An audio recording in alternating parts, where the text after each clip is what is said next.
Yeah, then somebody made a point saying, isn't it already selling more than other EV trucks like Ford F-50 and Rivian? I can't wait to get mine. The only thing stopping me is the high price 100K. It reminds me of when the Model 3 rear-wheel drive debuted in 2018 for over 50K. Tesla worked through the backlog and the prices came down. It's true. And fucking Fred replies to this saying, who cares? And who cares? They sell more R1T or Lightning. If Tesla is building the production capacity for 250K here, they need to have demand for that's yes, which they do.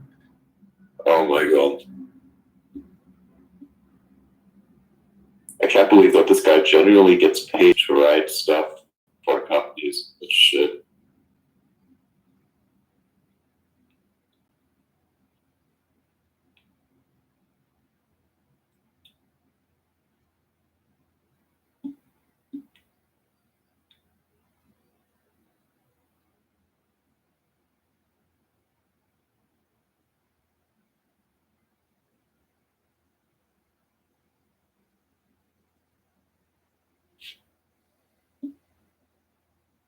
Dude, this is crazy. So that's your daily Tesla updates right there.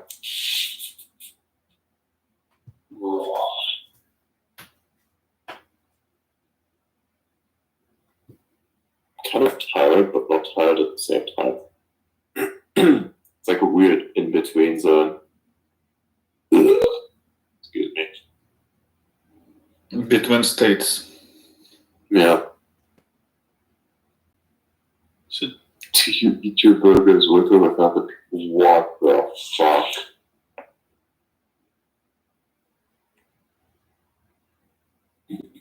Why are you reading these things in the Purple Pill comments? What? What, you're reading like comments or? I'm reading stuff off. Yeah. In a bunch of memes. Yeah. Yeah, you're saying memes. I'm looking at memes. I'm the memes. We are memeing. That's all we're doing. We're memeing.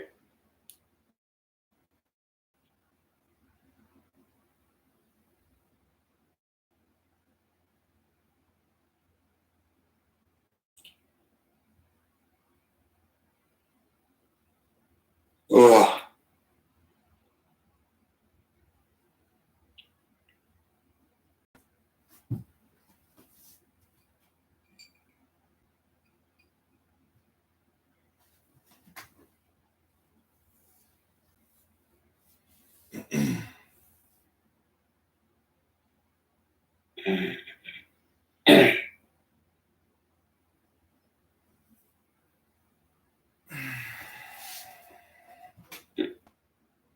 The fuck?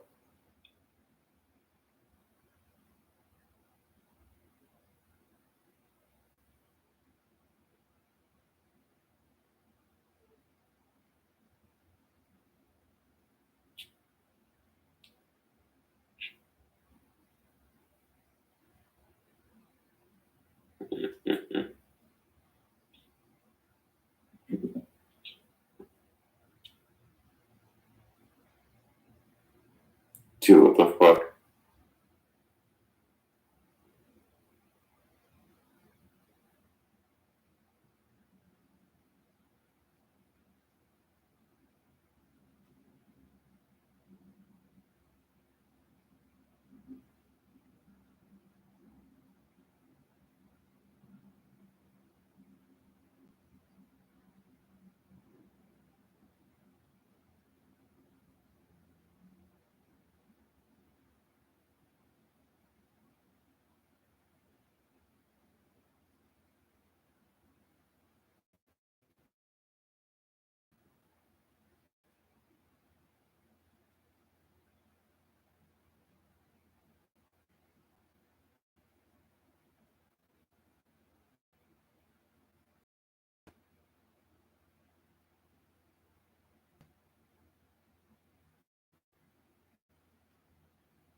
Interesting.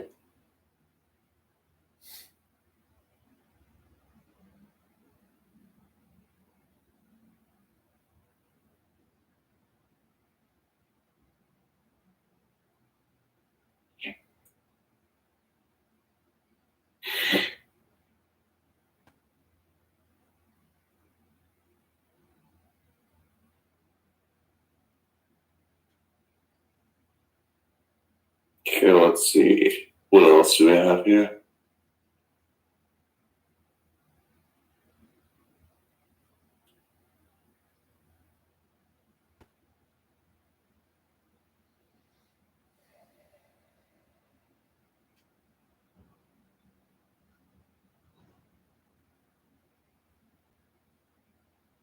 But what kind of posts are these?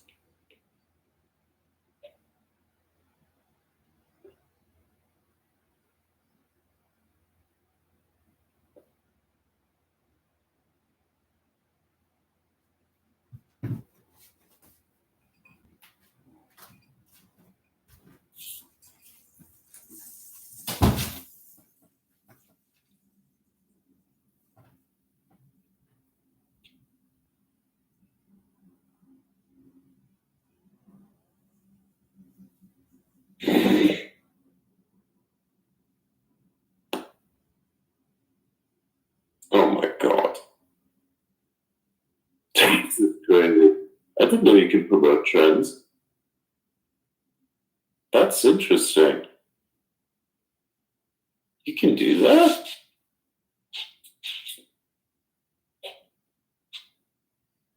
That is fascinating. I wonder how much it actually costs to promote a trend.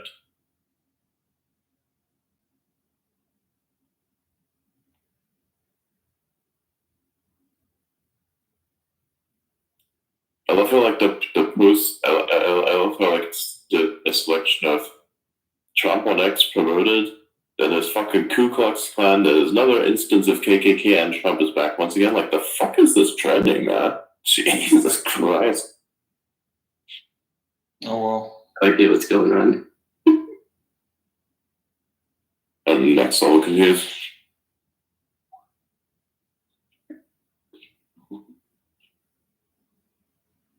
And then I refresh it, and it's the same stuff in different order. I want to see what it shows when you click on the KKK bullshit. No relation. I just want to know. Yeah, it's Of course, lots of KKK stuff. And Joe Biden being KKK. I'm sorry, what? Yeah, what the fuck? No, see that one coming. Okay. I was. It's literally just Joe Biden. I thought they were going to screenshots. I thought they were painting Donald Trump in a racist light, but I guess they're going full send on fucking Biden. I see.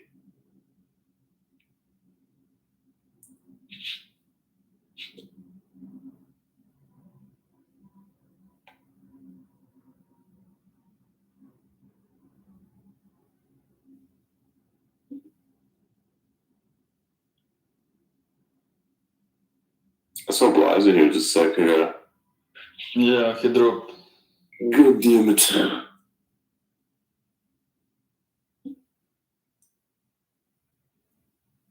I'm gonna see. Jesus Christ, yeah. Oh my god, yeah, they really do like Biden. Holy shit. Oh my god. Like, those are literally the first 4 posts that pop up. Brilliant.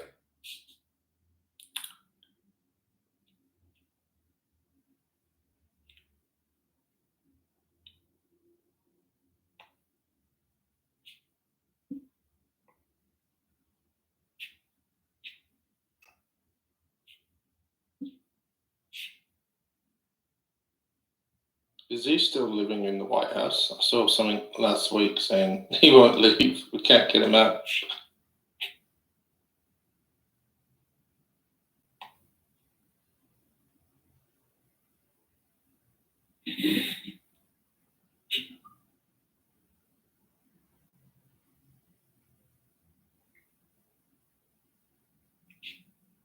he just posted the next thing.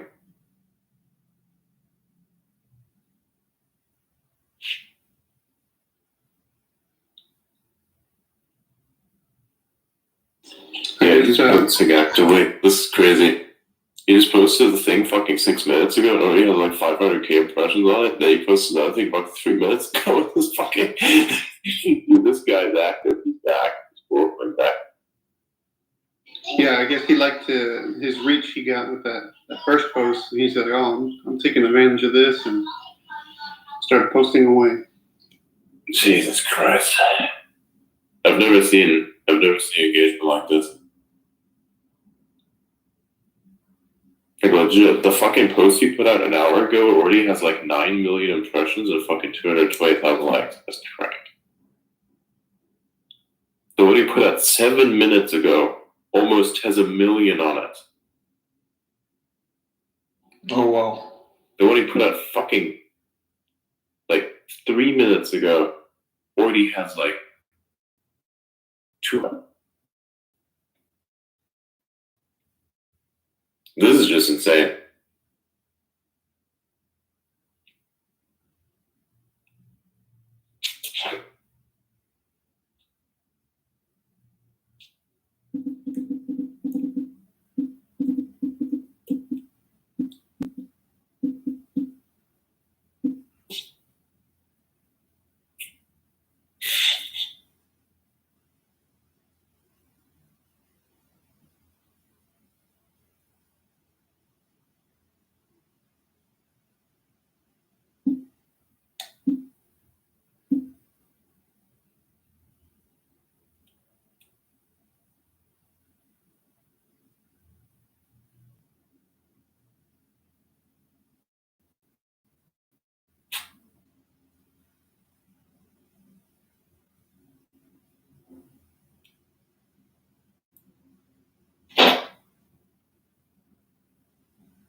That's crazy.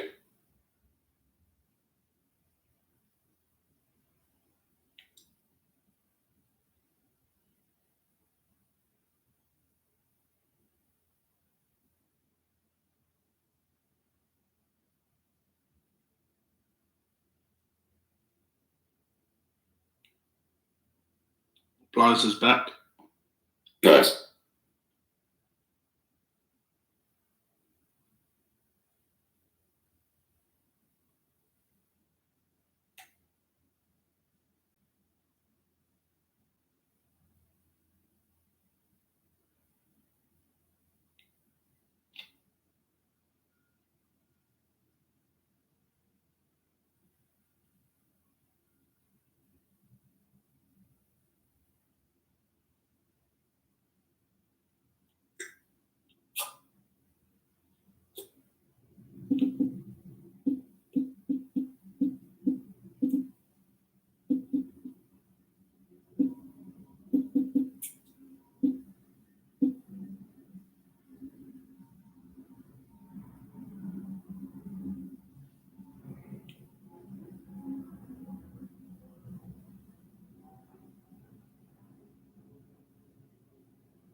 Dude, I swear, the Boca Chica area in the morning looks fucking beautiful.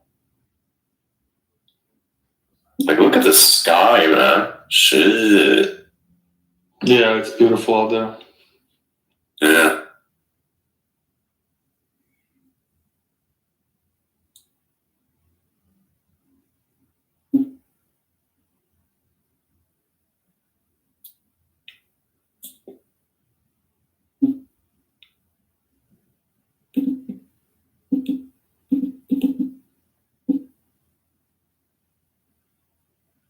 Yeah, that sunrise of, was it the fourth floor to the third, or both in fact, with the mist and the fog, and then steam, sort of, or the ice that was turning into what condensation.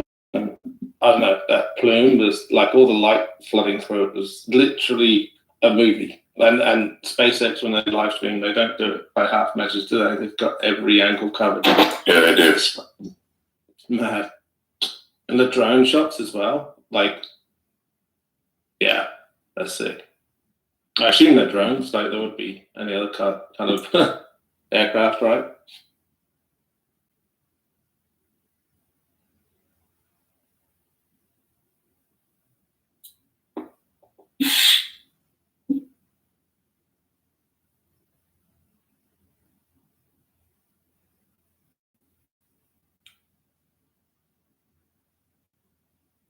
That's what she said. My God.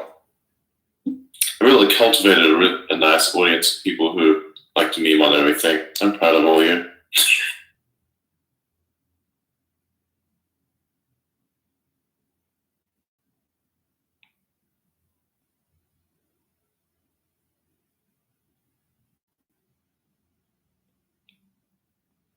Just hope you're not from the UK, just in case. Freedom of meme. Yeah.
Jesus Christ.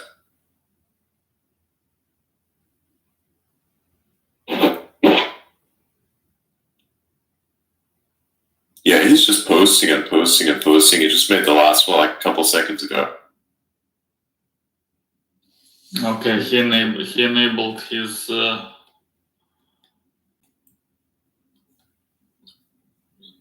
frequency.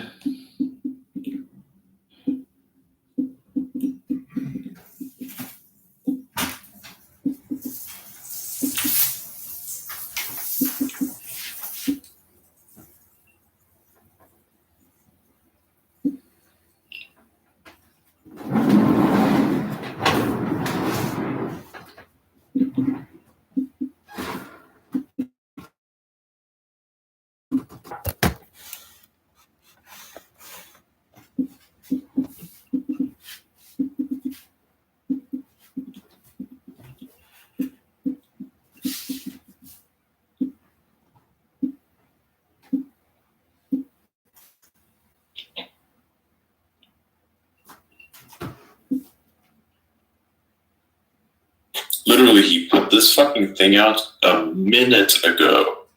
And it already has 5,000 likes. I don't get this. This is crazy. It's like everyone's been anticipating it. Yeah, pent up demand. Oh yeah, 100%.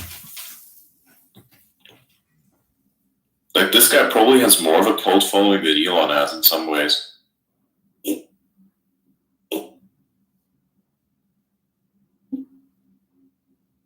Yeah, plus all those who may not particularly like him, but against Biden. Oh yeah.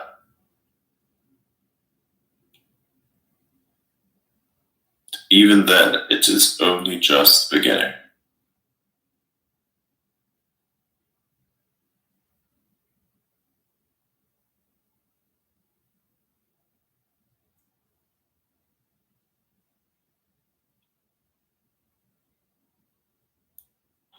Yeah, the debate he did with Biden, I don't know if you remember, people were saying like it's a bad thing that there's no audience because Trump really feeds off of that.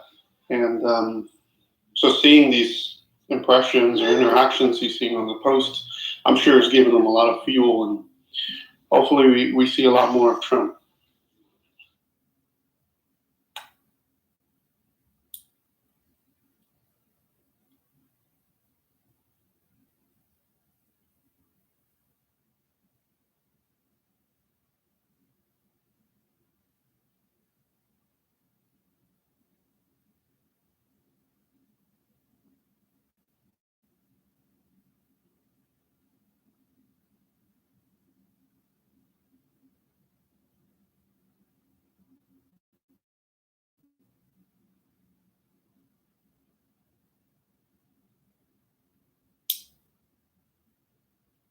What if they do like a live poll during the space?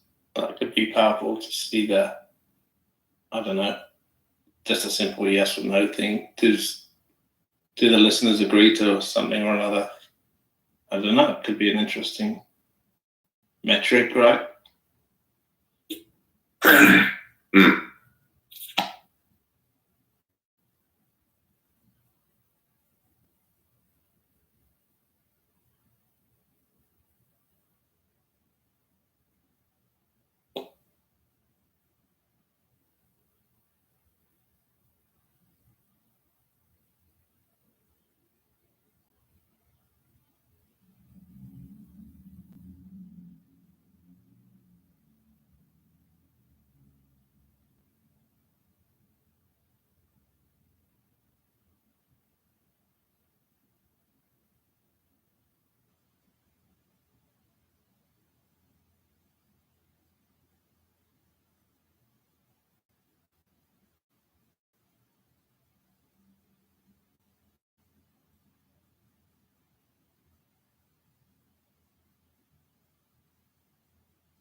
But I'm trying to like sift through these arguments.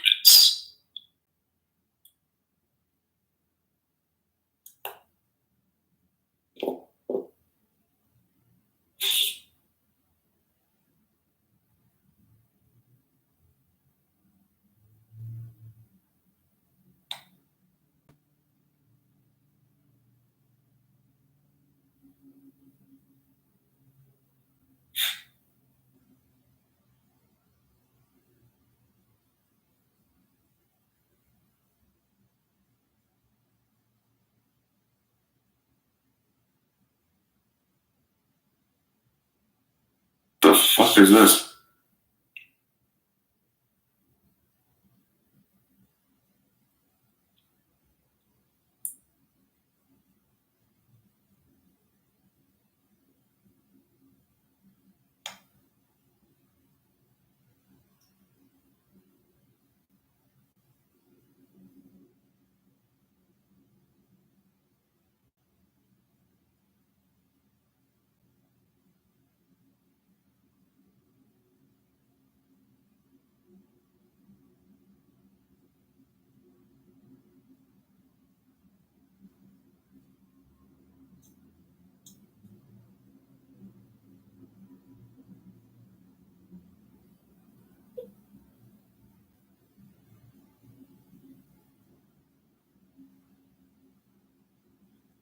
Dude, what the fuck?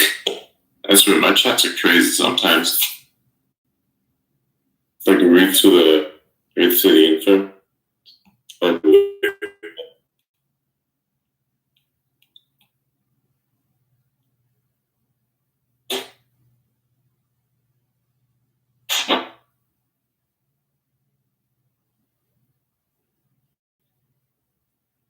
Yeah.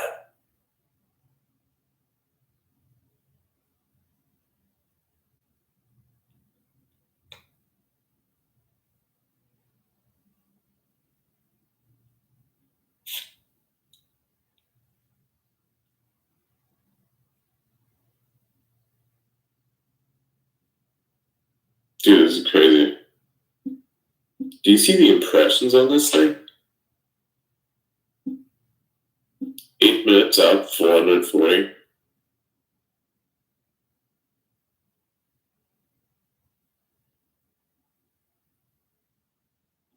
Yeah, that's insane. I'm wondering how many posts he'll do before the interview. I don't know. I don't know.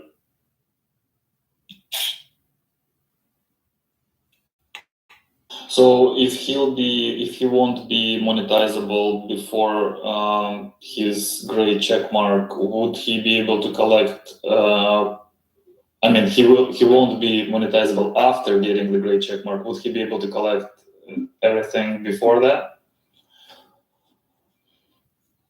I'm not sure, perhaps. I mean, if he connects his Stripe account, say now, then I guess yes. Technically.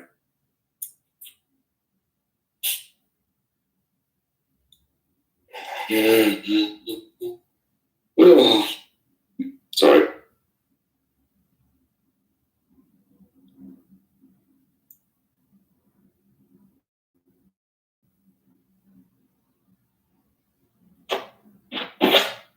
Oh,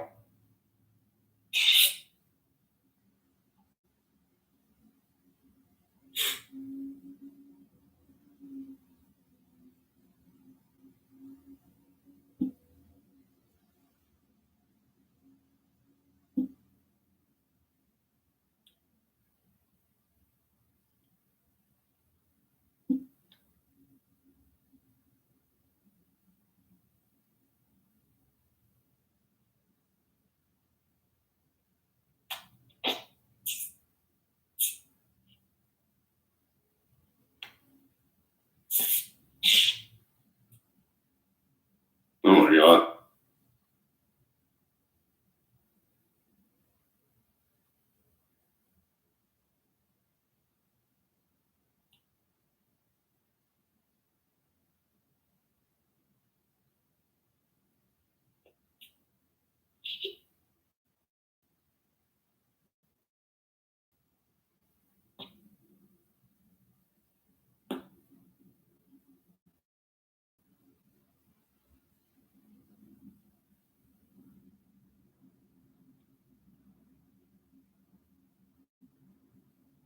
Dude, do you think it's actually him writing these posts, or it's just PR team? I wonder. PR team. Or whoever their PR Maybe team is, they scheduled, can do a right? good job.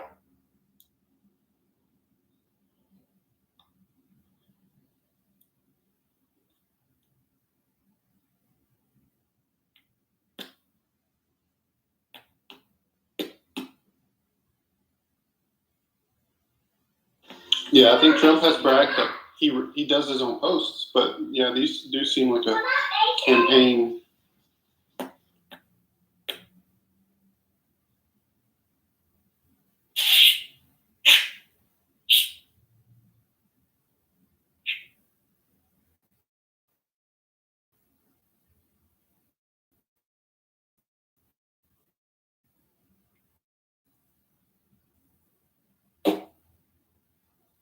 Hmm.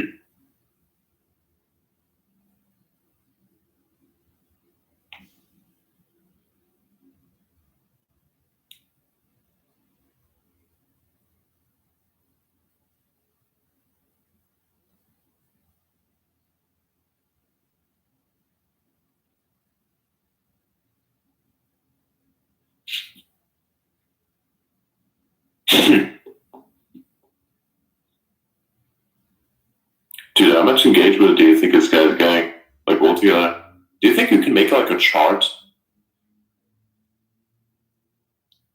It won't be like, because it's always a moving target, right? So it won't be dynamic unless we have API access. No, we just basically say, here's how much engagement the guy's got within, like, say, 2 hours or so. Oh, you mean just to like in the hindsight? The last 2 hours as well. Yeah, like an Excel sheet or something. Yeah. Yeah, that should be possible.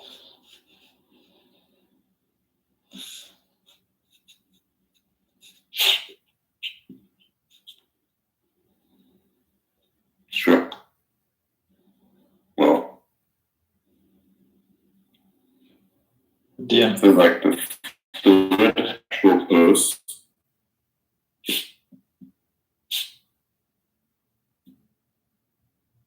In a row. That is crazy.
Dude,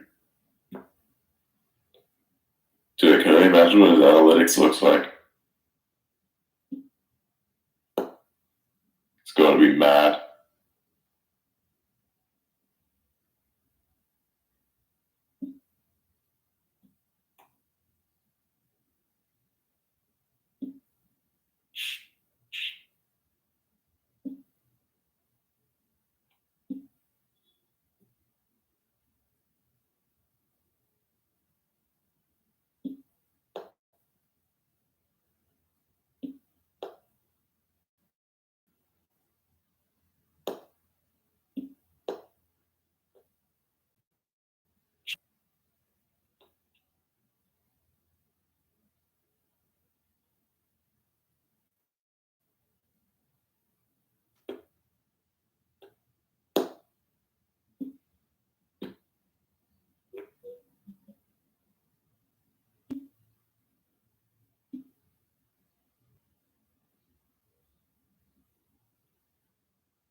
The fuck?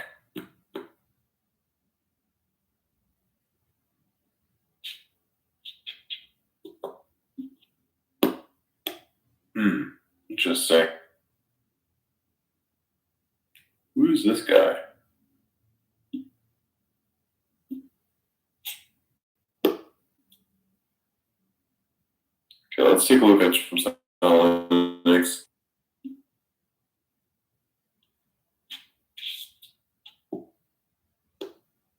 Jesus Christ. So post you made 16 minutes ago already is at about 1 million impressions. That's crazy.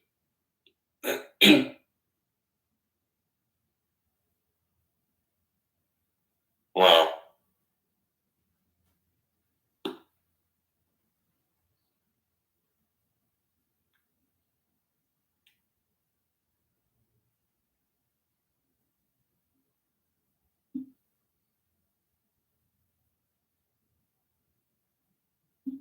Well, 1 hour ago already at 11 million?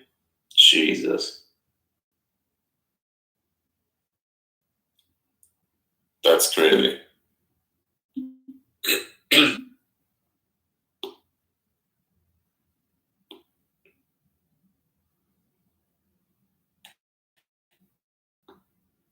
So 1 million now to 16 minutes ago one. Yeah.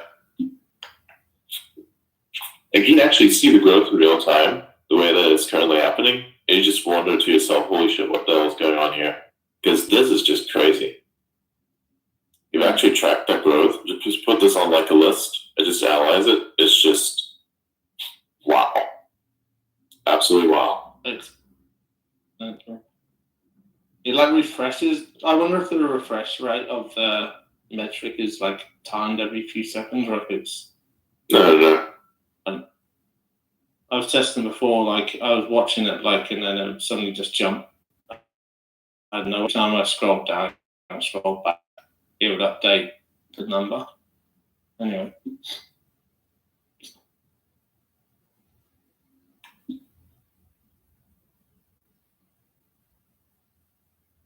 This increase in traffic, I mean, it's great for Trump, but you also got to think about how good it is for X. I guess advertisers and things like that seeing this will definitely like it.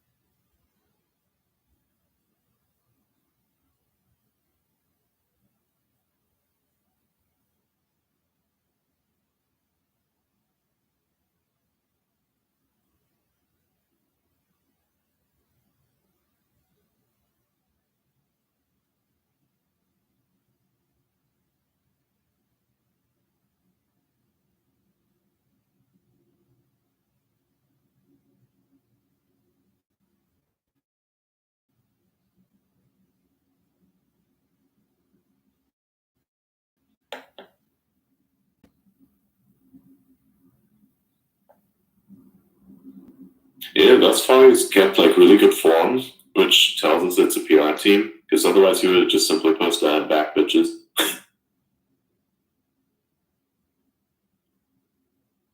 Like for real.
Let's see what the chats are saying.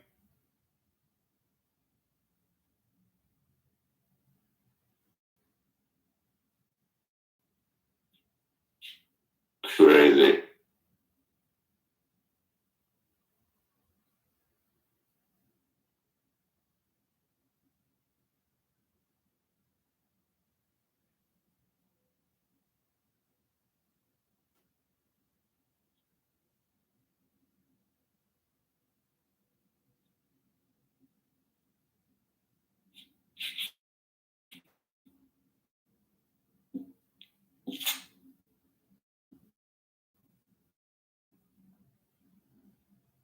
Hmm.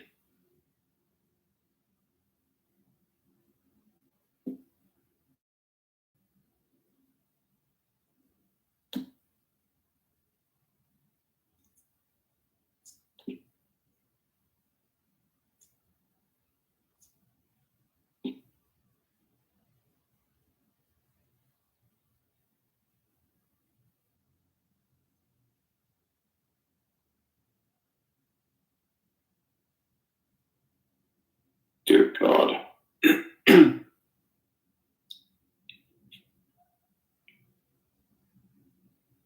It's nearly on. Well, 20 minutes ago, one is on 6,633 replies. Coming up, reposts 17,000. Well, Six yeah. 650 likes. Shit, it's mooning.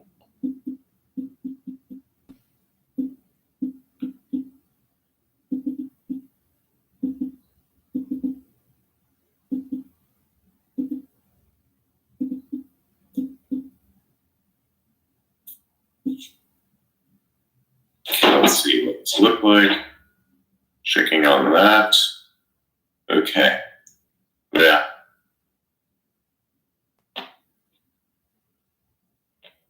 $400.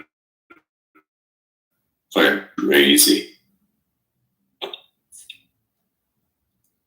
It's nearly at 1.3 million views. Mm.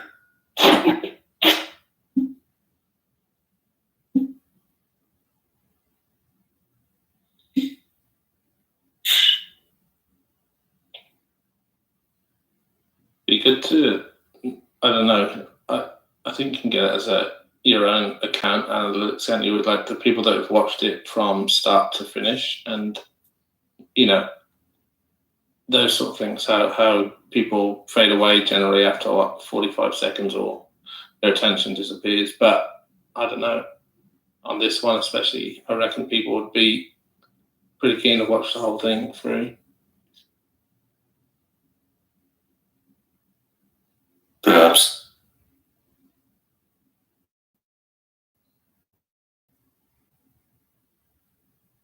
It's just 69,000 likes. Mm.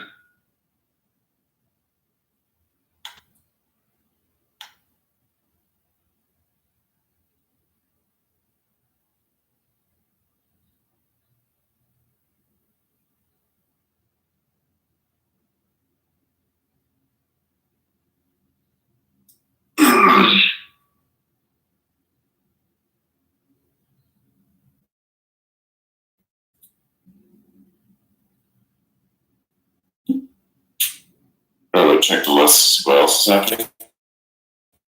I feel like there's been down. Chats are relatively quiet, which means I'm focusing on the timeline. Yeah, looking at this.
Hmm.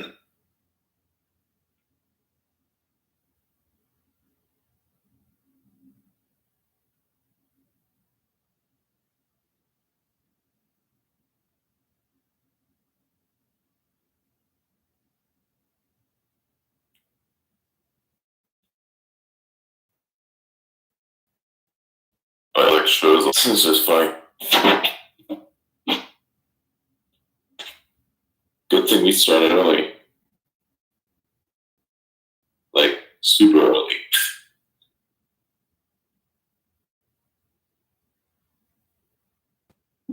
But like, ironically, the earliest space, because it's like going throughout the night.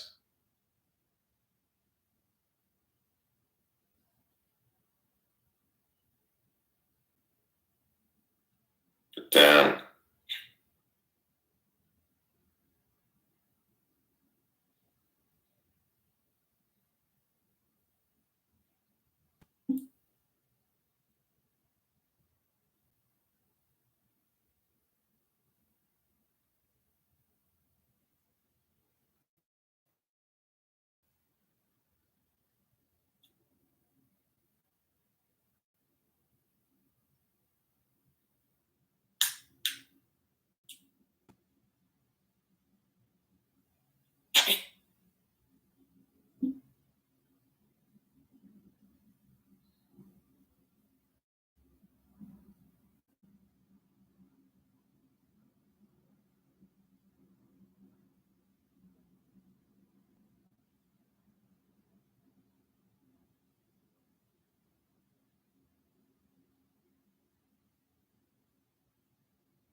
Oh wow.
I'm like investigating other spaces right now to see what's happening.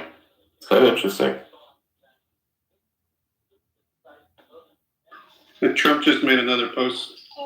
Already has like 250,000 impressions in less than 5 minutes, or about 5. Jesus Christ. Yes, he obviously looks something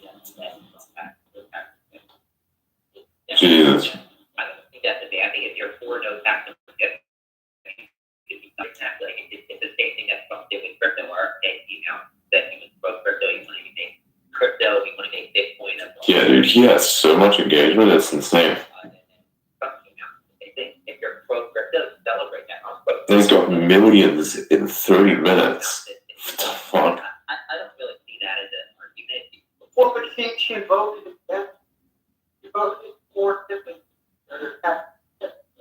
Well, it's not like tax. It's always with tax, though, right? At the same time, of course, his PR team seems to have slashed a few people from his following. He used to follow 51 people, now only 49. So he got rid of a few there. So everybody changes their ideas, everybody changes their opinion. Some of it's for hope, some of it's because they genuinely believe that they can. And I think both. I think all possible.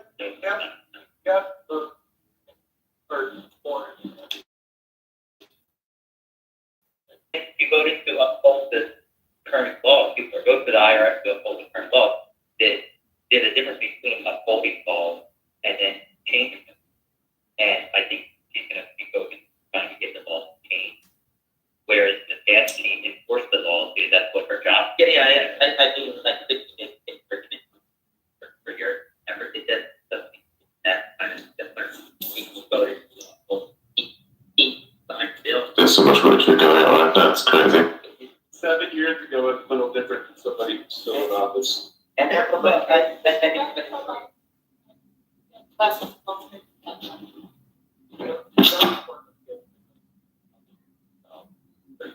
one of that. Yeah, I think Yeah, I was going to say, I think for both sides, I think it actually highlighting other candidates, so I think it's done wrong. Oh my god.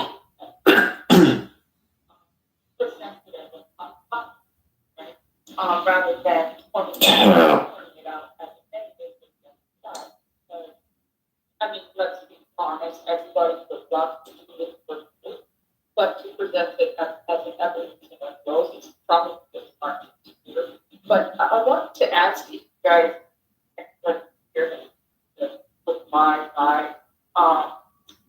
Scott Tressler, one of his posts, and it's quite a long slide that's full of questions that he asked. But that I haven't. Do you want? Can you pin it? Actually, you got a full pants, yeah, could be. I wouldn't doubt it. Yeah, man, I just came actually to kind of bask in this that order. That's very really what I was doing. Glorious moment for us.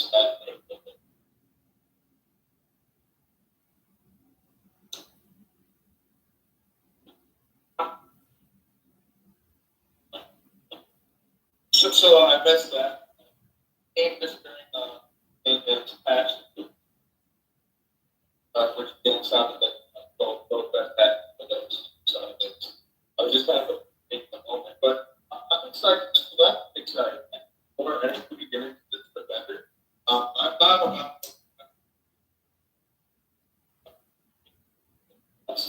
Great.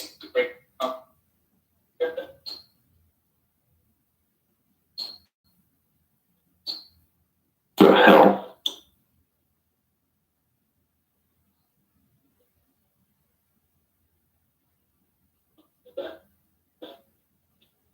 Hmm.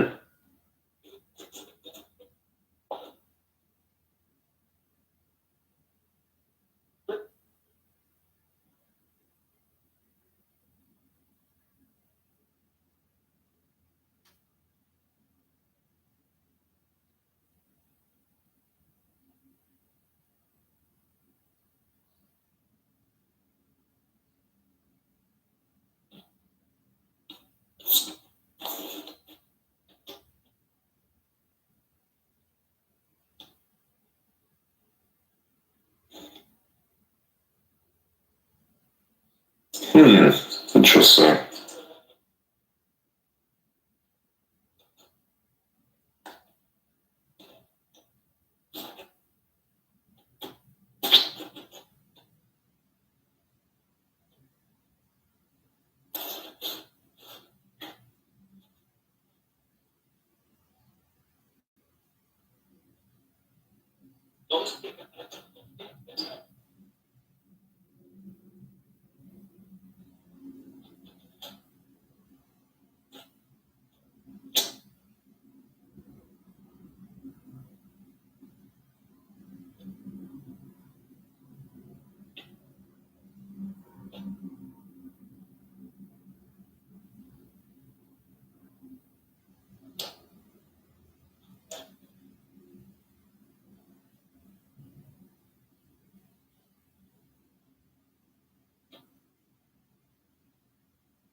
Jesus Christ.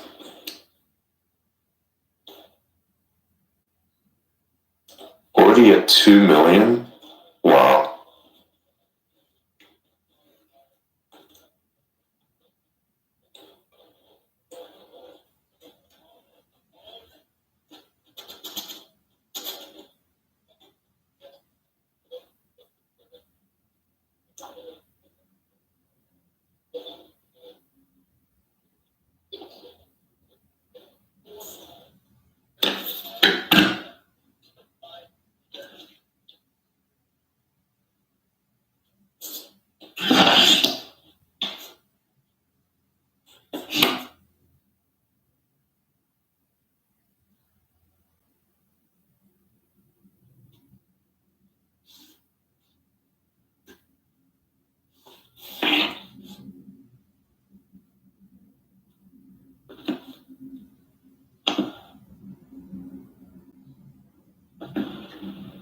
You know what's fascinating to me is that somehow one human being can have like this much of an impact on so many people. That's crazy.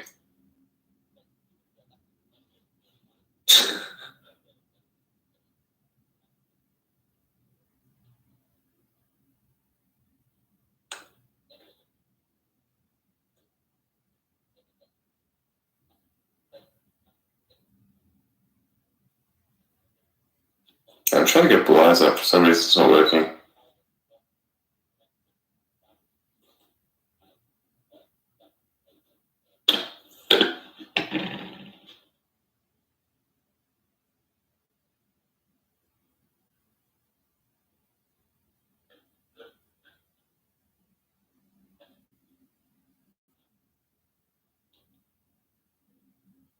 My president, has, done a lot of work to get people to register, Republican. So it's certainly not anyone on the left or, like that. But you don't really get that. Which is a comment. Last, and it was unfortunate because the guy, there's a lot, there's, that question, but absolutely allowed that to watch on his side. So I think that, if there's, if the Just try and get a Donald Trump impersonator guy in the space talking to you, and that would really, really mess with people. It's happened once. I know. He was great. I was in that space. And there was another person that was like a lady doing an impression. Yeah. Can't remember who. I remember her. And they were ad-libbing She together. was like doing Nancy Pelosi or something. That's right. Yes. That was so fun. It was perfect. Imagine that as a psyop. People would be like, whoa, this is... I think it has to be Anyway. No, O'Carl could speak first. O'Carl could speak, and then I can go next. Okay, and then and Jessica's been waiting a while too. She dropped down, I think, by accident. Go ahead, O'Carl, and then pass. What's up, Ryan? Brett. Yeah. And Sarah, thanks. Trump turns the X in Sarah. I think, yeah, I don't know, no tears at all on that because I think one thing that was acknowledged during Trump's presidency was his actual fluency on the platform. You know, I mean, he was supposed to, you know, I think it was like 50 to 70. Wait, what the fuck is this guy talking about? Times a day. And most of only people like us who spend time on this app maybe realize that. But I'm on a countdown when he ramps up the types of posts he does and how often. Because I think we should put that on display. Do we really want a president? Were we better off 4 years ago when we had a president chiming in on social media every day, multiple times a day about pop culture issues? Everybody's just going at each other's throats about every issue because the president's taking a stance, and it's almost like it's Republican talking points, you know, for the day at the golf, you know, on the golf course or whatever. People are just bringing up his tweets like, "Well, this is what Trump thinks," you know. It's like I can't wait for it because countdown to the lunacy. When's he gonna just start ratcheting off his daily thoughts 80 times a day?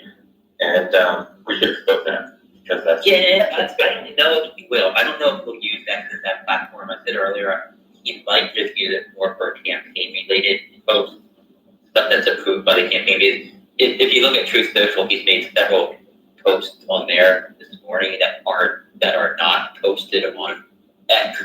They're more like more outrageous type posts. Not all of them, but some of them definitely are. And they're not showing up on X. So I think maybe his campaign is kind of controlling what is posted on X.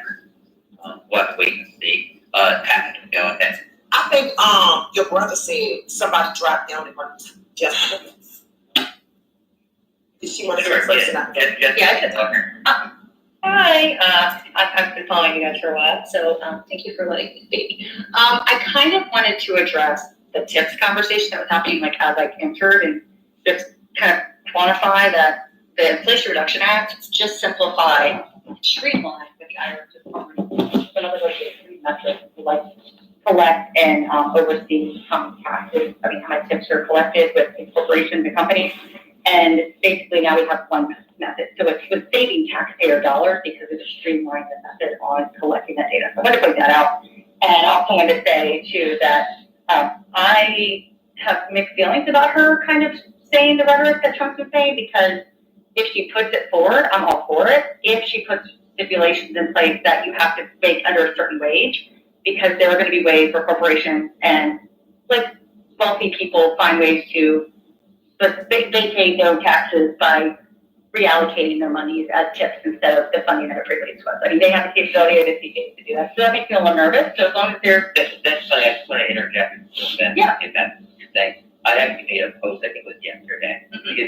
Because when companies announced, I said, I'm all for this, as long as they have an upper limit on, correct. You know, how many, like if you're making $110,000 a year in tips, I don't think that's right? I mean, the teachers and cops are making under $40,000 correct. a year. So when Kamala announced that everybody put in a tweet kind of attacking Trump for that, not attacking him, but giving my advice to him, and said, "Oh, but now you're changing it." So I actually made the exact same post, and I said, you know, I like this idea, but it should be up to a certain amount. And so I agree with you there. I mean, I think it can be abused. I think corporations or even other businesses in general are going to be able to say, okay, well, we're not going to pay you salary, but start asking for tips, or, you know, like there's going to be ways around it, which could definitely hurt the amount of money that the government brings in, which would hurt our deficit even further. But go ahead.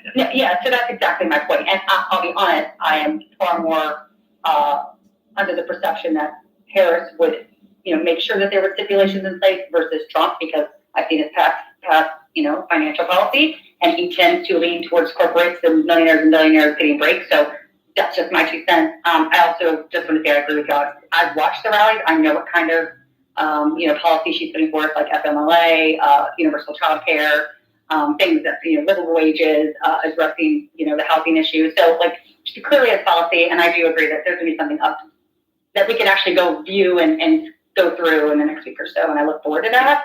But yeah, that's all I wanted to say. I just want to address the clarification. I'll read off most of what she's talked about in her campaigns that she wants to implement if she's president. Expanding access to affordable housing, increasing the minimum wage, paid family leave, tax credits for working families, ensuring that the super wealthy pay their fair share of taxes, gun reform, including an assault weapons ban, universal background checks, and red flag laws, expanding healthcare access under the ACA, investing in green infrastructure, strengthening voting rights, criminal justice reform, lowering prescription drugs, drug prices, pushing for Holy shit.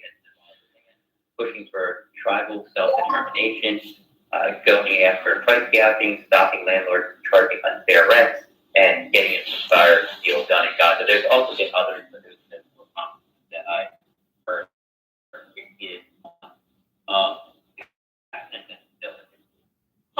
The policy that Kamala Harris has, I like to say that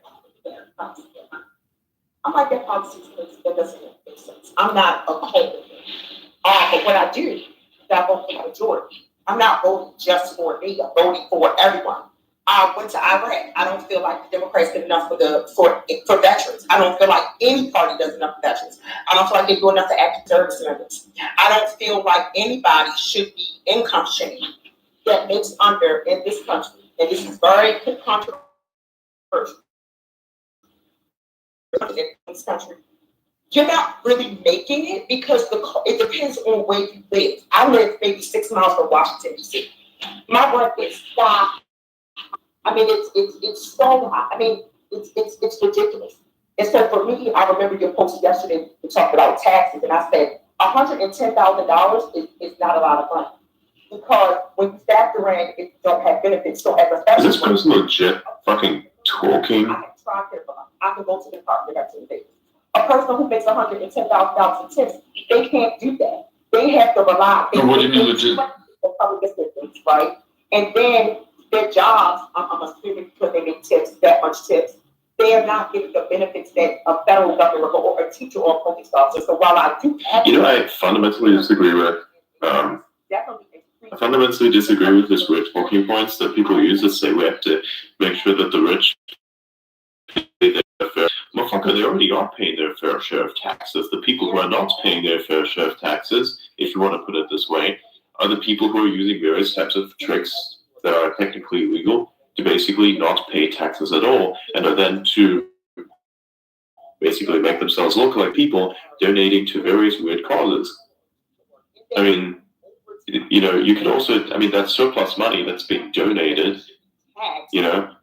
that's like only a fraction of how many taxes they could have paid. So those people look like they're doing something good, but honestly, they would have done a lot better if they would have paid their taxes.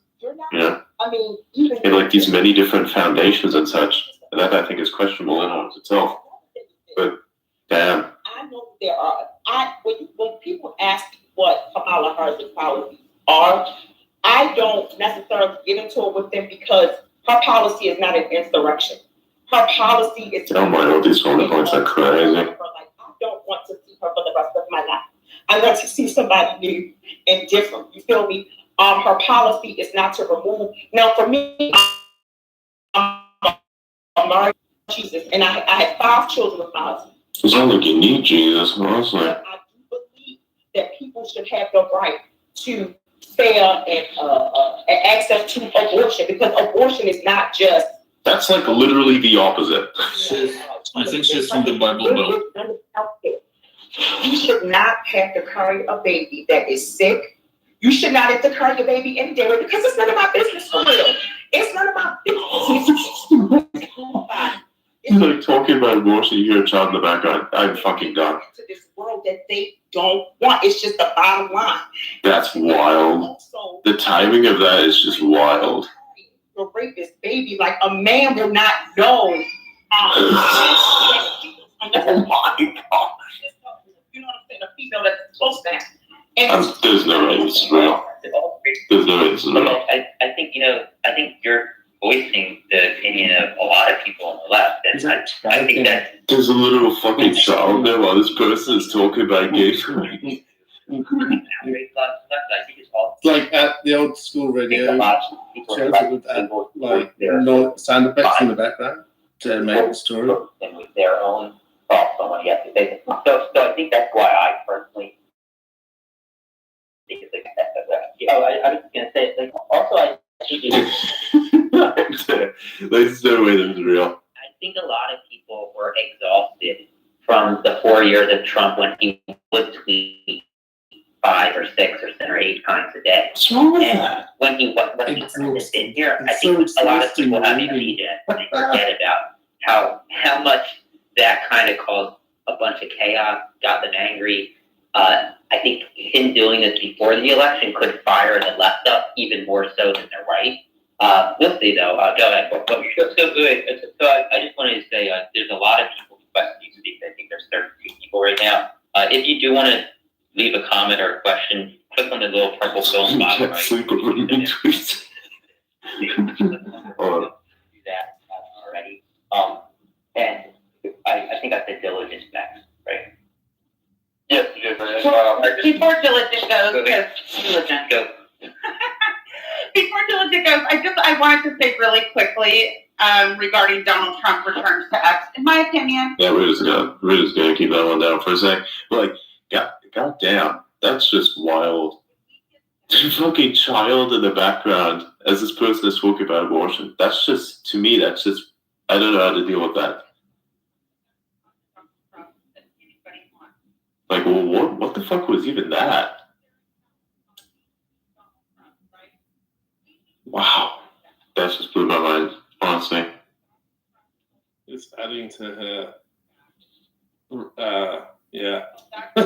credibility. I don't know what you would call it. I don't know, man. Like, this is insane. This is actually insane.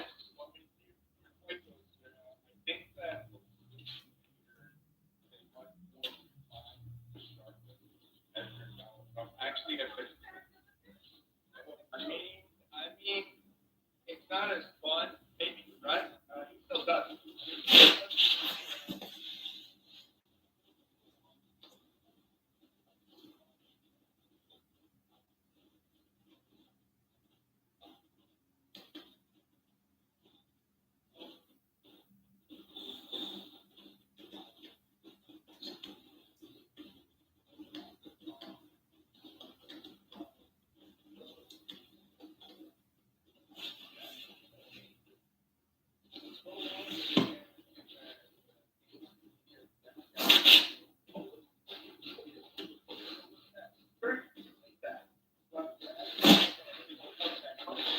Okay, let's take a look here.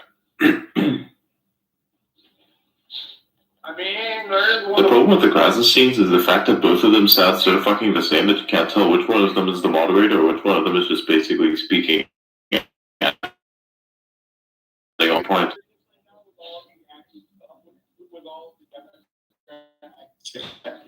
Assassination attempt was staged. Like, you're really telling me about that? Those three Democrats said that. Like, there's a few here and there. I have been too. That would be like Kamala Harris thing. No, one sounds a bit more douchey. Harris doesn't have a crowd. So that photo shows a big crowd. And there's obviously evidence that is in place. I mean, there's literally dozens and dozens of videos and photos from different angles, different photographers, all showing the exact same crowd. And I actually agree with you. All but the social media posts. I thought that against Biden. He remained rather, I think, calm. He didn't go off script too much. I think, and it benefited him. Look what happened. Biden dropped out. I think that he also, in interviews, in some interviews, he has done that as well. Social media, I would say, not so much. Because, you know, he understands that this is a battleground, right? And this is where it's like, there's no holds barred. Like anything kind of goes on social media because he knows how quick the attention span is on social media. He can lash out here, and then the narrative changes 5 minutes later. So he can score quick points. I think that including social media, I think that this version of Trump is politically more dangerous than any other version we've seen before. However, that doesn't necessarily mean that he's got it in the bag. And I want to address the policy points that Ed pointed out a minute ago. But I'll just say this to it real quick, is that I've been critical of how the Trump campaign has handled Kamala's nomination. I believe that they were very short-sighted in their reports and some of their jabs in the first week or two. His handling of her in press conferences and in rallies could have been better, in my opinion. But I feel like, especially this last week, I've noticed that they've started to adapt to kind of go after Kamala's track record and policy, and less on the front-facing identity politics or any of like the kind of more immature attacks that we could see. And they can back it up through receipts because she has a verified track record. Unlike some other candidates or potential candidates, she has a long track record all the way back to her prosecuting days in California that the Republicans can hone in on. So I think if they continue to double down on, first of all, expanding their campaign into social media, into influencers, the Democrats have been far superior in this area for years. Huh? What? I think you're starting to right, in my opinion. A lot of you guys here, you have Trump arrangement syndrome. You guys are complaining and bitching. What are you talking about, bro? What are you talking about? I'm that you might come back to Twitter. You guys get a Trump. I never complain, bro. I'm a Trump supporter. You're not a Trump supporter. You're a fake Trump supporter. Oh my God, these people that are fighting each other, dude. What the fuck? Some of you, you're going to fix your own life. It's not going to make a change in your own fucking life. And I mean, he's going to change. He's going to change the direction of the country, which will impact all. You guys are crying. So, anyways, can I finish my point real quick? Yeah, Dylan, go ahead. Thank you. So now that I've ranted on about that, I don't think that accurate. But let's go through the list real quick. Expanding affordable housing. There's increased regulations, increasing the minimum wage, of course. Government getting into controlling how businesses operate.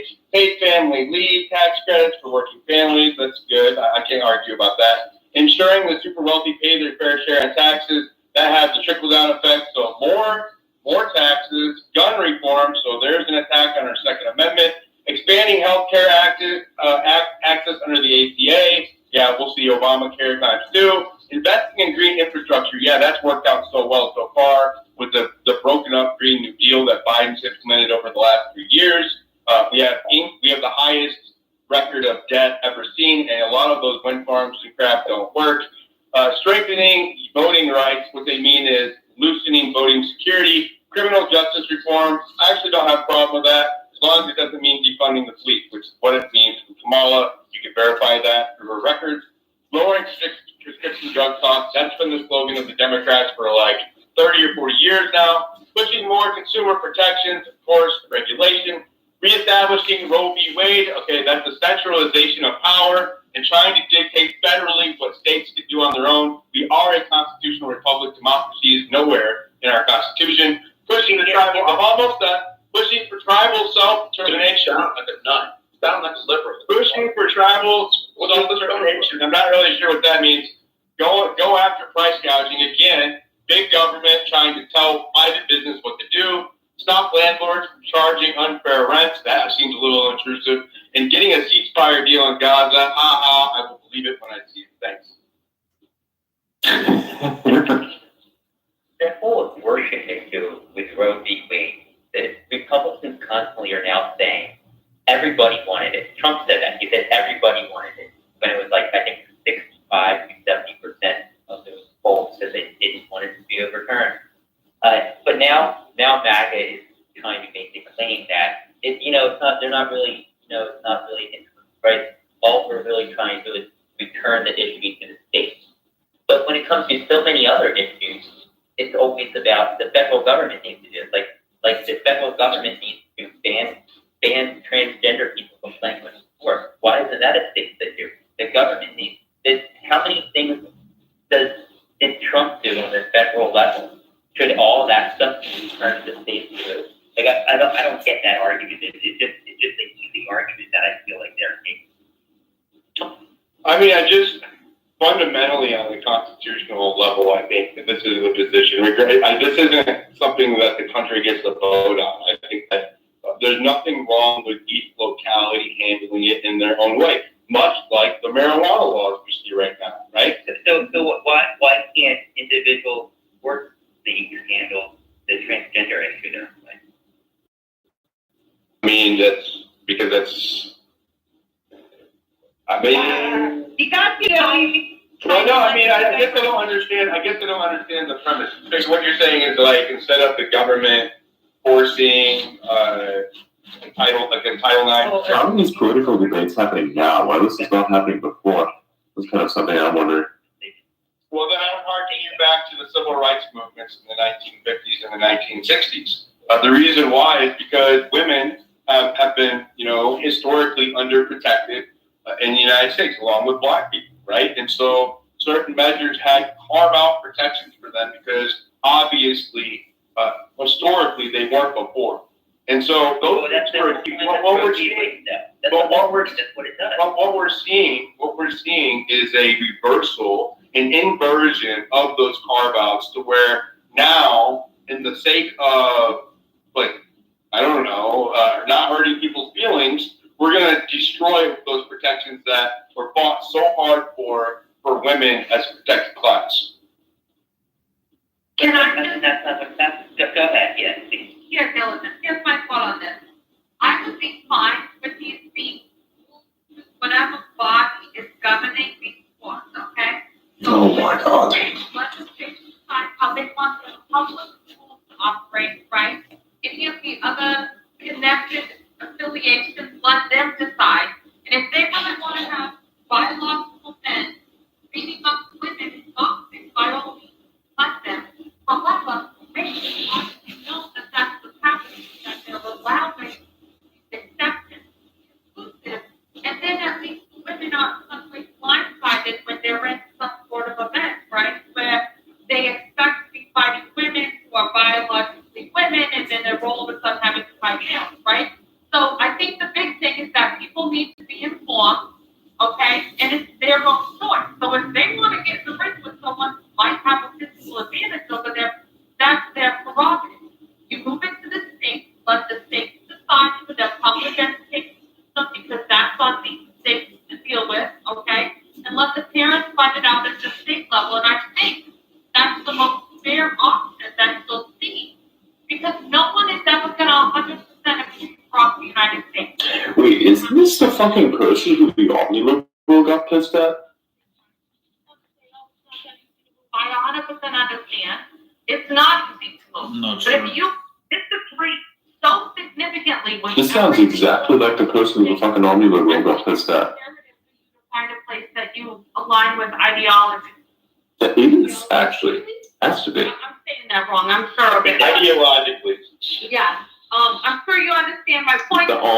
It was the fucking for me. Yeah. I think it's I really think that's the best solution. Let the people yes, that's 100%. That is 100% her. That's the fucking type point person. That's the one for fucking Omni liberal lost it. Whatever. He's like the whole time, bro. Just Wow. That moment. That's her. So going back to this federal versus state rights thing, Trump also at one time during his presidency asked the federal government, he suggested that the federal government should go around the state laws for marijuana and enforce against the states that legalize marijuana. And then there's, the issue of immigration. Why not just say the border states should decide, on the immigration? That's because that's a standing statute, right? That's a Schedule 2. So was drugs. Which was Oh my God. overturned by the Supreme Court, but marijuana that's been removed off the schedule. But it was legally overturned, but that doesn't mean it's right or wrong. It doesn't mean that that's what is in the best interest of America. If you're gonna, tell you're gonna talk about state rights. Either you fundamentally believe in the principles of the country or not. I mean, do you not believe in how the country is structured, the balance of power between the three branches? Absolutely, but I also believe that there's certain things that are Trump just posted his, Get wrong. You do, but you don't. You do, but you don't, is what you're saying. You're like, okay, well, the process. Trump just posted his next thing. You disagree that you need the federal That's government? crazy. I do agree. And for example, seatbelts. Okay, seatbelts were vehemently opposed by a large faction of Americans. It was an unpopular federal mandate. It was also heavily litigated against and lobbied against by car manufacturers for a long time before they implemented it, right? And so there are certain regulations that I actually do believe in. I believe regulation can be a good thing, but they have to go through their own rigorous legal process. I mean, that's what Roe was. Roe was enacted by an activist judge, man. Like that, like, dude, come on. How can you say that? It was It wasn't just the Supreme Court, it wasn't just an activist judge, Even in the opinion, it said this. I love the argument. Even in the original opinion, it said that it have to be revisited. I don't know why Democrats don't admit that. Like this is historically, right? Historically, it was always supposed to be separated. That case and an activist judge set it to be a federal standard. Historically, even if you look back in the opinions, it says that this should be revisited at some point later in time. Democrats fought against it for decades and decades and decades. There's nothing wrong with it having been decentralized. It's just it's an emotional factor issue for me, and it's one that Democrats have been very successful in capitalizing on. Look at 2022. 2022 was lost because of Roe v. Wade. I don't think you're gonna see that kind of resurgence or fervor for it in 2024. I'm sorry, but Well, I think because it's already been overturned because Trump appointed conservative justices and took credit for it being overturned. Okay, So but it to be returns- fair, and even obviously said that it was based on faulty logic. No one is saying that it could possibly come up under a different set of circumstances and be constitutionally correct. But she indicated that when she was being interviewed before, she did not. Oh my God. Roe was founded on false logic. And I believe that if that case had been presented to her, she would have felt the same way in overturning it at that junction with the case. Yeah, but the whole point of this discussion is that Kamala Harris is going to fight to make Roe v. Wade the law of the land again. So to do that, she would need Congress and Senate, obviously herself, if she's president, to write a law and sign off on a law that makes it actually a law rather than a court interpretation. But MAGA is suddenly pretending that, this is great for everyone, this is what everybody wanted, because now the states can make this decision. And that's not what everybody wanted. That's just factually incorrect. Like, even though Trump keeps saying that everybody wanted this, that's just not true. And let me ask you a question. Abortionists constantly exclude sexual assault victims, exclude the health of the mother, exclude the health of the child. It is constantly used with the tagline, women's health. Women can decide what to do. I don't understand using abortion rather than a preventive, first of all. There are actions that happen. Preventives don't always work. I mean, a lot of abortions are because of preventive. Let me finish, please. And secondly, if it's a woman's health issue, don't you think sexually transmitted diseases are a women's health issue? Don't you think HIV/AIDS is a women's health issue? Don't you think those things are health issues? I'm not saying eliminate abortion. That is not my position. But my position is if you're going to say it's a woman's health issue, why are you not highlighting the preventive? Do you want a young girl to have her life taken early because she contracts a sexually transmitted disease? None of that is ever addressed. And you're absolutely right.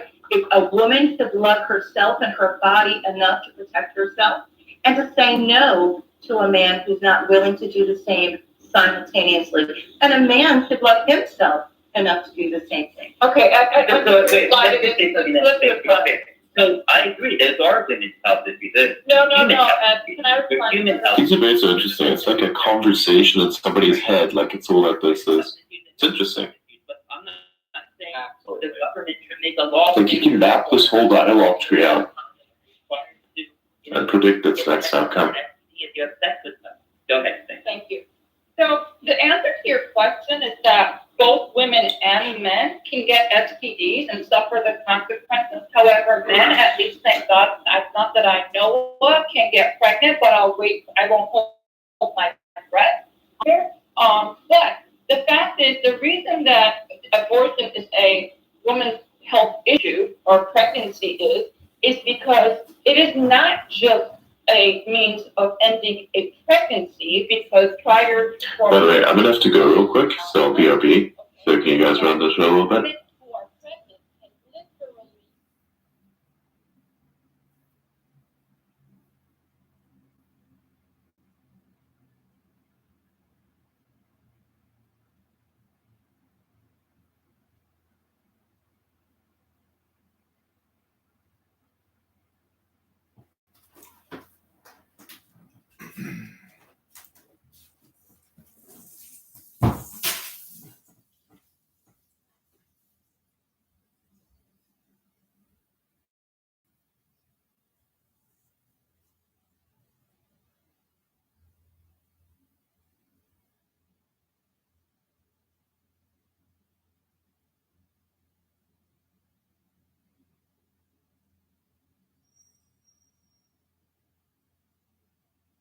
Yeah, I was always happy, like the fact that Elon posts about his political posts. It kind of breaks down that barrier of having a taboo, right? Like CEOs shouldn't speak about any political views or what they align with. But yeah, it breaks that barrier and it's allowing for conversations to happen rather than letting these issues kind of escalate and continue to be so divisive and so polarizing in society. Because now people are talking, yes, they're getting heated, but hopefully as the time goes on, this kind of calms down and people might start aligning a little bit more towards the middle.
Did you guys see the letter that the EU issued?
that ethics because so So many of the letter that was issued to Elon,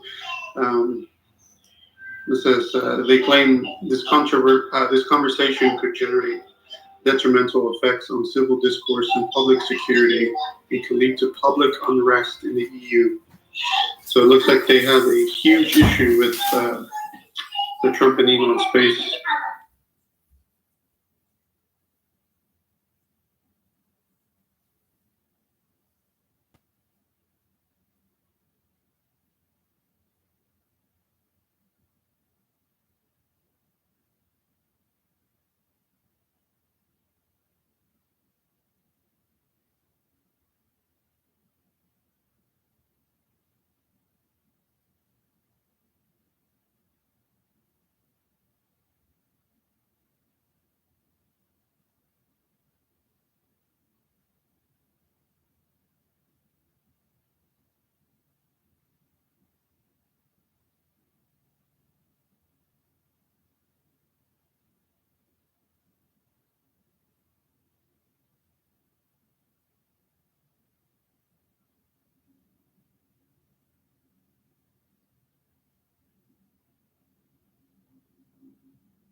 Can you link it in the comments?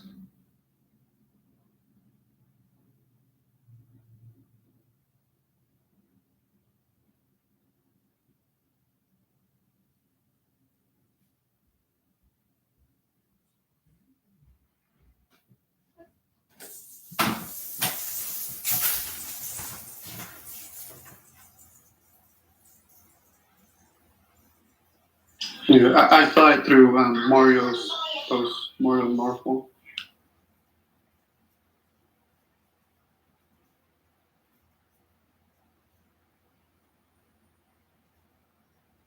Yeah, that's to be expected. I mean, there will be backlash.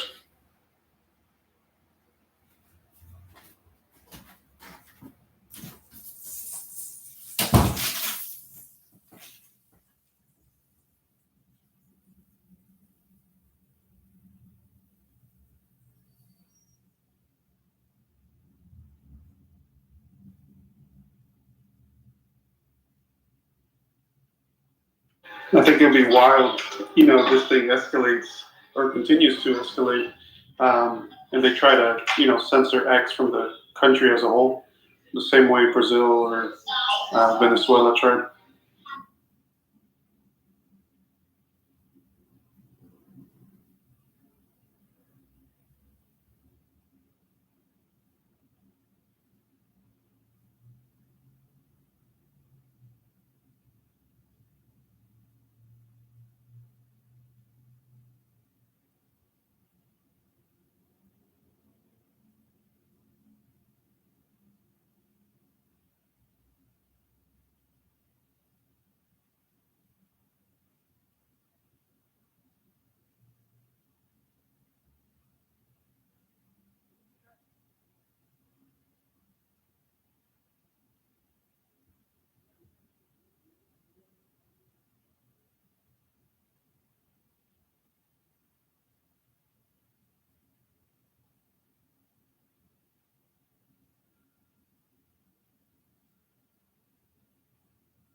Well, I mean, there are only 4% of X users in UK, and then if UK wants to isolate themselves from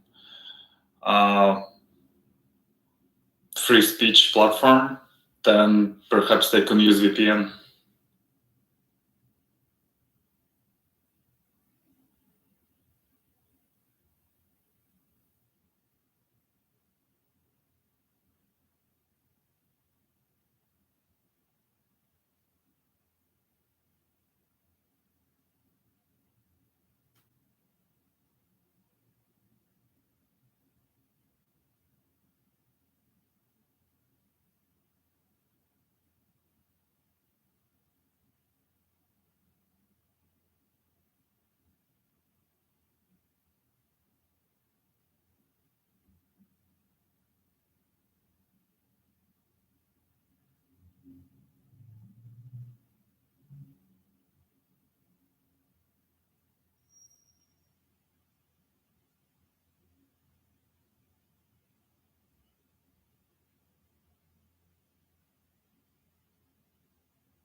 Oh wow, it's actually the entire EU.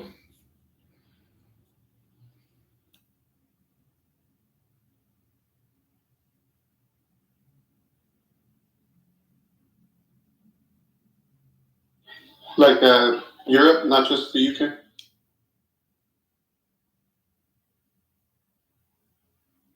Yeah, that's what it looks like.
Yeah, but it states illegal content on X.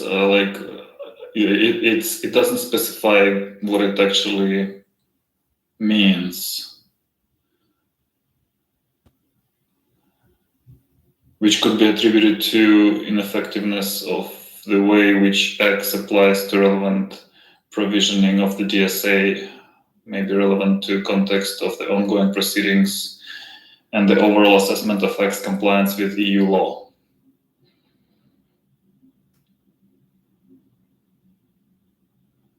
That's quite general terminology.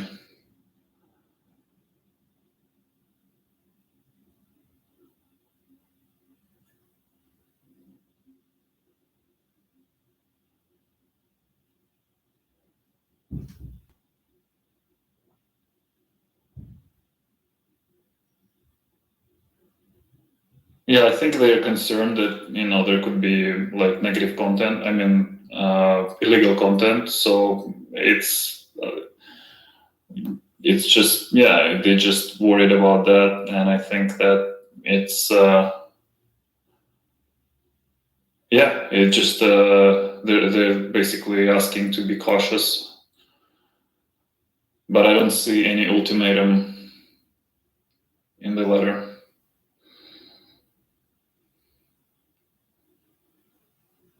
Because the situation in UK is so fragile, they just don't want any offensive content essentially being distributed, which is normal.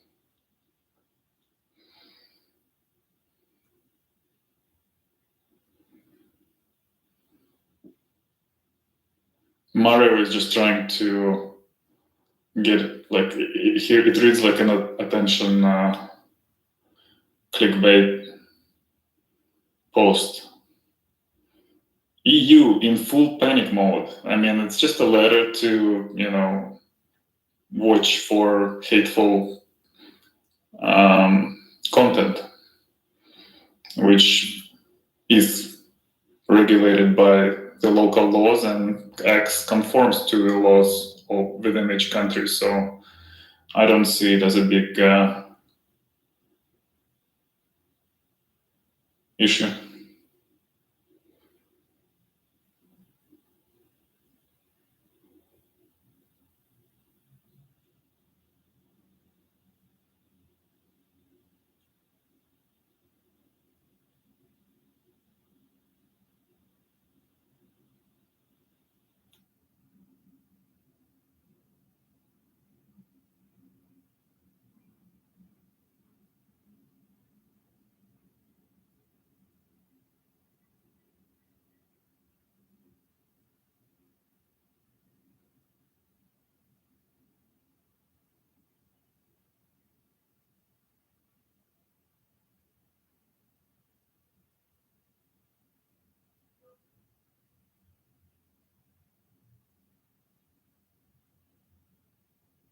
I think the worry or the concern was like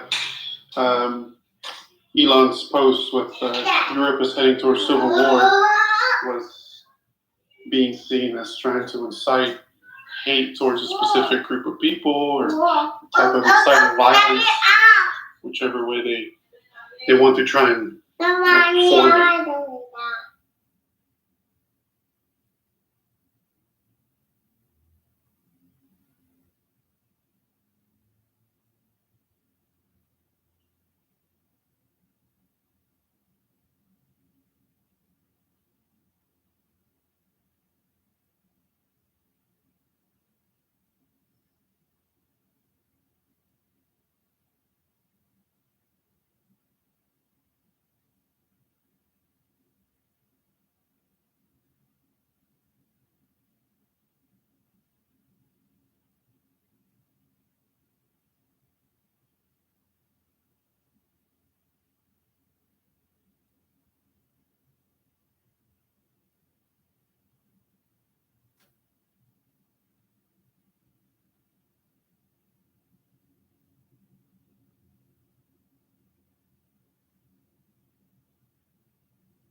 Yeah, it's a subject to interpretation.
mic check. Here we fucking go. I'm back.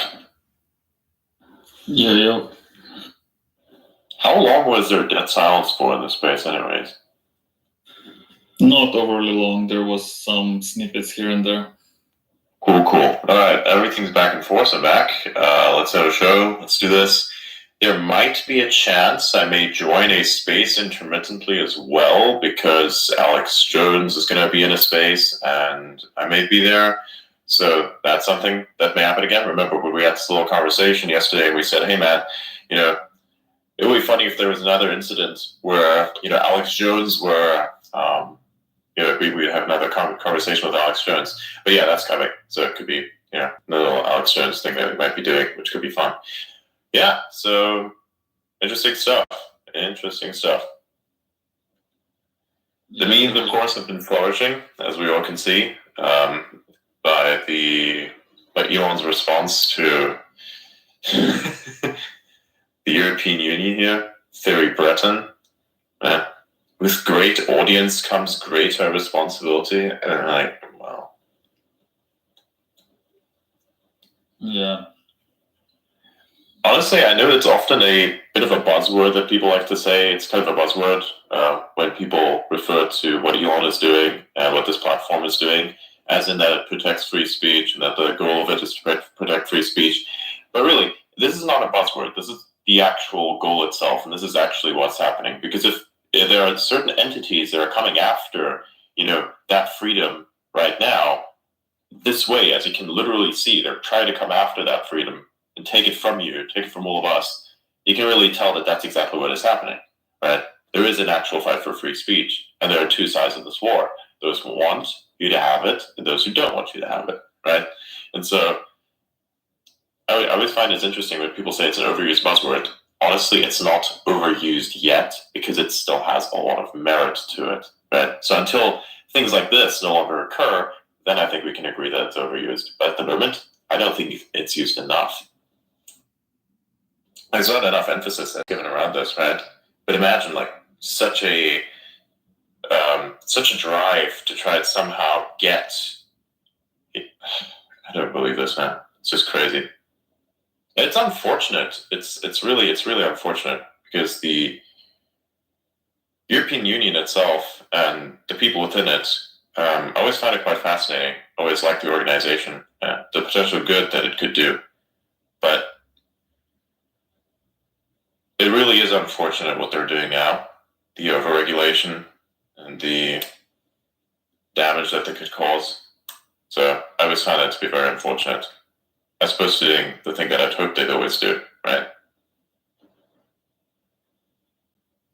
Yeah. Well, that letter, if you read it, it seemed to me more like, they don't want the hateful content. Well, who defines hate? Who defines hate? That's the problem. Yeah. Right? We had this issue before, who defines hate? Anything could be hatred, right?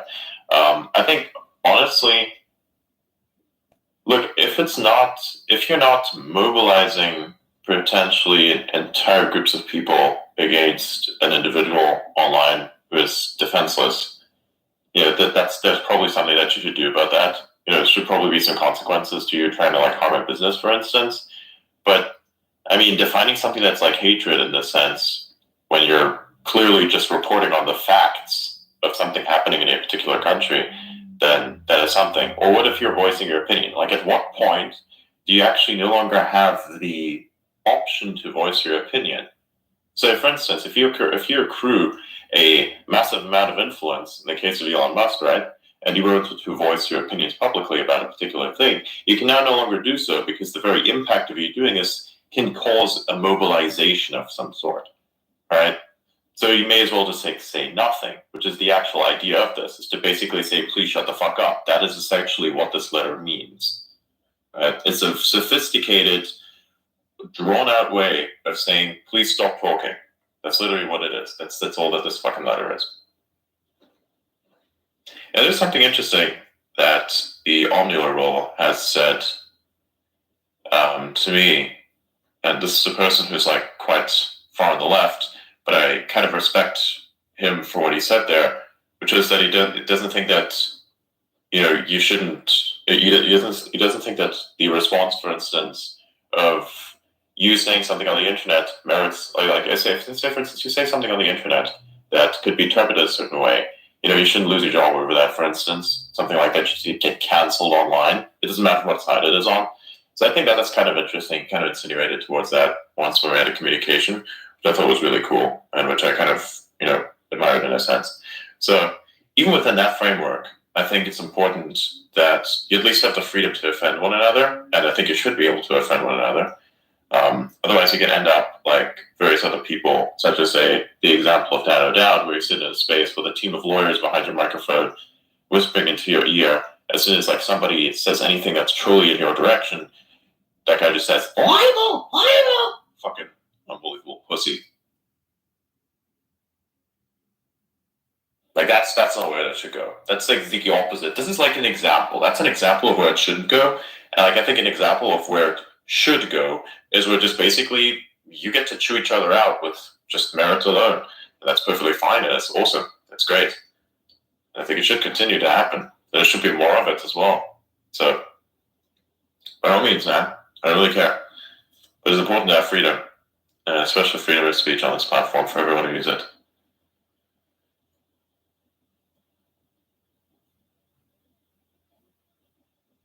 Yeah, and X conforms with the regional laws, so it doesn't, there is content moderation in that regard. So yeah, it conforms to the laws where it operates. Yeah. So this is fine. Like it's honestly fine. But seriously, what's the problem with the EU, man? And then, of course, you have something which I thought was quite a decent overstep. Like, this is one way to make an entire country angry at you, to say, hey, man, if you also post a certain way in your own country, then we will come and extradite your ass. Literally. That is crazy. Like, that is really crazy. Yeah, that is even something that the US may want to kind of like look at and do something about, because this is an actual threat to your fucking citizens, right? You probably want to look into that and say, is this okay? Like, what do we do about this? What is our response to this, right? And we have a thing that's called don't we have a thing that's called freedom of speech, right? Is that thing that now not valued by a certain country? So are we gonna like let that country decide for us what we want? This is something that's governing bodies inside the US will have to think about and pass something official on, because you can't just have fucking people get extradited just because one country is losing their shit. This is a very simple breakdown of the matter. So that's just my opinion on it. Right? I have nothing against the British. However, I do have something against the overreach in terms of power. So, yeah. Oh, by the way, George Soros turns 94 today. That motherfucker's been around forever. Yeah, ancient.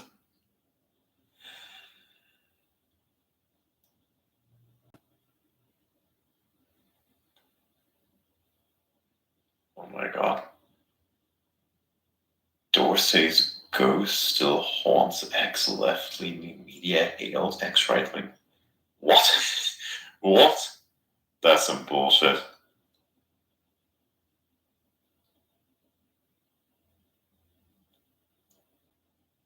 What kind of nonsense is this? It's kind of funny. All the left-leaning accounts are complaining about the fact that they aren't getting any reach, and all the far right-leaning accounts also complain that they aren't getting any reach. So how is it that both of these guys are somehow simultaneously censored more than the other, even though they both had the same issues? Probably because you've deviated so far in either direction that nobody wants to join you along the way, and that you've essentially created a niche for yourself in these various configurations, such that nobody wants to be there with you at all. Because who wants to join you in this endless, this endless stream of complaints?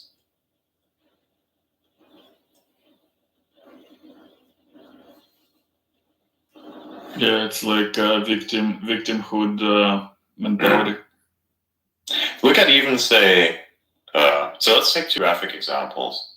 You take the people who are like far rightists, who like constantly write stuff about Donald Trump, as in say, take certain accounts that basically make an entire existence out of that, and just write about everything Donald Trump. Say, are you voting for this guy? You're not voting for this guy. Here's why you should vote for this guy. Here's why you shouldn't vote for the other guy. Here's why you should always vote for this guy. Here's what this guy did. Like, it almost, I think, to an obsession. Now, of course, I'm not going to criticize that. I think you can do whatever you want, and you should do whatever you want.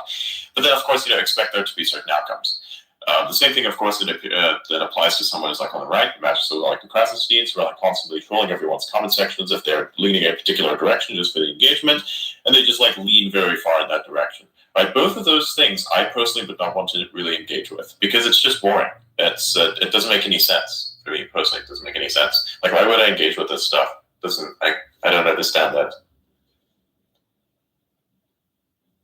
So you have like. The further I think you deviate in any direction, especially like this, the more you will lose an audience and interest, because it is obvious that you yourself are now no more than just a supporter for whatever side that you have. Irrationally so, as a matter of fact. The rational supporters are the ones that are at the center, the ones that get the most engagement by default, because that's simply how it works. But, what can you do? What can you do about that? Not very much, unfortunately. So now, basically, because they've lost most of their engagement as a result of, going too far either direction, they now experience a downturn, in engagement. So it's like, okay, cool. You're not being censored, you've censored yourself. As simple as that. And it's interesting because what I'm saying is what's happening constantly every single time somebody leans in any direction, because then you have to like conform to that echo chamber. So say, for instance, you start supporting a very particular direction more and more, then you get pushed in that niche, but you also get pushed out of the existing one that you're in, especially when you are trying to basically appeal to more centrist-based audience, which I think, say, for instance, for certain people like the like libs of TikTok, for instance, they would probably want to appeal to more than just their own echo chamber of people who are right-leaning, but people are also on the left, because they'd want to have other people see this as well. It's like, hey, do you know what's going on? Do you know what's happening here in this direction? I think that's something that they would want themselves. So the more they have to actually say, kind of voice in favor of a particular direction, the more they'd be hurting themselves. So you could like optimize that, I guess, out of the algorithm a little bit more, which I think you should, because the niche filtering is a little bit difficult, especially for people engaging with your stuff. I think if people are quite heavily engaged with your stuff, sure, they will see more of it, but the trend itself dies down quite heavily. Like, people have to be actually obsessed with your profile itself, in a sense, to a certain degree, to actually come back to it without having to rely upon the For You, right? That's why I encourage everyone to turn notifications on, because if you rely on the For You, there's like a 20% chance that you'll see one of my posts. So, I mean, sure, imagine if I say, put out a post every now and then, you'll see like one of my posts that I put out in like a day, even though I put out like 10 to 20, right? That's an obvious problem. So then you layer it out in hours and everything kind of works this way, but then that has its own issue. This is also why my engagement is up, by the way, because I actually am posting not only centrist, but I'm also posting more frequently or within a certain period of time, understanding exactly how that all works. So that's a bit of a side aspect that I think people would want to consider. Oh man, I'm crazy. I can't believe I'm functioning like this off of just 1 hour of sleep. I only slept for like 1 hour. So Did you fall asleep or just a nap? I took a quick nap for like an hour. Did you dip or just kind of? No, I just decided I'm just gonna crash for like an hour. Did that, came back in, and then.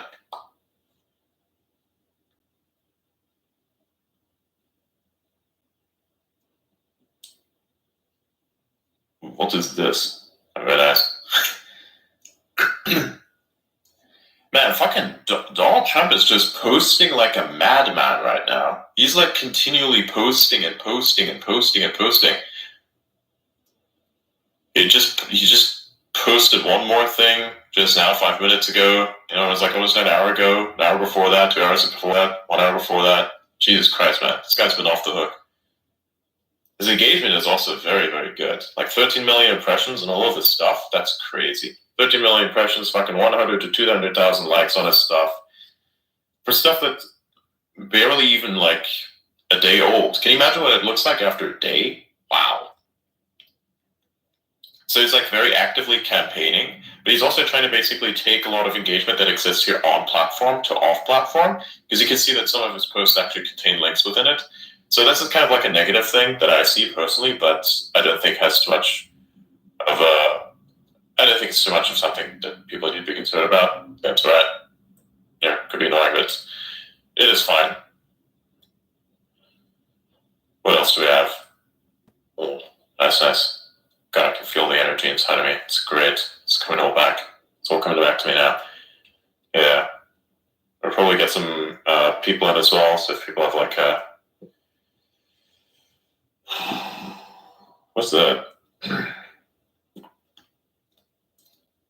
Is the debate still going? Oh wow. Testing Spaces is happening right now. The people in charge of Spaces are testing again. Well, there's a space going right now. It has like 209,000 people connected to it. Those are all basically just test accounts. But that's happening while we're speaking. I think that the weird-ass Trump debate is still going, where people are debating about policy. It's kind of funny. You can see the cards of many players here on the platform, in that they will only talk about policy now. They could have spoken about policy in Spaces like the way they are doing right now at any other time, literally at any time before this event. But it just seems that they were just waiting for an event like this, so the next level amounts of engagement would be there, right? So because they don't want to show up every day, because they're lazy, right? They would show up only when there is the actual opportunity to earn the engagement, then they'll show up, right? So that's why I see these kinds of spaces now, even though technically speaking, spaces like these, I mean, the debate of whether or not policy is good or not has already been had in many different ways. It's just not being rehashed. There's nothing of actual original content that's being like voiced right now. So it's just a rehash of everything that's already happened. Debates around policy, this garbage idea of the rich should pay more in terms of taxes. I'm like, what is that supposed to say? The rich should pay their fair share? Excuse me, they already are. And the people who aren't, the rich who aren't, those are the ones who won't get taxed anyway by your weird-ass schemes. Actually, as a matter of fact, the people themselves, which will be the most disadvantaged by all of this, are kind of the people who are not even the richest, not even the most affluent, because the ones who have most of the money, they won't get taxed a fucking shit anyways, because they put all of their money into foundations or borrow against their own money. So it's like, how do you tax that? You can't, unless you legislate that out somehow. But there's literally zero way that that's going to happen. That's like saying we're going to get rid of the fucking Federal Reserve. Good luck. So I don't understand what that's supposed to mean. Tax the rich to fair share? They already are taxed. And the people who you would want to tax, I guess, the people who you're making an insinuation towards who you'd want to tax, you can't tax because it just won't happen. And the stuff that you'd have to pass in order to make that happen is just absolutely barbaric towards them. And you'd get fucked in the ass, as any administration, doesn't matter whose side you're on, you will get fucked if you even dare try some bullshit like that. And I highly understand this. I really understand that. And besides, it's not about it's not about the lack of taxation. It's actually over-taxation at the moment that is causing a lot of problems. And I think most of all, to say, oh, we need more money for our stuff. Well, spend that money on less useless shit and potentially focus it more on America first, and then everything would work out. And potentially also outsource, if you yourself as a government can't do it, to contractors who themselves use the money effectively. Because at the moment, I'm not fucking seeing that. If I see a small fucking unfinished stretch of high-speed railway that cost $11 billion, what the fuck is that? Are we supposed to have more taxes for this? Like, what is this? Where did that money actually go? Because there's no fucking way. There's absolutely no fucking way, right? That's an example. So you want to pull out the tax the rich card? What the fuck is this? What did you do with the $11 billion? Let's ask first. What did you do with the money? What did you get done with all the money that's been, spent? Where's all the debt coming from? Well, ask this question, who are the contractors? Why the fuck does it cost so much? There are contractors who could do better for better pricing. Internet infrastructure. The garbage price on that is insane. You have a horseshit inflated price for technology that's even more garbage than the thing that came before it. When you could just use something like Starlink for a mere fraction of the cost. And would be profitable, right? But no, man. So this is not a taxation issue. It is a spending money on useless shit or spending too much money on stuff that could be costing a fraction as opposed to what it costs now. That's the issue of the money. It's not the taxation at all. It's the efficiency or the efficacy, rather, of how that money has been applied to solving existing issues. And I think most of us can agree that the way that has been done has been utterly ineffective. But that's just my opinion, right? That's just my opinion. You make up whatever you want about that. And I think you should, have conversation. But still, when I hear the tax the rich buzzword, it's like that doesn't make any sense. And the irony of this, that I literally heard in a space a person talk about fucking abortion and how they're okay with it. Meanwhile, I'm hearing their fucking children in the background. I was like, what? This is a simulation. The moment she fucking talks about abortion and justifying it, and all of a sudden I hear the baby in the background go, Meh! Like, wow. The fucking hypocrisy, dude. Holy shit. There's something about that that needs to be kind of thought about in a sense.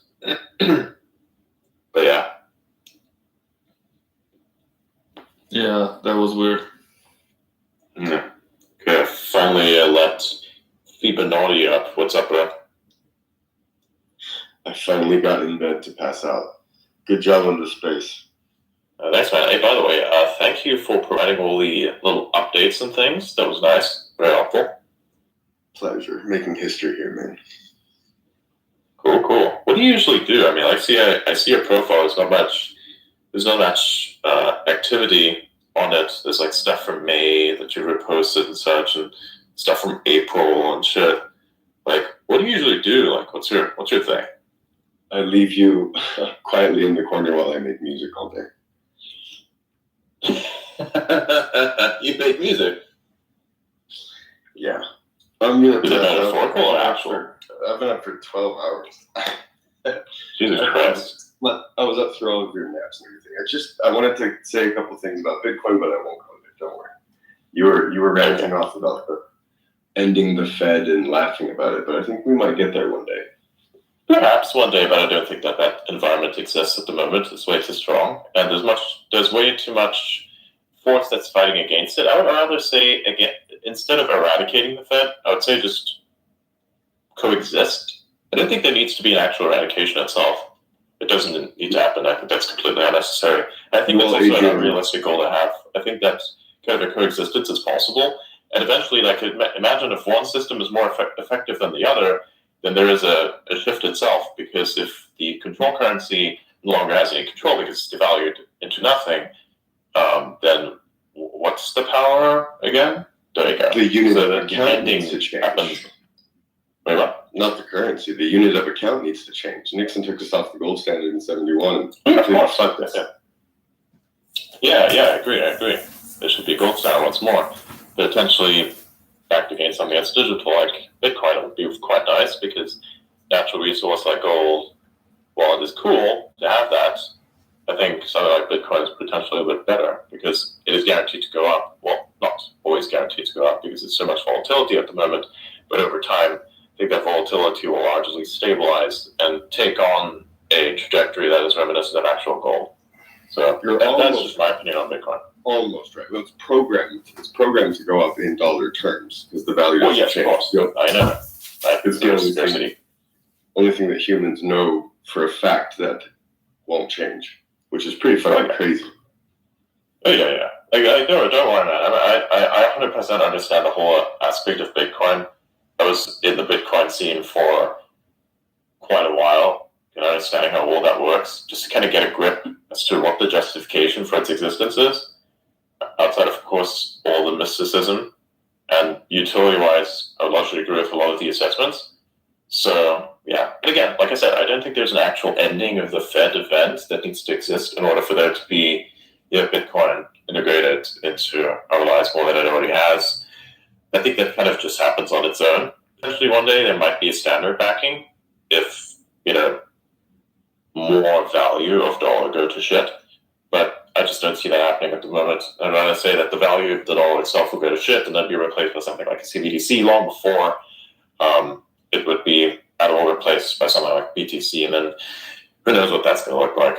Well, interestingly, every time that has ever happened in history, hyperinflation has happened, and the people just went to whatever money was the best and fairest for everyone. But unfortunately, we've had governments controlling which currency that was for 200 years of the German mark and the Great British pound, and now the dollar. Now we're obviously going to shit. I mean, anyone with half of a brain can see the banks are failing. Sam Bankman-Fried was like the last little, oh my God, you guys are fucking robbing all of us. I mean, look, I understand, but still, I would say there is, like what you just mentioned, there will be a currency that's controlled to replace it, which would just then be another thing that the government itself created, which isn't that. And I think we'll have, like, as a commodity trading thing, Bitcoin still, right? Why would we even need a government? Thing. Why would we even need a government in that case? I mean, you were going back to Iran right now. Why would we pay taxes if they can just print? Well, I mean, look, I think, true, but I think government itself is actually quite useful if it actually operates in the form of what it actually is, which is a company. If you imagine that a government is actually a corporation, then things would. If you imagine that a government itself is actually a corporation, and if it were to actually truly operate as a corporation with the interest of making profit that serves the population, then things would actually work. But it doesn't do this at the moment because actually the government itself is a servant that is scary to the person who's to be served. Well, what if we remove the government from the equation? Since humans never really needed government, and since the creation of the federal state, well, okay, a religion maybe to kind of control our crazy desires, but religion will always work until the moment it does not. There will always be someone who's. There will always be. But let's not go there because that's about as taboo as we can get. But the money's broken. The money is broken. Not really, we can all agree that money is broken, but still, I would say that you can't entirely get rid of government because it's actually kind of useful still. It just needs to be refined in a way that it is more useful than it currently actually is, which is where the problem actually lies, in my opinion. They have too much power, and power corrupts. No, I don't think power corrupts at all. I think power just accentuates what's already there. Power does not corrupt, absolutely. I fundamentally disagree with that. It is just something that attracts the easily corruptible. That makes more sense to me, personally. Well, the people who are already corrupted, and then you just accentuate what already is there. So if you have flaws within your being, you're easily tempted. If you have more ability, all of this, your good parts and, of course, your bad parts, maybe even the flaws themselves that you've never been aware of because they've been so small and you've been so small, these things become accentuated with whatever you already had. So that corruption and those flaws already there, they're just made bigger now to the point that they actually have effect. And that's what power does. It does not corrupt. It just enhances you. So if you're a piece of shit somewhere, then you will be a piece of shit in a lot of other places because now that's kind of bigger. I agree. But would you say that money corrupts then? No. Money does not corrupt at all. Money itself corrupts itself if some people take control of it who themselves have a bad vision for what money is supposed to be and kind of use it as a tool for destruction, then that is just reflecting. That just reflects the intent of the control and not the actual nature of money. Money itself is just actually something that's purely kind of cool, right? What is the nature of money? What is money for? The database for resource allocation, my dude. That's all that it's for.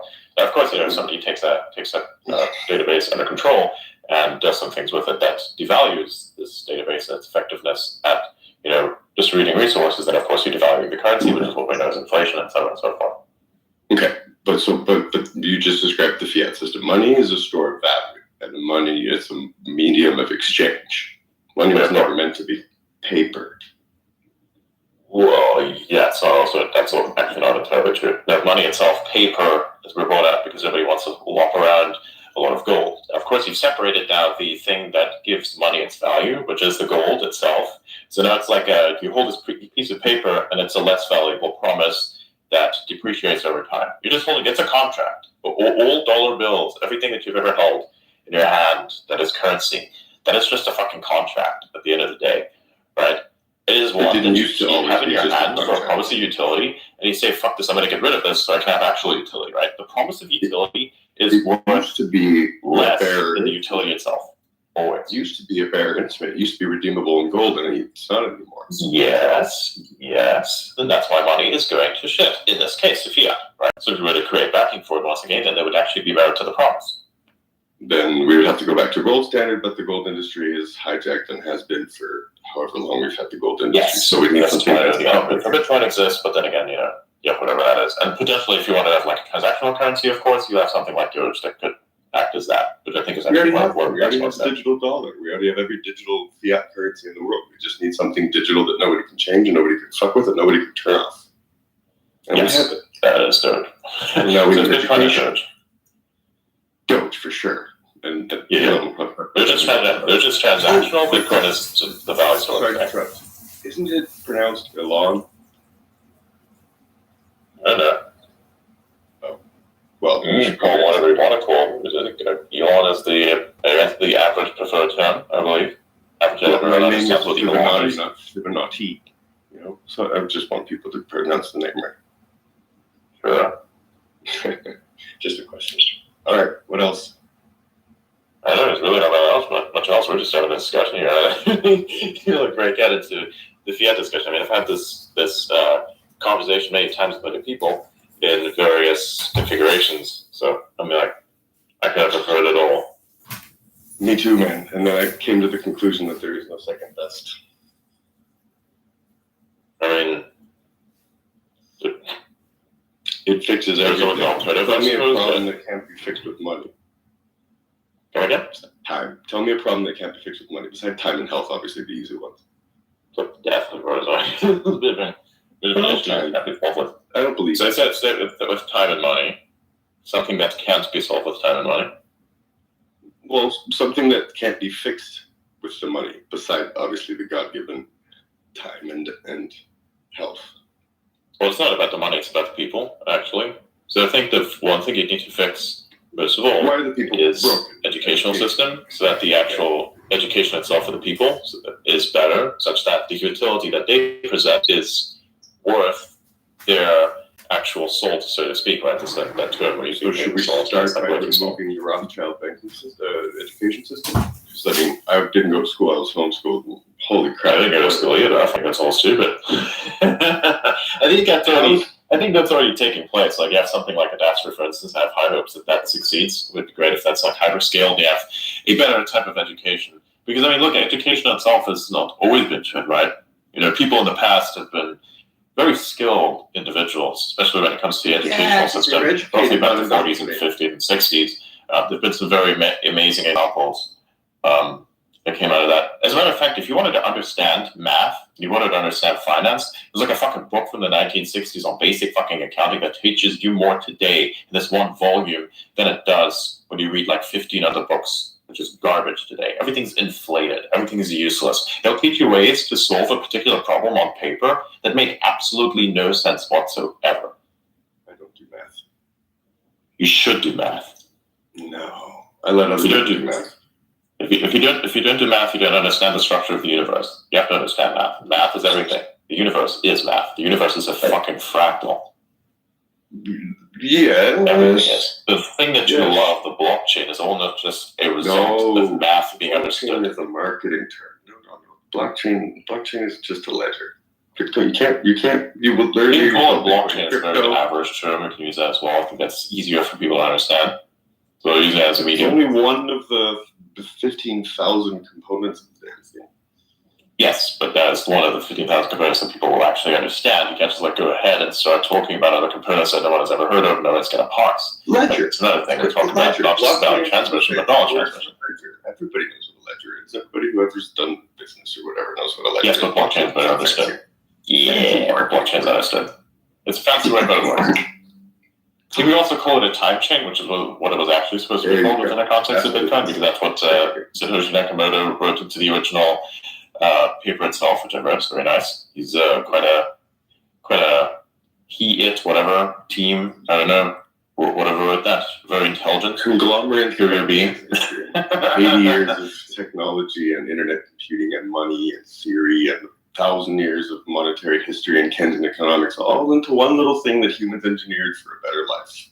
We just need to educate people. Yeah, but then it is a very particular type of mindset to approach that. Because otherwise, freedom. Nobody says no to freedom. Freedom. Look at El Salvador. What do you think of El Salvador? I fully disagree. A lot of people will say no to freedom because the freedom is the freedom to succeed is also the freedom to fail. So if you yourself say yes to freedom, then you also say yes to failure. And most people that actually want to say yes to failure, they actually don't want to have failure be an option at all. So if you don't have any options at all, then you couldn't fail. Right? So people, I think the majority of the people who are quite average would gladly sacrifice their freedom if it means security. 100%.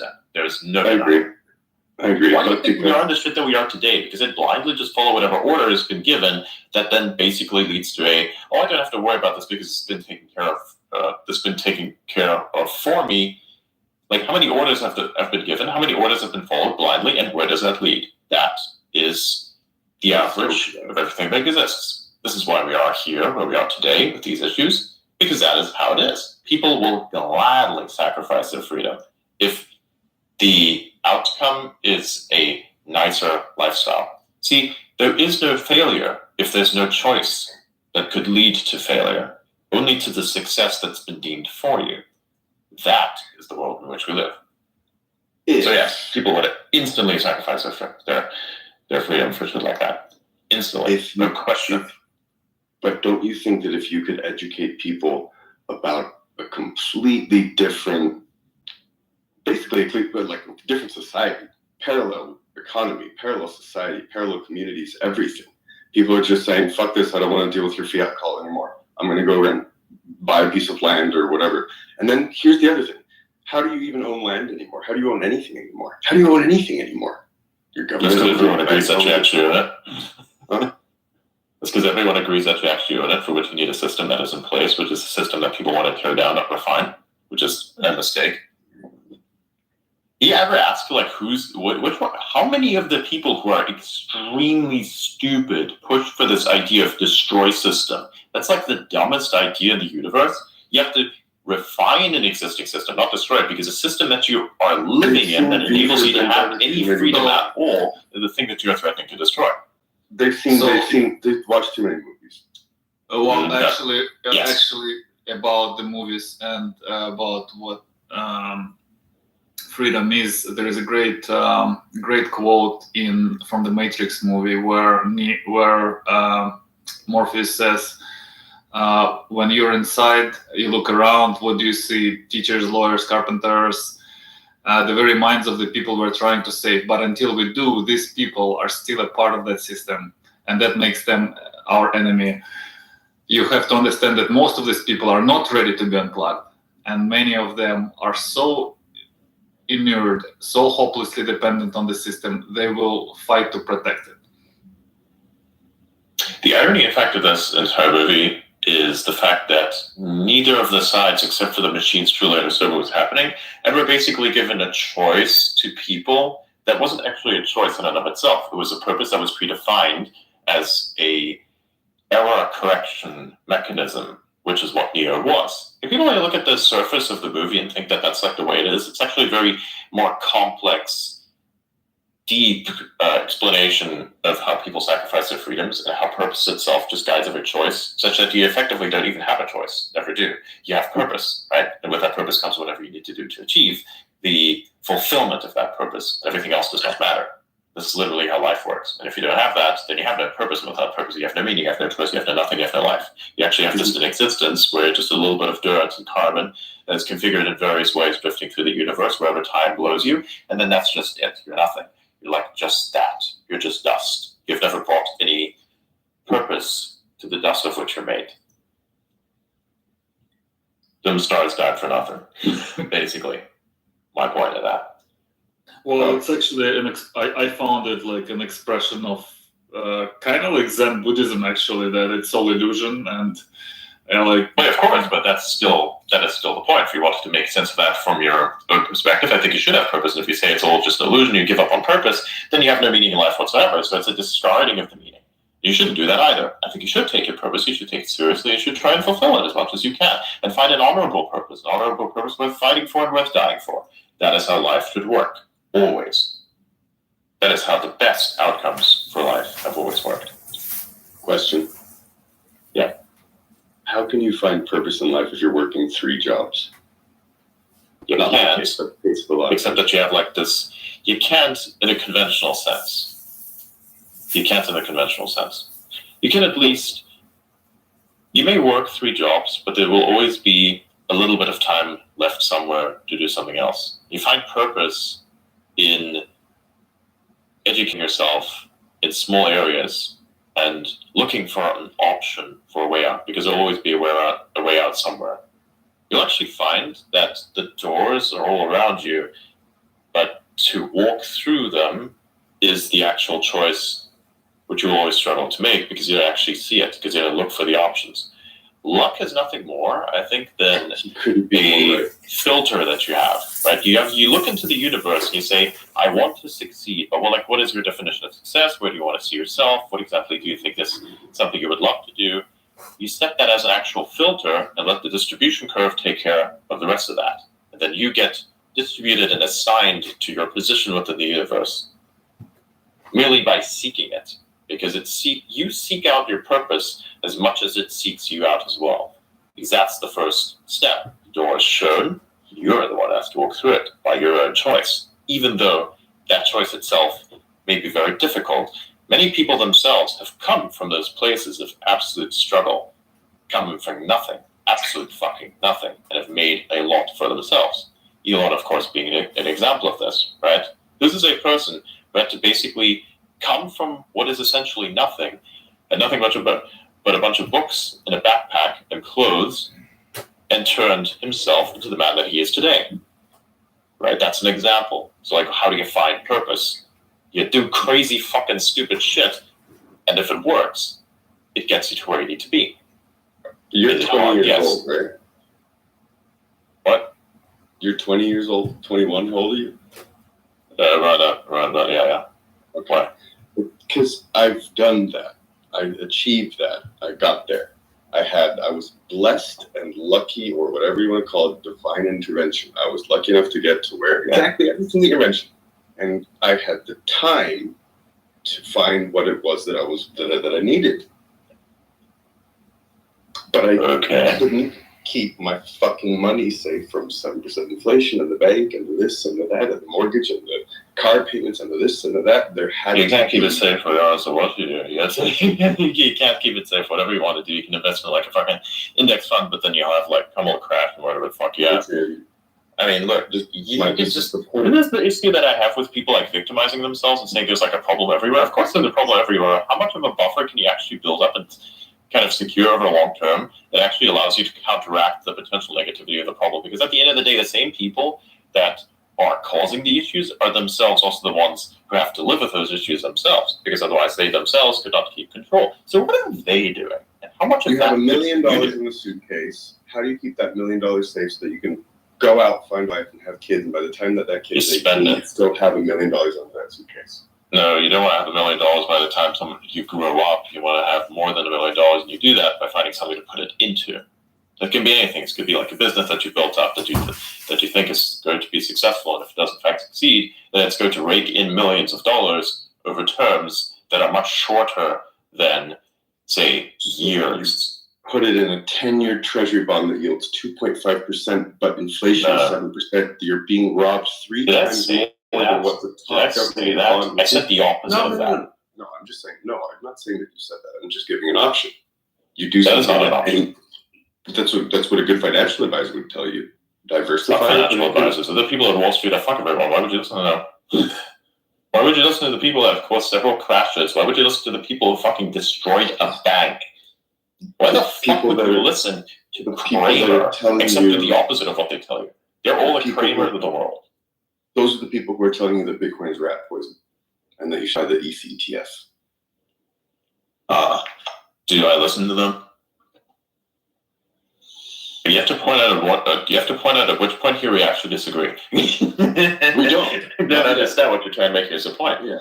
The point is, I had the blessing and the time to study something that a lot of other people didn't. Okay. Like the internet, like gunpowder, like everything that humans needed to succeed. And there's not a lot more that you need to succeed than maintaining sovereignty over your monetary energy. The Matrix is like about waking up from the fields of them harvesting your time, your energy, everything. You work 3 jobs. Actually, the Matrix is actually huge farming, but sure. Harvesting. You're not supposed to actually wake up from it. You're supposed to coexist at it. You're actually supposed to understand your position within that. It's a cult. Fiat is a cult. Yeah, everything's a cult. There will always be a cult somewhere. You can't prevent it. It's the nature of all things that force coalesces, much like gravity does to a planet. This gravity and stuff does to a planet. I don't see the point. I was raised in a cult. That's why we didn't have a financial system in the cult. We didn't have money in the cult. And leaving the cult after 27 years and being thrust into your fiat system cult that you guys have been... Who's you guys? Who's you guys? And all of humanity. You don't have a bank account? Who's you guys? Yeah, of course everybody has a bank account. You need a bank account. What do you do with the fucking money that you get into the bank account is what sets you apart from everyone else who has a bank account. Unbank yourself. You don't need a bank account. Yeah, you do. If you want to receive money for the utility that you've provided, you'll need a fucking bank account. Obviously. That's how business works, sir. You think the dollar is money, and that's where we disagree. It is money. That's what money means. It is a promise of utility that you can then take in exchange for actual utility. And it is the purpose of you taking this a promise for utility and exchanging it into actual utility. You do this as effectively and as fast as possible because the promise of that utility itself diminishes over time. That's what's called inflation. And that's why inflation itself exists, because it's a race against time to take the money and put it back into circulation. Because if you don't do it, that sounds like a stupid money system, and I don't want to live in that money system. Why do we so slow economics? The whole world. Shit. You evade it, and you play chess with it for as long as it exists, and even if it doesn't exist, you're the one who still wins because you're the one who earns the utility, not the promise of utility.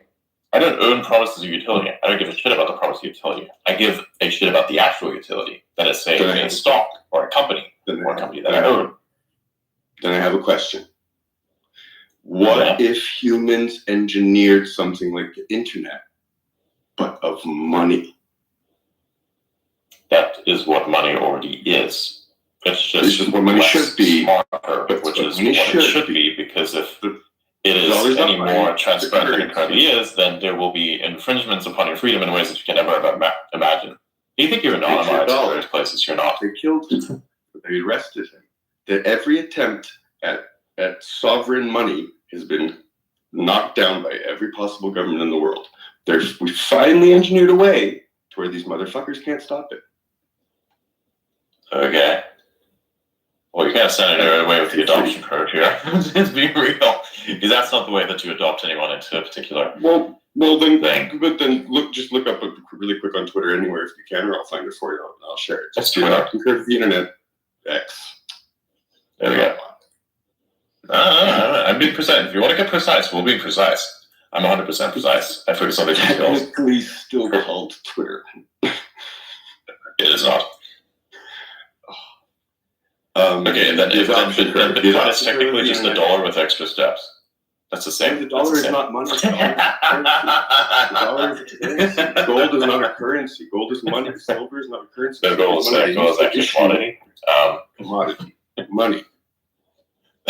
Money is just promise of utility, actually. So, but it's always been a promise of utility. It's only the only thing that has varied over time is the definition of that utility, and that the utility in the past was: here is a piece of paper that guarantees you X amount of gold, and then to say that this gold is a promise of utility itself and something else that you yourself can exchange, which is then the value of the paper itself, the contract, right? As is So the paper was for any contract. currency, not a unit of account. So it wasn't money. It's a It currency. is always money. It's all the same shit. That's what they make you believe. Now, It's what literally if- all the same shit. There's no difference. but It's just extra steps with extra steps within extra steps. You own Hear the me out. utility, Yeah. not the promise of it, nor the This is representation Elon of it. Musk You talking own the to a utility. moron. Because everything else doesn't matter. But you don't actually own it. Okay, then we get into 3.5 the like hours self-custody till part. Yeah, you do. Trump. Okay, well, what happened in 1911 when we went to war? What's the first thing they take away from you? You got to turn in your goddamn gold. What happened in 1939? You got to turn in your goddamn gold. We don't own anything. We can't own anything. The government doesn't let us. We're And slaves. like I said, you're trying to own a promise of utility, not the actual utility. If you're smart, you'd own the companies or own pieces of those companies that would then contribute to the war effort. If I were smart, I would own the real estate or the commodity behind whatever the bank that lends that currency to the government takes and considers money. Oh, we can have land as well. You can have versatile Even investment, of course. smarter. But again, it doesn't matter. The currency itself can go to shit. I don't care. It can be replaced with something else. It doesn't matter. The only issue is probably privacy. But then again, whatever your exchange for promise of utility is defined by you and whomever else is entering an agreement with you, because that's all that money is, and all that money in any configuration has ever been through all of history since the time that reading and writing itself was an actual thing, even before that. I'm going to question the crap out of you. What was the first thing humans used as recorded history as money? In recorded history, well, I can't recall very far back, but I think one of the most prevalent ones was cowrie shells, and of course, crafting various other kind of shells into things that are actually kind of difficult to replicate. And we're basically using that difficulty as a means. 1,000 years before that, big fucking stones with. This is actually the piece in history which is very relevant, because industry was then developed by other people to then basically make the process of making this currency more efficient, thereby then bankrupting everyone by devaluing that currency. This is actually where currency actually became currency the way that we see it today, where there's actually inflation seen behind something. So you can go back in time and use that as an example, but that's the example of how everything escalates to today. Because you have this instance in history and it keeps echoing. Which is also why you're not supposed to own the fucking cowrie shells. You're supposed to own the utility of what the cowrie shells represent, not the shells themselves, because they're useless. And they will become worthless one day, as all money will. All of it, even Bitcoin. Wrong. Because one Bitcoin will always be one Bitcoin. Maybe. It doesn't matter what the value Humans change. Humans change. The Bitcoin network and they will discard change. things. There will be a lot of things. Can't change it. That's the whole point. Yes, you of can. it, is A lot of that it can't- if the majority network agrees that there's a change to be implemented, then the network itself will fit the change. It's called a difficulty adjustment. Quantum computing, it will just trigger the difficulty adjustment. You can add 10 fucking Yes, I know, but that's power, the reason why it changed. every 10 minutes.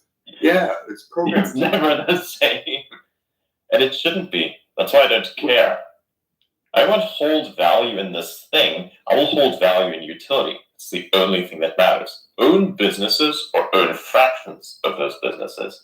And keep putting the promise of utility into that so that you own the actual utility itself, such that more utility can be generated. That's why there is inflation. That's how it was justified.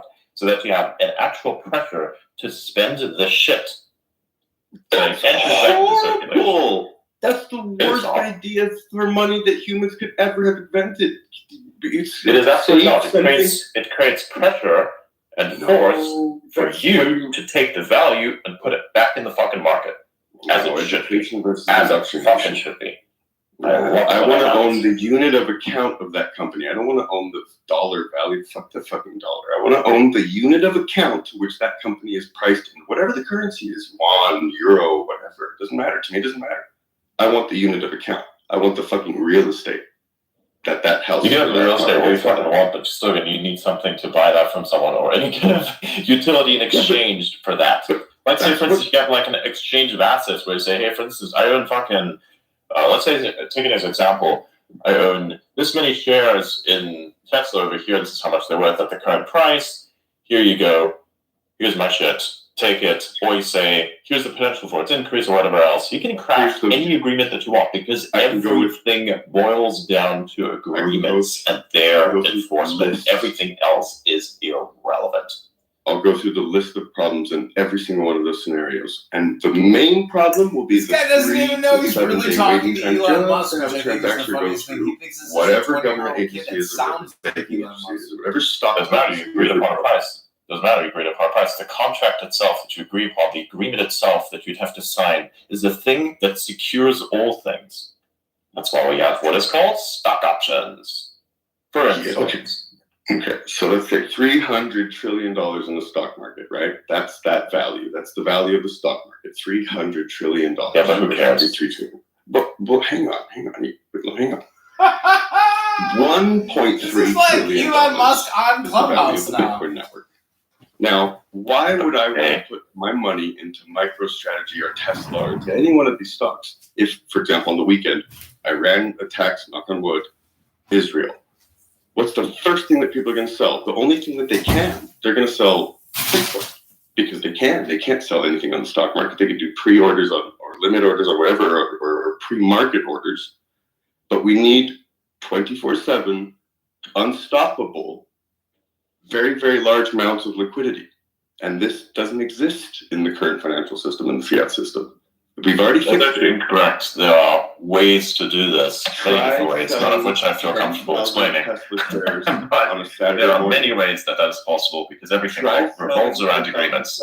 Shares on a Saturday morning because there's a house for sale and you want to buy it. You cannot. You won't be able to. You never will be able to. You would have to, actually. You can't. And then try selling GameStop. You don't have to. You can't. You don't have to move anything anywhere. It stays in place, much like gold could. Everything is just a fractal of an agreement. It doesn't matter. Liquidity. There's no liquidity. I figured it out. It's not about the liquidity. Real liquidity. It's not about the liquidity. What's it about? If I want to liquidate assets to purchase another asset and there's no liquidity, how is it not about the liquidity? The thing is, it's all about the liquidity. There is always an agreement somewhere that can be made if the value itself can be identified and agreed upon. That is literally the idea and essence of money. It is agreed upon. Not in the stock market. That's the whole problem with the stock market. There's a beautiful thing. There's a beautiful thing in money. Actually, with the stock market, it does apply, which is why there are sentiment engineers. This is what analysts are. They're nothing more than sentiment engineers. So it's like basically saying, hey, I will engineer a stock to perform a certain way. It's nothing more than sentiment engineering. This is why there's a thing such as Jim Cramer. That's why there are always going to be retards who draw lines on a fucking chart even though they do nothing. They only do something because people believe in it, believe in the fact that it does, causing effectively what's like an effective mass hysteria, then saying, yes, these are definitely things that work. The only reason why anyone ever draws line on a chart if they're oblivious or they're trying to figure out what all the retards are doing. That is literally the only reason, right? So they're sentiment engineers. So everything is based upon an actual agreement itself. A consensus. And what does Bitcoin base itself around? A fucking consensus. Everything is consensus. Everything is agreement. And what works is what money is. That is consensus. Consensus is the worth. You have consensus of worth around utility that is rendered. That's currency. That's all that it is. It is just an agreement. And it's just consensus, either by two parties or more than two, multiple. Extrapolated into infinity, it changes nothing. Should it actually, be if you like extrapolate this? it into infinity, the agreement is actually stronger because it couldn't be broken by any one person or individual entity. It stays solid based on the mass of basically everyone agreeing on the same thing. Like Bitcoin, not like the US dollar. Who gives a shit about the US dollar? Nobody gives a shit about the US dollar. You take it, you spend it for utility, you agree upon the utility being a certain thing, that's why utility is a utility, and that's it. What if you don't? Yeah, what about the market? But what if you don't? And then, if you're actually influential, you then have that within a company, and you sell the company up the assets. It's just a different way. It's just a different way of money transfer. Everyone's transferring worth in ways that is very low and closed-minded. What you're describing makes no sense to me because it is not at the level at which people with a lot of buying power operate. It is just low level, actually. And it's only at that level, if you were to say, have someone who just wants liquidity. It's the lower level. The higher echelons are like a chessboard of agreements. And each chess piece is a company. Within each chess piece is the value of that company. Untouched, staying in its place. The only thing that shifts is the chess piece itself. That's it. Nothing more, nothing less. Only that. And the consensus is what shapes the thing to be what it is. That is as easy as it is, and as difficult as it has always ever been and will be. Very philosophical. Yeah, but it's reality. Like, I'm not going to lie about what reality is. I'm not going to imagine it something more complex than it actually is. I don't see it as anything more than that. I actually find that if you stand in your own way about your identification of what reality looks like, you end up fucking yourself. I don't want that for myself. So it's something that people value in the animals that we have as pets, that we eat, but not something that I value to want to have in myself or other people. So there we go.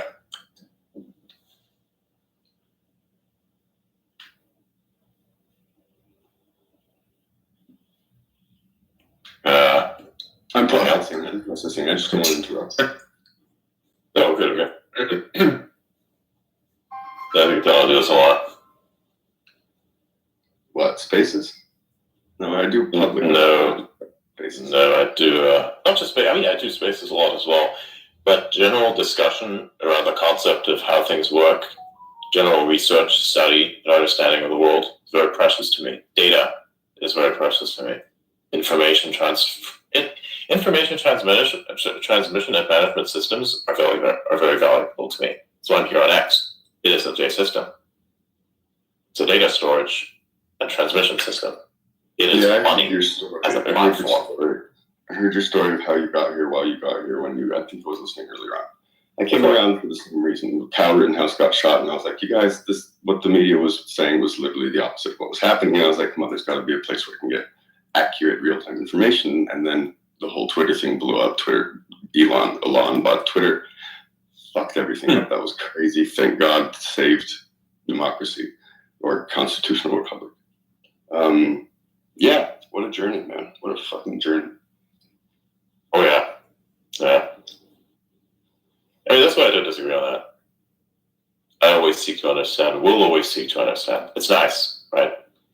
And ironically enough, I wouldn't have understood any of these things if it weren't for the X platform itself, because it itself is also just an extension of utility. What do you think social capital is? It's even less. Social capital itself is even more complicated than currency itself, subject also to inflation and every other weakness that any currency will always have, because every single currency has weakness, and that it doesn't evolve. Oh, yes, it does. What's the weakness? The weakness is the same reason that keeps the dollar in power, and that is agreement that it has value. If there's no more agreement about the fact that it has value, nobody cares in keeping the computers powered up to make it the thing that then gives it value. Then the whole thing disappears. And this will stay around for a very long time. It will stay around for a very long time. I don't disagree with that. I don't disagree with that. Adrian, these are 2011 arguments. Come on. El Salvador is mining Bitcoin with the volcano. Yeah, that's good. That's good. That's absolutely amazing. Bitcoin's going to be around for a very long time.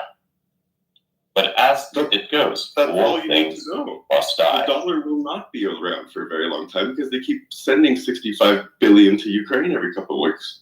So of course not. That's why we'll change it to something else. Everything evolves. That's the idea of how money works. It has always evolved. It has always changed.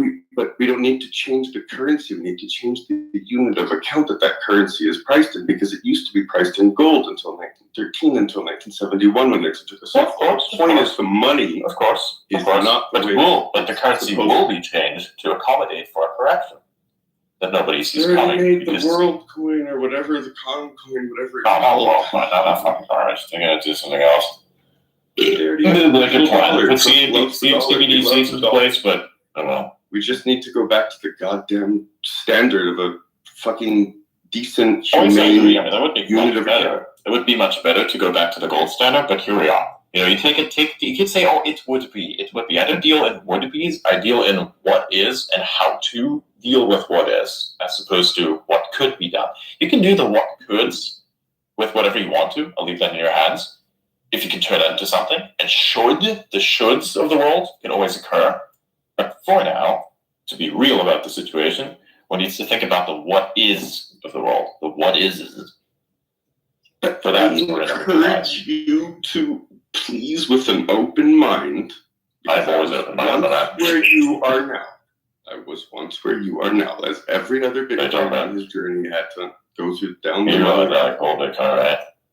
I know. But holding Bitcoin even in cold storage, doesn't mean that you understand. There's a deeper concept to it. I'm not saying that you don't understand. Otherwise, I wouldn't have it. I'm not saying that you don't.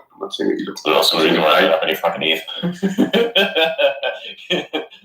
Maybe because the Vitalik is a human and they can go after him, and because 97% of the Ethereum network is hosted by fucking Amazon. I don't trust Ethereum. I don't like it. It's icky to me. It's not gold. It's not crypto. It's not. It's a network. It's not crypto. It's a whole different thing. Crypto is great. No, they're all just a fractal deviation of the same fucking thing. You can't be so stubborn. You have to. This is why I'm asking you. Very stubborn. I don't disagree with math. I'm not going to disagree with the nature of the universe because it's an object that is unquestionable. Simple question. What's the difference between proof of stake, which Ethereum uses, and proof of work, which Bitcoin uses? If you know that, then you know that they're not. Yeah, I know the difference. One of which is shit, and it's obviously not the one that's proof of work. Proof of work is great. It's nice. Proof of stake is horseshit. I hate it. That's why I don't like Ethereum. That's why I've gone out of Ethereum. So, do you know that Bitcoin is one of the only, but the biggest proof of work network, the one that takes the energy intensity to secure the data? Yes, that is why it's still valuable. That's why I am interested in it, but I will not be deluded about what it is and what it can do and what it is. You don't have to be deluded. You can go and read the code. So you can't be deluded. You need to read the code. You need to read the code. Nobody's gonna fucking bother about the code. There's a minority of people that will bother about the code that may even ironically itself control quite a large amount of outcomes for the currency itself, which effectively it does become and should become. But that's about it. That is outside of your control once again. Right? If you accept and understand places in which you yourself have no control and then work with what that is, then there's only 21 million. They can't make more. There's only 21 million. Every million. So who cares? Can't buy one. I know. I'm struggling to see what the point is. You are now. I know. It was so fucking hard for me to understand too, but when it hit me like a ton of. But when you talk about out of sex, exactly what the thing is, how it works, and how and everything else. 80 years of science and technology and monetary theory and history and everything into one big pill that hits you. It doesn't just come. You have to go after it, and you have to. I'm trying to. What do you mean? I already know all this. I already know all this. So that's the reason why a lot of computers super cheap today. Can you tell me how a lot of NVIDIA GPUs can be rented for a very, very low price, respectively? Everybody thought Ethereum mining was going to be the next thing, and it's not. Yes, everybody thought Ethereum mining was going to be next thing. Everything was great, everything was beautiful, everybody got the GPUs, everybody put it into the chain, and then, of course, they moved from proof of work to proof of stake, and then all of a sudden these GPUs and everything became available. Now they're free somehow to the extent that you can use them, and they cost less, which is crazy to me. You used to be able to mine Bitcoin on a normal CPU. Yes, that also applies. Yes, that also applies. It drives innovation forward, but what it drives mostly forward is data storage. It's not data storage. I'm not storing data. That's I'm transferring value. Transferring value. Yeah, but value storage is data storage actually. So value storage is nothing more than data storage. Ultimately, or energy storage, actually. That's what it will be. That's what everything will be condensed down to. It's just energy, and that's it. That's also what it is, effectively. Bitcoin, it's just energy storage, but in the fact that energy can't be claimed back from it. just the utility. What are you talking about? Bitcoin, much like the cowrie it turns shells, into a much bank like the for cowrie 8 shells, except that the cowrie shells have a difficulty adjustment within them. That's the only difference. But it is still also crafted. The difficulty of how to craft it is the thing that gives it its value. But Nothing that else can be claimed of it. own value. your argument is the value of Bitcoin. You're giving 8 billion I'm not people around arguing the world. against it. I'm just saying what it is, and I'm not going to disagree with basic facts of reality and how energy works, because then you're basically valuing Bitcoin higher than what it actually is, right? Or a store of value for 8 billion people around the world that can't be turned off or inflated by their government. Holy fuck, are you serious? That is the value. Off, you turn energy off, but I think how can you turn it off? soon. How can you turn energy off? You can't turn hydroelectricity off. You can't turn volcano power off. You can't turn a bunch of fucking geeks all around the world. You'd be surprised. EMP the world, and then we have a bigger problem than Bitcoin's network going down. You know what I mean? I mean, if that doesn't work yet, like example of ultimate failure, I think when it comes to freedom would be North Korea. They've successfully managed to turn everything off now. They're gonna go after Elon Musk because he wants to do a space with the ex-president of the United States. We're already in dystopia, Adrian. We need to fucking escape their goddamn control, and we invent. Yeah, but then if you think in terms of delusions, it's not gonna work, is it? I'm not saying that the belief in a cryptocurrency like Bitcoin is delusional. I'm just saying that the aspects of how you justify that belief are delusional. I don't need to believe it. I can verify it. I don't need to believe anyone. I don't need to trust anyone. I can verify the fucking code for myself. And every 10 minutes... It's not about the code. It's not about the code. It's about the humans. Without the humans, there's nothing. Humans define utility. Without the utility, there is nothing. There's just dirt. That's it. Humans just look for the scarcest asset, the scarcest commodity, something that was easily recognizable, easily divisible, and easily portable. We decided as a race that was what we were going to use as our unit of account. Not the dollar. I understand that cowrie shells were also kind of cool that we decided to work with something else. Salt, rocks. So, we've been through a lot, man. Paper currency. Yeah, we've also been through salt and pepper. So yeah, I know about this. I know the history of money. I know the history of whatever else has been identified as money. Anything that's scarce. But at the end of the day, the thing that tended to stay the most valuable is the stake in what creates utility. What's most valuable is what's scarcest. There's only ever gonna be 21 million Bitcoin, and that's the you can make an argument for that. And sure, it's beautiful. It's nice to have value in that, but the actual thing that you'd want to put, this is where nobody puts it into because it's difficult to understand where exactly the value is being created. You have to put the asset itself into the thing that manufactures the utility that gives value to that asset. That's what you want because that's the source of everything. That is God. Companies are God. No. The companies are God. Fuck everything else. Value is defined and pegged to it, and you can do whatever you want with it. You can define an agreement in terms of value and trade with a currency. You can choose any currency that you want for this. Right now, you can have fiat, or you can have an agreement which basically says it's this price of Bitcoin. Doesn't fucking matter. Right? You can actually choose that for yourself. It depends on whatever agreement you want to draw out, because everything is just an agreement. Everything is just fucking contract. That's what money is. That's what everything is. That's what value is. Value is an agreement. Value is an agreement based on utility, and value and agreements are just a promise of how that utility is being rendered to whichever entity. Now, what happens when one of these Wall Street companies decides that they're going to use Bitcoin as their unit of account, not the dollar? It doesn't matter. It doesn't matter. It's cool. It's cool if they use Bitcoin to value themselves. Fuck it, go for it. I'll invest in it still, regardless. But it doesn't matter if the utility of that company itself beyond that point is nothing. Then I won't fucking invest in it because I know it's a fucking failure. The whole utility of the company is billions and billions of dollars going into Bitcoin, and then holding that and saying that they're never going to sell it. That's not utility. That's not utility.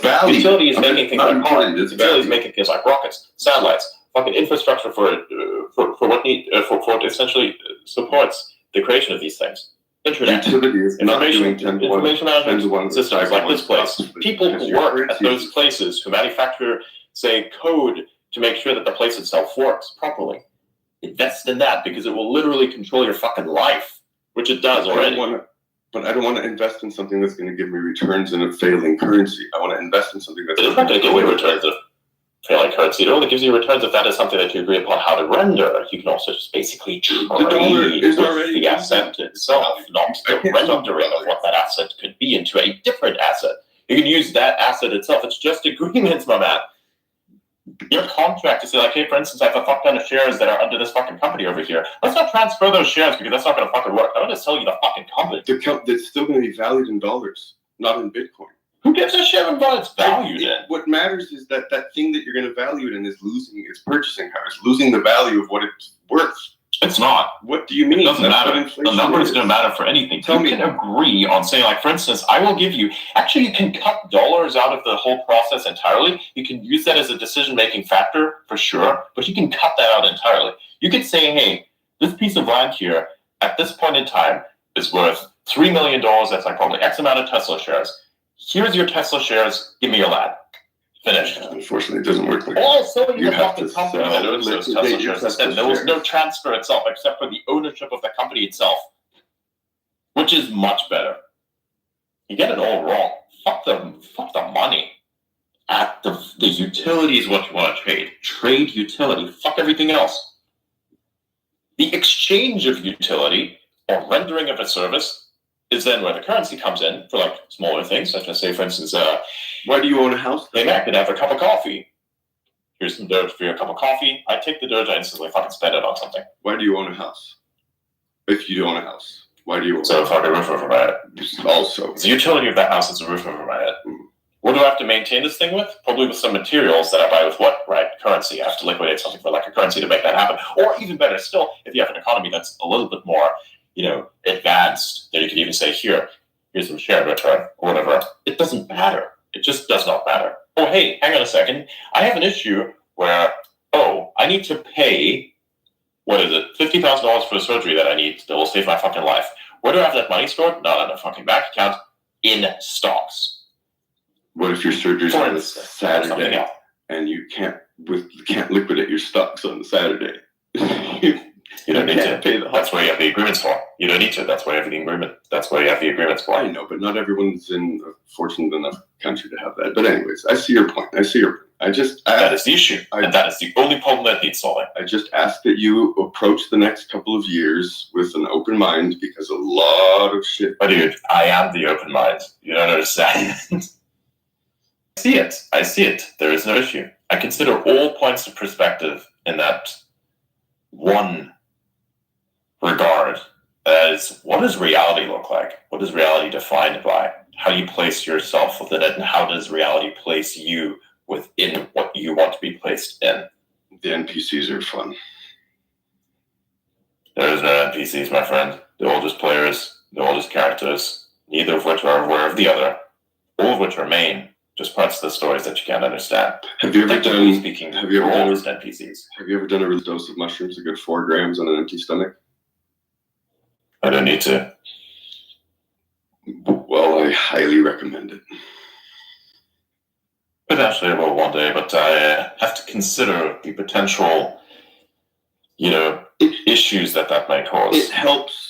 Say, for instance, there are people that have underlying issues of schizophrenia that have never been identified before, and that then get activated, and then some people have like some really bad long-lasting issues right after that. So one has to consider that. But right, so I myself, unless I am 100% certain of my decision, will not need to take such action. Okay.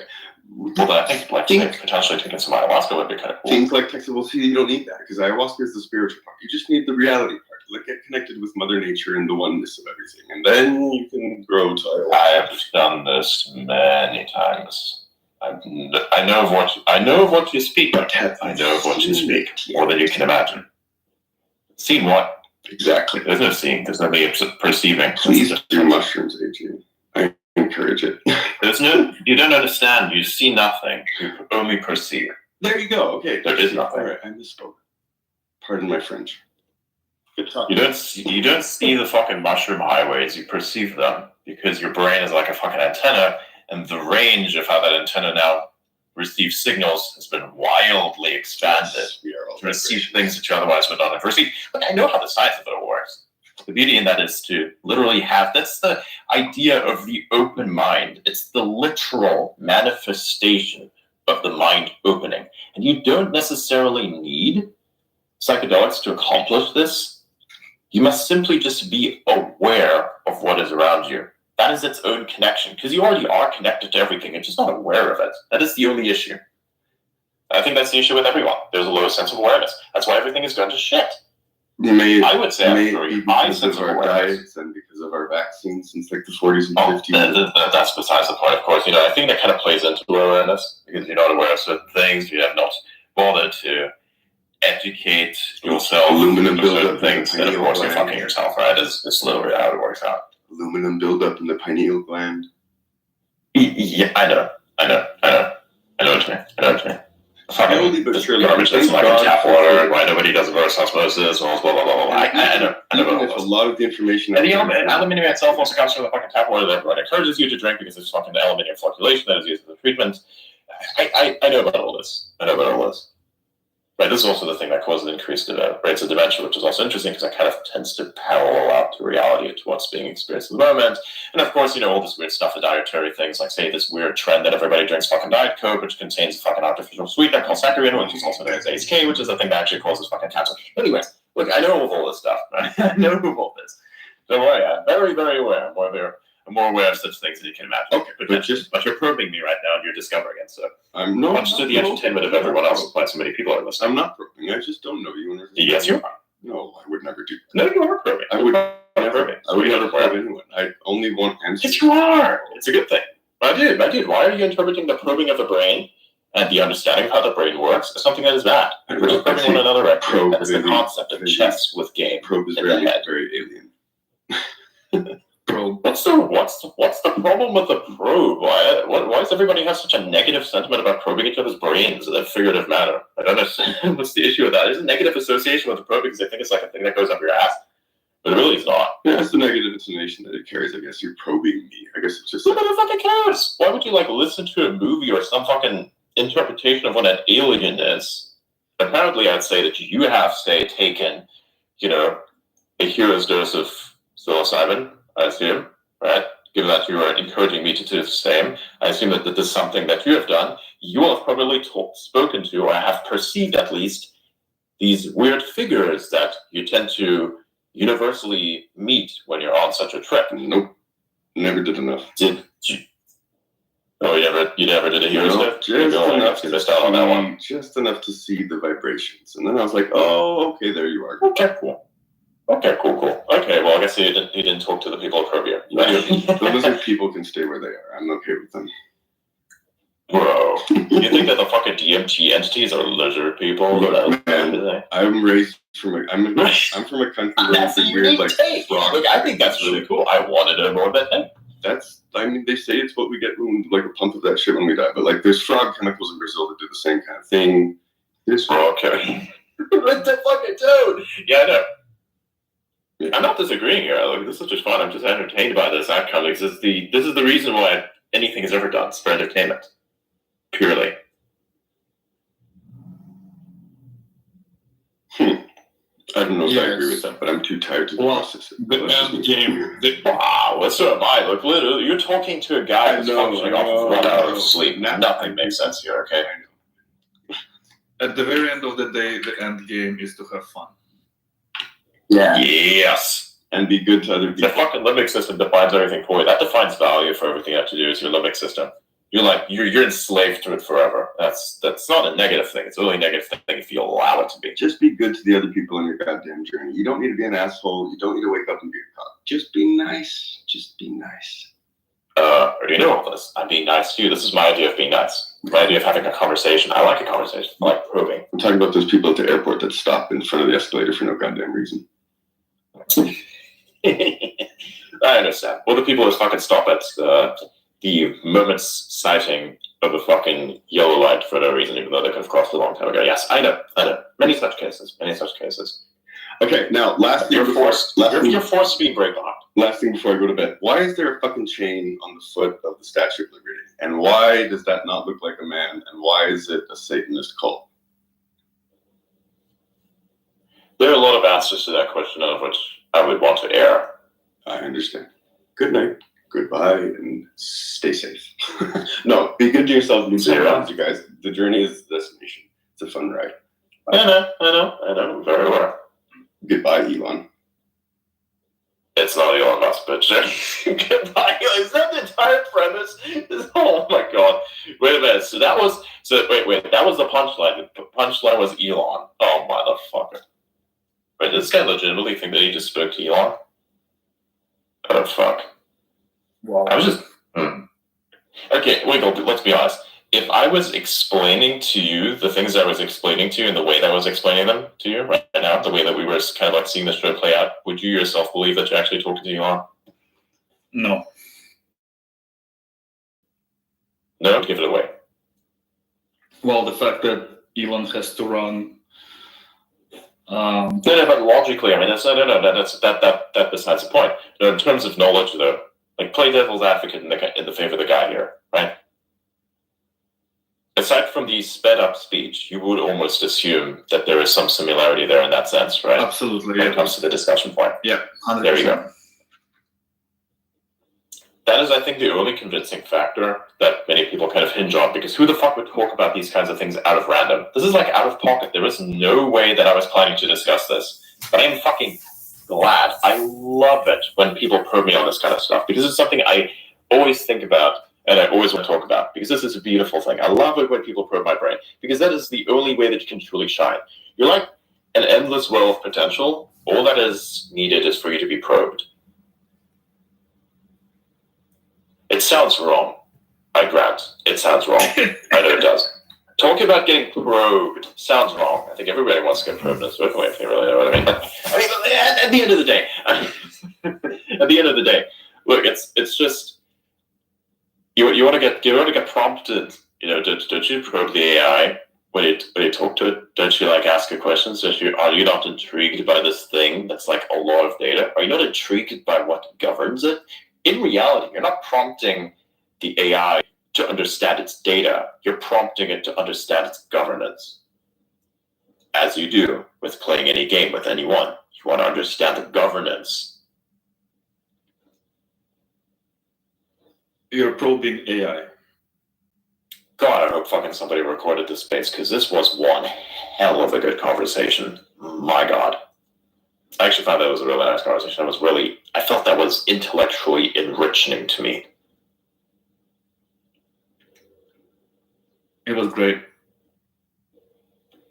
For sure it is. Probably also very entertaining for other people to observe and imagine.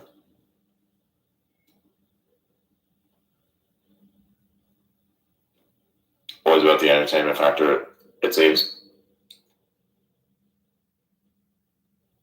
Ew, nice. Are you into timeline settings? Aww, I love that. Completely forgot how to do that. But do you?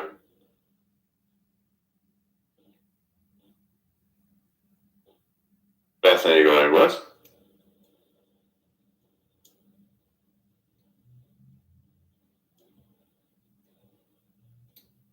Yeah, Bethany.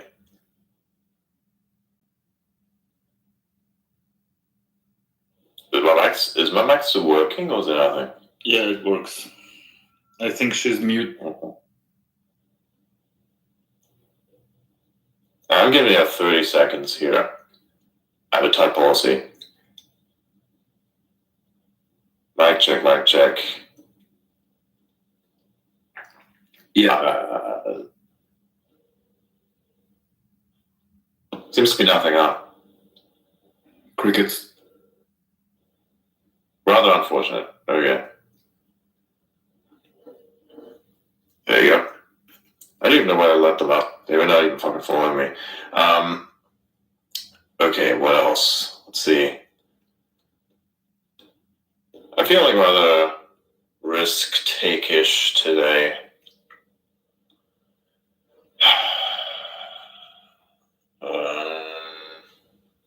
Did I just turn into the fucking the omni-liberal of cryptocurrency discussions? That was wild. Just realized what they did there after the fact, not while it was happening. For sure. Okay. What else do we have? We're gonna potentially talk about. Well, there's another earthquake alert. In LA. Yeah, guess This Lizzo has landed again. 4.5. Yeah, definitely her. Confirmed.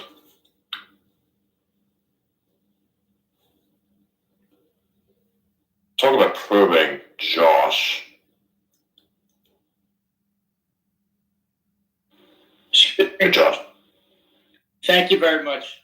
Thank you so much, Adrian. Nobody knows more about probing than me, believe me.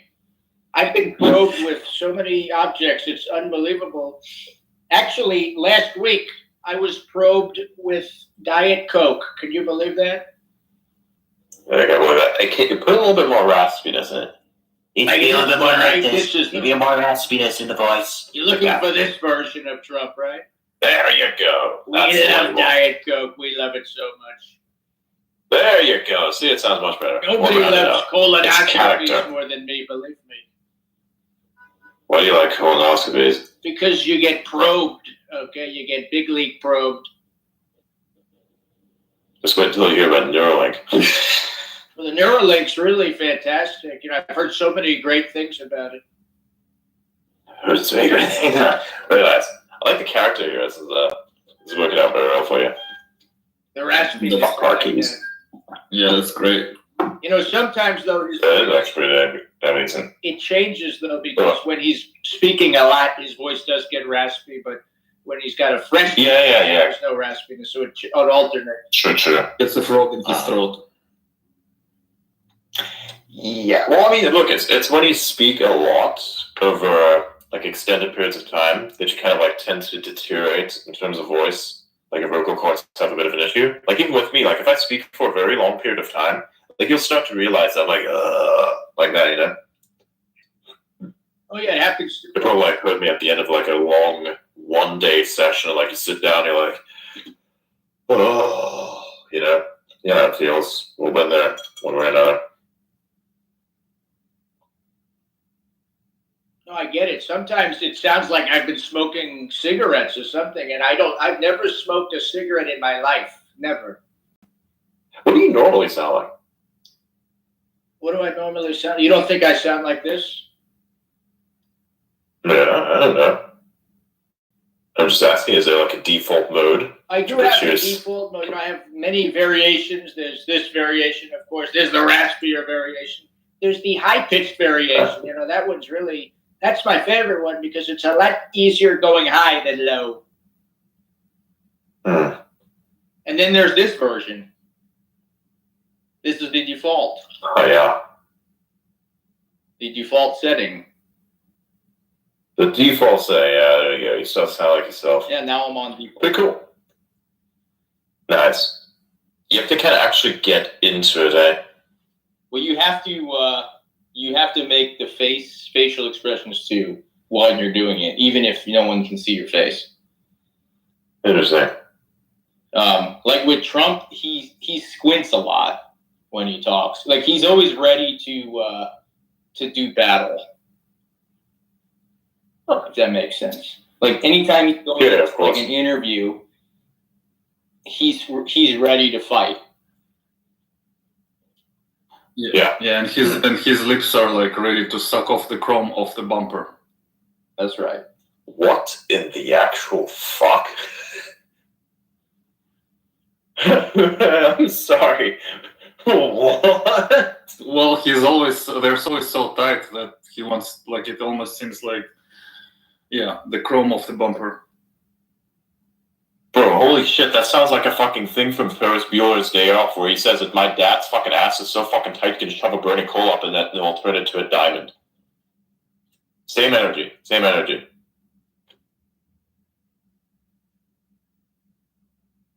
know that doesn't get any laughter, but I'm like dated like that. I've watched a lot of weird movies in my, like, when I was growing up. A lot of 80s movies, actually. That explains the dad humor. You ever seen I Arthur? fucking hated modern movies. I love old movies. They're so good. You ever seen Arthur? Classic 80s movie? Oh, that one? No, I haven't seen that one, unfortunately. I have an oddly specific one. I've seen like that. But, you know, I've seen a few of the classics, of course, that were very popular at the time. One that's very niche is like a, private investigator, fucking like, played by Tom Selleck, Pink Panther, and Magnum. No, that series, like multiple seasons of that series. Magnum PI. That's old. That is old as fuck. Nuns don't work on site. That's where that meme is from. I was laughing even harder when I saw that meme because I realized where it was from. The clip. There's so many moments in that series that could be a meme today. Actually, now that I think about it, there's a lot of meme material in there.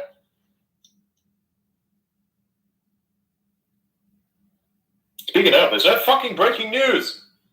Except Lizzo landing, but sure. And for some reason, my the spaces that I'm holding right now are quite entertaining. We have like record levels of listeners in here. It's crazy. Almost 600. I had like 600 at some point. We're like at the peak because I'm back. We listen. We talk. We very good. Very nice. Everything happened. And I'm gonna take a little bathroom break. Give me a couple seconds. all right.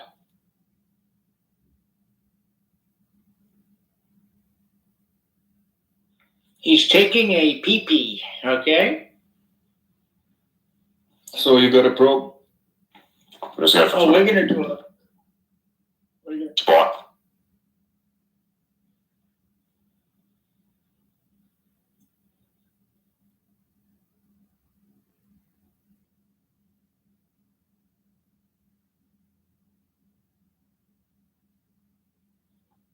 He's making a big league number 2.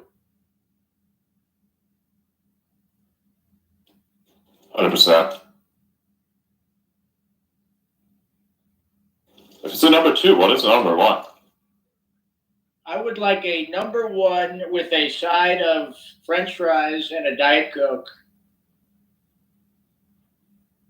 Imagine like fucking ordering this shit at McDonald's with that exact voice.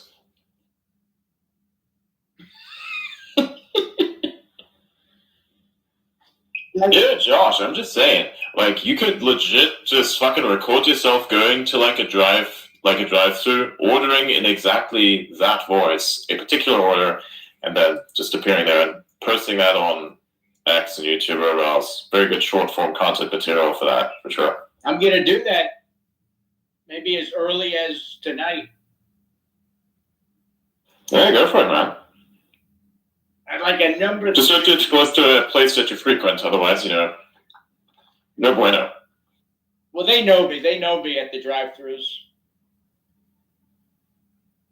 Oh yeah, cool. Because that's actually more of a case why shouldn't we?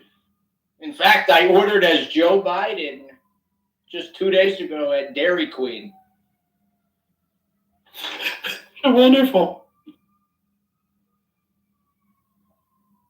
What about the guy who's like calling for Joe Biden? Joe Biden, where's Joe Biden? That Joe Biden? Joe Biden, wake up. Wait that one. Wakey, wakey. That's kind of ironic. Bit of the COVID-19 thing. I was actually kind of locked in at a construction site, literally. A beautiful wall made out of rocks. Big, beautiful rocks. It's the funniest thing. I could actually always say that. And whenever I'm next to like that infrastructure, I always tell everyone it's a big, beautiful wall.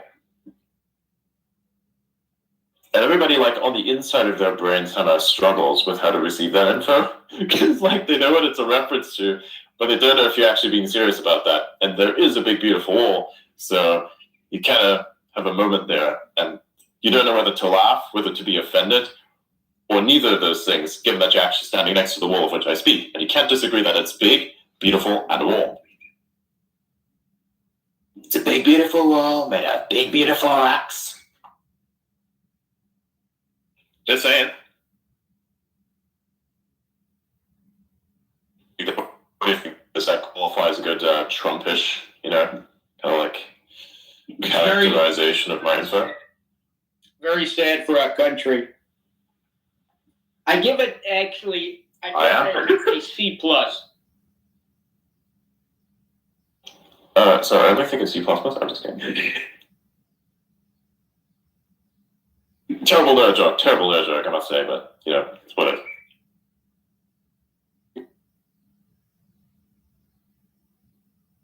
Hey boy, I see a lot of people are jumping in right now, but you've missed one hell.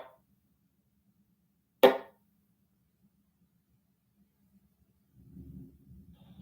guys hear me?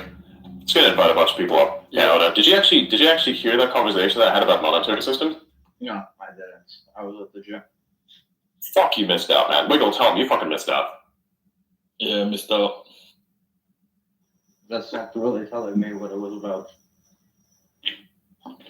I hope that like somebody recorded it because this space is unrecorded, and that was like full on me entering a flow state of a guy who's like debating me on Bitcoin and its value and how like basically money and utility itself and the promise thereof actually functions, which is like so great to discuss. Yeah, it was epic. Yeah, so give me the. And literally, his punchline was ending it with "Okay, Elon." Who is this guy? Yeah. I don't know, just a random dude I let up who was like in spaces with here for a while, like providing me with updates on things. I was like, okay, cool, I'm just gonna let this guy give it a try. And he started talking about Bitcoin. I was like, okay, fine, we're doing this. Like, we're doing this. We're gonna have a conversation about Bitcoin. That's kind of that's wrong with that guy.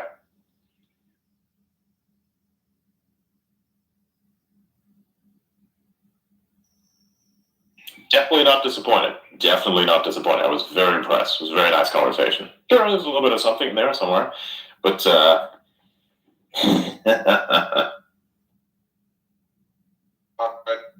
By the way, towards fuck this. What happened, Aaron? You're like double voicing for me. What does that mean? Not for me. Okay, hold on. Let me describe it. Come back. Actually, that makes sense because they're technically two different instances that I'm connected to at the same time. You remember this one time I connected to like three different, like I created 3 to 4 individual instances and connected to them simultaneously, and it sounded like God. That was fun. The question is, of course, who doesn't want to be digital Jesus? I swear, yeah. Does your ability to understand how algorithms work equate to walking on water? I wonder. I would definitely say so, but that's a personal fucking bias.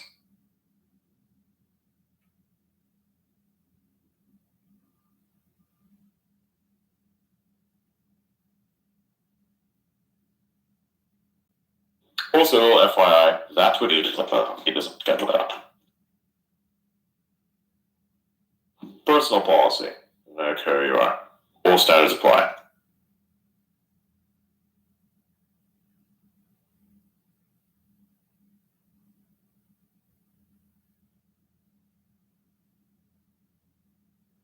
I hate the dog shit music they play at gyms.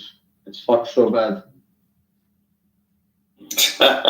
What is it? What is it? Is it like this? What? Actually, no. What is it? What is it? Some fucking Katy Perry shit. I'm like, why the fuck is this at the gym? Why are you playing this? Why would you exercise that shit? I don't know. Here's the thing. You need the fucking Sigma male grind song where you turn off your brain and you just exercise. That's all you need. Sigma grind set. Look, the music sounds simple, basic, probably a little bit retarded, but that's exactly the type of energy that you need to brutally enhance yourself. No? I mean, you're going to a place to literally destroy your muscles so that they can be built back better. There's literally no logic behind this other than to do this for the purposes of improving yourself, but be brutish in order to attain that. So turn your brain off and get angry. Fucking play some. It's actually quite a liberating feeling. New music is what you're. Yes. Except probably you want to be careful with which one exactly you listen to because there's literally pentagrams like coded into the songs themselves. Yeah, I actually tried to work the out upside down with, ones, not the seal of Solomon, but the upside down version of that, which is then the pentagrams. Remember, ruined humans, bro. I actually tried to work out with to do music once. I figured out that it doesn't work. It's not music suited for the gym. It needs to be repetitive, rhythmic, in a way that you can match the rhythm. If it's too diverse, it's not going to work out. That's why the funk music kind of works, in a sense. Right? Because it's very basic. It makes you turn your brain off. Makes you feel the beat more than it actually does anything else. It's not designed to kind of just get you along to something. And that's precisely what you want when you're exercising, because that's how you get there, no?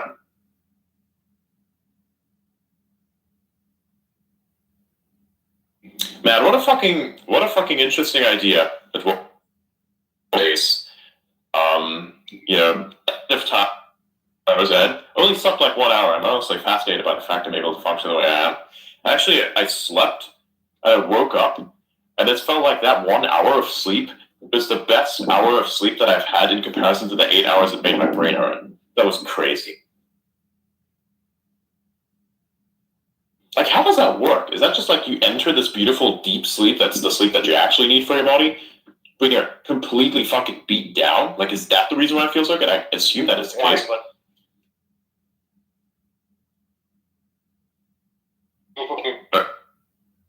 Sleep schedule where they only sleep like 2 or 3 hours, and those people actually get better sleep than people that actually sleep for like 6 hours, 7 hours, because the only sleep they get is like the REM sleep. Yeah, that makes sense. I guess I kind of do an adaptation of that without me actually being aware of it. So I just basically work until I'm completely dead. Like, there's nothing I want to do. Like, I'm just completely dead, and I switch off the moment I go to bed. That's actually the state in which I sleep. If you're tired, but that's...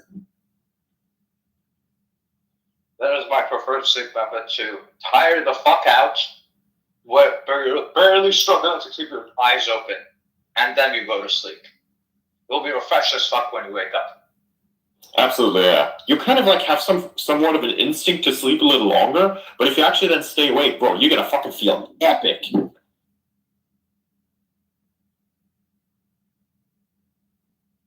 I wonder how long that's actually sustainable throughout age. We'll have to kind of like figure that one out. But I guess it kind of works out, a little bit. You look at fucking Elon. I think he's doing a similar thing, right? He literally is like doing this either that he's aware of it or not. Nobody's ever asked him that question, as far as I can recall. But yeah, he works himself out in terms of I think he just exerts himself until he's just basically not able to function and just like switches off. Or he powers through it. Well, does an all-nighter, which then also happens. Which is like actually interesting because the all-nighter is all about willpower. This is what people don't understand about like burning out. A lot of people think, oh, I'm burning out, whatever, right? If you actually have to sit down and plan like a vacation or a holiday, what the fuck?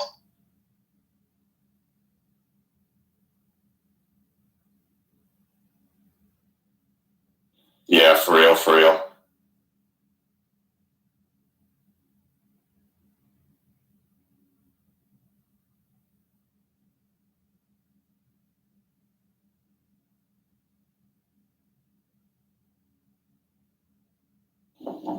Now this space is going to be the oldest looking thing on my fucking timeline. Does anyone still fucking use 144, bro? 144. Look, see, there's 3 4s at the bottom there. If you look at the comments, it's a 1 and 1 and 3 4s. Nice.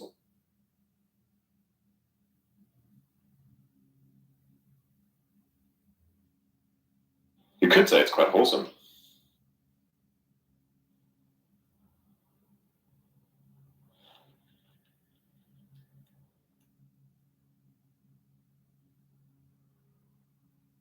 Well, let's get to the actual point of the exercise. I'm going to find some news. If not, I would like some memes. Anybody has a submission for memes? I would like the memes. If you created them yourself, you credit for them. But if you didn't create them yourself, then of course, as little memes go, they get published. And if you want to mark them, all good, that's a credit that explains itself. But they have to be your fucking memes, not just memes that you took from someone else and the watermarked them. Don't be a bitch, don't steal shit. You steal memes by not watermarking them. There's a copyright on the open source ability of fucking memes. But if you steal it, as in you put your fucking right on it, get fucked.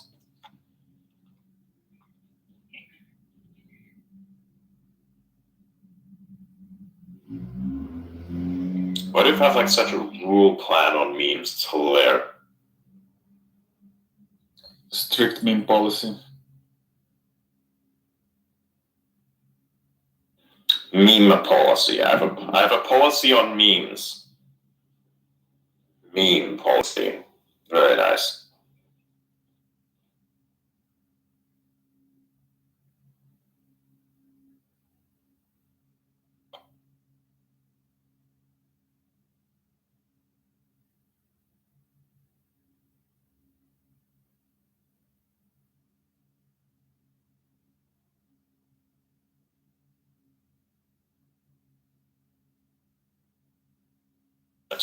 Just for the fun of it. Now we are doing super speed.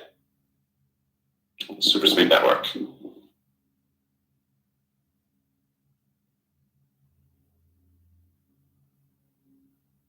Okay, I'm back.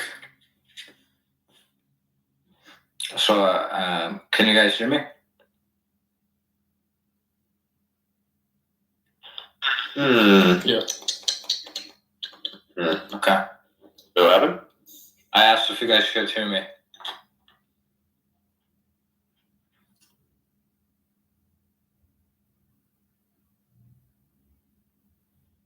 I guess I should. I'm gonna let some fresh meat up, so to speak. Sorry if I'm being very logical about my assessments, but that's how you do audience, evaluation. The question is, what's your fucking name? Mike James.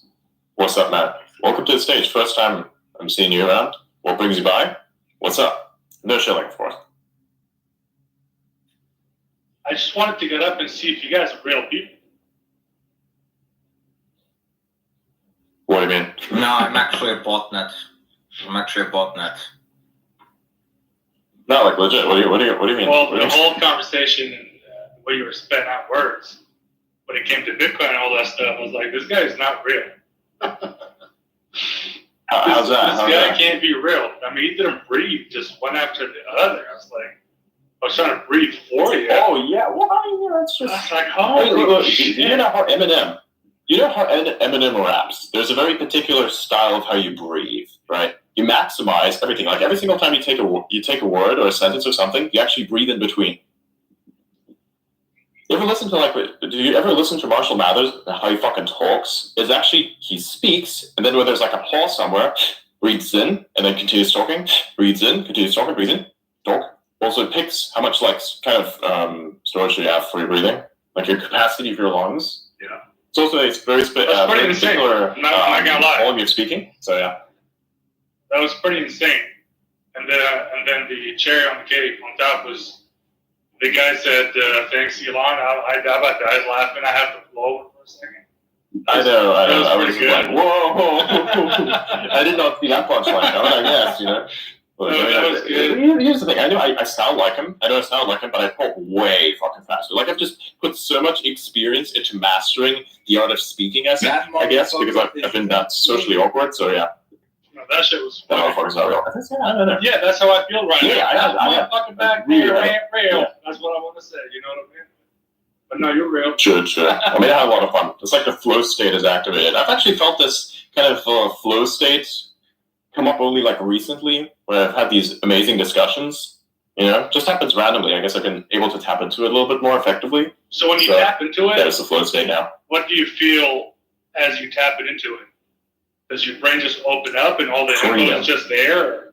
Or what happens? Yeah, freedom. Because freedom. I It feels did- like freedom. I noticed the difference in your tone and the way you were talking before and after. Because I've been on the space for It's some like- time. And I was like, dang, Sure. this guy's he's on something right now. I'm locked in. Yeah, I'm locked in. You're locked in. Yeah, that's the flow state right there. Yeah, I mean, it just feels liberating. It's like freedom. It's like you're accessing all pieces of information simultaneously. It's a beautiful, liberating feeling. I enjoyed it. Actually, hang on a second.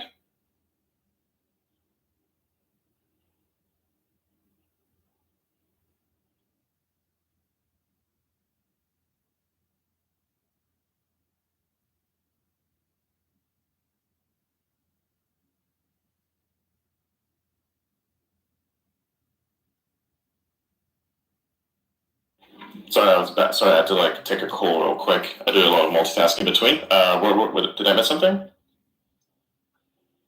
we were talking about what you feel. Cool. Nice. Tap High into efficiency. that. Oh, well, like I said, it just feels very liberating. It feels like ultimate freedom. It feels like you're connected to every part of your brain. It's like when the weak parts, like usually when you're a person, of course, I'm on the spectrum. I think that's fairly obvious at this point.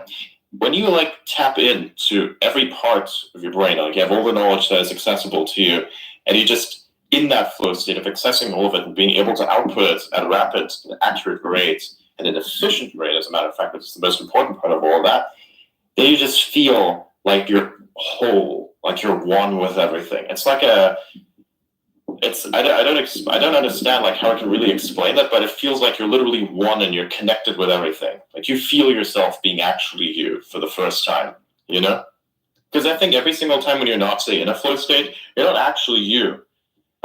It's kind of like a fraction of yourself. But when you're ultimately connecting with everything that you yourself are, not just as a person that's projected outwards, that's an estimation of your consciousness, but the actual consciousness itself, shaking hands like that, which I interpret as what the flow state has to be, that is just this amazing feeling of oneness. Like that's a zen. That's zen in a sense, and it feels amazing.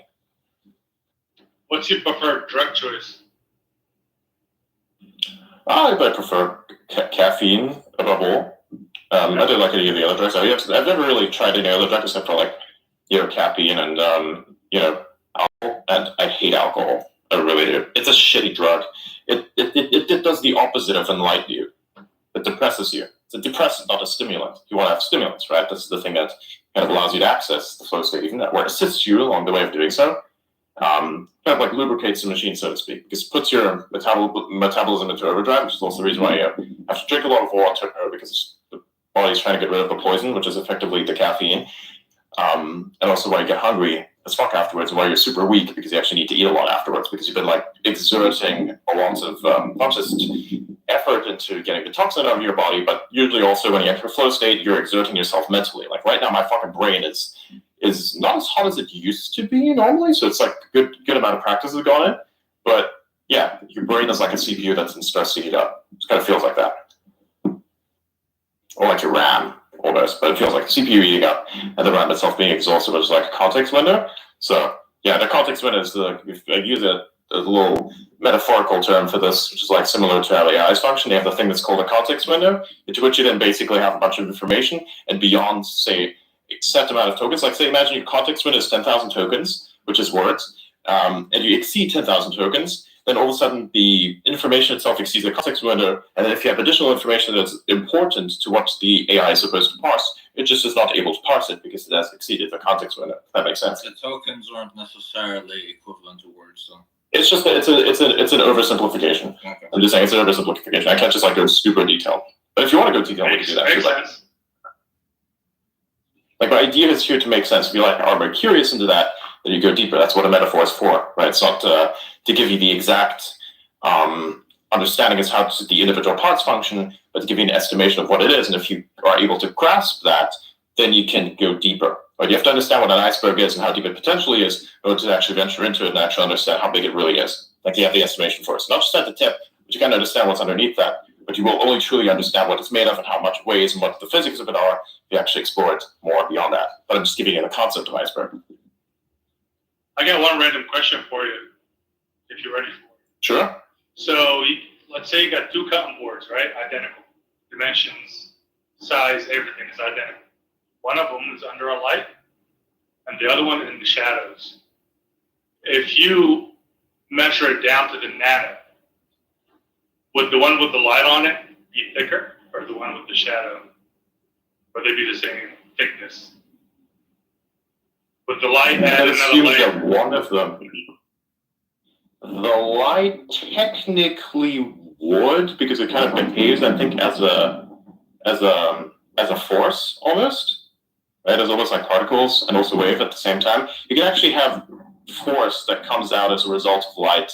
So, for instance, if you imagine the Death Star, there's like an amazing amount of energy that comes out of it in the form of like this weird death beam, whatever the fuck it is, right?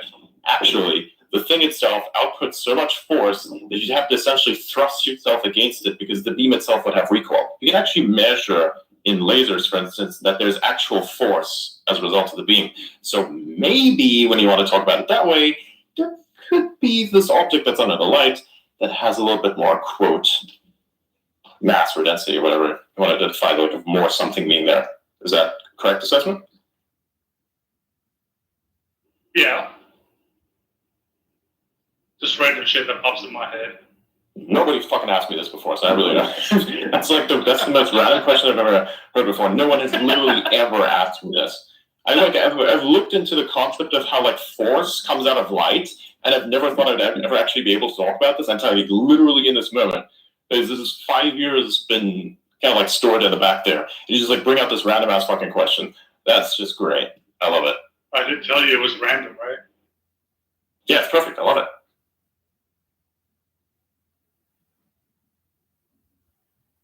Randomness rules. How often do you hold a space? Oh, every day. I used to do it more frequently and then longer throughout the day. I'd start them earlier and then hold them up for like 8 hours a day, 7 days a week. Now I just basically do it. Oh, anything, right? Random stuff. Now I just basically do it. Yeah, I just do it at 9 or 8 p.m. Eastern. That's how I usually start, and then end up about 12 or so. That's what I do these days because it's more, it makes more sense. That's what I do frequently. I do those every single day. Or mostly, yeah. I sometimes have offs, as in I can't make it because, it's difficult, but most of the time I actually have one every single day at roughly at the same time. We call it the information space. So everything is like discussed, philosophy, whatever you want. Basically, the stuff that makes up everything is the stuff that you want to have a conversation around, because you can have an active, play of the minds, which is what creates an electric, compelling conversation. So it's also why people use politics, because they want to argue with one another and how their brains work by using politics as a medium. But you can actually skip past that medium and just take philosophy for its purest sense as a medium to kind of play chess with a mind. Not that the mind before you is in opposition in a sense, but you're playing to understand one another, not to beat one another, right? That's the actual idea of a debate. Not to beat one another, but to actually come to a solution. And actual understanding, right? Unfortunately, most people don't play like that, which is quite sad.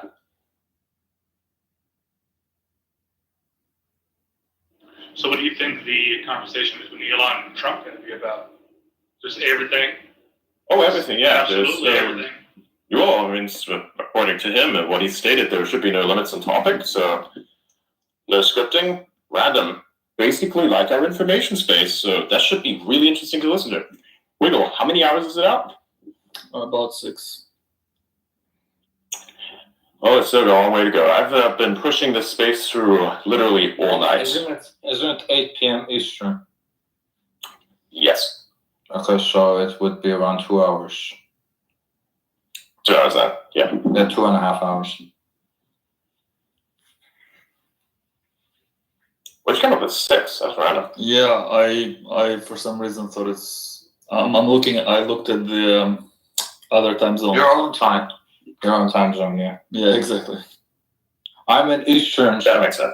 I'm in Eastern, so I just looked at the clock and I'm like, wait, what the fuck?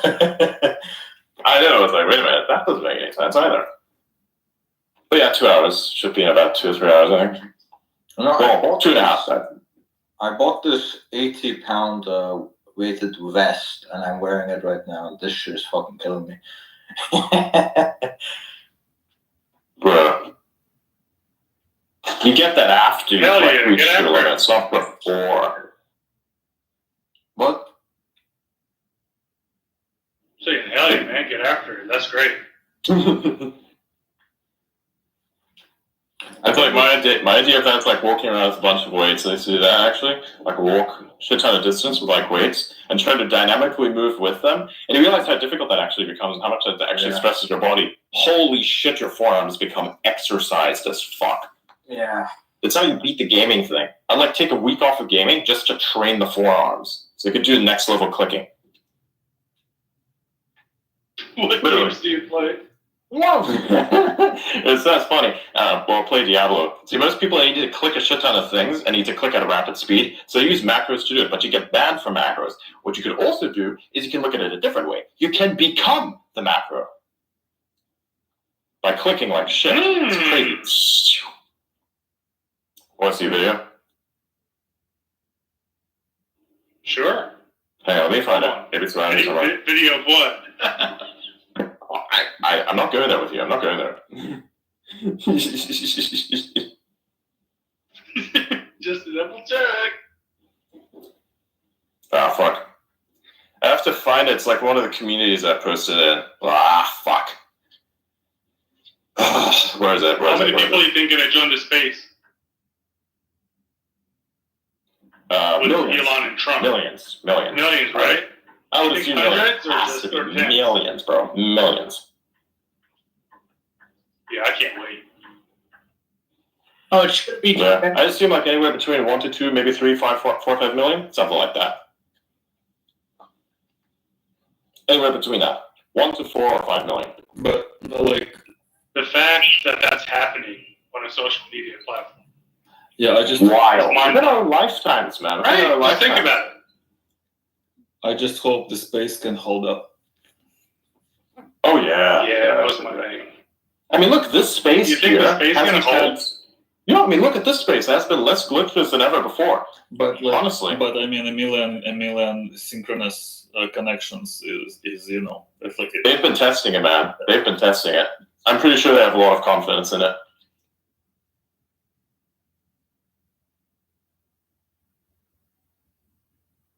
Like, I mean, look, they basically opened a space and added to it 10 million connections. So if that's not a successful test, and if that hasn't broken the space entirely, I don't know what will. Yeah. Do you think Elon will go public with X? I doubt it, but I doubt it. I actually doubt it. He's learned his lesson with fucking Tesla. You don't want to take X public. Absolutely not. Not at this state. Never. It would have to become profitable for, I think, multiple years, and then he can consider it. Like with SpaceX, same shit. Cannot be public. You say not at this state, never. So you're Not assuming at it's this going to state. stay at this state forever? Shareholders, Well, for now. shareholders, public stock shareholders are kind of retarded. You don't want, like, basically, you don't want to have that in control. Look at what they've done to Tesla. Look at the shit that he's facing as a result of that company being public. There's a reason why he keeps fucking SpaceX and Starlink private. Why he keeps X private? Yeah, I think For a trusted amount of investors. a Much lot of better. shareholders, they don't understand the actual core business model of the They're company. quote shareholders, by the way. They're quote shareholders because they're people who represent them. And they're stupid fucking Wall Street analysts that cause it crashes every now and then and draw lines on a goddamn chart. Yeah. That's the people who you'll deal with. They don't understand the business. They don't understand investing. They understand trading. You don't put a fucking trader in an investor's position. Not happening. But even the investors, right? A lot of them don't understand like the Oh, God, yeah, business itself, right? And all they care about is quarter over quarter profits, right? Quarter over quarter. Sometimes you need to make shit decisions in the short term that pay off in the long term, right? But if you do that in a company, oh my God, he's down this quarter. You can't fucking do this. So fucking freak out, and then they make the company do shit. Tesla been negative 4 quarters in a row. What does that tell you about the stockholders? I mean, Tesla is a bit different because like Elon has more control over it, right? Same thing with like Meta because Meta is like it's mostly controlled by Mark Zuckerberg itself as well. I think that you need a degree of that because otherwise the shareholders are going to start doing stupid shit. I think with public companies, like 90% of the time a public company has failed, it's because the shareholders made them do something stupid. The other 10% is Boeing and Co.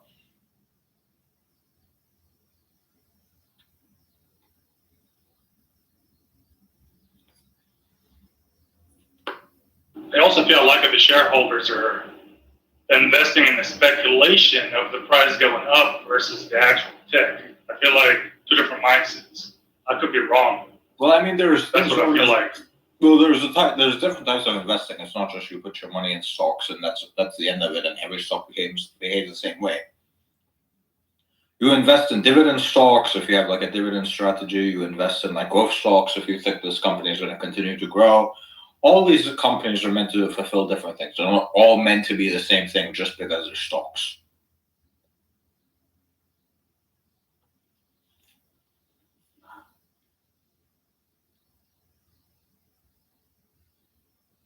Yeah. There's a lot of little nuance and things that most people miss that actually makes a company successful, and you kind of trust that to people, but just basically doing a job. You're not supposed to do that as a job. You're supposed to do that as something with a bit of a almost religious aura to it, because you buy into the volition of the people bringing forward a company. You buy into the company with money, but you buy into the founders themselves because you trust in the people bringing the company forward. That's the only thing that makes companies valuable. It's the people behind them, the people in them that bring it forward, especially when it comes to like vision. A la Steve Jobs and this trusted side, which made everything possible, made all the trains run on time, our dear friend Tim Cook.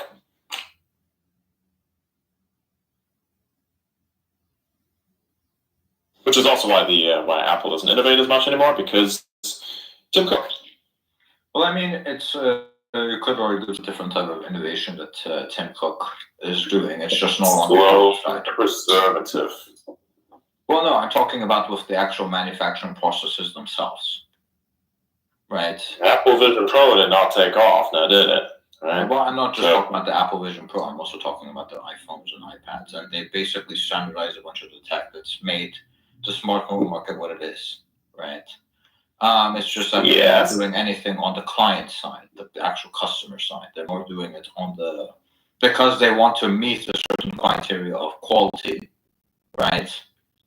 They have taken. Yeah, but also when you talk about innovation, I talk in terms of rate, and the rate is very low. The security is very high, but that of course translates into everything that the universe operates by, which is high risk, high reward, low risk, low reward. That's exactly what that looks like. Low rate of innovation, good quality, less complaints, less issues, but also the iPhone fucking whatever and whatnot number that's like 1 or 2 generations behind, it looks and almost functions exactly the same as the one that just came out a couple days ago, right? There's almost no difference. I think you could argue that the only product that Tim Cook has released that hasn't taken off is the Vision Pro, though.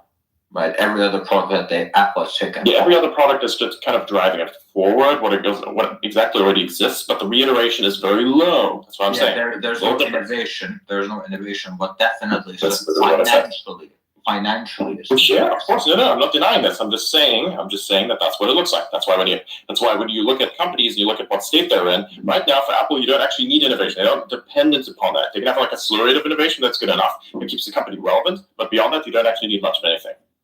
I mean, right? That's the argument that I'm making. If you have a company that's founded, you need a visionary that's fucking crazy and a person that keeps the crazy person in check. Yeah. Unless, of course, you're both people, right? If you're the crazy person who's also keeping yourself in check, but that's hardly ever there.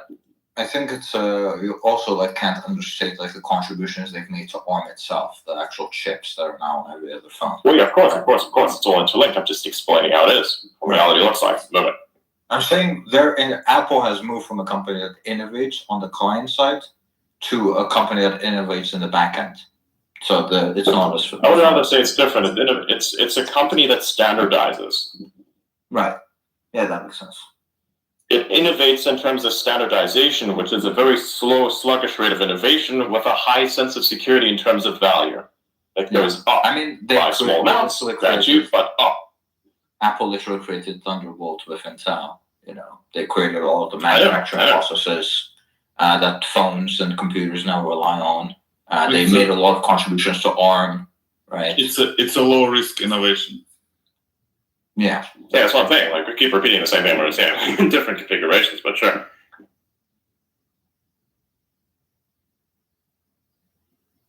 If you want to add a word to the dictionary, just one random ass word, what would it be? So your question actually. I don't really like see one. There must be like a description for something that you're feeling, I guess. There's some stuff that's missing in the English language, for instance, that I think needs to be added. Some stuff that's there that needs to be removed.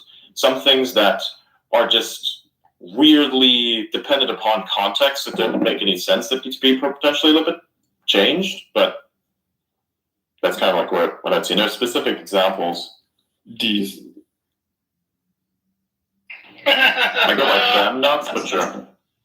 By the way, Mike, why do you have like an Iraq flag in your name? I was born and raised in Baghdad. Oh, okay. Are you American or like when I say American, I mean like ethnically American? I was born and raised in Iraq, moved to the United States in 2009. Oh, okay. Yes, sir.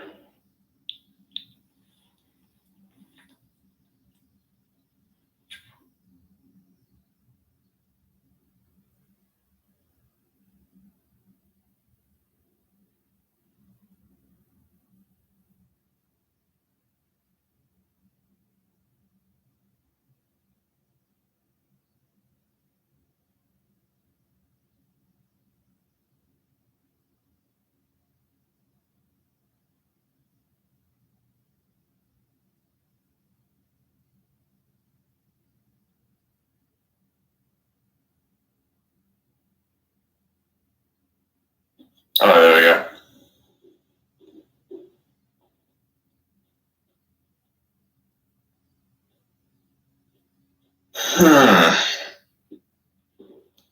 I don't know. I got so many more questions, but I'm about to get into a pretty bad area in Oklahoma.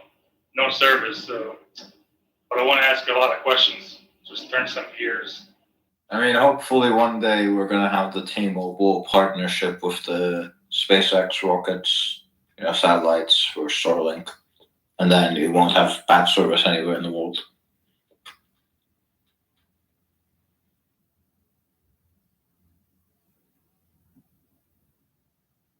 Or potentially purely more,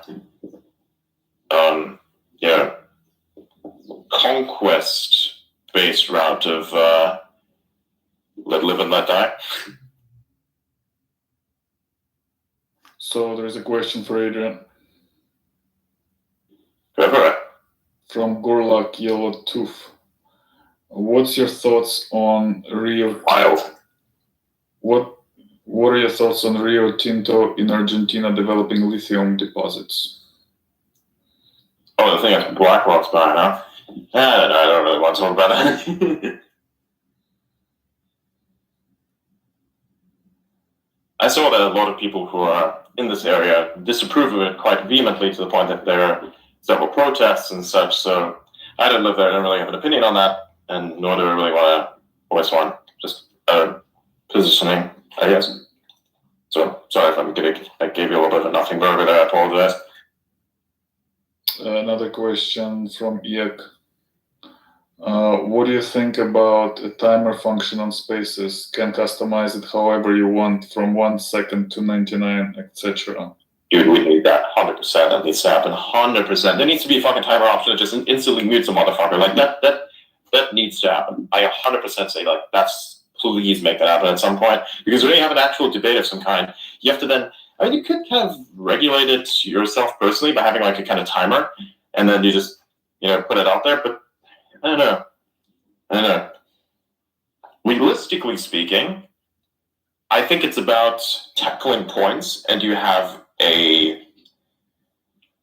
how to explain this? You focus on a point-by-point based exchange that's agreed upon. So say, for instance, you have a discussion where you need to break something down that the person is saying. It's like, okay, I'm going to have to break this down to like multiple parts. I'll give you like the assessment of parts that I think this will break into, and then we'll decide whether or not it's kind of going on for too long. And then you have the the obligation, and even more or less, you have the obligation to keep your explanation as concise as possible, but also to stick to the amount of points that the other person has given you. Like, say, for instance, I'm addressing a particular point of a particular system, I'm putting my opinions and thoughts of it forward, then you are disputing that or agreeing with me on that point in various ways, and we have like a bit of a back and forth, and we can have like a dynamic conversation where an opponent makes a point, I discuss the point, I make my own point, that person discusses my point, they make a point, I discuss their point, blah, blah, blah, blah, blah, stacks up like a fucking a stack of bricks. That's actually how a dynamic conversation works, right? So I think that's how we can actually do that. So yeah.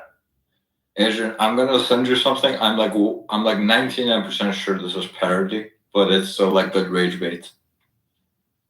Rage bait. Oh, great. Let's see what it is. What are you gonna send it? X signal? What's X. I sent it on X. Okay. I sent it on X because it's a tweet. All right, let's take a look.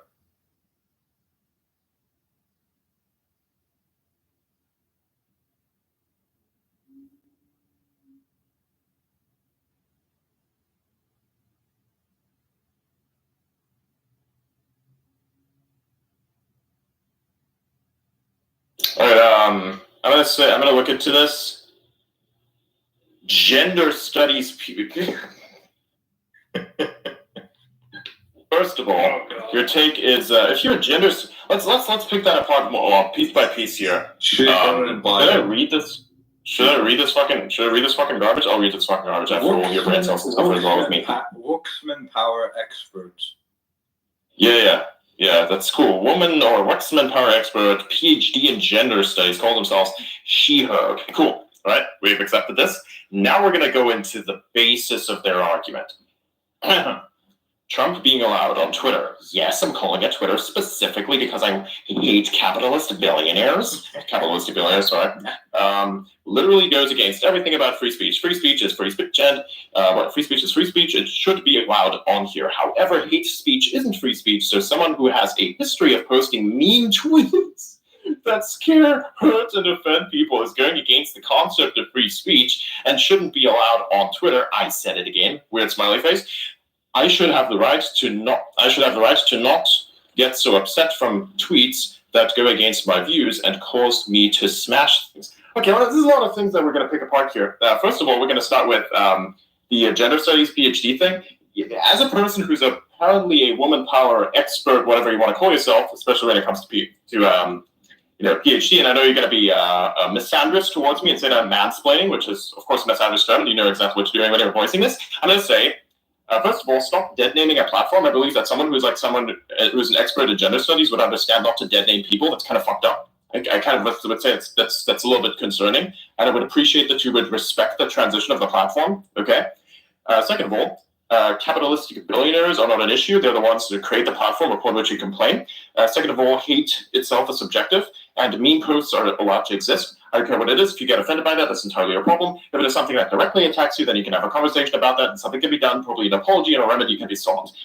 However, beyond that, nobody gives a shit. You should see the stuff that I get on a daily basis. I get daily basis requests of fucking offing myself, get daily weird ass fucking shit of saying, just go do some other weird shit, or like saying that I'm a piece of garbage, or like all kinds of mean ass stuff. I don't give it down. I actually think it's funny. I laugh about it. I laugh in the face of this stuff because I have actual sense of self-security, right? Because I know what I identify as, I know what I'm doing. This just screams insecurity. Also, it's posts, not tweets. Again, I'm just like saying, don't dead name, please. We're very sensitive with this topic. I can only imagine that in respect of a platform, and so you have to like kind of do that. Just because you have a I think this is a dislike that errs on the disgust and potentially also hate for a particular individual of a particular status in society and also achievement. That you take this out on the creation or the transforming of a platform by dead naming it is kind of an issue. So you're full of shit.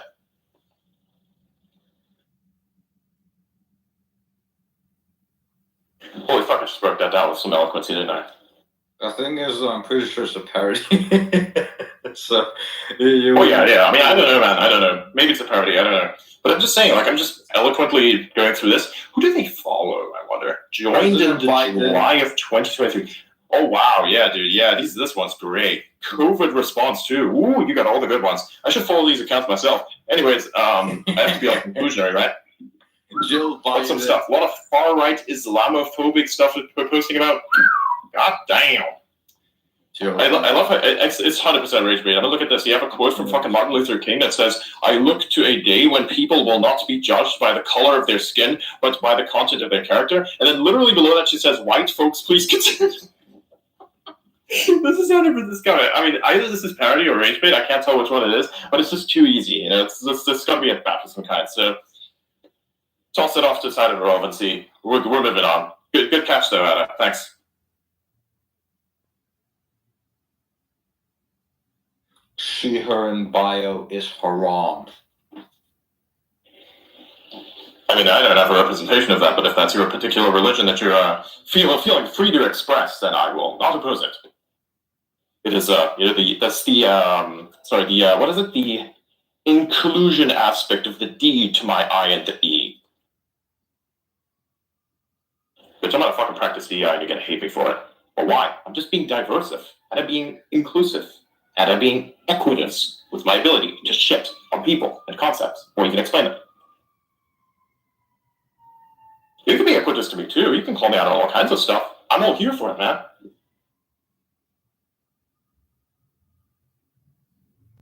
See, DEI can be fun. I'm just kidding.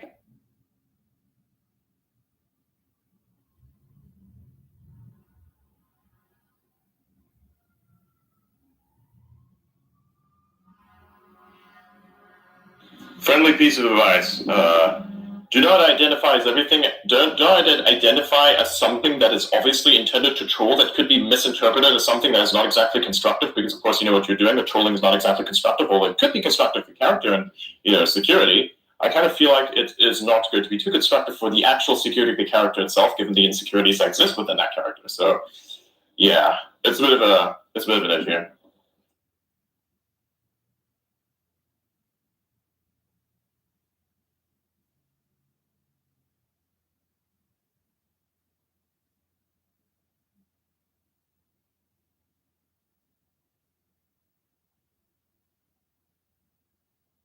Alright, whoever fucking wants to come up, they have to make sure they follow me fucking first, otherwise there's a 0 chance of getting up. 100%. Not happening. I have standards, you see. You see the space with several hundreds of listeners in it. The privilege of you getting up here is the ticket of you following me. That's the issue. Yeah. That's the standard. You want to follow that. Half a fucking 1,000 people. I mean, come on. What if Jeff Bezos himself wants to request to come up? There are exceptions. Like, you obviously have much more money than me.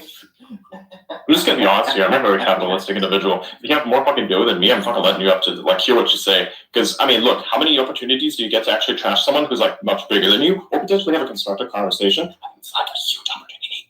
But if you're like someone who's basically 100th of my size in every respect, again, I'm gonna need to see some utility. Like, I spend a lot of time on here, a lot of effort. This is all kind of stuff. You have to eat, you have to sleep well. Sleep well, fuck me, I only slept like an hour.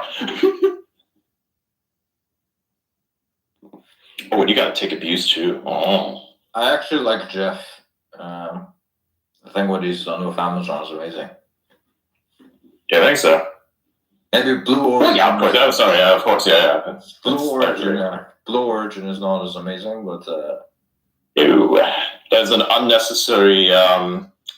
That is an unnecessary element of one-upsmanship in a game that really makes you look kind of undersized for the profession that you're entering. I also I know people that work at Amazon, right? And not the shit section of it. I like the tech sector of it, right? Not the. Oh, I thought you made a little distinction there. Yeah, no, it's like saying I know people that work at Uber, right? I mean Uber corporate, not Uber the fucking driver. I was talking to some people with the Amazon that work on the Amazon tech section, and some of the shit that he's come up with for the company, I can definitely see why the company is successful, because no one else was doing this shit before it.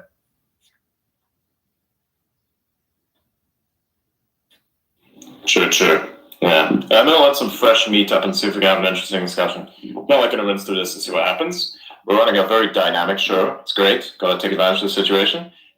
Speaking of, Andrea, welcome to the stage. What brings you here? Hi. I have a headache. I'm just a loyal listener. Interesting. Okay, that's a unique take. I didn't expect that. Cool. So why'd you request to speak? Just to say hi. Hello. Hi. Cameras.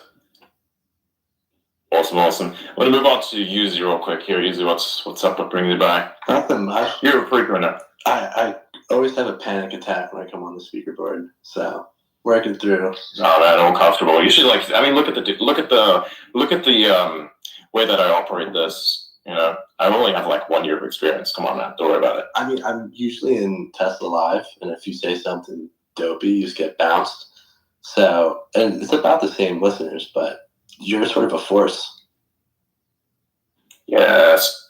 Look, here's the thing. If you're going to say a whole bunch of shit, I will call you out on it, but I won't be an asshole, okay? Because I understand my position, and I like to be an asshole professionally, okay? There's a difference between being an unprofessional asshole, which is like being a drunk, and a professional asshole, which is like a person who is elevated by some sort of stimulant substance that is really looking forward to making a point about something in a way that you least expected, with a lot of twists and turns in ways that are very effective. So a little bit of different asshole I am. In fact, I mean, look at what I just did to a post. I dissected that, and kind of spoke to that in ways that were probably not as constructive to the post itself, but kind of constructive in a sense that needed to happen. Dissectional in a sense.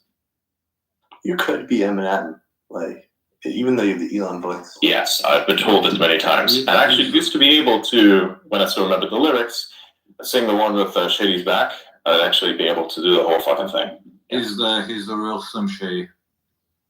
I am potentially the real Slim Shady, but it's like that in terms of Elon. So, yeah, with the real Elon Musk, please stand up. But probably it's also Shady. So I'm like Elon and Shady put together, minus all the abusive history. Actually, no, the abusive history is there. Just abuses caffeine. Well, that's not personal abuse of particular substances. It's more like abuse of other entities that have created you, rendered upon you, without your volition being kind of asked upon, called upon. So Entities. that's a very eloquent way of saying that if it's treated like shit. Entities. I got mommy issues. I'm just kidding. I'm not. I have fucking existence issues in that every system that is not optimized pisses me off. Whack. This also includes humans. Whack. Yeah, I don't like shit that's not up. I hate when like I need something that's done urgently and it's like the weekend and they're closed. I'm like, what the fuck is wrong with you? You sack of shit. You're a multi-billion-dollar business. How the fuck are you closing? Or like a bank, they just like close. I'm fucking Exactly. You're the fucking bank. You're supposed to be open 24/7. Oh yeah, that's right. You don't do that in case there's a financial crisis so that you don't become irrelevant because you technically already are.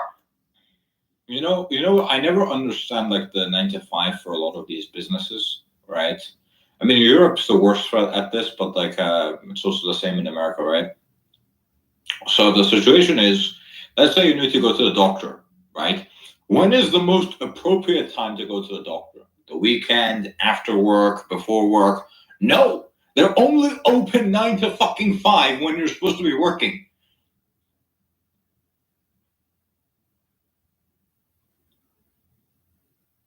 Or DMV also open 9 to 5, right? Gotta waste my whole day, right? When I should be like doing something to go to the fucking DMV. It's such a waste of time. Like open on the weekend so I can actually do some shit.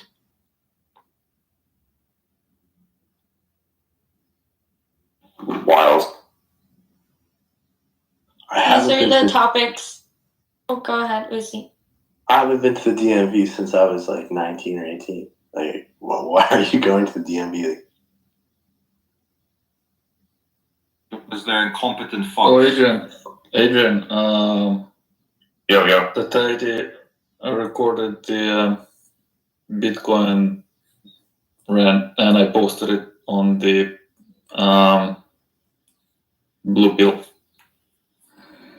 Sweet.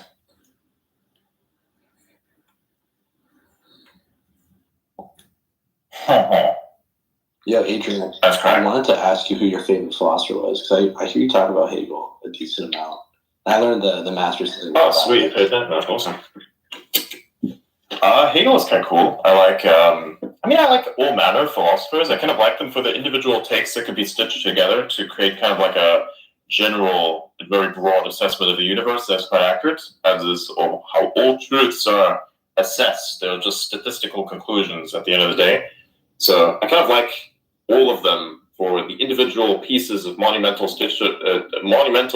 impact that they've had that you can basically connect with one another to kind of function as a system. And that creates a very nice logic base and, thought structure, in my opinion. But Hegel is very fundamental in that it deals with ironic, like instances of irony, I guess. So, yeah, hold up a second.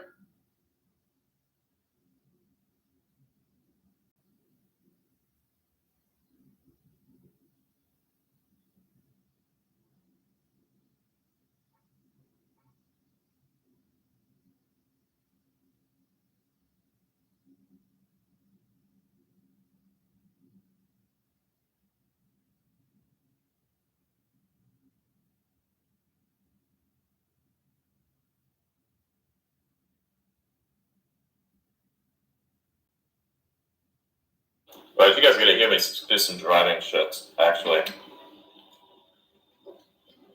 When you hear some noises of the traveling through barely constructed areas on a vehicle that itself is running out of time.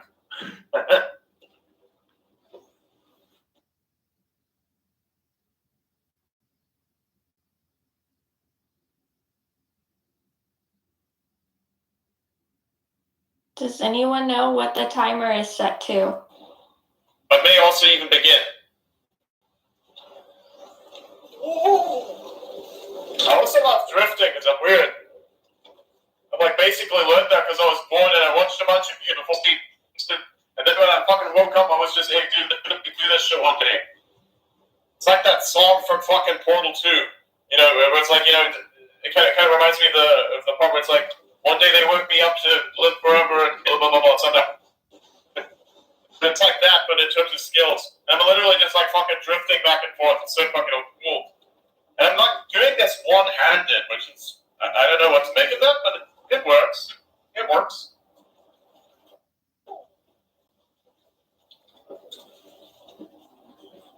It's fucking flying everywhere. It's not kosher at all.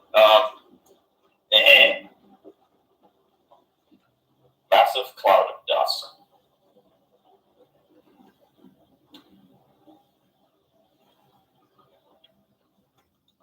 Okay. I am sure to pick up a package. Don't worry, I am not a secretly drug dealer.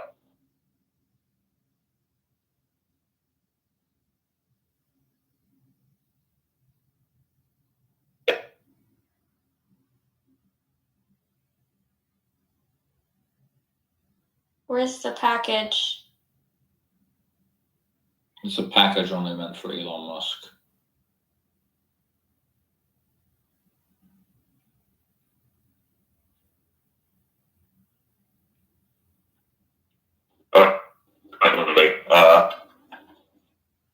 Currently picking some stuff up.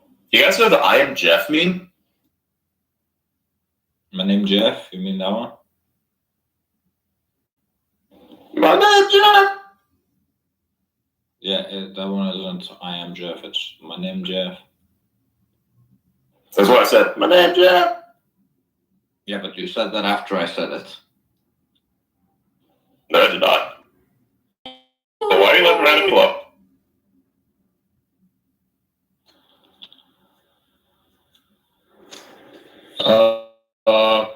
You want it for me? Not unless I call it myself personally, no. I like to keep the speaker panel diverse for the moment and watch it as manageable. Gotcha. Where's Bly's dog? Who the fuck is that? Oh, what's up? Yo, what's up? Audio got we were talking to him. I think my internet's lagging. Yeah. Oh no.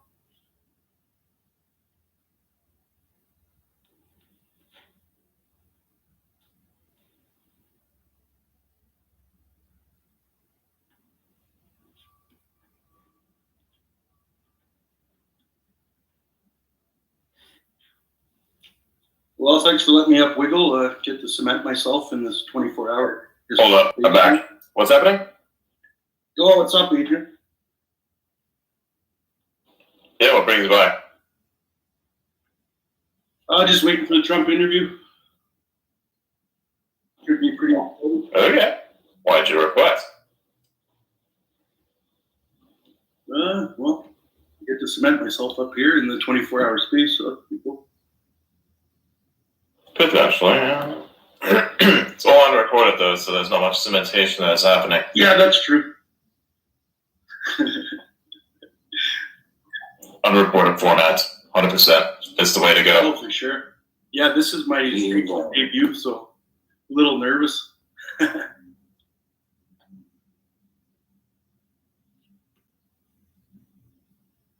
Just you have some chocolate chip. It'll be fine. Oh, sweet. I'm excited for the Trump interview. He's one of the best interviews besides Elon, so should be pretty good. Did you guys see the poly market bets on what they'll talk about? Yeah, I don't know why did Trump go down to 51? What happened? I didn't see that one. I saw like crypto was like 70. I was like, that's no way they're talking about that. Brain rot, dude. I'm talking about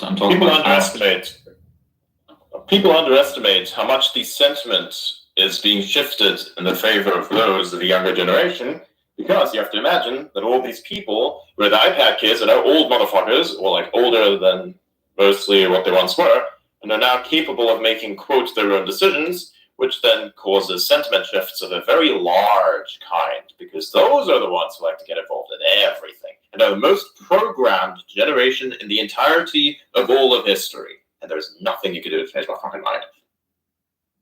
Well, I mean, there's also people like us who can actually think for ourselves because we have access to the internet.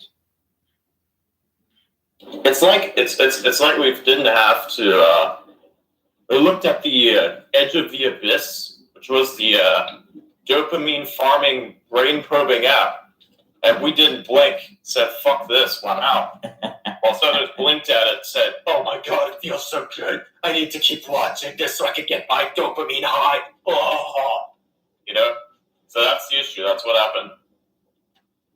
And we were programmed to think. So I would assume that is the reason. Because, like, explain to me, how many fucking 20 to early 30-year-olds associate themselves with a really old fucking blonde hair? Explain how that one works. That's the only way that I would say on the men's side, it's definitely higher. But on the female side, on the men's side, yes, for sure. But how many of the feminists force into position a type of view of an already programmed mind? Well, I mean, if you look at it from that perspective, right? Now the division is higher than ever, right? Men are typically more right-wing than the previous generation, and women are now more left-wing than the previous generation. A particular, yes, but a particular percentage of them, right? You kind of underestimate how many of them are cocks.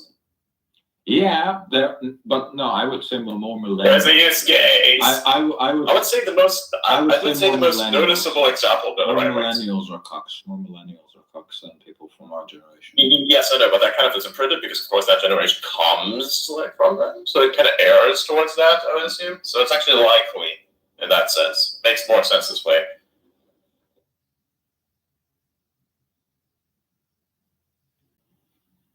I mean, they got to learn from somewhere, no? Yeah, I guess so. No, Gen Z doesn't talk to millennials at all. Like, never interacted with one in my life. I've talked to a few of them, they're all right. But only a specific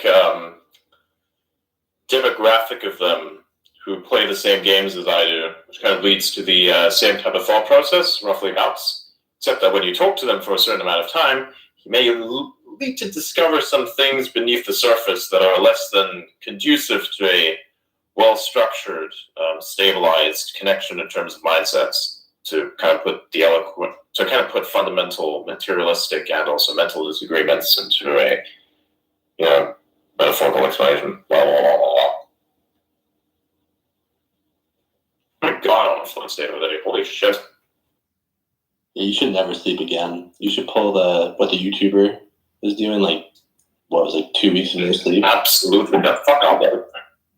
Yeah, I think you kind of have to be a moron to do something like that. People will do anything for money at this point. He got clouded though, and the police came to his house to check on him. Got shut down by YouTube. Went on Kick. I'm not surprised. That's like embarrassment, engagement farming, where you like humiliate yourself or put yourself under like tremendous pain for views, which I don't. It is fun to talk about, but not to do. Listen, all I want is to play Crazy Craft with the boys. Is that so much to ask for?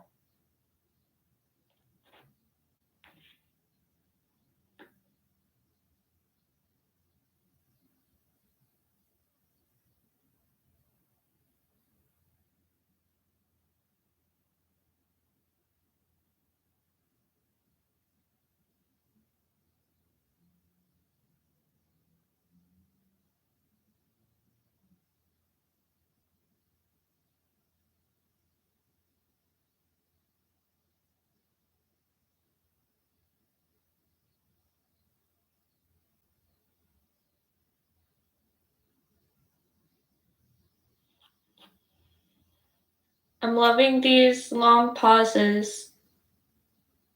They're healthy.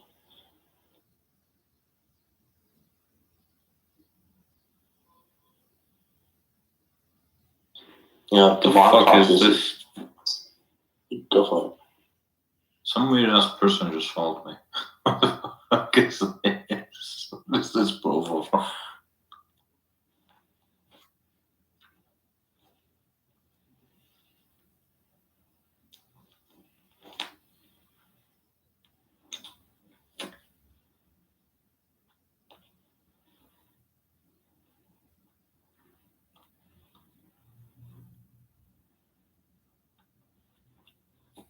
So, Auda, Yes. are you and Wiggle brothers? What?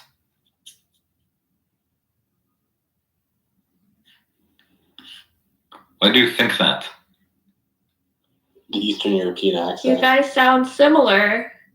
Oh, That's over generalization. Yeah.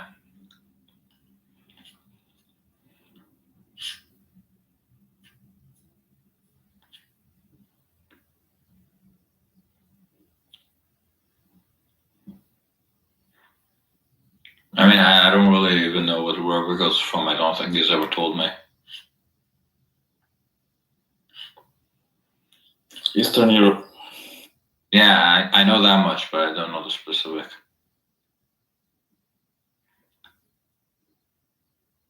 Auda, where are you from? I'm from the Middle East, but I grew up. I grew up in a lot of places.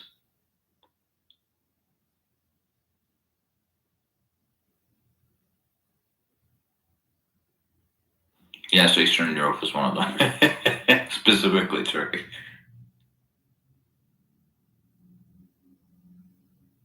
Sorry for the long pause. Where were we at? We're talking about brain rot. For some reason, I can't hear out anymore. Is anybody cognizant of what he's saying? You said we're talking about brain rot. I'm sorry, brain rot. Now, wait, what? Can you? Oh, he's still speaking? Let me. Can you hear me? No, he can't hear you. Oh my god.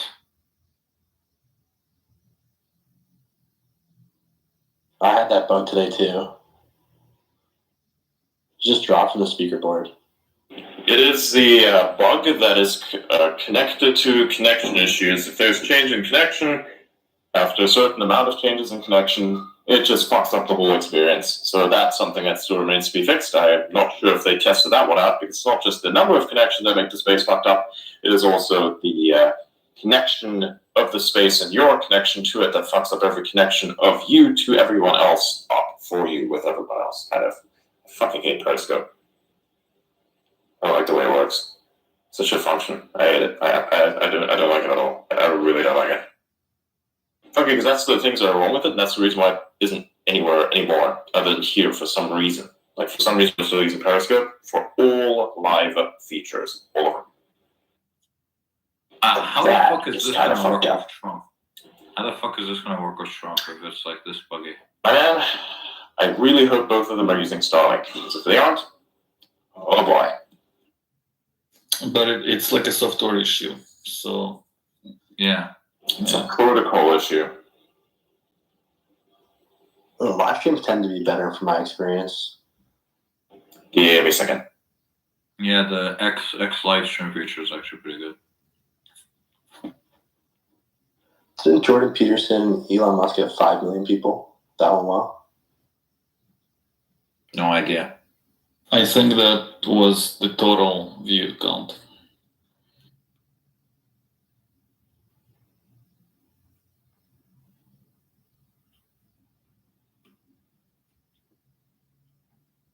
I watched that one. I just don't take Jordan Peterson seriously personally.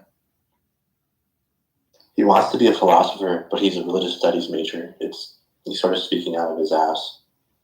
Not to be offensive.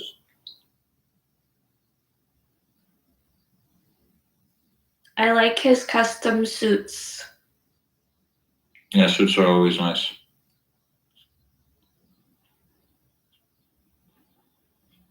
But it doesn't really fit his body, I think. You need to work to get a suit that actually fits your body properly. It's not You just should go to get a color analysis.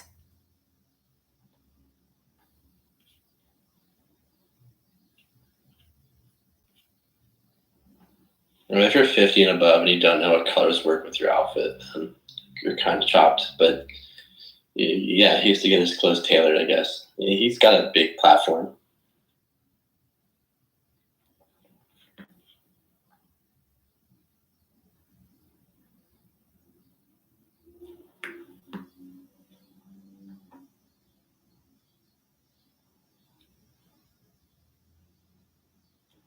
Imagine if one of the branches that he didn't choose to follow as a path was one of a fashion influencer.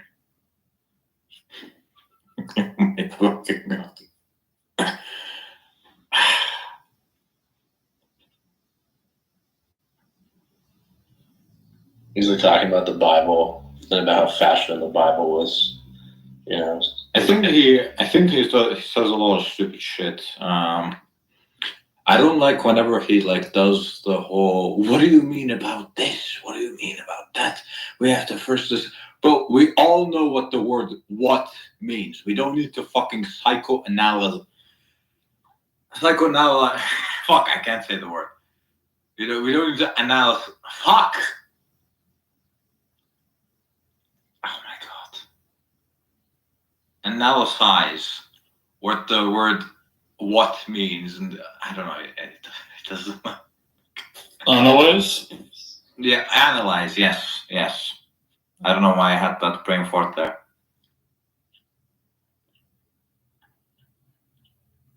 He's trying to be Socrates. Yeah. What do you mean about what? What do you mean about is? What do you mean about the word a?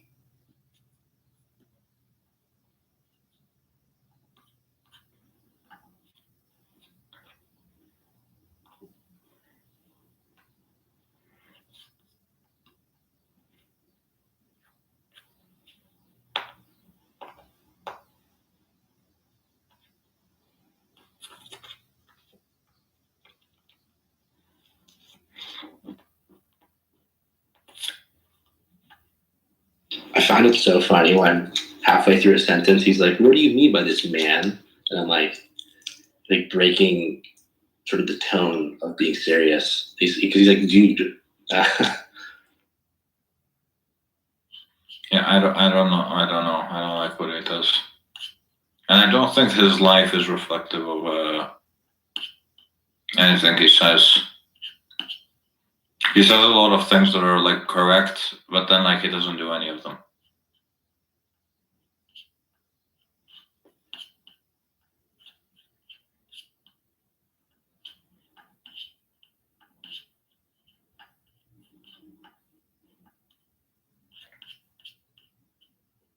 I do that too. Yeah. I think I can kind of see that.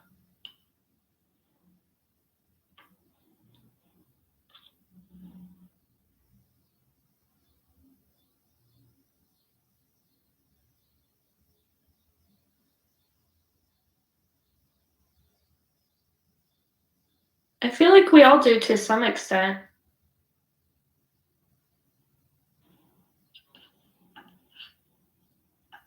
Even if you do, and I guess you do to some extent, yeah, you're right, but I don't think he follows literally anything he says.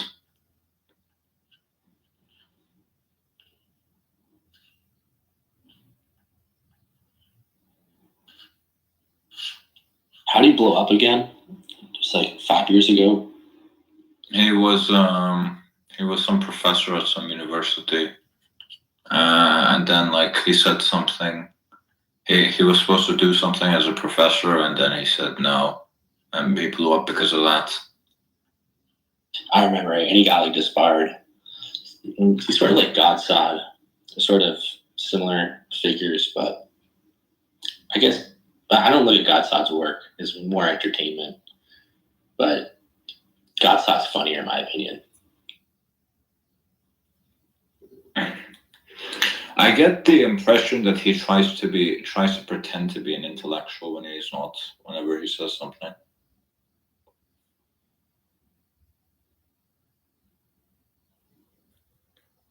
Well, he's not dumb. No, he's definitely not dumb, but he's definitely clearly very.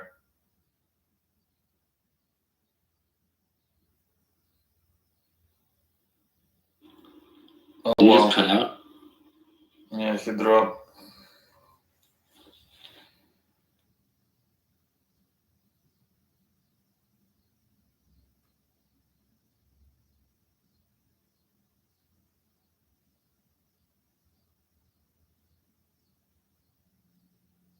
There we go.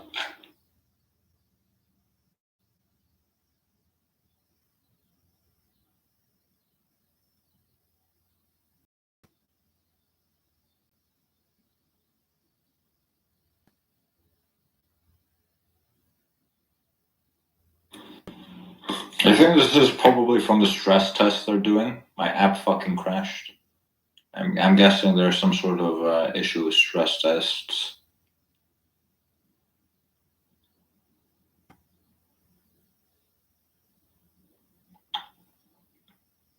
But I hope this is not how spaces work when Elon's doing the space with him. Well, it'll probably be Trump hosting, and then it'll crash, and Elon will host, and maybe it won't crash. They put in the code. If Elon hosts it, they'll crash. Well, that's what happened last time when but actually, so when they did interview, I think with God, it first crashed on Elon because he's such a big account, and then they had to rehost it from I forget who it was, but either it was the Norway's guy or it was God. I don't remember. Some interview with Elon. But they had technical difficulties for like 15 minutes, and then finally it stood up from someone else's account.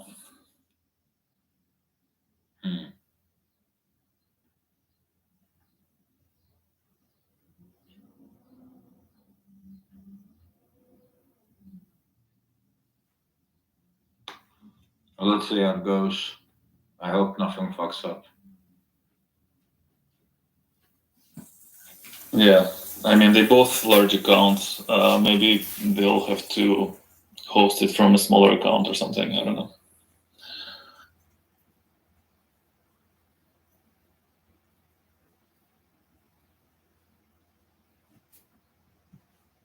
Like Elon's gamer account.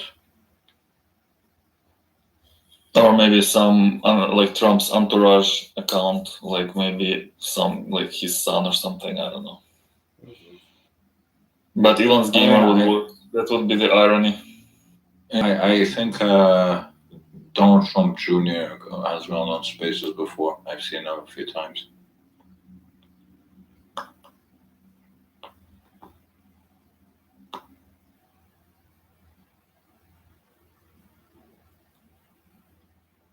We're just wondering when we're gonna get a Kamala interview or space or something. They're not gonna let that happen. The PR campaign's running off vibes. I mean, TikToks. It's interesting that she's more popular on X than TikTok. And I think it's the opposite for Trump, but I could be wrong. Yeah, Trump's more popular on Trump's more popular on TikTok. I've noticed that.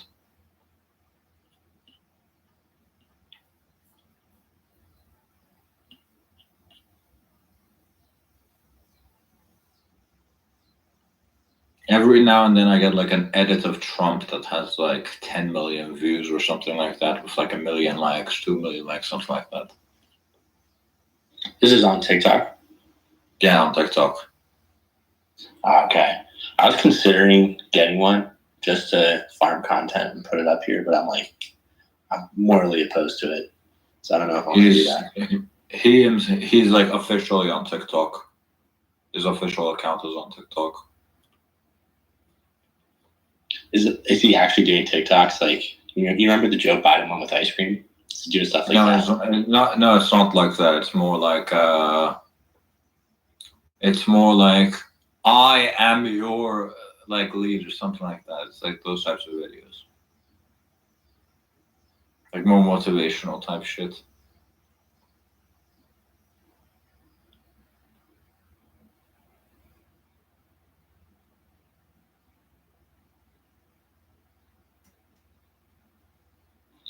Has X changed your perspective of Trump? I think it has for me. I used to not like him at all from like 2016 to 2021, 22. I just checked his TikTok account. I don't know what the fuck he's posting. What the fuck is this? One of them is him dancing with Adrian Ross that has 4.3 million likes. But this is like his initial post. Now on TikTok, he's my honor. The president is now on TikTok. He's my honor. Yeah, so the opening video. His opening video is like the president is now on TikTok, and it's like him going at a UFC event, 9.6 million likes, 171 million views. Yeah, it sounded like Dana White. Did you? Yeah, it was Dana White. It was Dana White. Yeah. Did we discuss in this space Trump saying Joe Rogan's going to get booed at the next UFC event? Why is that? So Joe Rogan spoke highly of RFK Jr. I think the mainstream media took it as an endorsement, and I don't know if it actually was.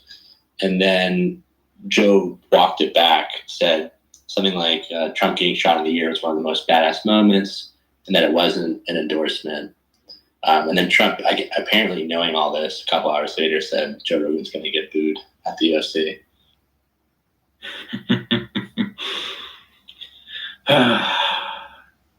Shit happens, man. And some people are saying it's desperate. Some people are saying it's just the PR manager messed up. I No clue. I sort of just for let it go. So I do like Joe Rogan a decent amount. I just don't take him seriously for knowledge, more entertainment. Joe Rogan has some interesting people on. I think it's worth listening to. Well, not him specifically, but the people he has on. It's worth listening to those people. Anyone in mind? I liked when he had Moxie on, which is the founder of Signal.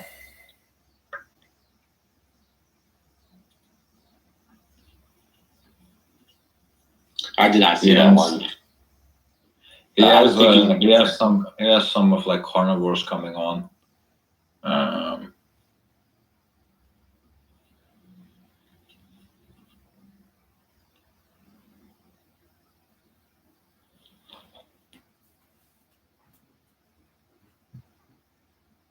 There's one with Graham Hancock, or whatever his last name is, and then another one where an actual archaeologist debated Graham Hancock.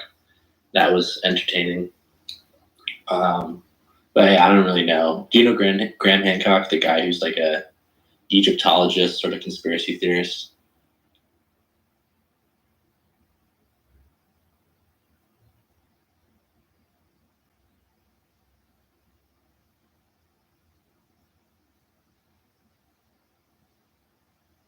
I'm going to take that as a no. The JRE fight campaigns are somewhat entertaining. If there's chatty fighter, like Sean Strickland's very funny. So his name's Sean O'Malley too. But they're fighters. Do you like Sean O'Malley, Oak?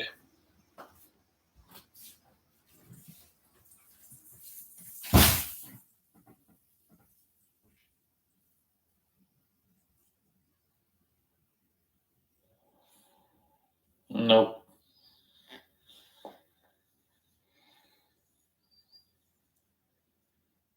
Is he still a referee at the UFC?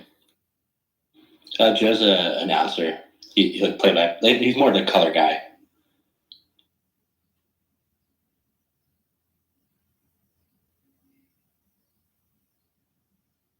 Oh, right, yeah, like an announcer, yeah.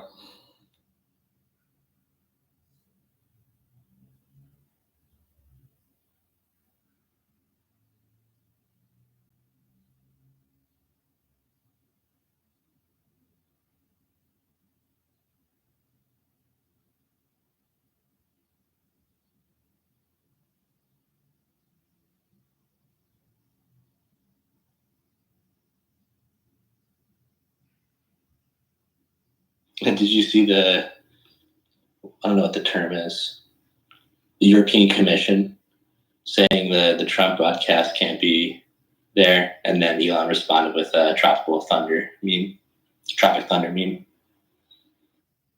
Yeah, that was interesting. Interesting. That's what you say when you sort of disapprove of the conduct. Any other color to it, Wiggle? No, I mean, he did say that he would not do it. He kind of prefixed it with something like that, and I haven't seen that movie, so I kind of like is that so I think I'm losing a bit of context there. It's from a movie, right? Yeah, it's a 2000s American movie, so kind of raunchy. Robert Downey Jr., him as Iron Man, maybe. He dressed in blackface infamously. And Jack Black's in it. It's probably one of the funniest movies I've ever seen, with all the shit. I think they're like recreating Vietnam, and then they actually get lost in the jungle. They have to survive. And Ben Stiller's in it too. So good cast. The plot's good. I'd recommend. Tom Cruise is like an agent for someone, and he's sort of a supporting role, but it's very high energy, very aggressive. So that's what Elon's referring to. I'll try to find a clip for you. Okay, yeah, I gotta watch it. What movies do you like? I know you're European, so it might be different than what I grew up on. No, I mean I'm like in North America for a while, a few decades now. So I like I like some old Hollywood stuff. The Terminator, Aliens, anything Ridley, really. Yeah, like Inception, Matrix, of course, stuff like that. Sort of sci-fi, but not exactly. Like Inception, Christopher Nolan's so fucking good. It's one of my favorite directors. Yeah, and from the recent, actually, I did like the how like everything shifted towards series from the movies, and I like the Foundation.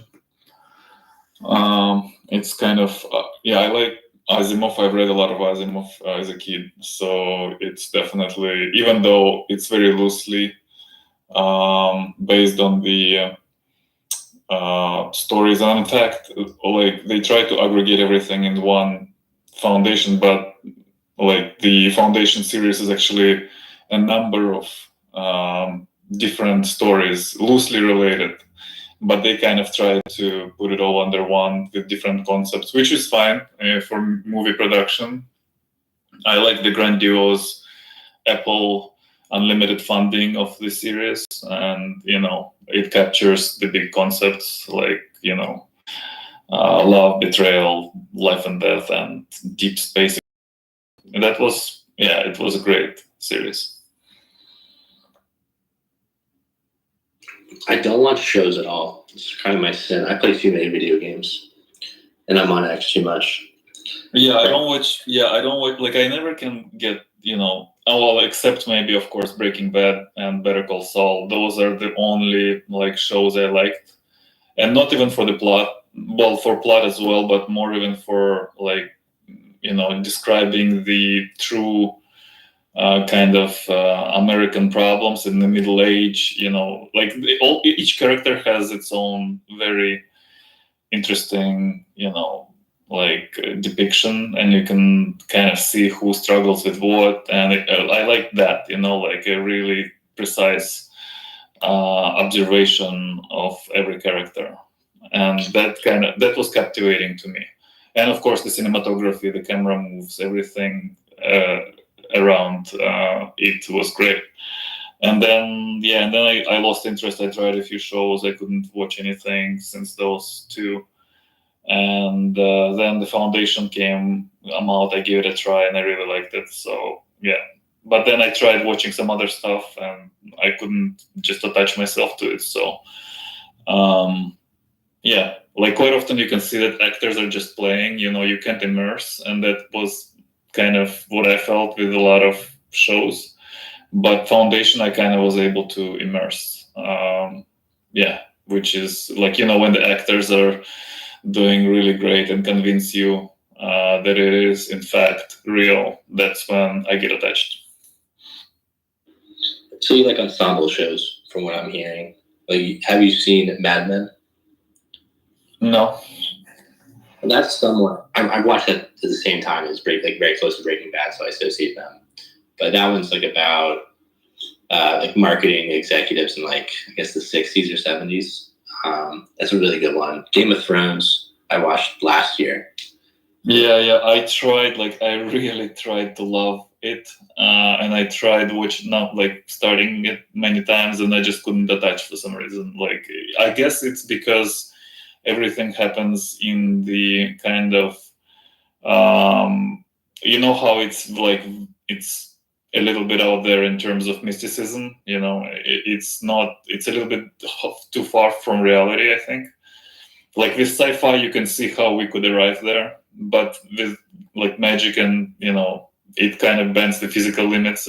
So for me, it's a little bit difficult to attach. But maybe I'll try it again. I don't know. Everybody loves it, and everybody's just says that I just have to like get into it, and I tried 2 or 3 times and I couldn't, but I'll try again. I didn't see that for Game of Thrones. I do have the same problem where if a show's not realistic enough, or it's not like I'm gonna go on a superhero rant, but like the Batman trilogy compared to a lot of the Marvel movies, I really like Batman because of its realism. So when these films don't have like an attachment to reality, I'm just like, fuck this. And so I can't relate to it. So I get that. But Game of Thrones is a really good political angle, which sort of gets me amped up. So the dragons are like, whatever, and there's some witches, but there's a lot of political angling and war, which is great, and some sex scenes early on. So whatever is your cup of tea.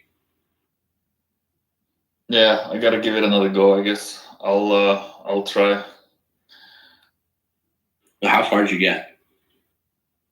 I think I watched like at the very beginning, very first season, very first episode, and I kind of stopped. I didn't go much further. Yeah, But, I only watched season 1 too. So okay, I watched the first episode one time, and it was so slow and boring. But then if you get into the first season, you get attached to the characters, and you'll see them grow up. And you're like, I only watched the first season. I didn't have a series. I got into season 2.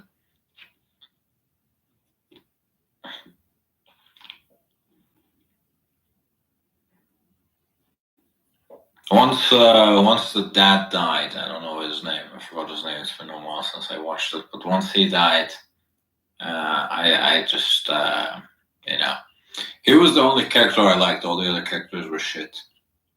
So I just decided to stop watching.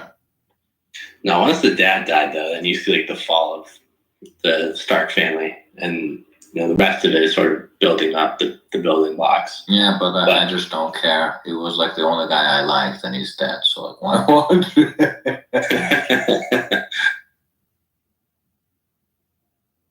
What type of shows do you like? Ota? How do I pronounce it? Outa. Sorry. Yeah, it's fine. My favorite show is probably Breaking Bad. I know it's kind of generic, but still, like, I really like it. I like what it was. I like Suits.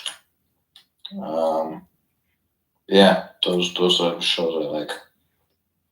Oh, we love Breaking Bad here. Me and Michael. You guys like animated television too, or no?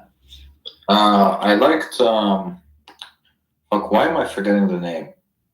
Castlevania. I like Castlevania. I watched cartoons as a kid. Avatar: The Last Airbender, Yu-Gi-Oh, things like that. Avatar: The Last Airbender is good. I was more a Pokemon boy. But no, I hated Pokemon. Whenever I was a kid and Pokemon would come on, I would be like, "Oh my fucking god! Can we please watch something else?" I was more of a Yu-Gi-Oh! Bakugan, I think it was called, like the fucking ball things that would pop up and they would be dragons or some shit like that. I don't remember honestly. No, yeah, it was Bakugan. Pretty good Yeah. one. Those are the 3 that I grew up on, and then the rest was like, screw this, I'm too old now. I'm baseball cards. Someone American. Got dragons. What did you say, Adrian? I don't know. What did you say? I'm gonna try out this new browser that they're creating called Ladybird.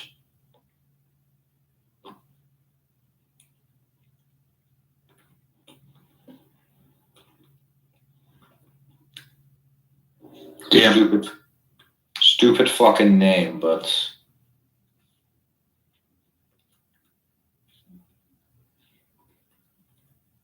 apparently, like, they're building like an entire browser from scratch.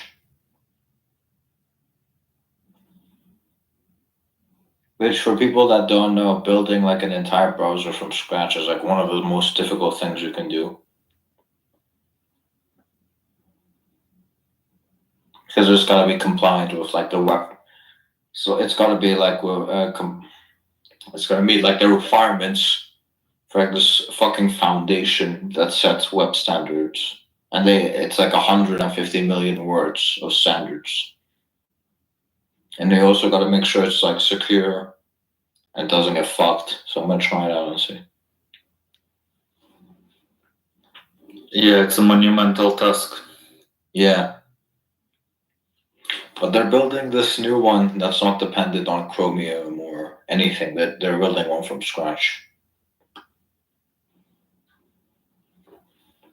And it has like the backing of some. It has the backing of like Shopify as like open source. So I'm gonna have a look. Who is it by? Some guy who is pretty much as insane as the guy behind Temple OS. He created like his own operating system. He created like his own operating system because of religious reasons as well, apparently. But before, and then the community was like, you know what? The fucking browser is actually pretty good. So let's just fork the browser and make it into a proper fucking browser. Yeah, so this guy developed Serenity OS, and it's been forked from Serenity OS.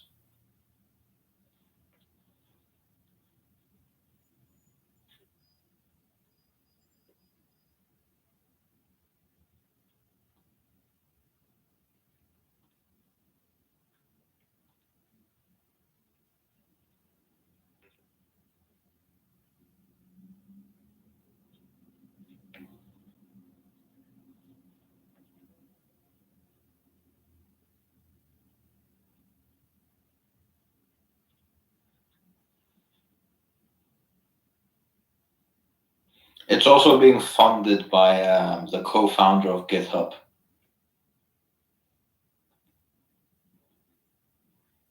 Oh yeah, wow. Yeah. And also Shopify is also funding it. Which is good. I like open source projects.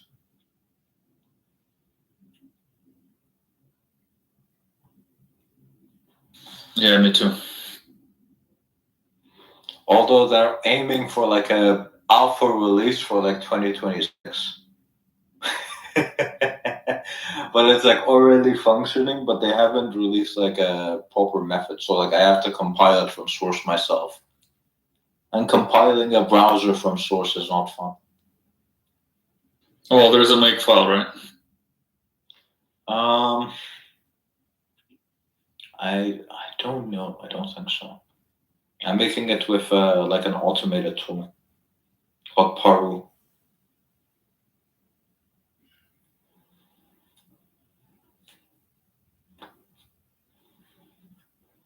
Let me check. Because with the AUR, sometimes like the people behind the AUR, they like make the makefile themselves if it's not there. Yeah, usually like there is always someone has a repo with their makefile in it. Especially if it's on Arch, right? So on Arch, you have this thing called AUR, or like any software that's not available on the repository. Some guy just adds it to the AUR with a makefile for you, so you can compile it yourself.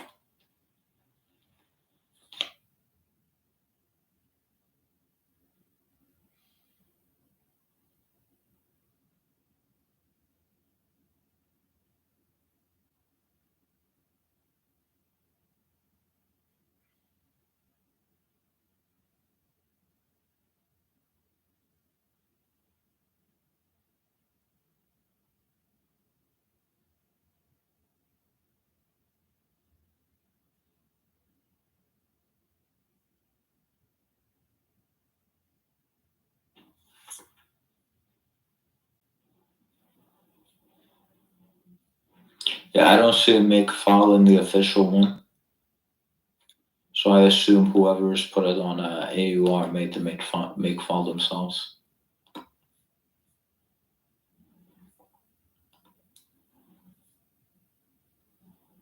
That's weird.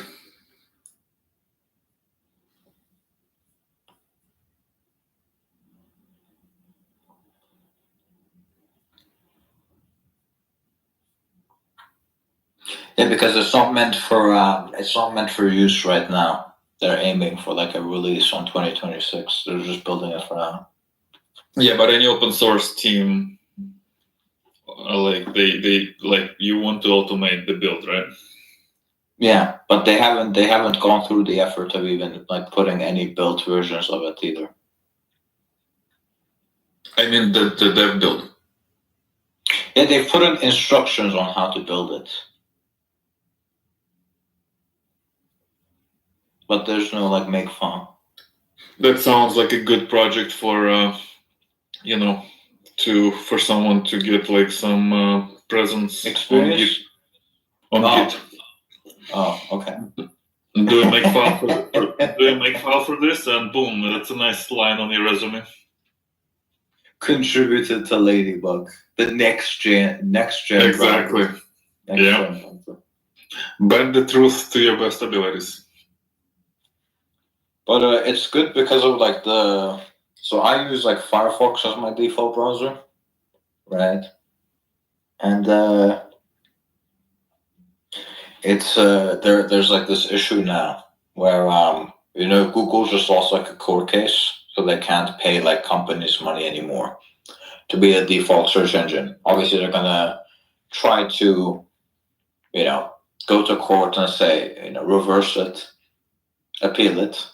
But I don't know. Let's see if they manage to win that court case.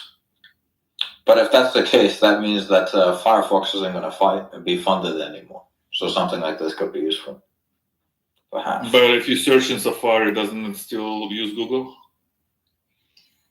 If you search on Safari, yeah, you use Google unless you specifically change the default.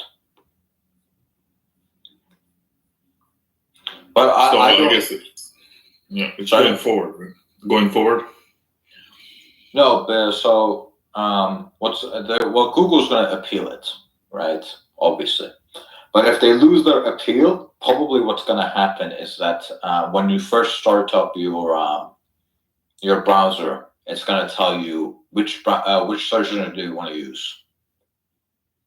So you yourself are going to have to pick which search engine you're going to have to use. But this thing of Google paying to be the default search engine, it's probably going to go away. Maybe it will be allowed for Google to pay to be like the first result or something like that, but I don't know. So that's in the US or everywhere? US. But honestly, I assume Europe is going to do the same thing. They lost the court case in the US.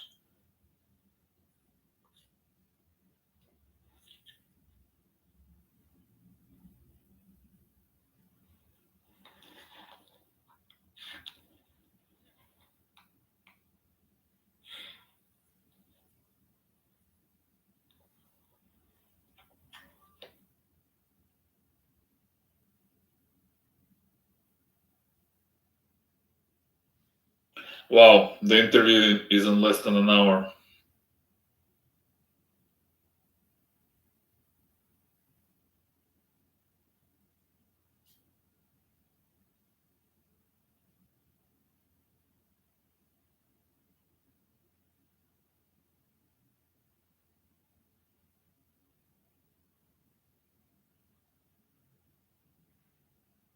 I'm assuming Adrian's taking a nap right now.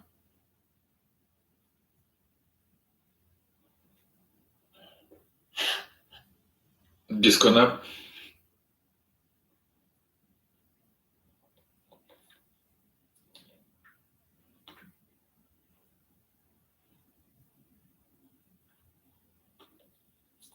I'm back. I just had a side quest. Yeah, we're definitely in Adrian's subconscious right now as he dozes off. No, I'm still wide fucking awake. I'm just doing work. I'm max operating over Well, here. how the Thank you, fuck- by the way, for the how little the thing fuck that I are you wanted to still post. I've been looking for something to post. How the fuck are you still awake? How the fuck am I still awake? I ask myself these questions quite often. The answers elude me, but sometimes also kind of have to get answered by themselves in ways that I cannot truly parse. Yeah. And also, why the actual fuck is the ultimate form of surrender in the occultist definition the thing that we saw as the closing of the parasitic energy? Anyways, let's drive something. Let's drive over some gravel, you know. Let's talk about gravel and how it works and what it does. You know, tires and shit. Rubber to the pedal in the metal of this bit, you know. What the fuck are you even saying?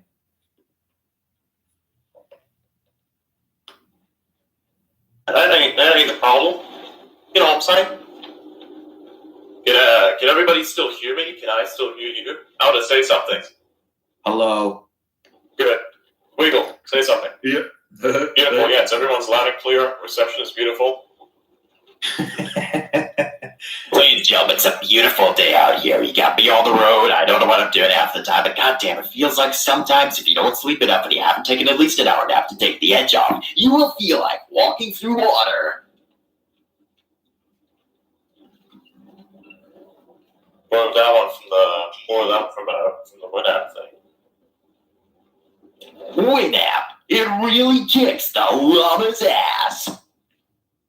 How it feels to chew 5 gum, huh? How it feels to chew 5 gum. That meme is burned to my head, but my personal favorites are there's 2 memes that I personally have grown very attached to, which is the bullshit Sigma rule memes and the fucking what is it? The other one. What's the other one? The Cyberpunk 2047 or whatever it was. I love those memes. They were so good. They were so fucking good. Those memes were the peak, man. I have the not bullshit Sigma male grind set rules. You know, the 3,000 rule, number 3,000 something bullshit. Beat up a bunch of people or something. I don't fucking know. They always made up some random stuff and turned it into a meme, and that was supposed to be a Sigma rule. You know. And those memes were so stupid. I love them so much, but they were so stupid. Sigma grind set. Listen, Sigma grind set.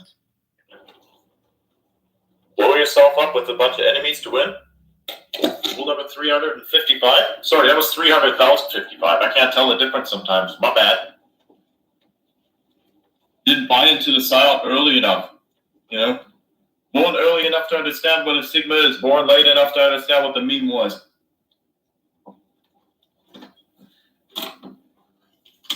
Born too early to move on any of them. Born too early to not be considered Elon. Haha! But not too early. No. Not too early. Just in time, I'd rather say. For fuck's sake. What?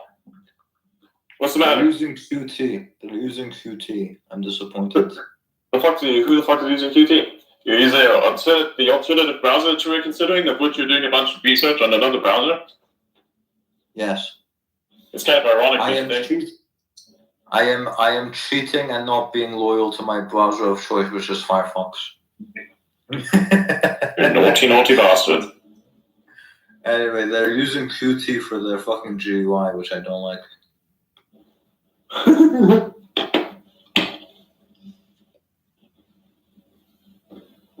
But sir, what about your loyalty, bro?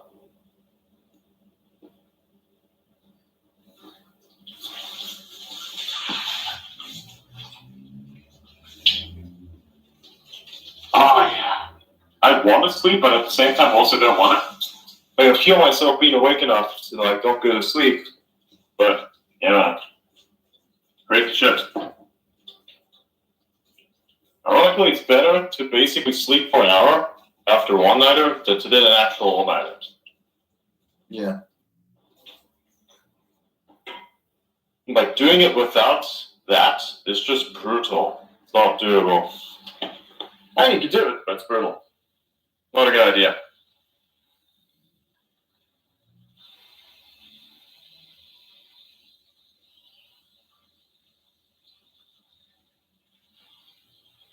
You know what? I'm gonna start donating to this.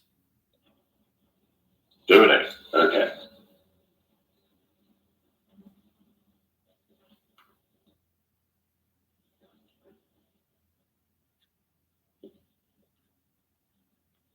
We need more open source browsers.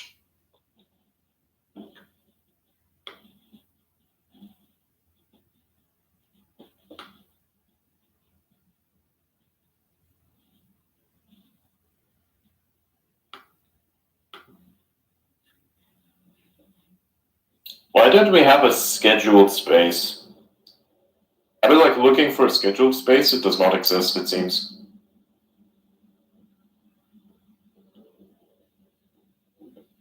I should create a thread.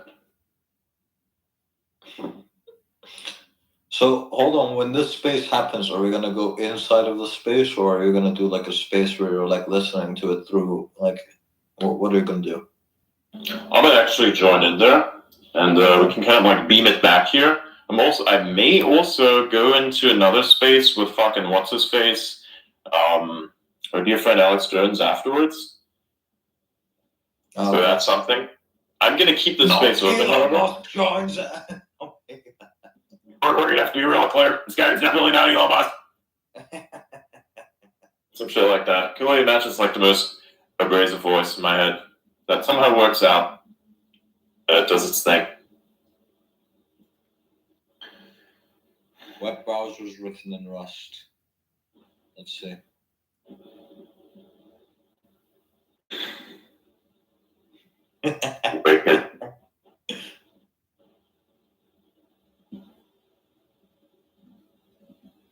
There's a bunch of people that are threatening to not use the X app when the space is happening. And all I'm thinking to myself is, isn't that technically a good thing?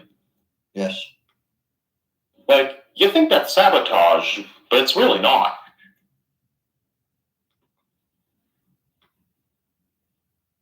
Like, they tried to do this. They tried to do a cancel campaign once more, and literally nobody joined. Nobody noticed that these people were gone. Actually, my engagement went up, and theirs has been down since. So that's called a restructuring self-balancing economy. You don't fuck with it. It fucks with you. And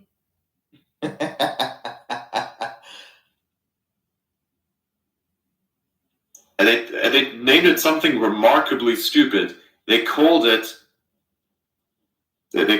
Twitter blackout. Like, seriously, get with the times, man. You can't recruit someone who doesn't understand. Okay? You can't dead name app and say that's a recruit. Oh wow, thanks for the many hashtags. I'll block you right now. You're making my life easier.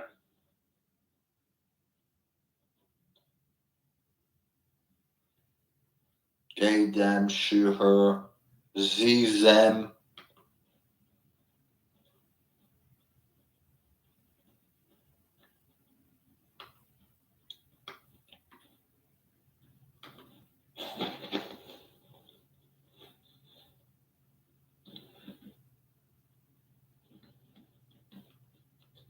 Remember when Alex Jones went on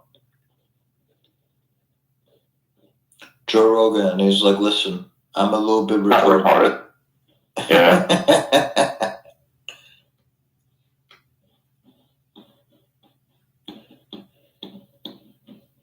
Listen, I'm a little bit retarded.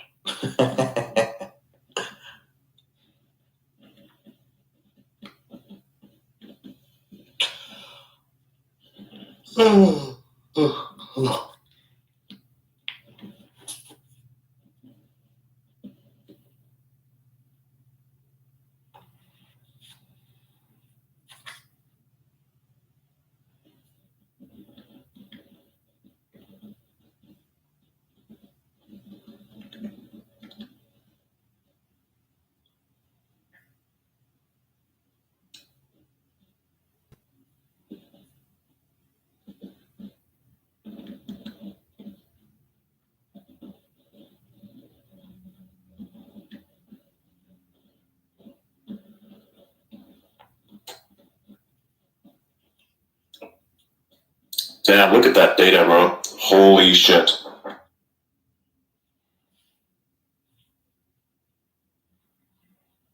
Damn.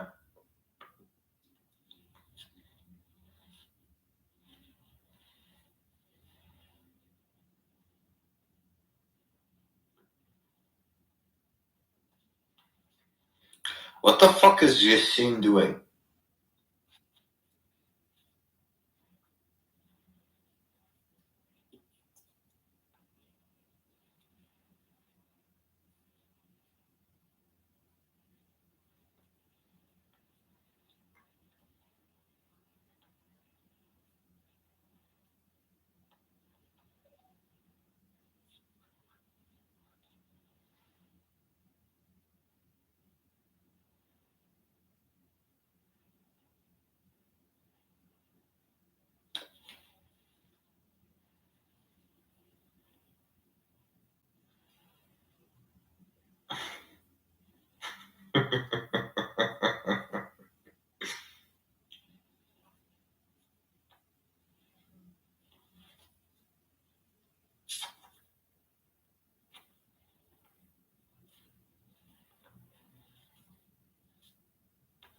I'm sorry, what's happening?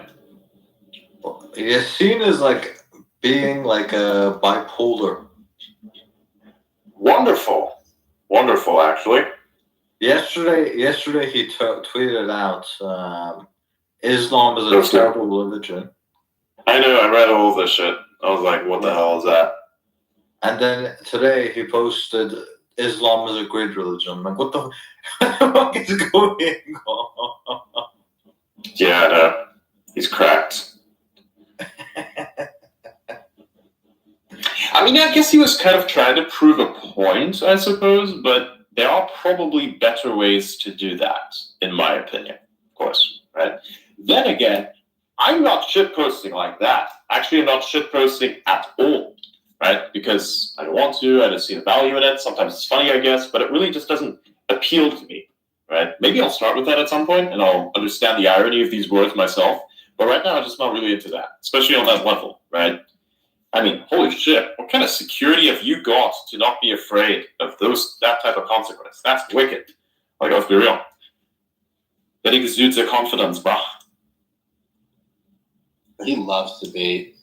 I would like to see an Adrian Yassine rant conversation. Wow. His space is goated.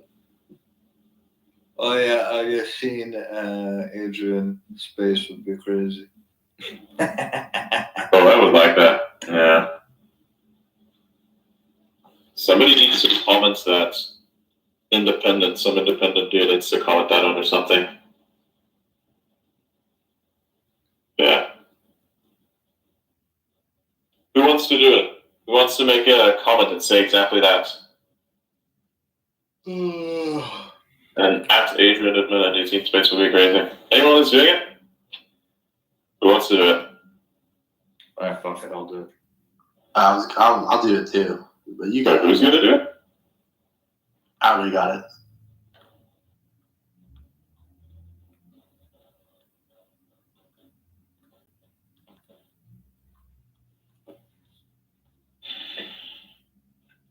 If you fucking Solana shillers aren't gonna stop shilling tickers in my fucking comment section, I'm gonna block all of you starting today, you understand? I posted it, Adrian. Roger that, good shit.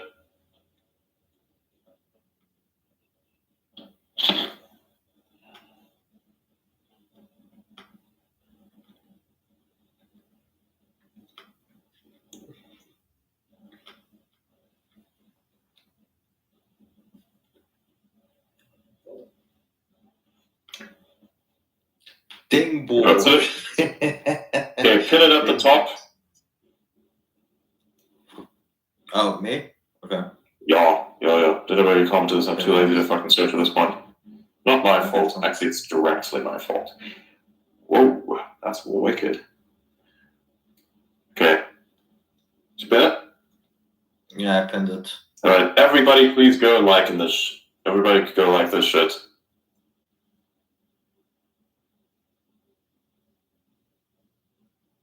I didn't think we were gonna do it as an actual post. I thought you'd do it as a reply because usually like gets into replies and we'll show you ideas with actual posts on its timeline. But I guess sure, yeah. So everybody go like that if you want to see it.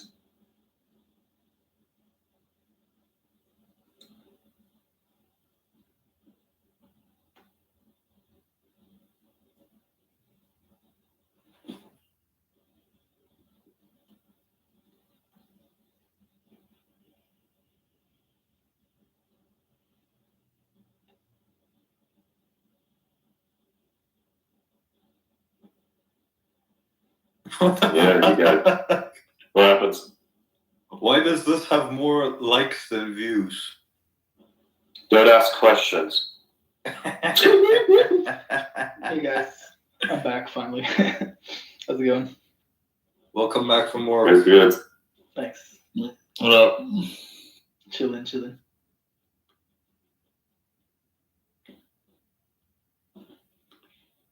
Dingboard. How much ding is in your board? Huh? The actual what?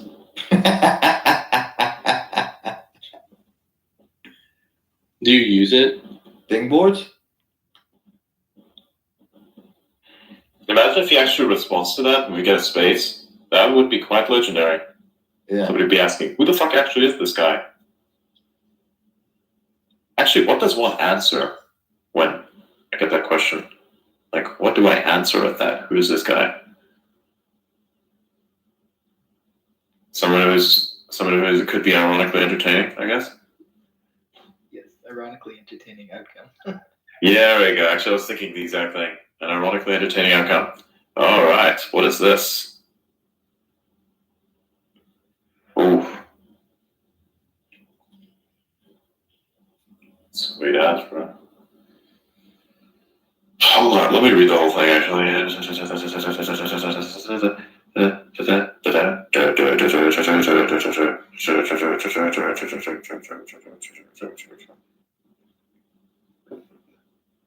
Okay.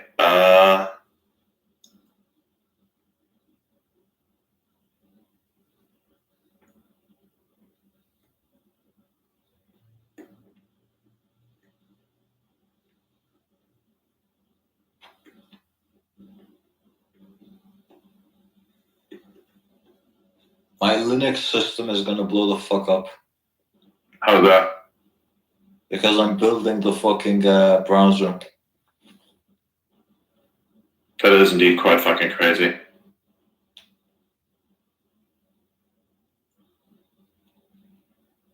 You know, I'm not going to block this person just now because I want to see everything that these bots are trying to do. Like, somebody has this weird fucking crypto token that they're trying to shill again. And I'm just looking at all the bots that are just like reposting and replying it, and I'm blocking all of them. So that immediately just allows me to track all of this and to root it out immediately, eternally.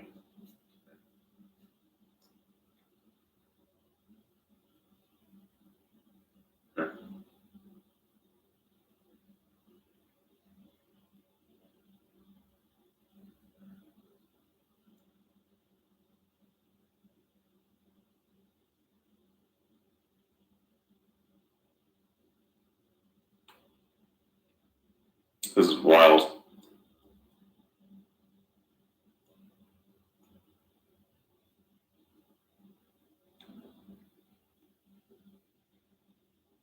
Imagine if one of my questions legitimately makes it into the interview. That would be kind of cool. Yeah. Oh, wish us luck. Wish us luck. Fingers crossed. All is up.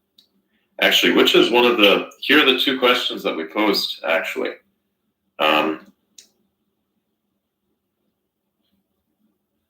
I'm assuming they're gonna allow people on, right? Huh? No, they're not going to allow people on. Huh? No. Here are the questions. They were asked for a reply. Wait, they're not gonna allow anyone? No, of course not. Then why did Elon say that there isn't gonna be any holding back? On use. Do you not understand the concept?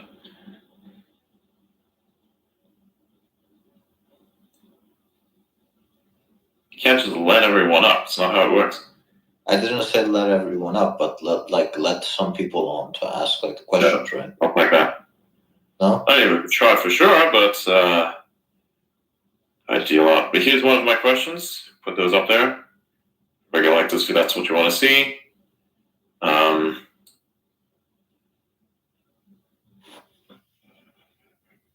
What else is this?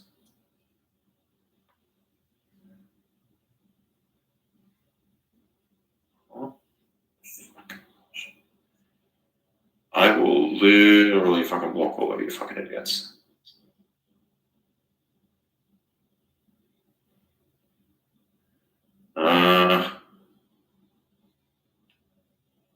No. Where's the other one? God damn it. It's pinned at the top. The other one.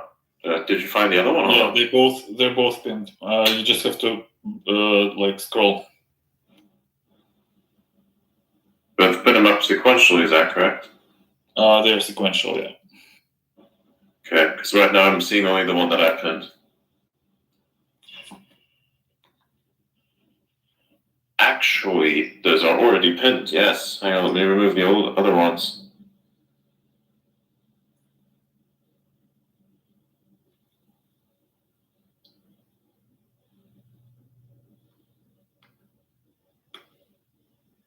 Bingo.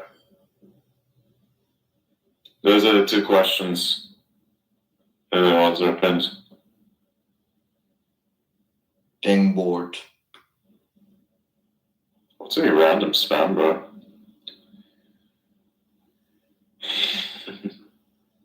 There you go.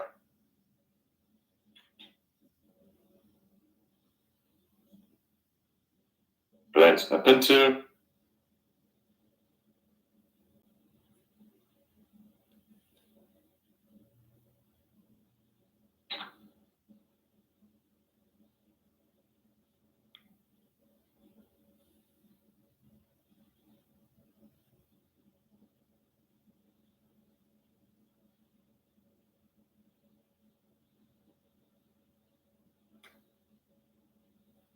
You know, I've been seeing just comments pile up. It's very interesting.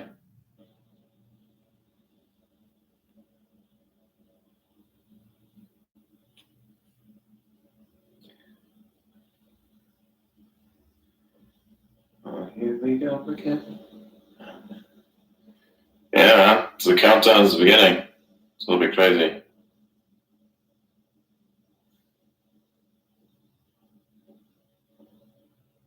Oh my god. Are we better off now? Hold on, is this? Oh my god, it's really him. Are you better off now than we were when I was president? Our economy is shattered. Our borders has been erased. We're a nation in decline. Make the American dream affordable again. Make the America safe again. Make America great again. Wow. Wild. He tweeted that out. I mean, posted that, dude. Just say posted. Such an easier, simpler way to voice it, anyways. Did he also post that? Did he also post that from True Social or like what? I don't know. We'll have to check. You just go put in truesocial.net or whatever it's called, and look. Autism Capital added Poly But yeah, Markets. this should be quite interesting. Let me check True Social. I don't think you can access True Social without an account. Yes, you can. Yes, you can. Done it many times. Fuck it, I'll do it myself. Let me check. Oh yeah, you can. Yes, like I said, you can.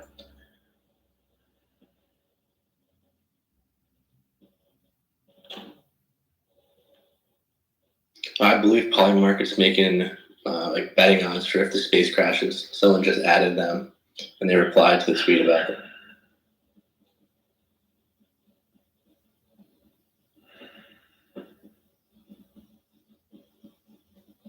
Does not seem to be the case. He didn't post that? Nope. Wow. Yeah, I'm checking that right now. I don't see it either.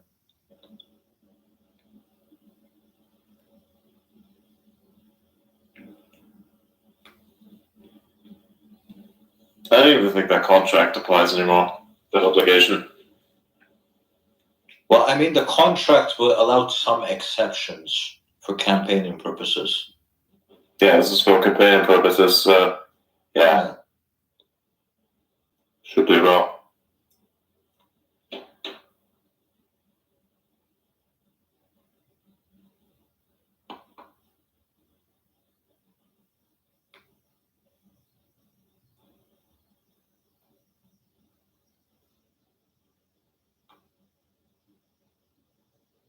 wow.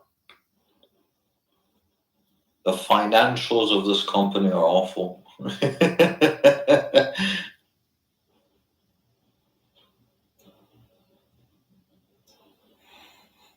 What? I'm looking at the financials of Truth Social. They're really fucking bad. I know. 4 million in revenue. Operating income minus 16 million. Wow. Net income minus 58 million. Oh, jeez. Total assets 3 million. Total equity negative 66.7 million. Yeah, Truth Social is not looking good. That's why I said it would be very interesting if one did a merger, because, I mean, it's not like the company's worth much anyways. I hate to be the one to say that, but it is objectively true. So, I mean, technically, the stock is worth a shit ton, but technically, yeah. but the company tells a story that is really not as good as it is supposed to be. Yes. That stock, it seems, is not reflecting of the valuation. So, yeah, well, Destiny is in a space called Trump is bad for a country. Live wonderful. So which one is that? Destiny. Oh, that fucking thing. Let me see who's hosting it. Who the fuck is this guy? Focus noted. Oh, that's the guy who recently called out, saying that after 8 years of backing Trump, blah blah blah blah blah blah. And of course, yeah, doing a debate.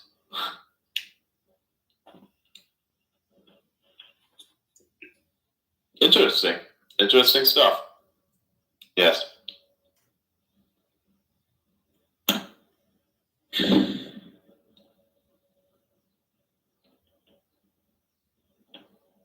Let's see. Oh, a shit ton of new message requests. Let me go check that out real quick.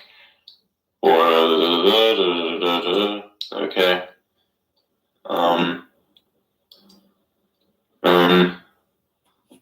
You saw my DM, Adrian?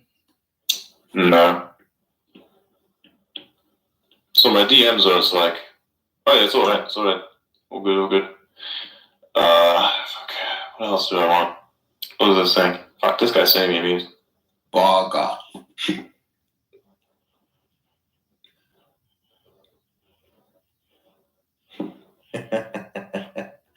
Burger.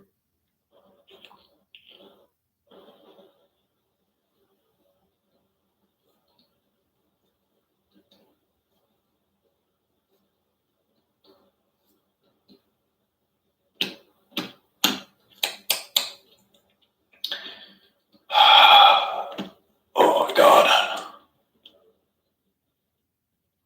Is it like 30 minutes from now? Yeah. And yeah, it feels like the room is filling up. Yes, it is. Yeah. So everyone welcome. Those of you have the regulars, new people. Quick declaration, I'm not in fact Elon Musk. Many people make that association. Isn't there like a thing that I've pinned to my profile that, nope, I haven't pinned that, fuck that. Okay, never mind. No, I think you did that after Aiden, right? Yes. No, I actually posted this thing a long time ago, and I pinned it right up there. I said, okay, here's the declaration, because, it's like I just made this post so I can bring it back every single time there's like some confusion. So there you go. There it is. Yeah. Is Truth Social still using Mastodon? I'm guessing not, right? You mean federated with Mastodon? No, so what happened was that when they first made Truth Social, right? All they did was they made like a fucking Mastodon instance, right? And modified it. And then they basically created their own thing on top of it, which is like a federated universe. It's inside of the same thing. It's like Threads is to Instagram. Yeah. Protocol. No, steady the growth. thing is, with Mastodon, you're not allowed to do that. So they created their own instance and modified it as such to basically technically build on top of it, but not building on top of it. No, they literally just took the code and then used it as their own, and then got rid of the federation, and then said that we own the technology. Wonderful. Which is not which is not allowed in Mastodon. That's bad karma. Service. That's bad karma. Yeah. Well, I mean, it's not legally allowed because it's not in the license, right? So I'm wondering if they're still using Mastodon. I'm guessing they switched over. They switched over to something else, or they did whatever. Trump's social media site quiet. Fuck, I can't speak.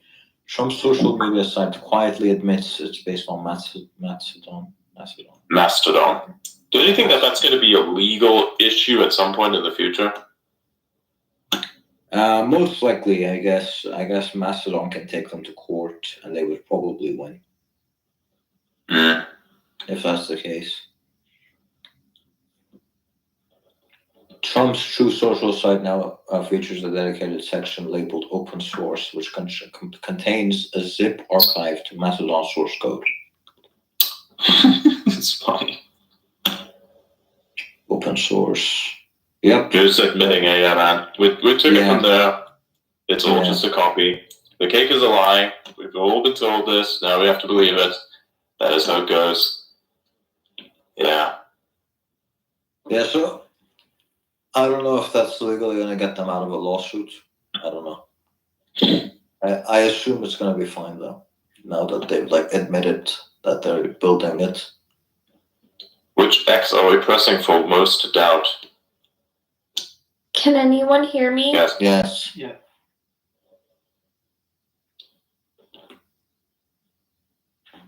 Oh my gosh, it was loading and I thought it was gonna load forever and I couldn't hear anyone. That happens. Well, here we go. Fucking 30 minutes in. 30 minutes, everyone. It's crazy, crazy, crazy, crazy. 30 minutes to go. Yeah, we'll be simulcasting right here, so should be interesting. I'll be going to a lot of spaces actually, so yeah.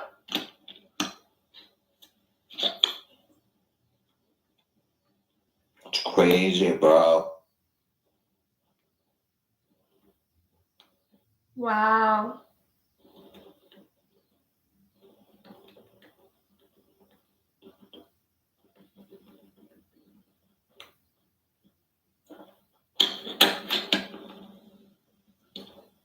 You had some good questions.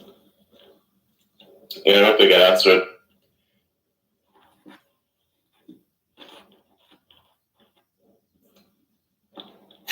You want your freedom, take it. That's what I'm counting on. Sorry. One day they will be out so that I can live forever. So Half-Life stuck my head up. Not Half-Life, sorry, Portal 2 specifically. Portal 2 was great.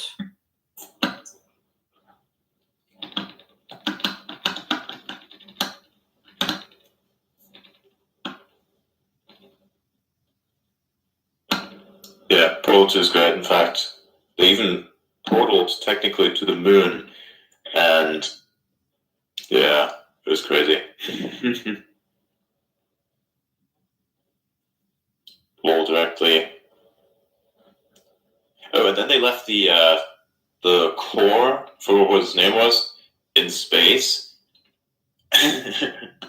which is kind of funny because there was like a secondary core which is corrupt that was then effectively orbiting that core, kind of being an inside joke to this guy being so dense that everything must orbit him.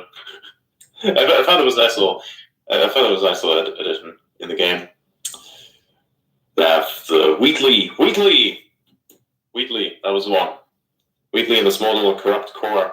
The small little corrupt core is orbiting Wheatley because he's that dense of a motherfucker, literally. So I thought it was funny. Rent space. Yeah. Fun cutscene. Fun cutscene. At least you're not a Quake player. You're roasting Wiggle here. By the way, this is how you show love. He shits on everyone. Last week I had to deal with German stuff. Sorry, that was 2 weeks ago. It's probably gonna make a comeback, but right now he's focusing on your Quake player thing. You see, the reason why it's offensive is why because it's partially true. Because Quake players don't play anything else. I have never met a Quake player that plays anything else. No, I play Diablo. When? We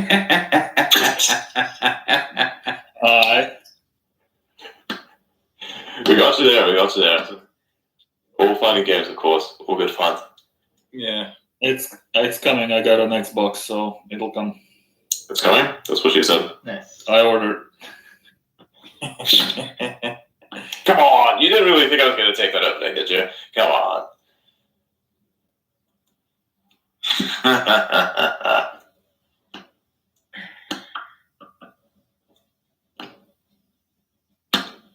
20 minutes. 20 minutes.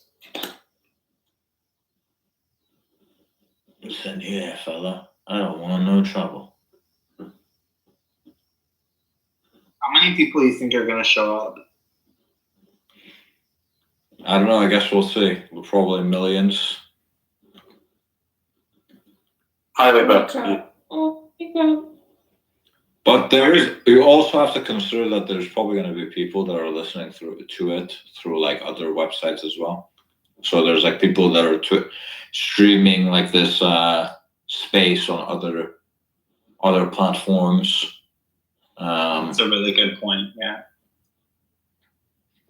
So it's probably, and then there's also people that are playing it in other spaces as well. Like me. Yeah.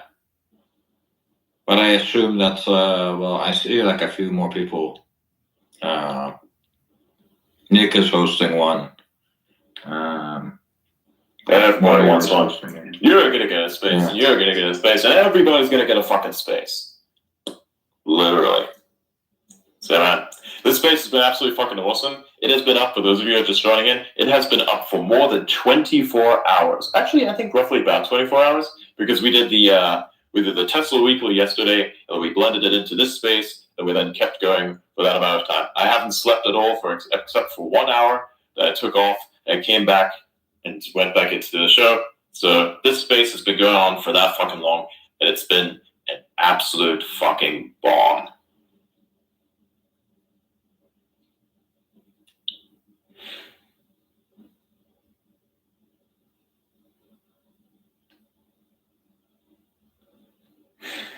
But yeah, 20 minutes. 20 minutes countdown, thoughts, questions, stuff like that. It's going to be crazy. So for the government efficiency or bureau or commission, what? But let us hope that everything goes well. Let's hope that the people who are working at that department of X engineering that fixes spaces, so that their thing works. Good luck to them. Good luck to everyone. This is crazy. Hardly ever a space or any event on this platform that has been hyped up this much and has been this anticipated. I mean, holy shit. Just look at Trump's engagement as a form of reference. That is absolutely wild. Whew. Well, we're at it. We're going to scout. Because we're at the only liberals live.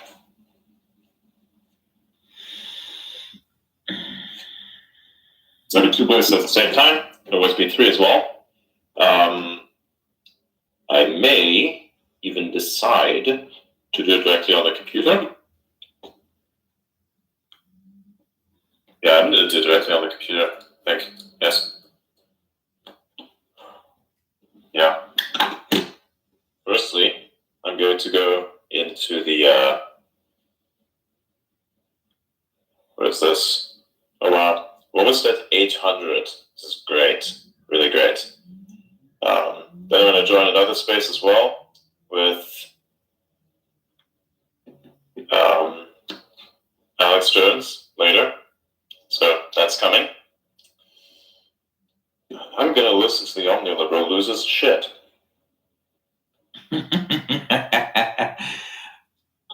Oh my god, it's getting to like close to 800 now. Oh yeah, 100%. 800 But listeners. after, he'd probably lose those supports. He would look like, you know what I mean? He was in a. Riley's like coping. He had to. Omni-liberal is gone. I think forward push. He's not in there anymore. Language and everything, sure. Oh really? Yeah. He gone. He gone. You can take your point, but Oh no, he's there. Let's do it. Something. No. Donald Trump was the guy. He was the head chain, he was the commander in chief, and he was the guy ultimately that could, at any point in time, pick up the phone and call to end what was happening at the Capitol. So we're going to call the National Guard. He had the power to do both those, and he did basically even when Pelosi said, "Oh, great. Why did it from the beginning?" Love this guy. People expect, maybe a bigger turnout or something, and be prepared for it. Where she even took responsibility of that and the national. Nobody knew what the Oath Keepers were planning. Nobody knew what the Proud Boys were planning, and nobody knew that Donald Trump was going to rile. You're telling me to the Capitol. So you're telling me that Pelosi had the rest of the government to the Capitol. They couldn't possibly. They couldn't possibly prepare a. The debate is absolutely correct. It's great. Yeah. Come on. There's really not much of a better time here. That's about to begin. And I'm going to be everywhere. Of course I am. Why not? All right. First of all, I'm going to drug myself, so we got to get a cup of coffee going. Then I'm going to join into that one, this one, and that one, and we're going to do something crazy. We're going to be at 4 spaces at the same time. In 4 spaces. That's what we're going to do. We're going to crush it next level. Let's fucking do this. I'm going to inject the information directly into my brain. Yeah. We're not overcharging enough. We're not enough. We're going to get next level with it. Are you? Oh my god. What is this crack cocaine shit? What are you talking about? This was me. Now.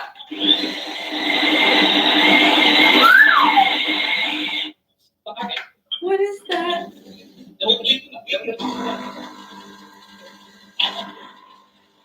Like espresso or something. Is that the computer? We're going to get the ice cold milk because we're going to really let that sink in. Oh my god. We're going to put steak in this thing. What is this chaos?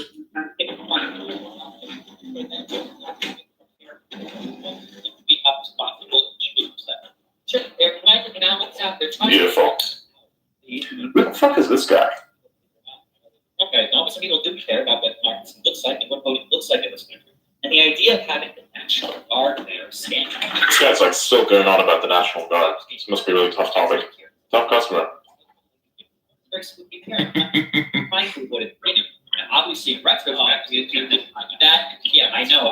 For those of us who care about democracy, it kind of matters. In retrospect, you argued that it maybe wasn't the best idea. Oh, it tastes good. Beautiful. What flavor? What do you mean what flavor? It's coffee with a bunch of milk, that's all. I'm not bothering to like do anything special to it. Straight fucking like coffee, just put the chilled milk in there, it's perfect. It's cold, but it tastes good, it goes down easy. Is it Brazilian roast? I don't fucking know. I mean, you ever like looked at a bunch of coffee beans and just decided to eat one as is? No. You can do it actually. It's not that bad. Here, let me demonstrate. We're gonna go into my thing here. We're gonna pull this thing out. We're gonna grab one coffee bean. We're gonna eat it. Okay?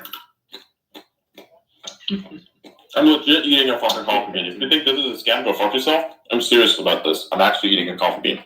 Raw. It's not that bad. It's really not that bad. It's actually quite nice. It's a bittery, nutty, tasty thingy-ishy. Nom-nom. I don't really like coffee in general, to be honest. Oh, that's a good thing, I guess. I love the flavor more than I love the actual effect. Although I love both. The flavor just kind of sold it to me.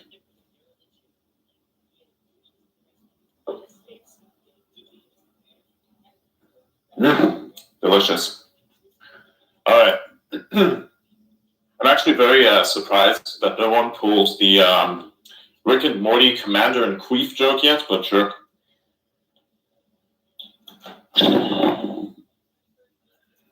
Wait, what did I say? I don't know. I don't remember. I don't recall. Okay, we're gonna sit here. A little office section. A little super setup. The Spaces interface. We got 3 phones. Excuse me. We are maxing this shit. Actually, I can be together in 3 phones, multiple spaces at the same time, 4 spaces even. It's probably going to be the biggest thing I've ever done, and it's going to go insane.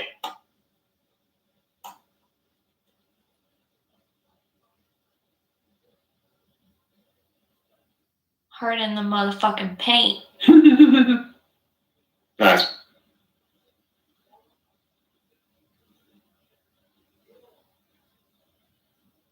Mm-hmm.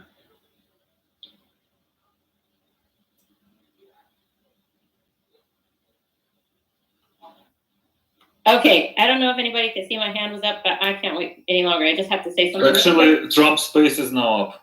Oh, are you kidding me? Do it right now. Really? Yeah.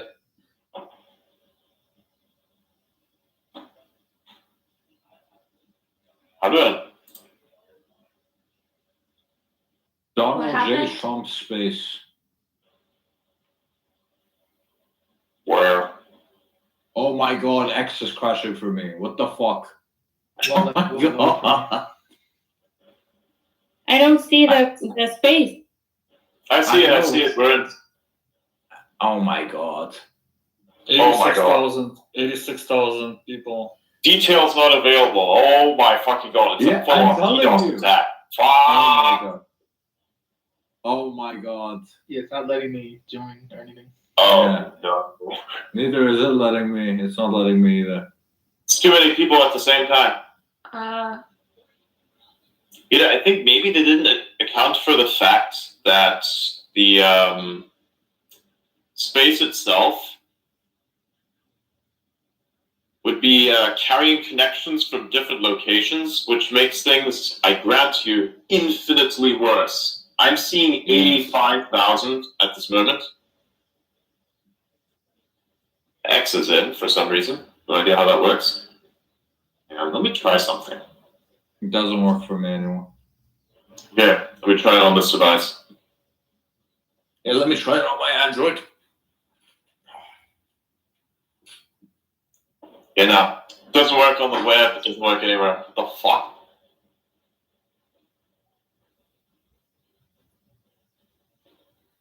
Okay, I see this is not gonna work. The entire thing is like not loading at all.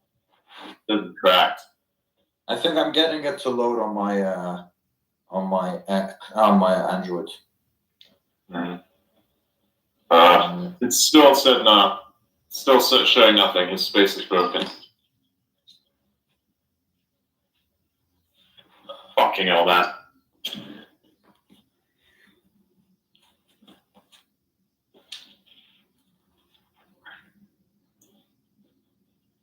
Okay.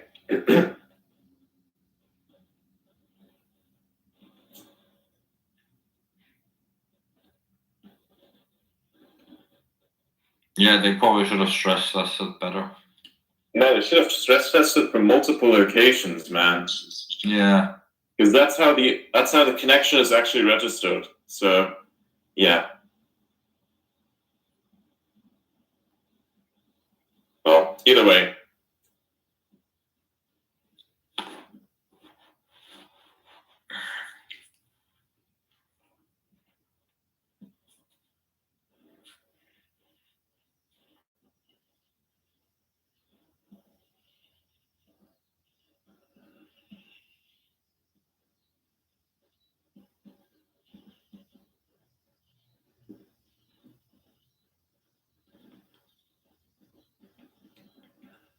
My god.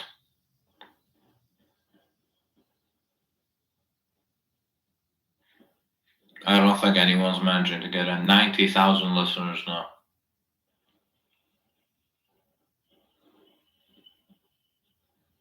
Everyone is dead silent, but nothing's working. Fuck.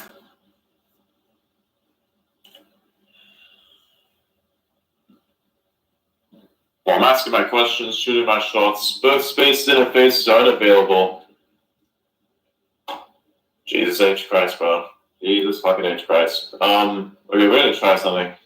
Hold on, wait. What happened?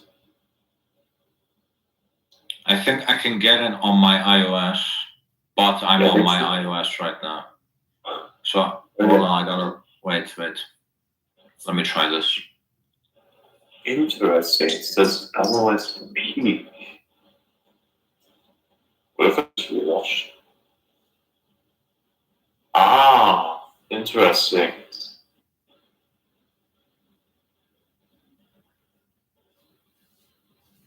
Oh. It's also not working, is it? Not working.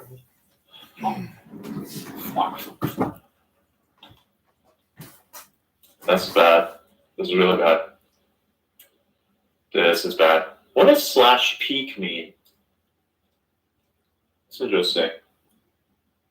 Well, you're in, I guess, in the queue. So that's cool.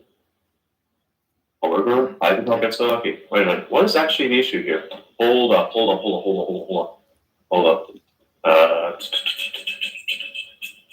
That's a fucking thing. We're gonna do this. My app would load. This would be absolutely next level. Okay, right. We're gonna do. So we're gonna do this. We're gonna do that. We're gonna zoom out. We're gonna do this. We're gonna do this. We're gonna do that.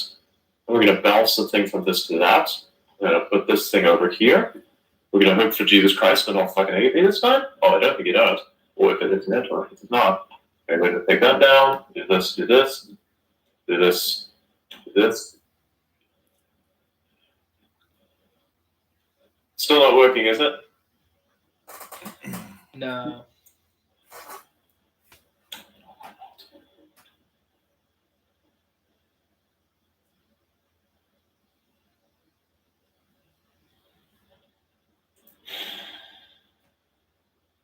This is bad. Alright, we're gonna... I didn't even see his space live on the interface. There's no way you can see. Like, there's so many people listening to that space.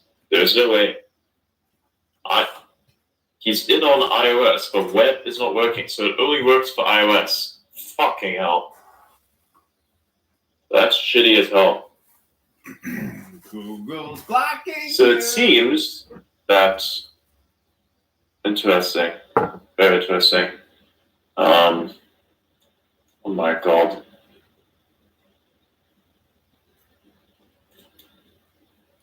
This is unfortunate to me. This is unfortunate to me. Yeah, this shit don't work.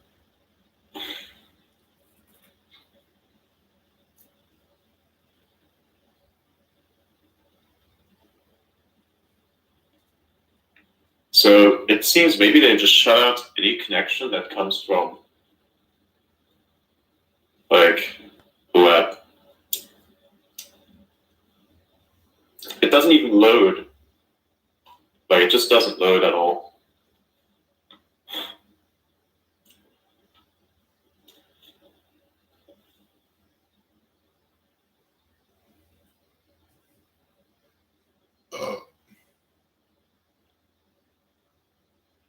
Actually, I just noticed a thing.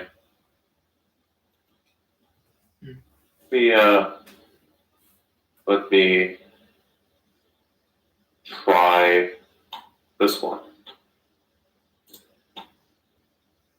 Apparently Elon joined. It says Elon's now speaking in a space, so I think he got in. What did I say? Well, it seems to be working for iOS users then. That's a good sign. Yeah, I can see that Elon is speaking in that space from an alt account, which is funny. But yeah, seems like as if we cannot hear it. Nope, I cannot get in. That's unfortunate.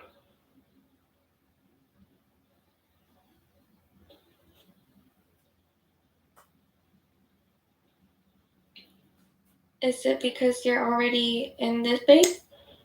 I was thinking about that. That's why I'm doing it from an alt account, and it also is not working.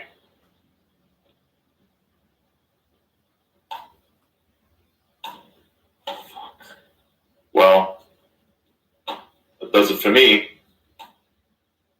iOS users only, it seems. Well, you can see the space, but it gets feedback unavailable. So sometimes it seems to be that it's not just the iOS. Interesting, very interesting. So that seems to have not worked. Crazy.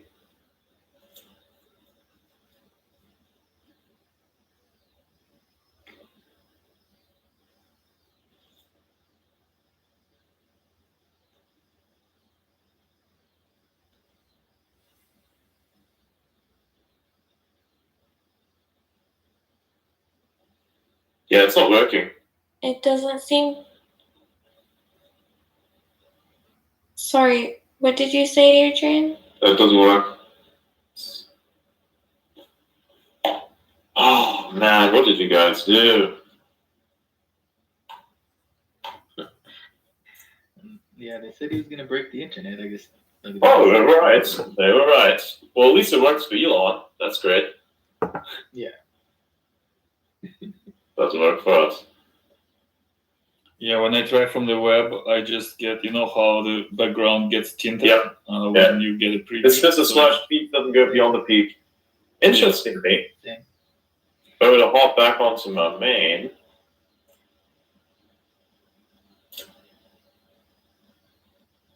It doesn't seem to work on my iPad, but I have an What old browser? iPad. That's different because that's browser based. So I'm having issues with browser, so everyone else is also going to have issue with browser. Because you can't use the app natively on iPad that way, so you're using it probably through the browser. So that is an issue. Then what else is there? What if I test it on myself?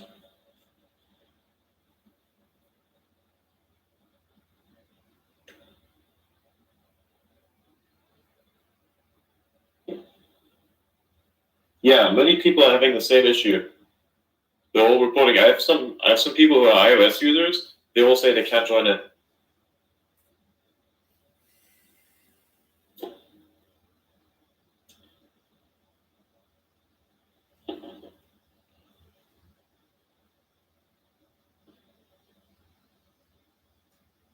Oh no.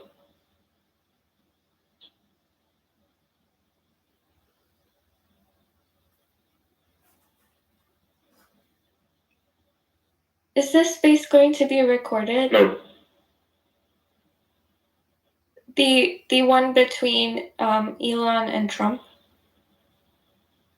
No. I'm sure it will. Secular. There'll be people recording.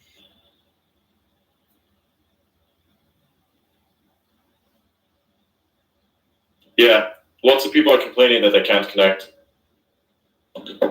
It doesn't even show me the space.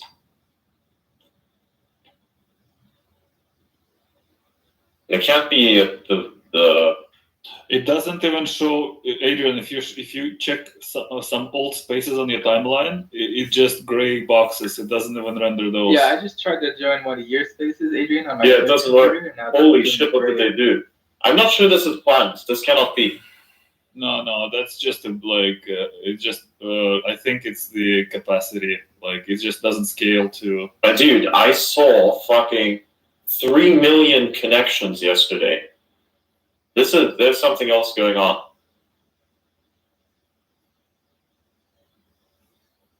You mean DDoS?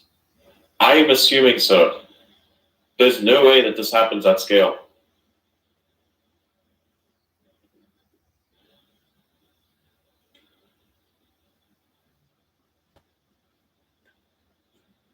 Actually, let me go to my notifications and see if there's an update. Oh, getting updates in. That's good. Fuck, man.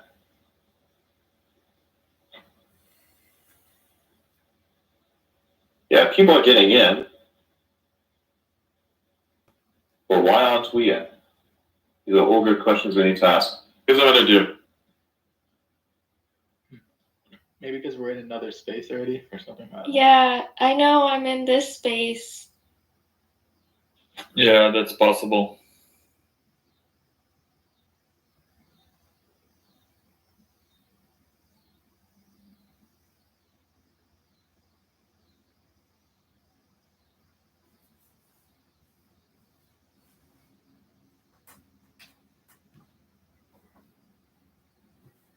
Well, should we ditch the space altogether, or what are we gonna do now?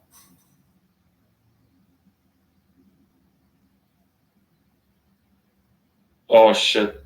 Oh, it looks like he's dropping or disconnecting.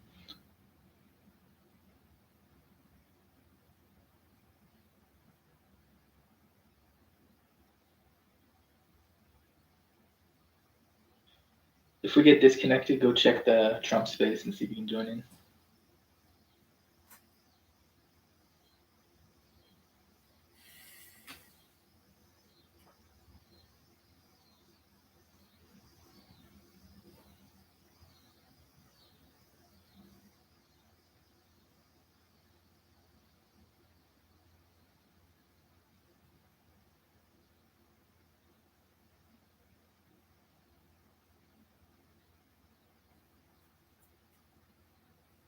Whoa, Benjamin and not meant. I don't know how to say his last name. Benjamin N is a listener. Wow, welcome.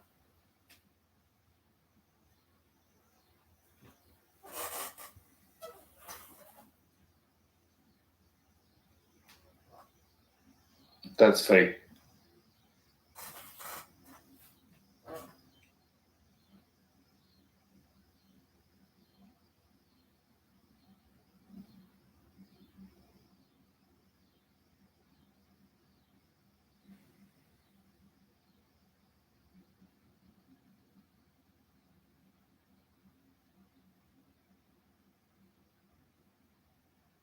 The whole thing crashed.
Okay, so Tom, I'm going to end this. This has been the Adrian Dittman, Elon Musk podcast of Adrian Dittman.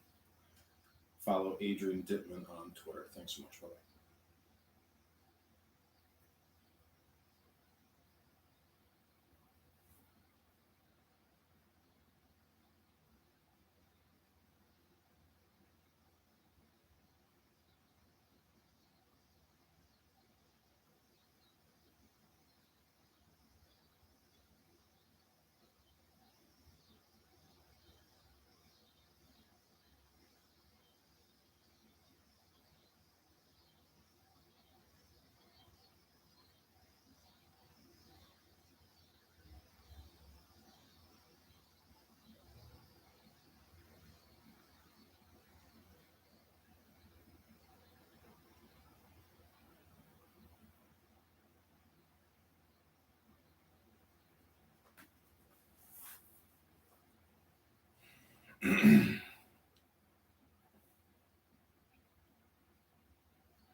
Skull and bones, what's a Yale thing, you know, closet homosexual like you, Nick.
Okay, so that one wasn't real. Somebody said it was. That's what I'm saying. Go look at it. It is a real room, but that room is not the real testament. Go look at it. It's literally testament. No, I'm looking at it now. Yo, BT, you post the real room. Someone asked the person you log is who you go on Twitter. Them overseas niggas is fast. I mean, this is like the biggest stream ever. Of course, they're gonna scan her. They're collecting data. That's all it is. I'm gonna start doing. Let me go get a Trump campaign room going and say I'm collecting donations.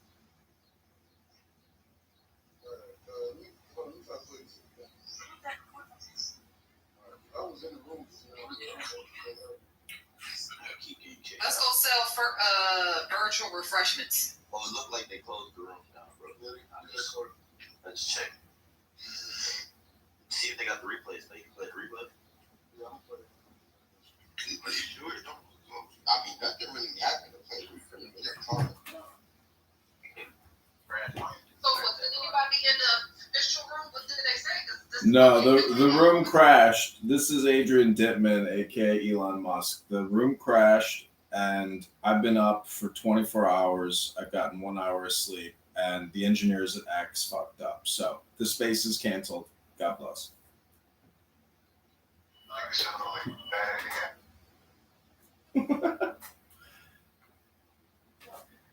How dare you call Adrian Dittman bad AI? You're bad AI.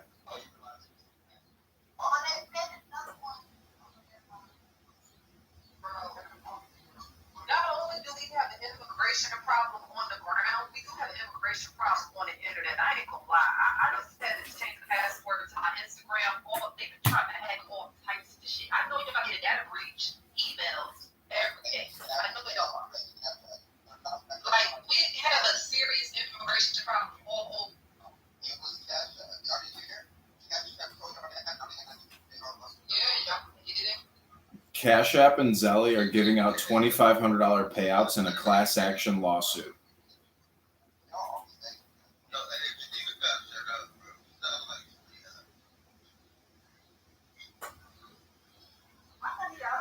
I'm sorry that you feel like white people sound like AI. If you'd like, I could speak like I'm from the ghetto. Yo, Adrian, bro, I don't need that. It's horrible. That's horrible. All right, well, Elon Musk, Twitter Spaces just crashed. It's confirmed. Everybody's on Twitter. But they say if you can refresh it. I still see it. I've been refreshing it for the last 5 minutes. It's either guys or crash. Oh, so these are all like the top pages. So they're saying like Live to TikTok and all these big pages. It says, guys, you haven't missed anything. It's just music for now. Imagine, because when I went in there, right, recently, just now when I got in with my account, with the verified account, it was just playing music. Like, you know, when you first create the Twitter Spaces, they do the little music. That's all that was going on. So I don't even think the interview started. They didn't have. No, it didn't start yet. Yeah, so the interview didn't even start yet. So. It started. Once it started, I think they're it's crashing. They're down to 205. This is. Hold on, Jay. Jay, pull up. Jay, you look like you suffer from melanoma skin cancer. You alright?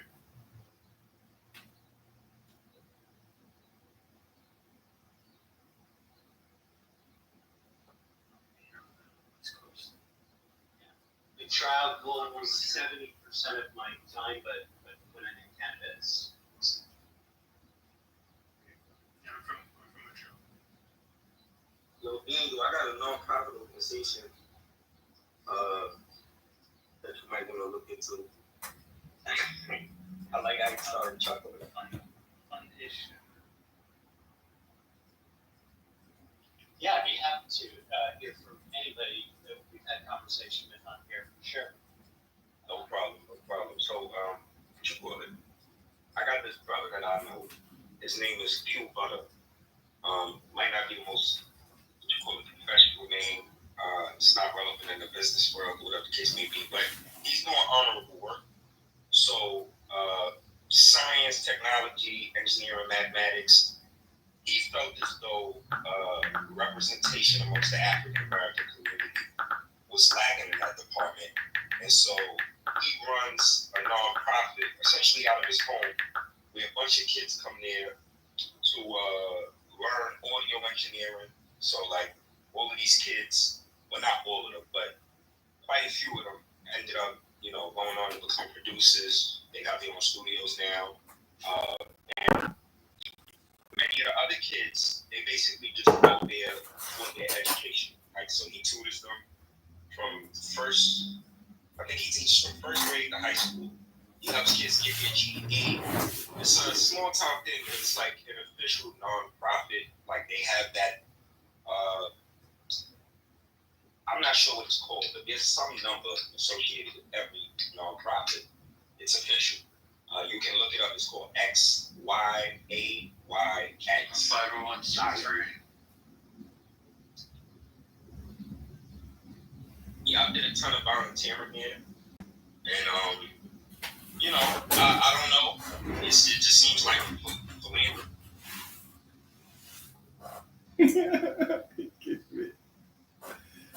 Bitch, fuck your military, bitch. Suck my dick. Suck my dick, Patty. What you talking about, fake bitch? I care about foster kids, but I don't want to adopt them, bitch. Miss me with the bullshit, bitch. Miss me with the bullshit, bitch. You don't give a fuck about kids. Time out, please. Time out. Relax. She needs to breathe. Let her breathe. She needs to breathe. I don't have to breathe, bitch. I'm eating you up regardless. What are you talking about? I'm eating you up without breath, bitch. I don't need breath. Clearly. You sound always eating. The way you breathing, you sound like you eating, nigga. What's good, Zach? Let's get it, Daddy. You're mad. You're mad, bitch. So, hi. Monica. Here goes Monica. Always get Monica. A bitch turn ugly when you eat them up. Now all of a sudden I'm an ugly fat bitch. I didn't call it ugly. You bitches is mad. You bitches is mad. You're mad. You're a fake bitch. You don't give a fuck about no kids, bitch. Shut up, bitch. You read a little bit too hard. Well, you're capping a little bit too hard. You're capping a little bit too hard, and I don't like it. So that's why you got called out on it. Because you was capping a little too hard, bitch. You was capping a little bit too hard, bitch. So now, you guys don't care about foster kids, but I'm going outside the country to adopt kids. Foster kids in America aren't good enough for me. No. They got mental problems. Let me do this.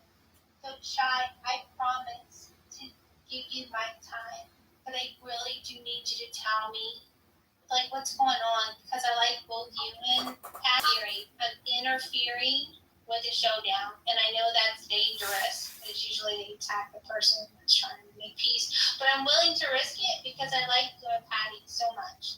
So, can you tell me what happened? This bitch was capping about caring about foster kids, trying to shame pro-lifers for not adopting foster kids, when in reality, she just admitted she don't want to adopt them kids because they're mentally fucked up. So she's going outside the country, she's trying to use a conversation that she had belief for, like as if that validates anything. You can talk all you want. I talk about owning motherfucking the world. Does that mean it's actually gonna happen, bitch? No. So you can talk the talk, but you're not walking the walk, bitch, and that's the reality. You made excuses as to why you don't want to adopt foster kids. You're complaining about how difficult the process is, and I gave you the cheat code. I said, yo, there's foster agencies that will give you a kid. Hey, all right. So what I heard was Patty made the comment that adopting children is not happening by the people who ostensibly are pro-life, and that Shy felt that was inaccurate. Did I get that part right? No. Well, no. When I came in the room, You got it right. You got it right. No, that's You got it right. You basically got it right. Let me explain to her on my side, since I was quiet for your dumb ass. Number one, when I came in the room, somebody had texted me and said, hey, you did it. I was like, yeah, I'll come later. But then when I came, they were talking about, I said, hey, have you looked up the adoption rates? And he said, I looked at the Children's Bureau, da, da, da, da. Then I brought up my sister. I never said, not one single time, I wanted to adopt for foster. I have my own reasoning for that. Exactly. But you're telling pro-lifers that if they don't adopt out of the system, they're basically pieces of shit. They're not consistent with their ideology. It doesn't make any sense. It doesn't make any sense. It really doesn't. Son, tuck your dick. Like I said. Bitch, suck my dick, bitch. Can we move her down until we hear Patty and then move her back? Yeah, cry about it some more. I don't give a fuck. We want to be able to hear both sides. Really, Shy, I really don't want to do that. I really don't want to move you down. For the record, Monica a mod on Monday? What the fuck? The bitches kept moving the goalposts. For the record, Shasha was moved down already when she got interrupted, but then it worked the other way. I'm throwing her. So Listen, man. can we Well, do? I leave because really I ain't got time. for this shit don't today. go, Patty. Talk. No, I'm about to go because I don't got time for this shit. And I don't like really fucking with people sometimes. What? I'm at the point where I'm like, Bye, Patty. Nah, nah, nah, nah. Nah, nah, nah. now I'm gonna stay just for you, dumb bitch. Social skills sometimes. So I moved. Not your fault. I moved Shy down. Chickens are funny. Good. Let Patty talk. I promise, Shy, I will give you my time. Yeah, stop kissing her ass. Let Patty talk. Yeah, let Patty. so- Mind your business. Nobody- Some more. Mind your business. Nobody, I am not pro-life. Nobody is gonna tell me how I want to spend my money. If I decide I want to adopt a child from another country because it's easier to get a child that way, that's what's gonna happen. If I happen to meet a girl that's down with fucking doing the open adoption or closed adoption while she's pregnant and me taking care of her temporarily, I'm okay with that too. But it's not that easy. A lot of times it's gonna take 2 to 6 years just to get the paperwork done, and you got to pay for all these legal fees and all this other shit. So I'm okay with that, but I'm not taking a child. This is not Annie. This is not no fucking orphanage. So you were speaking for yourself. Girl, stop talking. So that was my whole point. You just agreed with me. You just agreed with me. Thank you. Okay, so it looks like. But again, like I said, I am not, and I never said that I would adopt a foster child. I have my reasoning behind that. I do not want a child that's been fucked up by the system. I don't want a child that's been fucked up by their family. I don't want a child that's been around kids that have been fucked up by their families. I don't want it. So Patty, you're looking to adopt a baby? Yeah, I am. Oh, Patty, that's amazing. But that's only because my daughter is leaving for college, and I'm like going through this sadness of not having a kid in the home. Yeah. So and then you're looking for a young mother, like a teenage mother who wants to give up the baby for adoption. It's not that easy. So like they do have, when you go through the adoption agencies, they may have girls that sign up for it. But then I also heard the horror stories behind that, where they can like change their mind at last minute and you paid all that money. Like for example, you'll pay their rent, you pay their doctor fee, you make sure they eat healthy, all this shit. But then guess what could happen? You could end up not getting the child. I've also heard stories where I've heard a lot of stuff about that and how it's not a good idea to do it that way. Well, it's risky, right? And then they have babies that are unwanted in orphanages in other countries. Would that be an option that you'd consider or no? No, that is the option that I was considering. Oh, okay. So the orphanages in the other countries, the foster system needs work, doesn't it? Did I tell you about the movie? So Monica, this is not okay because you asked for Patty to share her side, and then Shasha's supposed to share her side, but now you are singing lullabies to Patty. You're not letting me work. And that's why I put Samoa down too, because y'all were in the. Because she already answered the question. She said she's looking outside because it's easier. So stand down. So there's a movie called Sound of Hope, the true story of Possum Trot. And it's about people adopting this little town in Alabama. Really poor people. Everybody hates Monica. Did she not basically agree with what I claimed? Like, I don't understand why you're trying to abuse the my bed. Right. Did she not agree with what I claimed? Why did she get upset? Shut up and let you say. Why did she get so upset when you basically repeated what I claimed, which is you don't want to adopt them little foster care baby kids, but you're trying to shame other people for not doing so. I don't understand. I'm shame y'all. Shorty, yes you did. What did I say? Yes you did. What did I say? I gotta repeat it verbatim. No, I gotta repeat it verbatim for you to fucking stand on your square and admit to what you said. What did I That's crazy. Anybody not adopting kids because of pro-life, because they're pro-life. That's what the argument. That was the argument was about. And you came up and you moved the goalposts. You moved the goalposts. You moved the goalposts to foster care kids. And you trying to make it seem like pro-lifers. Why can't I talk uninterrupted? What the fuck is going on? Can I talk uninterrupted? Can I talk uninterrupted? Look, now you screaming, bitch. Now you breathing hard. What's going on? Can I talk uninterrupted now? Yeah, so back to what I was saying, right? You basically confirmed what the fuck I said, because in the original case, you removed the goalposts purposely to foster care kids to say that pro-lifers and these people that swear they care about children don't actually really give a fuck about children because they're not adopting kids out of foster care agency, but you just admitted that you're one of them. You just admitted you don't want no motherfucking Annie living ass kid. That's the thing, though. But that doesn't matter. You don't get to shame other people when you're not willing to do the same. What are you talking about? You're the one that's projecting your motherfucking views on foster care kids. We're talking about kids here. We're talking about kids who went through traumatic experiences, and you're the one saying that they're not worthy enough. You're the one saying they're not worthy enough. So that's you projecting how you feel about these children, right? Onto other people, bitch. You're the evil bitch here, bitch. You're the evil one here, bitch. So please, stop with the bullshit. Please stop with the bullshit. I'm tired of the bullshit. I've never been pro-lifers don't care about kids, but look at what this pro-choice ass bitch just said. Fuck them baby ass foster care kids. They're not good enough for me to adopt them. They're not good enough for me to try to give them a better life. I'm glad my mother didn't have your attitude, bitch. She was more of a woman, and she gave a fuck about all kids, regardless of their background, bitch. You can't fucking talk down on me, bitch. You're nothing. You're nothing. You're nothing ass bitch. You're nothing ass bitch. Bitch, you was just fucking screaming into the motherfucking mic, bitch. You was just screaming into the motherfucking mic, bitch. What are you talking about, bitch?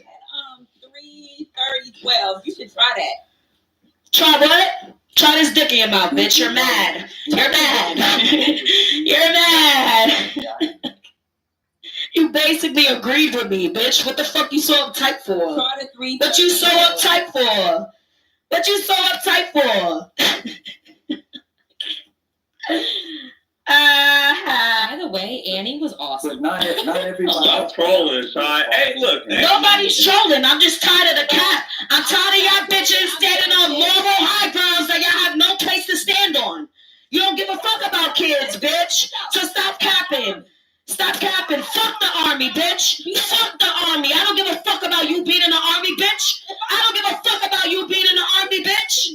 I don't give a fuck about you being in the army, bitch. You're a terrorist, bitch. You're a terrorist, bitch. I don't give a fuck about that, bitch. You think because you're in the army, somebody's supposed to respect you, bitch?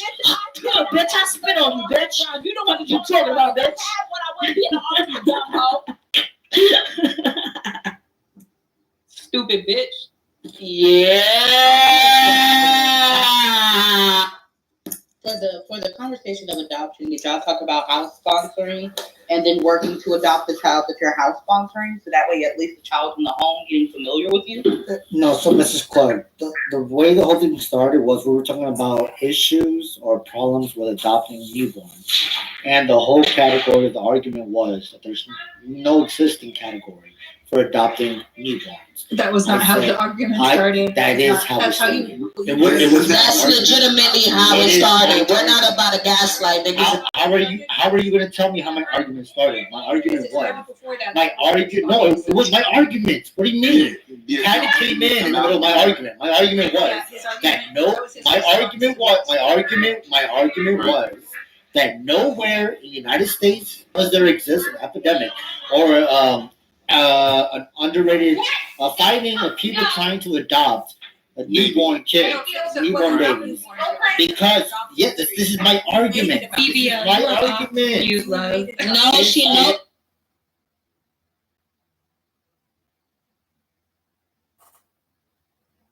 World.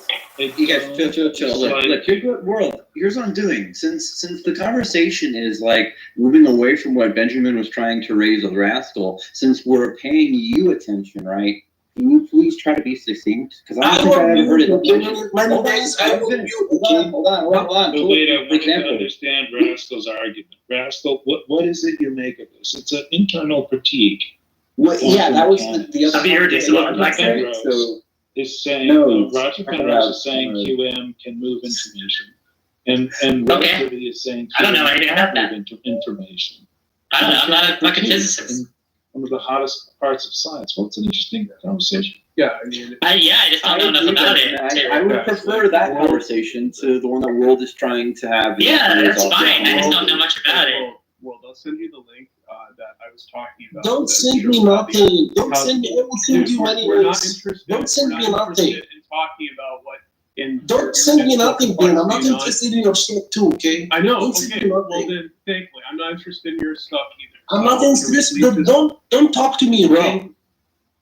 Okay, so you're not Seems like interested World has in like actual 12 words. Benjamin, we have listed. I'm gonna mute. You're not interested in any explanation. Can we find a way to move on? I think we're Okay, yeah, let's move on. Well, how about we do introduce the complexity after we do what Benjamin was talking about, because he didn't want to go It's first. okay. Benjamin is talking how to Please don't control derail robots. this. World, please don't interrupt. I mean, I'll talk about it, but I don't think there's anything to it, ultimately. Yeah, I agree. But like, doesn't mean we can't talk about it. It's just to say like Necro's the only one that's even engaging in that topic. Lazy. Like literally, Benjamin like wants us to talk whatever he wants. He's talk. Yeah, that was like an hour. I think World is just going to talk over us until we make a decision about whether to Yeah, but we're talking about, we're continuing with the Roger Penrose discussion. Yeah, but Benjamin, didn't John say that? Didn't John in the previous room say that he doesn't think that Penrose holds to that position or something like that? No, Penrose is wrong. Penrose has been very clear that he thinks that quantum mechanics is an explanation for consciousness. It's his new theory. He wrote a book called The Emperor's I don't know what that Mind. means, yeah. I don't know why quantum mechanics would be an explanation or technique. I thought he was an advocate of Mysterianism. Mysterion? Yeah, it's basically that consciousness is a mystery that will never be able to be explained. Well, I mean, isn't that more sense? But isn't that question begging? I mean, I don't know that that's true. Well, I mean, the thing is, it's just, I mean, to me, it's like, I actually think consciousness, we do have a pretty good explanation. And I mean, Dennett, his book, Consciousness Explained, I mean, I think, it's like the eye simply is. I have to read that. Yeah, well, basically, it's like, I mean, he explains where it's like, the eye is just simply some self-awareness that, has been created pretty much. And so things like the hard problem of consciousness, like how does the eye arise, is just a meaningless question because, I think it's a pseudo problem, but that people have been saying that before that. I mean, Conti was saying that in like the 40s. Yeah. Not new. Oh yeah. I mean, the thing is though, it's like Gilbert Ryle, I think, put it best, which is that, asking, where is the eye or something like that on like, what is, when you ask, where am I or things like that, is like when you go to a university and like you see all the buildings and you ask, where is the university? Yeah, so it's a conceptual notion that like essentially there's no real locality of the eye. It's just essentially, I don't even think that the eye is like, so I do think consciousness has a locus of origin, right? But I don't think that means that the eye does. I think that's a projection. Yeah, I mean, but yeah, I know Roger Penrose, like I've been meaning through his book Emperor's New Mind. Daniel Dennett, I know in his book Consciousness Explained, he brought up Penrose because I think they came out shortly before Consciousness Explained. Do they believe that we're directly conscious of the objects of experience, or are we conscious selves first? and then the objective experience. Yeah, I don't know really how to answer that question. It sounds like, but like, I'll have to read up on. Yeah, I mean, just in general though, Dana explains, simply like the eye is simply just, our awareness, like just awareness, pretty much, that our mind creates, pretty much. See, I take awareness to generally mean just like the ability to essentially be aware of the external like things around you, not necessarily the self, right? So I think like I call that like that's a pre-reflective form of consciousness, which I think most animals have. I think they are aware of like the environment around them, but I don't think they're aware of themselves. Yeah, actually, I think he thinks that the eye is more of the reflective consciousness. It's the awareness that you're aware. Right. Yeah. It's the observation that you're able to make observations. Exactly. Yeah. Well, I mean, it's not as though they have a model that they don't match like of themselves, right? Like, so I have a model of myself, and then I match like my experiences in the world with me, right? Like if I see my hand like touch something, I know that's my hand. I'm doing that. I'm touching that. Whereas like they may be aware that their hand is touching something, but they don't draw it up into this like broader model of like of their identity of like what they are, right? But that I mean could be like on a sort of like continuum. Like there could be like what do you think of that, Russell? Like as far as it just being like maybe partial sense of self. I think there's probably because I think there's probably animals that do have that, right? I think probably that's going to be the case for like like the great apes, like chimpanzees and stuff, which seem to have like an actual sense of wonder. I think they probably have a sense of self like that. A little more profound. Right? Have you seen this video where they understand that a human baby is like looks like a monkey baby, and they're very curious about. Yeah, I mean, a lot of animals are curious, though. I like how cats are fucking curious. I think we all subconsciously like, and I don't know what to degree animals are able to do it, but obviously it's on some sort of sliding scale. Like, but if we see a hand touch something and our hand touches something, there's a qualitative difference that we're able to observe right there. It's like we get more information when a certain hand touches something. Therefore, that must be the hand that is most relevant to us. Well, I think you can't.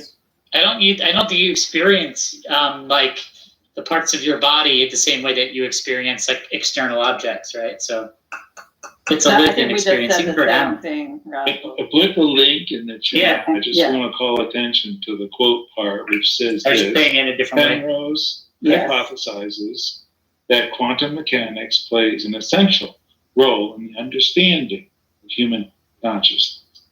And that's backed up in the chat. So we can dispense with whether or not Roger Penrose has said quantum mechanics as related to consciousness. Now, the point is, because consciousness is information, and he says quantum mechanics, that this entanglement explains it, and we have a problem that entanglement is said not to be able to convey information, because if entanglement conveys information, then we have superluminal communication. That violates science. So science has this wrinkle in it right now, with Roger Penrose sort of breaking out of the orthodoxy. It hasn't been resolved. That is fascinating. It is fascinating. The entanglement itself isn't what conveys information. This is a flawed, Benjamin. Like what you say is very hold on, World, for fuck's sake, World. Look, I want what Cora said to actually simmer a bit. I actually was also wondering about information, but like I want to hear what Benjamin has to say in response.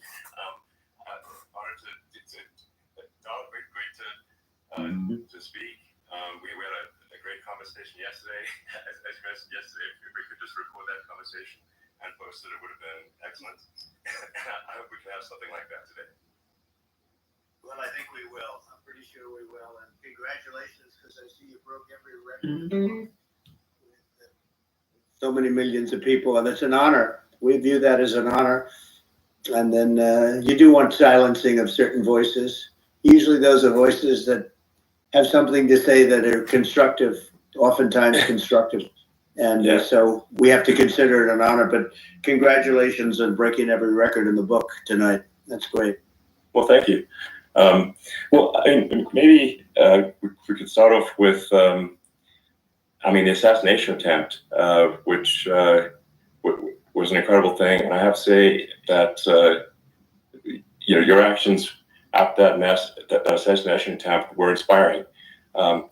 You, instead of shying away from things, instead of ducking down, you were pumping your fist in the air and saying, fight, fight, fight. And I think that's, the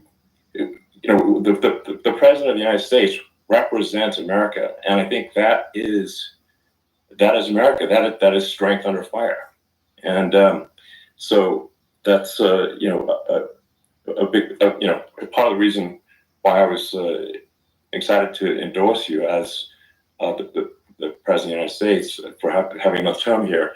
Is that was just incredibly inspiring. But what was it like for you? Not pleasant. Not pleasant. I said there was blood. I had more blood. I didn't know I had that much blood. The doctors later told me that the ear is a place that is a very bloody place if you're going to get hit. But in this case, it was probably the best alternative you could even think about because it went at the right angle, and it was a hard hit. It was very. I guess you would say surreal, but it wasn't surreal. I was telling somebody you have instances like this or like a lot less than this where you feel it's a surreal situation. And I never felt that way. I knew immediately that it was a bullet. I knew immediately that it was at the ear. Yeah. And because it hit very hard, but hit the ear. And I also heard people shout bullets, bullets, get down, because I moved down pretty nicely, pretty quickly, and we had bullets flying right over my head after I went down, so I'm glad I went down. The bigger miracle was that I was looking in the exact direction of the shooter, and so it hit me at an angle that was far less destructive than any other angle, so that was the miracle. That was, for those people that don't believe in God, I think, we got to all start thinking about that. You have to... I'm a believer now. I'm more of a believer, I think, and a lot of people have said that to me. A lot of great people have said that to me, actually. But it was amazing that I happened to be turned just at that perfect angle, and all because I put down a chart on immigration that showed that the numbers were so great. I love that chart even more. Maybe it's a sign. Maybe that's a sign. It's an immigration sign. You highlighted a serious issue. At that moment. That's right. The bullet, Mr. Here, but missed your head. The amazing thing is that the sign, I said, bring down that sign on immigration, and it was literally about an eighth of a second where it would be good, and after that it was going to be a disaster, no matter which way you were facing. But it just had that perfect angle, which was exactly at this shooter. Very sad situation. Such a sad situation. As you know, we lost somebody that was great, Corey, a firefighter, a great gentleman, a great trapper. He was just a fantastic family and a fantastic man. And a friend of mine came up, Elon, and said, I'd like to give the family some kind of help. And I said, that's great. He said, do you mind? I said, I don't mind at all. And he wrote out a check for $1 million, gave it to the wife. And, she said, this is really nice, but I'd rather have my husband back, which is a nice thing for somebody to say, to be honest. She's great. The family is great. And we raised a lot of money for them and for two other gentlemen who are unbelievable people also. They were hit really badly. They thought they were not going to make it, and they did. The doctors in the Butler area, I tell you, they were incredible. They saved the two, and they were really hit tough, both of them, equally. And we thought, my first question was because I heard bullets flying over me, and I said, how many people were killed? Because we had a massive crowd there, a tremendous, thousands and thousands of people, and there was no land. It was all people. So I said, how many people have been killed? Because I knew there were other shots being fired. Sure. And they said, we don't know yet, but some people have been badly hurt. And I have to give the Secret Service sniper, they call him, or sharpshooter, but sniper, because he didn't know there was a problem. He's an extraordinary shot, obviously, and he didn't know there was a problem. And he was able to pick it all out within 5 seconds. And he used one bullet from very far away, I guess probably about 400 yards. The shooter was 130, but he was on the opposite side of the field and the podium. And he saw the smoke and the flame from the gun, immediately recognized it, and immediately took a shot. And it was one perfect shot from very far away. And if he didn't do that, Elon, he would have. I mean, if he would have, a lot more people could have been badly hurt and killed. So I have to take my hat off to him, because that's also a surreal. You know, he's been with them for 23 years, and he's never had anything like this. And all of a sudden he has to act, and it's a very tough thing to act and to be shooting somebody. But he saw the gun, saw the smoke, saw the flame from the gun, very far away. Obviously has very good eyes. He's got very good vision, which I assume you have to have in that particular work. But he took aim very quickly, and they say it was approximately 5 seconds from long range, one bullet. If that didn't happen, because the shooter had a lot of bullets, he had a lot of cartridges up there with him. So I mean that's clearly he was very confident in taking that shot to stop the attempted assassination. But I mean there does seem to be some pretty significant failings elsewhere in the system. Like there's just no way that, like, how on earth does a shooter get on a roof 130 yards away? That seems crazy. I think most people people are wondering how on earth could such a thing happen. Well, I view it as two ways. There should have been nobody on the roof. There were people, because there were so many tens of thousands of people there. There were people that were seeing him, and there was one woman with a red shirt and Trump all over it, and she's screaming, "That guy's got a gun!" You saw it probably. There's a guy up there with a gun. I mean, it's like I guess for my part, and I think probably many members of the public are wondering how the heck are basically people wondering by pointing out there's a guy on the roof with a gun. And they're seeing it, but somehow it's not being addressed. That does seem crazy. Well, they're going to learn from this. The communication between the local police, who sort of had an idea, then ultimately a man lifted himself up to the roof, could barely do it because he was pulling himself up, and he saw the man with the gun. The man with the gun pointed the gun at him.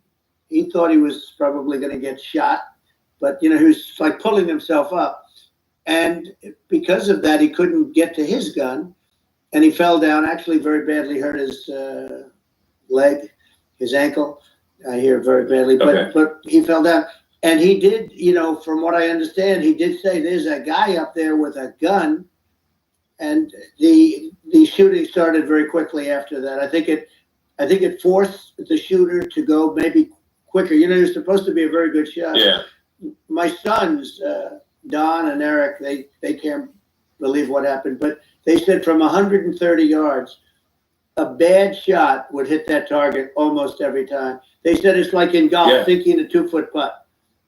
Yeah, it's not a tough shot. It's not a long shot. The Secret Service person had the long shot. He had a triple golf. So it was a terrible thing. It's hard. I have to say this about the Secret Service. When I went down, and I went down based on, I think they're screaming, but other people also, because people saw this happen. You had so many people. One of the miracles was that nobody ran. I mean, if a gun goes off, the crowd control people showed us this. When guns go off, and it does happen in stadiums, at a soccer match or some kind of a match, everybody flees. They call it a stampede, like cattle. But everybody, and a lot of people get killed with those stampedes. We had more people than you'd have at some of these matches or these games, and Nobody left. You know, you had a small group behind us in the grandstand, and that was full. And you look at it as it was taking place, and normally they'd be running. They didn't leave. They saw that I was hurt. They saw a lot of blood, and they saw that I went down. And it's almost like they wanted to be with me. Well, out front, you had thousands, tens of thousands of people. As far as the eye could see, you had people in Butler, as far as the eye could see. And a lot of press too. It was, you know, many cameras on watching this. It's what makes it so different, because normally things happen that aren't good, but you never have a picture of it. Here we have all these cameras shooting it. So, you know, sort of amazing. But one of the interesting things was that you didn't have anybody flee. You didn't have anybody stampede. Sure. Nobody. And there were some people behind me, they stood up and they're looking like, you know, I mean, I say you want to have them in a foxhole with you. I want to meet some of those people because it's so different from what you heard. But so I was down, but the Secret Service guys, there were bullets flying right over my head. You could hear them go whizzing. And these guys came jumping on top of me, and a young lady, Kate, would jump. They moved so fast, and let me tell you, that took tremendous courage. Now, there was a lack of coordination. There was, you know, obviously everybody understands that somebody, that building should have been covered. And I mean, I think that's like, looking at the aerial views, that building would be like the #1 spot for a sniper. I mean, it's like if you were to pick, like, what is the favorite, so if the goal is to assassinate, what's your favorite spot? That building. The roof of that building would be #1. That would have been the spot. It's like you can ask for a better location. It's like no, that would have been the spot. You know what people think is when the local policeman, who, by the way, you know, he really he did what he was supposed to do. He couldn't hold on any longer. And then when he got his head just peeking above, this guy standing there with a gun at his head, and when he fell down, again, hurt his ankle very badly, but he was making the calls. But what happened is the firing took place very soon. So what they think is that this guy ran to his site, which he had all planned out with the gun. He ran to the site and he started shooting fast. And maybe that's why he sort of missed. I mean, you know, he got me, but it could have been a much bigger problem. But he totally would have hit if you hadn't turned your head. So, like, you know, there was it was a very near thing. It was a miracle. If I hadn't turned my head, I would not be talking to you right now. As much as I like you, exactly, I would not. I would not be talking. You'd be talking to you from another realm, perhaps. Yeah, that's right. We'd be talking from a different place. But it was a very terrible experience. The Butler Hospital, they did such a great job. The doctors were so good. Everybody was so good. There was a mistake. If somebody knew, because people were hearing that, you know, there's just a bad feeling that somebody was around. You know that story now. It's been if somebody could have said, because they've oftentimes said, you know, like there'd be a lightning storm or something. Because I've done, I think, over 300. I think I did a lot more than that, but we did a lot. And oftentimes they'll say, "Sir, could you wait 10 minutes, please? Sir, could you wait 20 minutes? There's a storm overhead or lightning or something," right? And that happens often. Yeah. And this would have been a perfect time for that to have happened, but it didn't. It didn't get coordinated. That was the problem. Well, it was I think your actions in the heat of a fire, and, you know, like. What I found admirable there was that you can't fake bravery under such circumstances. The courage is instinctual, or it is not. It's not a rehearsed action. And so I just want to say that I think a lot of people admire your courage under fire there. And so thank you very much. I appreciate it. I didn't think of it. I just wanted to get up, and I wanted to stand up. I want to let people know. You know, I felt I was good when they were. On top of me, covering me, actually, very much covering me, and very bravely. But I wanted to get up. I said, I want to get up. And they wanted, you know, they have everything there. They wanted stretcher. I didn't like the stretcher. And I knew I was hit in the ear, but I knew I wasn't hit anywhere else. They felt I was hit someplace else. Yeah. It was such a lot of blood.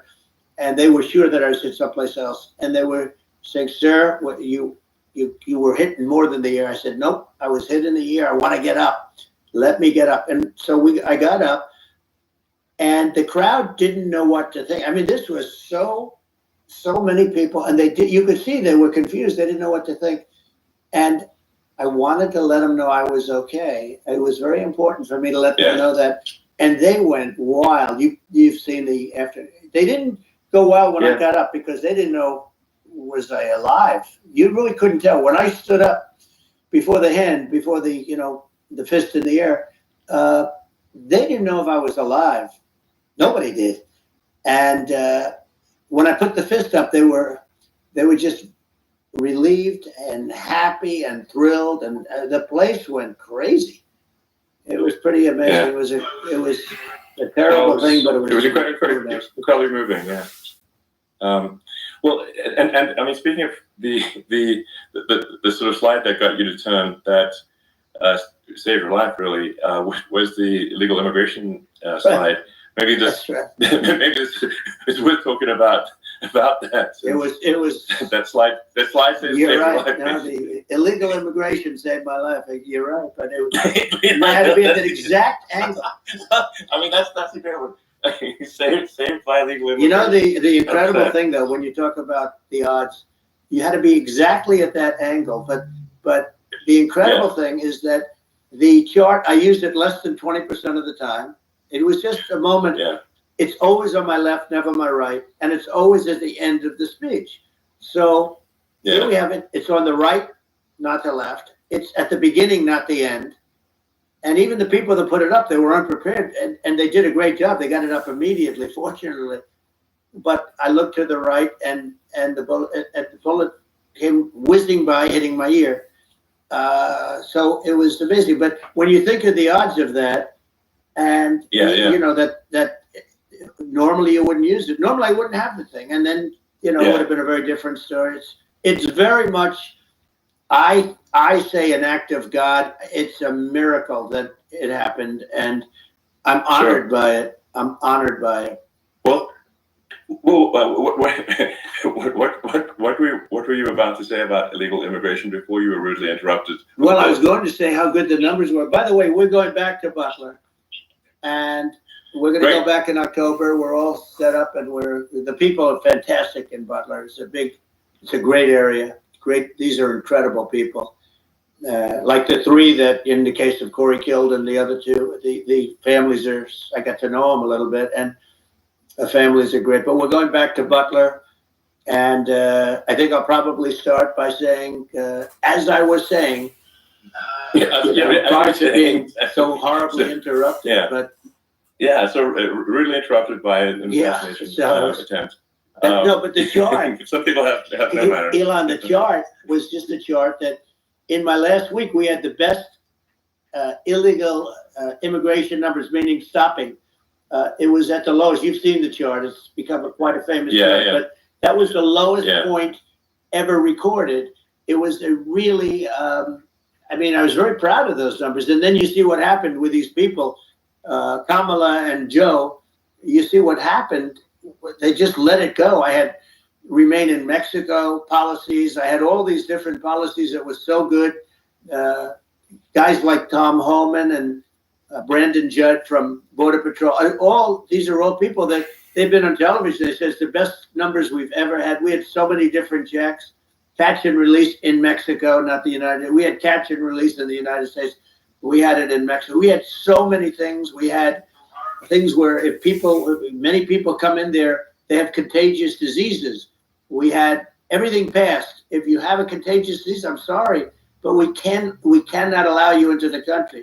So we were setting literally records, and all I was doing is showing that, and I use it sometimes. Sure. And in this case, I'm glad I used it. I can tell you that, but they were fantastic numbers. But I'm going to sleep with that chart always. I'll be sleeping with that chart. That chart was very important for a lot of reasons. Well, I mean, would it be accurate to say that you're supportive of legal immigration, but we also need to shut down illegal immigration, and especially unvetted illegal immigration, because and that's not the same as saying that everyone who's an illegal immigrant is bad. In fact, I think most people who are illegal immigrants are actually good, but you can't tell a difference unless there's a solid vetting of who comes across the border. Does that actually represent your position? I say it very simply. They have to come in legally. They have to be checked. Yeah. Because look, Kamala was the border czar. Now she's denying it. Everything that I do, she's saying she was strong on the border. We're going to be strong. Well, she doesn't have to say it. She could close it up right now. They could do things right now. It's horrible. No tax on tips, and all of a sudden she's making a speech and saying there will be no tax on tips. I said that months ago. And by the way, they had just the opposite. You know, they had not only tax on tips, but they hired 88,000 IRS agents, and many of them were assigned to go get waitresses and caddies and all of this on tips. They have a policy. They had a policy that they were really going to go after you, and were really harassing people horribly. And then all of a sudden, for politics, she says, you know, she comes out with what I said, which I think is terrible. And I think it's also hitting them very hard. These people are fake. Now they're also saying they did a good job in the border. We had the worst numbers in the history of the world, not of our country.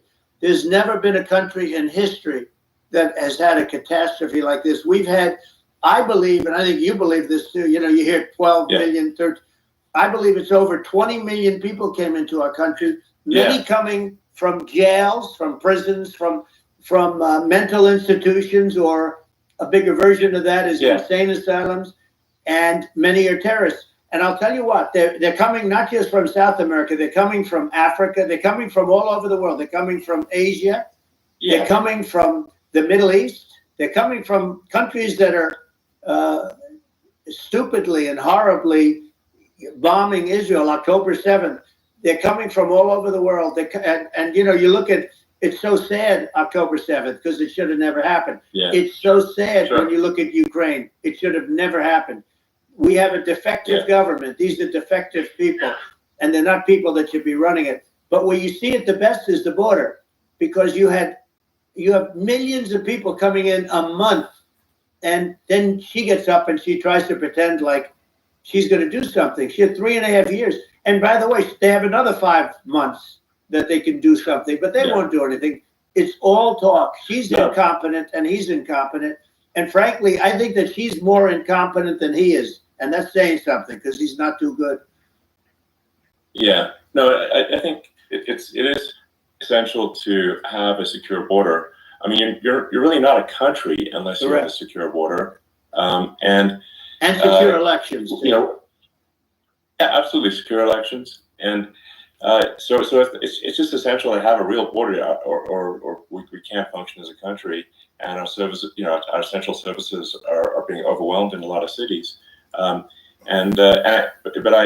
as we were talking about earlier, I think having a legal immigration process that is smooth and efficient and done well, and I'm speaking as someone who is a legal immigrant, I think that I mean, like, one way to think of it is, who do you want on your team? You know, who do you want on Team America? And I think we want to just say, okay, we want to let in people who are gonna, you know, be great contributors to our society and to our economy, and you know, and who do you want on the team? And it's not to say that, like, in my opinion, actually, I'd say, like, probably most of the illegal immigrants actually are actually good, hardworking people. That's my opinion. But some are not, and you just have this sort of adverse selection process where, you know, if somebody's, you know, if somebody's like has a career in theft or robbery, I don't understand what's taken them so long to get here. Because we're such a target-rich environment. I mean, you know, why aren't more people who have a career in, you know, bad things coming here sooner? Because it's a piece of cake to go rob, you know, houses in LA or New York compared to other parts of the world, and in a lot of places in America, if you try to stop the person who's robbing you, you'll be arrested. Yeah. So it's right. I mean, what's happening with crime? and our police are so good, but they're not allowed to do their job. But I have to tell you, Elon, I hate to say, because it's such a downer to say it. I hate to say it. I hate it. But you have a lot of people that just shouldn't be. I think it's a much bigger number than you think. They're allowing, again, they're allowing people from their jails. And if you were running one of these countries where they're coming from, you would have had all of them. As an example, Venezuela, their crime is down 72%. They're taking their drug dealers. They're taking, frankly, their prisoners. They're emptying out their prisons. They're taking their criminals, their murderers, their rapists, and they're delivering them into. That's what Castro did. Yeah, well, he did on a much smaller scale. You know, it was a much smaller scale. But this is a massive scale because this is being done worldwide. But here's what's happening: crime all over the world is down, and wait till you see the numbers that we have. You know, this is migrant crime. This is crime that's going to be. And I saw it today in New York where somebody was knifed, where they raped the girlfriend of a man that stood there watching in New York in one of the shelters, and started pulling out the knives. And bad things happen today. But this is happening every day. These are rough people. These are people that are in jail for murder and all sorts of things. And they're releasing them into our country, and they're telling them, if you come back, we're going to kill you. We're going to give you the death penalty or kill you. So they don't want to come back. But these are rough people. These are criminals that make our criminals look like nice people. And it's horrible what they're doing. And she's in charge of it because, you know, now she's trying to say she had nothing to do with it. And she's such a liar because she was called the border czar the first day, and it was on the headlines of every newspaper. She's the border czar. And she never even went there. She went to one location which had nothing to do with where the problem is. You know, she went in and out, I guess, because she was getting a lot of pressure, but had nothing to do with the problem. But she was the border czar, and people can't allow them to get away with their disinformation campaign. Now she's trying to say that she wasn't really involved, and the whole thing is horrible. She was totally in charge. She could have shut the border down without him. He didn't know what he was doing anyway, so he wouldn't have even known what happened. You could shut the border down. He wouldn't even know the difference. But the fact is that she was border czar. But if you don't have to call her that, the fact is you could just call her. She was in charge of the border, and the border was the worst ever. It's simply not working. No, it's horrible. Whether it's a question of intention or competence, either way, we don't have a secure border, and we have people streaming over like it looks like a World War Z zombie apocalypse at times. And you know, sometimes you got to sort of wonder, like, is it real or not? So because you see things, you're like, is it real? So I went to the border at Eagle Pass, and I saw for myself in Texas, and I was like, okay, it's real. I'm like seeing this in real time. I actually posted the video like just live. I just flew there one day and just to see, hey, is this made up or real? And I'm just seeing people stream across the border, and I have to say, you know, at least the people I saw did not look friendly. You know, these people can look at my video and say, hey, you know, these people look friendly. I don't look super friendly. So these are people that Elon would not be the same man if he had to walk across the street and look these people in the eye. These are rough people. These are really rough people coming across. And I know rough people. And these are people that we don't want in our country. And, you know, the caravans are coming in, and they're putting, and who's doing this are the heads of the countries. And you would be doing it, and so would I. And everyone would say, oh, what a terrible thing to say. The fact is, it's brilliant for them because they're taking all of their bad people, really bad people. And I hate to say this, the reason the numbers are much bigger than you would think is they're also taking their non-productive people. Now, these aren't people that will kill you. We have enough of them. But these are people that are non-productive. They are just non-productive. I mean, for whatever reason. They're not workers, or they don't want to work, or whatever. And these countries are getting rid of non-productive people in the caravans in many cases. And they're also getting rid of their murderers and their drug dealers and the people that are really brutal people. And they're coming into our country at levels that have never been seen before. And I saw an ad just before I got on the air. I'm walking over here, and I saw an ad by Kamala saying how she is going to provide border security. Where has she been for 3.5 years? For 3.5 years. Yeah, no, we have 20 million people. It's a terrible. Yeah, I think this, frankly, I think this is a fundamental existential issue for the United States. And if we have another 4 more years of open borders, and it's going to be even worse with another 4 more years, it's going to be even worse than it's been for the past 3.5 years. I'm not sure we've got a country. You don't have a country, Elon. Elon, if they get in, you will have 50 to 60 million people from all over the world, not South America only. You know, we think of South America, we think of Honduras and El Salvador, Guatemala, and Mexico, you know, the 4. But it's not that. It's everywhere. They're coming in from everywhere. And I had to stay in Mexico. Yeah, I think this is a super important point. Like people, it's like basically when I went down there, I was like, well, where are people from? It's like almost no one was from Mexico. No, Mexico less. It's just the border. It's just the border with Mexico. But the people coming in, it's Earth, the rest of Earth, and America is only about 4 or 5% of the population of Earth. It would only take a few percent of the rest of Earth to overwhelm everything. We're already overwhelmed, Elon. We're overwhelmed. You had to see the news tonight about New York, and I love that place. And what they're doing to it is horrible. What they're doing to it, and all the courts do is they try and focus on Trump. Okay, then let's focus on Trump, who did nothing wrong. I complain about a rigged election. Elon, what's happened is unbelievable. You have from Africa. From the Congo, they're coming from the Congo, and 22 people came in from the Congo recently, and they're murderers, and they drop them. They take them out of jails, which is very expensive, to maintain the jails. Although they don't do too much maintaining, I can tell you. But they take them out of jails, prisons. They take them out, and they bring them to the United States. They deposit them in the United States and say, "Don't ever come back, or you're going to be executed." And they don't want to come back. But they won't come back. Sure. But they're coming from Africa. They're coming from Asia. They're coming from the Middle East. They're coming from South America. Well, they're coming from everywhere. Earth, and there are a lot of really bad ones. It's just an everywhere on Earth thing, and it's just not possible for the United States to absorb everyone from Earth or even a few percent of the rest of Earth. It's just not possible. So well, Elon, we're going to have to finish this up. We're going to have the largest deportation in history of this country, and we have no choice. Otherwise, we're going to have a country.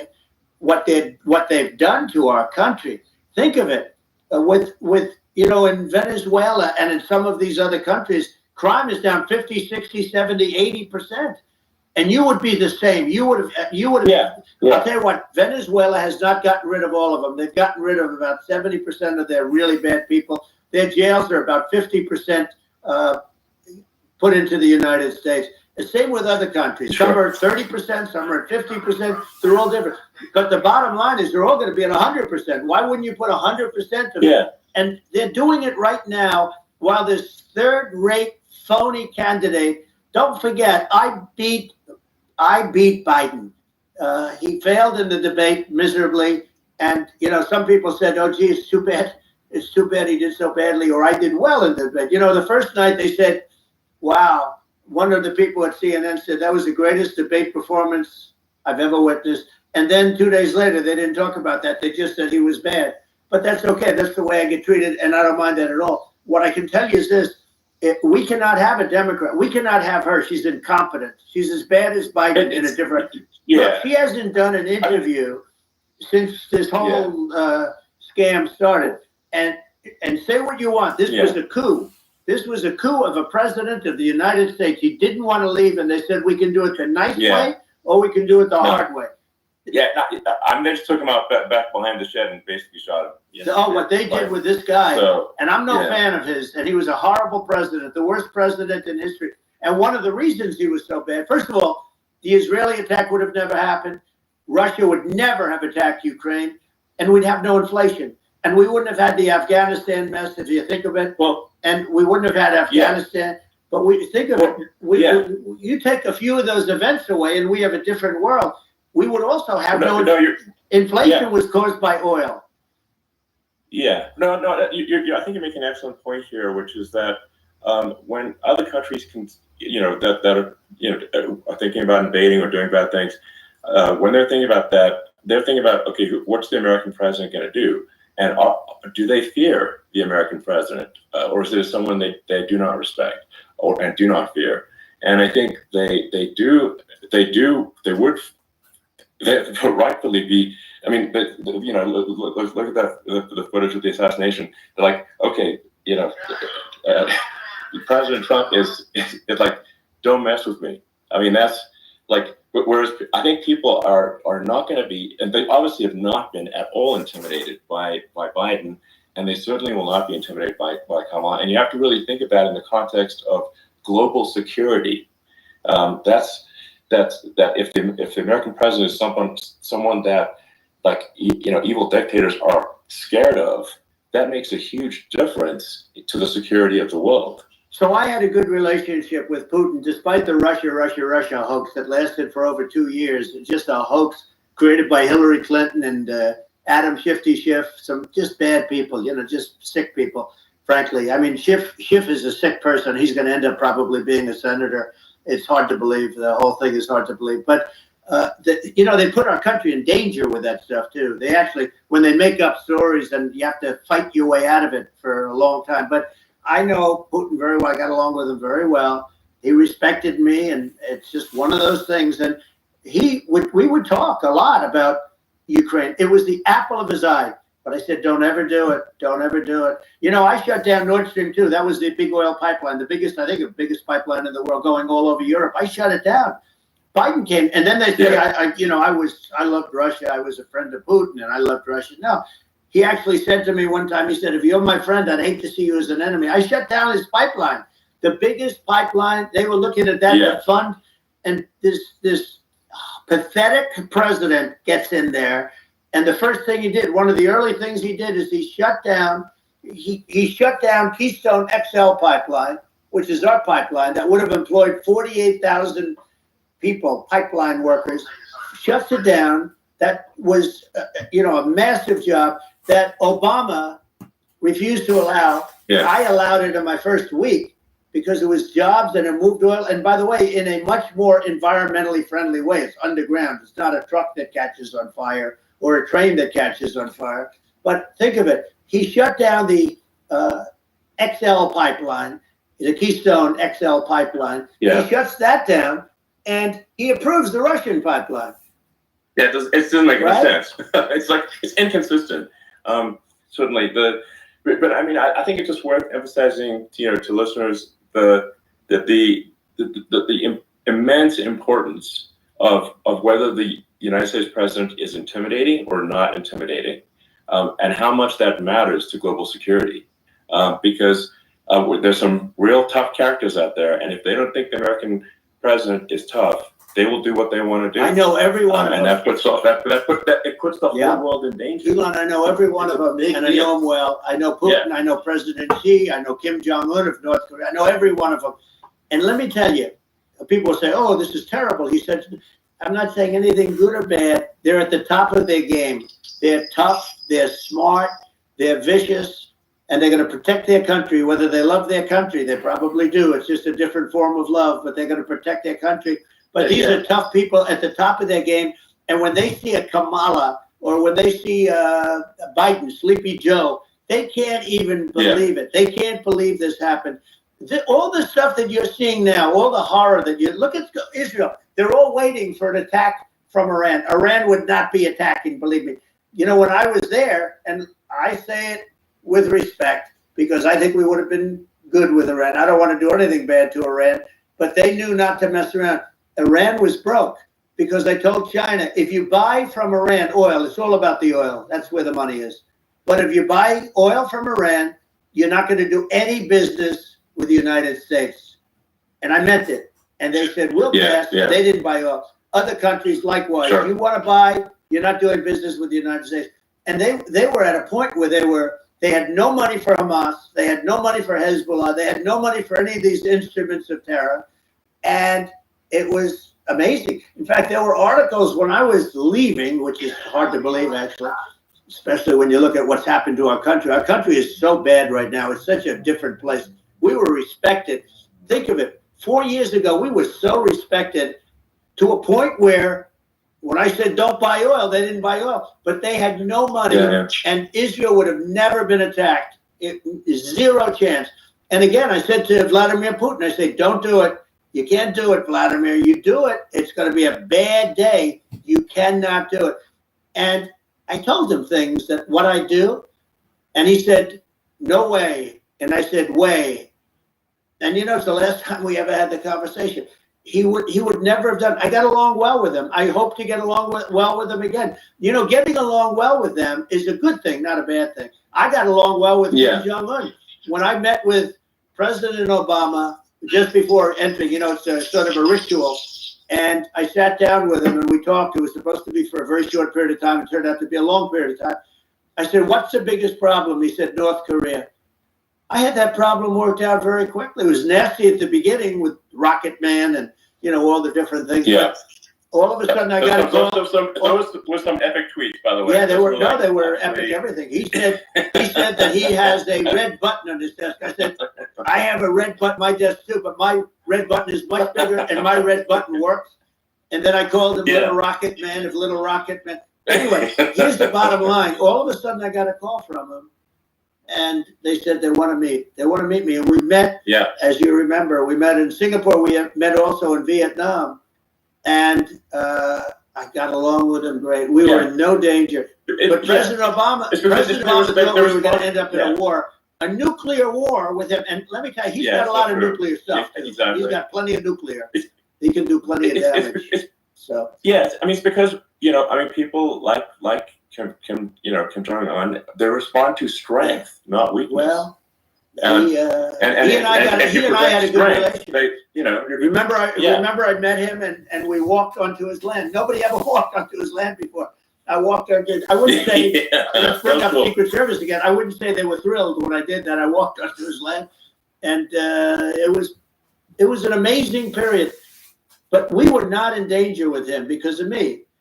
I always say that we have enemies on the outside and we have enemies on the inside. We have some really bad people in our government and people that are controlling of the people. I mean, I mentioned names, but I really don't want to give them the credit. But we have some really bad, and I say they're more dangerous than Russia and China. If you have a smart president, a president that gets it, we are not in danger from those countries because they need us and they need our help. I mean, we forced Obama, if you think about it, Obama and Biden, and Bush to a certain extent, in all fairness, forced Russia and China together. And if you're a history student, the first thing you learn is you cannot let Russia and China align. But then they also got, if you take a look, Iran, and they have North Korea. That's, they call it the axis of evil. In the old days, you had the axis of evil. Here we have a modern day axis of evil. These are powerful countries, very heavy nuclear, which is the biggest threat. The biggest threat is not global warming, where the ocean's going to rise 1/8 of an inch over the next 400 years. And you'll have more oceanfront property, right? The biggest threat is not that. The biggest threat is nuclear warming, because we have 5 countries now that have significant nuclear power, and we have to not allow anything to happen with stupid people like Biden. Biden did something with Russia. There was no chance of him ever going in. And when I left, and then after I left, they started forming big armies on the border with Ukraine, right? And I looked at that, and I thought he was doing that because Putin's a good negotiator. I thought he was doing that to negotiate. But then Biden started saying such stupid things. For instance, he said that it can be a NATO country. Now, Russia, for as long as there's been NATO, has said we're never going to agree to that.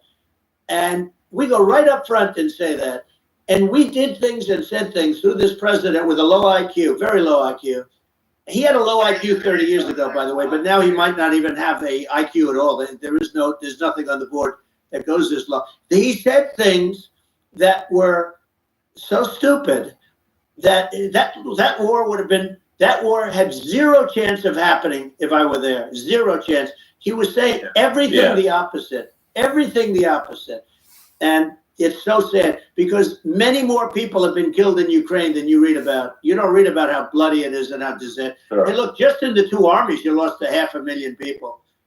And, Ukraine's having a hard time. Ukraine, I don't know if you saw the article recently, and it's true. You don't hear the true story. But if you think about it, Russia's gone, Russia defeated Germany with us, and they defeated Napoleon. They've been around a long time. They're a big fighting force. Yeah, sure. And it's very unfair. And Ukraine now doesn't have enough men. They're now using young men and very old men to fight.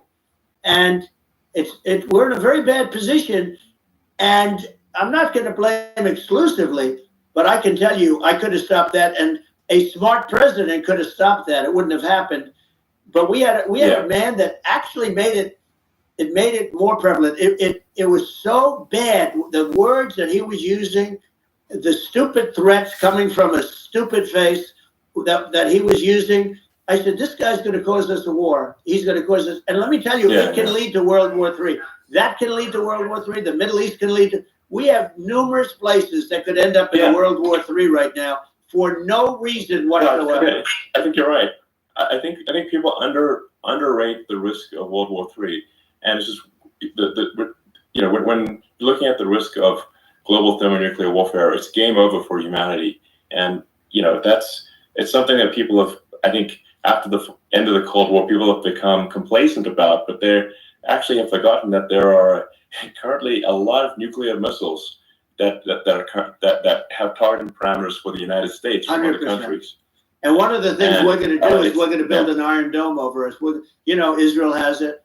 We're going to have the best Iron Dome in the world. We need it, and we're going to make it all in the United States. But we're going to have protection, because it just takes one maniac to start something. We're going to have protection, and we're going to have. Why shouldn't we have an Iron Dome? Israel has one. Some other places have one that nobody even knows about, frankly. But Israel has it. We're going to have an Iron Dome. But with all of that being said, to me that's so important, the most important. But with all of that being said, the election's coming up, and the people want to hear about the economy and the fact that they can't buy groceries because they don't have enough money to buy groceries. The inflation has killed them. Food prices are up 50, 60, even 100% in some cases. And this stupid administration allowed this to happen, and it's a shame. And that's the thing that people most care about, in my opinion. They care about the border a lot. And we discussed the border at great length. It's nice to have a forum like this where I can discuss something at length. And by the way, do you think Biden could do this interview? Do you think that Kamala could do this interview? They would take a pass on you. No, they could not. So they don't need Elon. They don't need Elon screaming out questions. It's pretty sad when you think that somebody that does this for a living can't answer a question or is afraid to do an interview. And in her case, with a very friendly interview, she's got all friendly interviewers. It's pretty sad. Yes, absolutely. But the big thing now is the economy, Elon. And as much as I mean, I view nuclear as the single most important, but a lot of people don't. A lot of people don't understand that. But it doesn't have to. If I understand it, that's all you need. Because if I was president, you're not going to have that kind of a problem. But the thing that they really is making them angry is what Kamala and Biden have allowed to happen to the economy. It's a disaster with inflation. The inflation, it doesn't matter what you make. The inflation is eating you alive. If you're a worker or if you're just a middle income person, you can't afford. 4 years ago, 5 years ago, people were saving a lot of money. Today, they're using all their money and borrowing money just to live. It's a horrible thing that's happening, and we'll end that. Well, I think a lot of people just don't understand where inflation comes from. Inflation comes from government overspending because the checks never bounce when it's written by the government. So if the government spends far more than it brings in, that increases the money supply, and if the money supply increases faster than the rate of goods and services, that's inflation. So really, we need to have we need to reduce our government spending, and we need to re-examine. I think we need like a government efficiency commission to say like, hey, where are we spending money that's sensible? Where is it not sensible? Right. And we need to live within our means. We're currently adding, I think, $1 trillion to the deficit roughly every 100 days. And the interest payments on the national debt have now exceed the defense budget. It's on the order of $1 trillion. It's interest, and it keeps growing. I rebuilt our military, largely rebuilt our military. Did a great job on it, which was so important. We had jets, we had fighters that were and bombers that were 70 years old. We did a great job in that. Then we, by the way, then we gave 85 billion of it back to Afghanistan, if you can believe it. We gave them 85 billion. You know, they're one of the largest sellers of military equipment in the world. They're selling what we gave them. That was one of the most embarrassing days in the history of our country. But if you think about, let's go back to the economy. We have to bring energy prices down. Energy started at the price of gasoline. Now your cars don't require too much gasoline, so you know you have a good, and you do make a great product. I have to say, I have to be honest with you. That doesn't mean everybody should have an electric car, but these are minor details. But your product is incredible. But the gasoline, Elon, is the cost of energy. Not only gasoline, it's the cost of heating your house and cooling your house. That has to come down. It's gone up 100%, 150, and 200%, and that has to come down. When that comes down, and we're going to drill, baby, drill. You know, they stopped drilling, and then they went back to drilling because they went back to the Trump policy. But if they won, the day after they get into office, this country will go out of business because they're going to go to an energy policy that's not sustainable. Wind and different things. You're not going to have any. Yeah. And I know you're a big fan of the AI, and I have to say that AI, and this is shocking to me, but AI requires twice the energy that the country already produces for everything. So you're going to have to build. We're going to have to build a lot of energy if our country will be competitive with China, because that's our primary competitor for this on the AI. You're going to need a lot of electricity. You're going to need tremendous electricity, like almost double what we produce now for the whole country, if you can believe it. Sure. Well, just going back to this, like this basic thing, which that people try to make it sound complicated, but it's not. But inflation is caused by government overspending. Right. Would you agree that we need to take a look at government spending and have perhaps a government efficiency commission that just tries to make the spending sensible, and so the country lives within its means, just like a person. The waste is incredible, and nobody negotiates prices.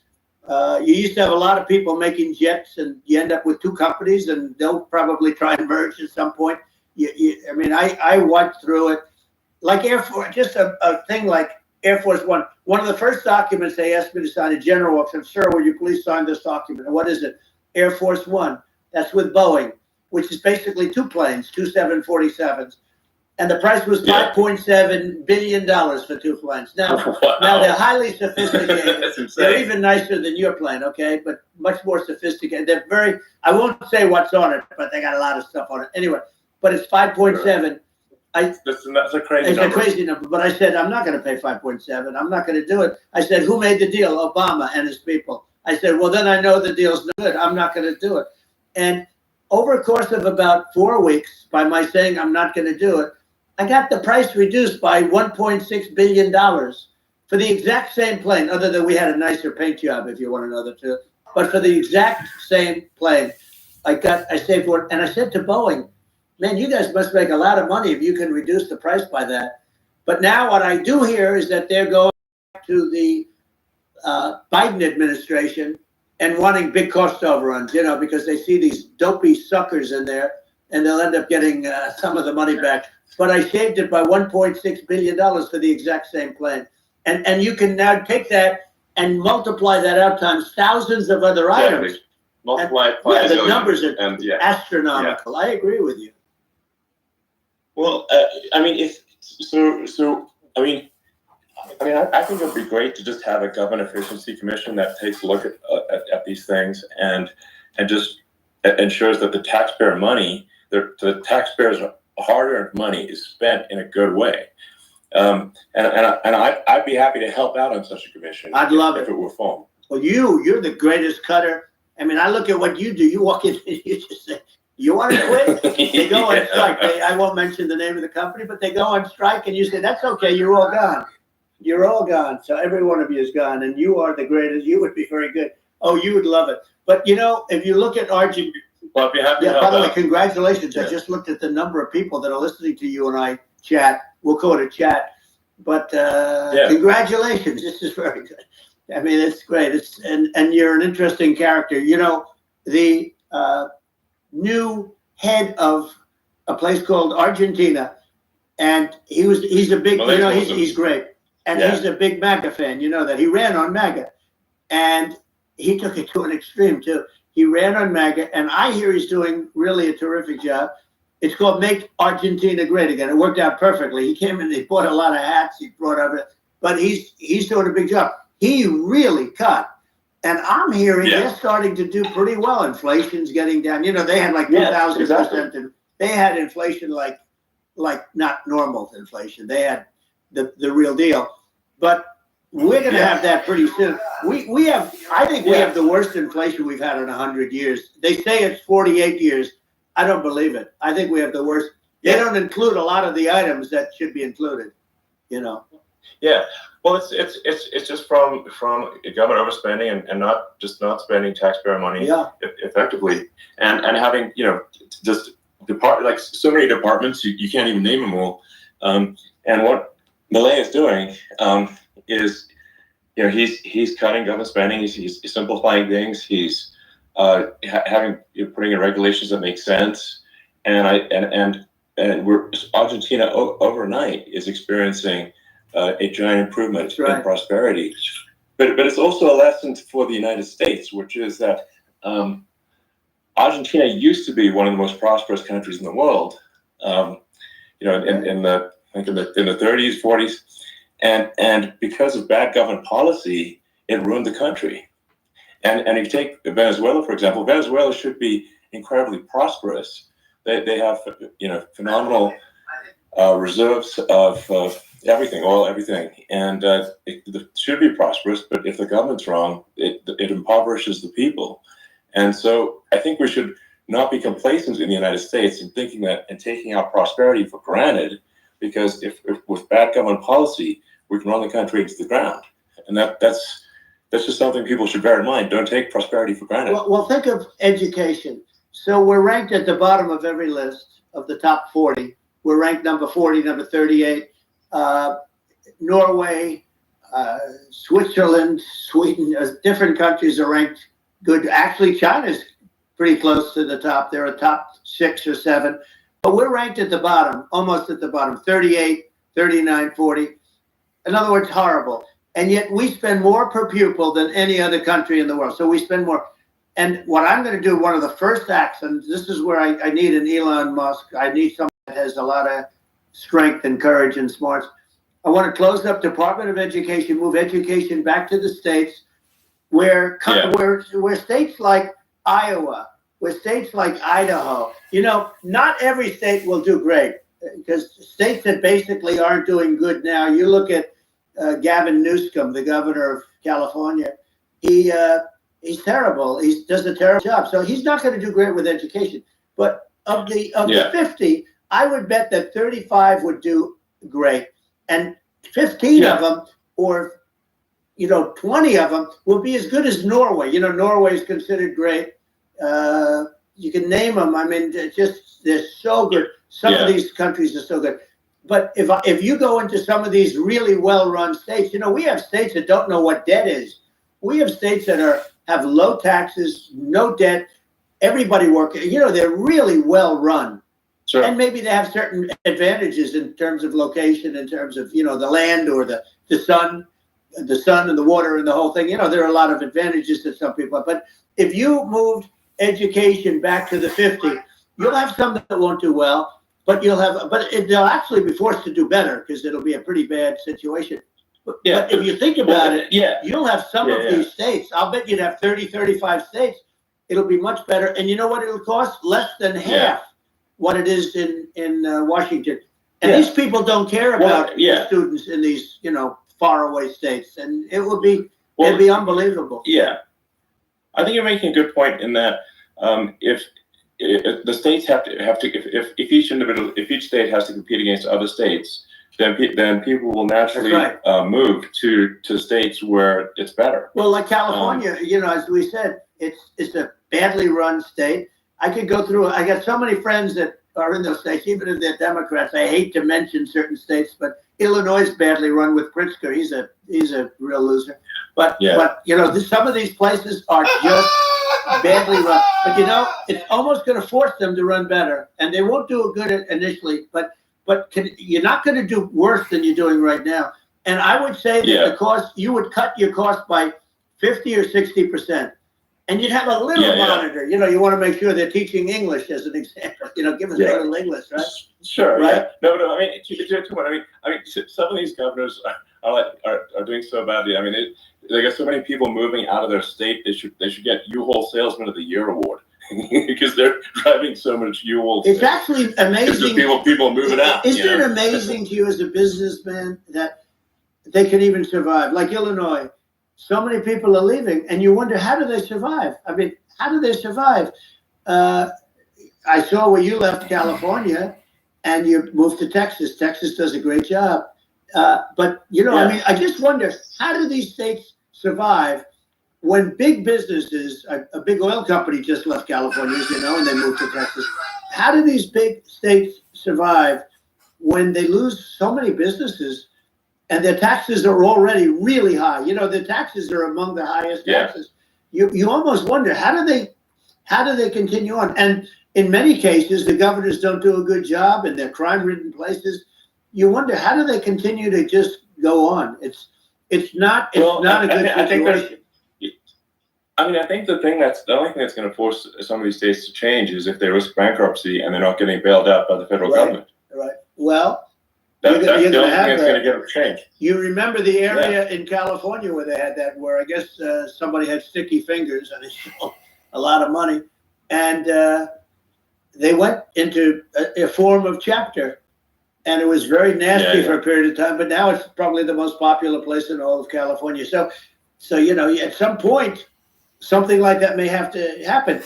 But the problem is you can't penalize people that loan money to the state when you have incompetent people like a Pritzker. Look, the family didn't want him in the family business, and then he ends up being governor of Illinois. So what is he going to be? Is he going to be a great governor? And you have people. I could name every one of them. I got to know every one of these, and some are very good, and some are just horrible. Well, I think that the larger point here too, as you're saying, like a lot of people are concerned about the economy. A lot of people are concerned about inflation, and inflation is effectively a tax on people that save money, and for people that are working day to day, it's just a form of taxation. And if you can solve the government spending problem, we'll solve the inflation problem, which means people will have a better standard of living, and that's a really big deal. Well, the people that got hurt worst are the people that did it the way they were taught to do it all through, their younger life and their young life and their whole life. The people that saved money, and then they got no interest on their money, and inflation destroyed them. And frankly, they were almost better off if they didn't do anything like that. I mean, those people have been absolutely decimated, and we're going to bring those people back and help those people. We've got to get the prices down. When I look at bacon costing 4 or 5 times more than it did a few years ago, when you look at some of the food products in grocery stores, people go, they can't believe it. They used to be able to buy a whole cart, and today, a lot of people just don't have the money. They go in and they can't buy anything. They look at it's sticker shock. They call it sticker shock, right? I think it really just comes. Like I said, I think it just comes down to really, I guess, two things, which is that if you solve government overspending, you solve inflation, which improves the living standards of the average person, and then if you deregulate, like have sensible regulations. So because a lot of the regulations are nonsensical and cause the cost to be extreme for no reason, but unless you've got effective deregulation, like Reagan did a great job on deregulation in the 80s, but it's been 40 years since we had anyone really. During your administration, we made some progress, but I think the opportunity to make radical progress with sensible regulation, and if Elon, those two things, those are the big deals. We set a record. We did more deregulation and more restrictions on all of the different businesses than any other president. Remember, I had the rule for everyone we put in, you have to get rid of 10 or 12. And we did Yes. radical cuts on all of that, and a lot of that's being put back by this administration. And we did radical cuts on things that weren't necessary. But we were all set. You know, we had the best economy ever, maybe in the world. And then what happened is COVID came in, and we had to focus on that, and nobody knew what it was. And I always say I got good marks on economy, good marks on military. We knocked out ISIS. We did so many different things. We rebuilt. But, you know, I never got the credit that we really deserved on what we did with COVID. We never got the credit. But had that not happened, a gift from China, from Wuhan, came in from Wuhan, the Wuhan labs, and I always said it, and it turned out to be right. But had that not happened, we were set to start reducing debt. We were going to reduce taxes further. I gave the largest tax cuts, and we were going to reduce taxes still further for middle-income people, not only businesses. But we did it for businesses because they're the ones that's why we had the great job numbers. But we were set to really start reducing debt. And, you know, we're sitting on the biggest pile of liquid gold anywhere in the world, bigger than Saudi Arabia, bigger than Russia. And we were going to drill it. We were going to make so much money. We were going to supply Europe with oil. I had stopped the Russian pipeline, and we were going to supply them with oil and gas. We were going to make a fortune. And then the COVID came in, and we really had to divert. Then what happened is when they came in, you know, we kept a lot of businesses alive. If I didn't do what we did, we would have had a 1929 type depression. But the problem is when Biden came in, he got trillions of dollars and just started spending it stupidly. You didn't need it anymore. You know, we got over that bad period where everybody was dying, and, you know, it was just not a good period. Interestingly, you know, during his administration, many more people died during his administration of COVID than during my administration, and we really got the brunt of it. But people don't realize more people died during his administration than ours. But it diverted us from doing what I wanted to do. But we had the greatest for, you know, almost 3 years. We had the great, and you know that probably better than anybody. So many of your friends said to me, the best years we've ever had in business were during the Trump years. And also said that African American, Hispanic American were so incredible. They were having the best. Asian American women, men, young people without a diploma, young people that graduated from the best colleges, from MIT, from the Wharton School, from all of the great colleges, Harvard. They were doing better, and people without a diploma were doing better, and everybody was happy. And then COVID came, and we had the problem is they spent trillions and trillions of dollars. They wasted. They shouldn't have taken any money, and we wouldn't be having inflation right now, which is killing our country. Yeah, absolutely. I mean, I should probably say something about, like, you know, maybe my views on, you know, climate change and oil and gas, because I think it's probably different from what most people would assume. Because my views are actually pretty, I think, moderate in this regard, which is that I don't think we should vilify the oil and gas industry and the people that have worked very hard in those industries to provide the necessary energy to support the economy. And if we were to stop using oil and gas right now, we would all be starving, and the economy would collapse. So it's, you know, I don't think it's right to sort of vilify the oil and gas industry. And I you know, the world has a certain demand for oil and gas, and it's probably better if the United States provides that than some other countries. And it would help with prosperity in the U.S. And at the same time, obviously, my view is like we do over time want to move to a sustainable energy economy, because eventually you do run out of. I mean, you run out of oil and gas. It's not there. It's not infinite. And there is some risk. I think the risk is not as high as you know, a lot of people say it is with respect to global warming. But I think if you just keep increasing the parts per million in the atmosphere long enough, eventually it actually simply gets uncomfortable to breathe. People don't realize this. If you go past 1,000 parts per million of CO2, you start getting headaches and nausea. And so we're now in the sort of 400 range. We're adding, I think, about roughly 2 parts per million per year. So I mean, it still gives us. So what it means is like we still have quite a bit of time, but so there's not like we don't need to rush and we don't need to like stop farmers from farming or prevent people from having steaks or basic stuff like that. Like leave the farmers alone. I agree. How crazy is that? Where I mean, you have farmers that are not allowed to farm anymore and have to get rid of their cattle, and the whole world is a little crazy. But it's largely taken its lead from us. I do say though, I've heard in terms of the fossil fuel, because even to create your electric car and create the electricity needed for the electric car. Fossil fuel is what really creates that at the generating plants. And, so you sort of can't get away from it at this moment. I mean, someday you might be able to, but I do hear we have anywhere from 100 to 500 years left.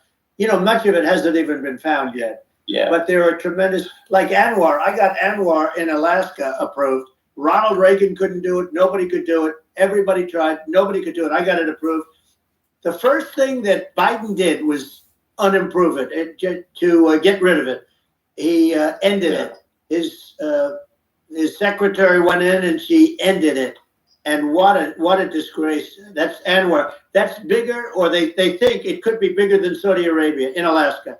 Could be bigger than Saudi Arabia. But they went in and they terminated it. And I'll get it going very quickly, because not only is it big for Alaska, I mean, you talk about economic development, that for the United States, I mean, that is, they say bigger than Saudi Arabia or the same size, and pure, really good stuff. And, they end it. So I think we have, perhaps hundreds of years left. Nobody really knows. But during that time, something will come around that will be very good. Yeah. Well, I mean, my estimate would be, a little more aggressive than that. But it's not the sort of like we're all going to die in 5 years stuff. That's obviously BS. But I mean, my view is like if you just look at sort of the parts per million that increments every year, you get sort of 2 or 3 parts per million every year of CO2. I mean, I think some of that it's problematic if it accelerates. If you start going from 2 or 3 to say 5, and then there may be some situations where you get to a step change increase in the CO2. And I think we don't want to get too close to 1,000 ppm, because like that's actually makes it uncomfortable to breathe. Like just existing in 1,000 ppm CO2 is uncomfortable. That's like that's considered like an industrial hazard, right? Just so it's that's actually starting getting headaches and stuff. So it's even without global warming, it's not comfortable to live. So you don't want to get too close to that. But I mean, I think we want to just move over and like, and if I don't know, 50 to 100 years from now, we're I don't know, mostly sustainable. I think that'll probably be okay. So it's not like the house is on fire immediately, but I think it is something we need to move towards. And on balance, it's probably better to move there faster than slower. But like I said, without vilifying the oil and gas industry, and without causing hardship in the short term, I think this can be done without people can still have a stake, and they can still drive gasoline cars, and it's okay. It's like it's not. I don't think we should vilify people for it, but I think we should just generally lean in the direction of sustainability. I actually think solar is going to be a majority of Earth's energy generation in the future, and it's certainly trending that way. And so you get the solar power, combine that with batteries, so because obviously the sun doesn't shine at night, and then you use that to charge the electric cars, and you have a long-term sustainable solution. And that's what Tesla's trying to move things towards, and I think we've made a lot of progress in that regard. But when you look at our cars, we don't believe that environmentalism, that caring about the environment should mean that you have to suffer. So we make sure that our cars are beautiful, that they drive well, that they're fast, they're sexy. I mean, they're cool. In fact, literally, I mean, the sexy joke, Model S, Model 3, Model X, and Y spells out sexy. It's probably the most expensive joke out there. But I don't know. I like cheesy humor, So, but I'm a big fan of like, let's have an inspiring future, and let's work towards a better future, and we do so without demonizing. Right. I'm okay. It's very interesting. You use the word global warming, and today they use the word climate change because you have some places that go up, and so they were getting themselves in a little trouble with the word global warming because not every place is warming. Some places are going the opposite direction. But I'm sort of waiting for you to come up with solar panels on the roofs of your cars and on the trunks of the cars, and it just seems like something that at some point you will come up with. I'm sure you'll be the first. But it would seem that a solar panel on the roofs, on flat surfaces, on certain surfaces might be good. Yeah. At least in certain areas of the country where you have the world where you have the sun. But I would think, and I have no idea because that's not my world, but I would think that this would be something that would be interesting. But the one thing that I don't understand is that people talk about global warming or they talk about climate change, but they never talk about nuclear warming. And to me, that's an immediate problem because you have, as I said, 5 countries where you have major nuclear and probably some others are getting there, and that's very dangerous. That's where you need a strong American president because you don't want to have this proliferation. But you have 5 countries and getting more. China is much less than us right now, but they're going to catch us sooner than people think. They're way lower. Russia and us are number 1, and we're sort of tied. And China is far behind, but they're developing at a level that you're not surprised to hear very fast. They'll end up catching up, maybe even surpassing. But to me, the biggest problem is not climate change. It's not, and everything's a problem, but it's degrees. To me, the big problem is the nuclear power. The power of nuclear is so great. And when I talk about I'll prevent World War III, I will. But the truth is that you have to, because this is no longer army tanks going back and forth and shooting at each other. This is a level of destruction and power that nobody's ever seen before. Yeah, and actually, there's the bad side of nuclear, which is a nuclear war, very bad side. But there's also, I think, nuclear electricity generation is underrated. You're right. And it's actually, people have this fear of nuclear electricity generation, but it's actually one of the safest forms of electricity generation. It's just a huge misunderstanding. And if you look at the injuries and deaths, caused by, say, I'm not going to try to pick on coal mining, but just any kind of mining operation. And there's a certain number of injuries and deaths per year. You compare that to nuclear. Nuclear is actually way better. So it's underrated as an electricity source, and I think it's something that's worth reconsidering. But there's so much regulation that people can't get it done. So that maybe they'll have to change the name. It's a rough name. There are some areas like when you see what happened in good bad branding. We'll have to rebrand it. We'll have to give it a good name. We'll name it after you or something. No, it has a branding problem. When you see what happened, it does have a branding problem. When you see what happened in Japan, where they say you won't be able to go on the land for about 3,000 years. Did you ever see that? And in Russia, where they had the problem, where they, there's a lot of bad things happened, and they have a problem. And they say that in 2,000 years, people will start to occupy the land again. You realize it's pretty bad. No, that's not true. But you're right about it. It's actually not that bad. So like after Fukushima happened in Japan, like people were asking me in California, are we worried about like a nuclear cloud coming from Japan? I'm like, no, that's crazy. It's not even dangerous in Fukushima. I actually flew there and ate locally grown vegetables on TV to prove it. And I donated a solar water treatment, a solar power system for a water treatment plant.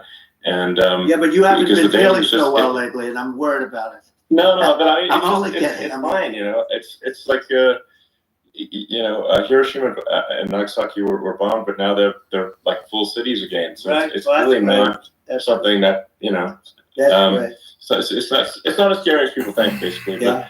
But let's see. I mean, are there some other topics we should touch on? Like lawfare. I think we need to be concerned about what they've done to this country. Obviously.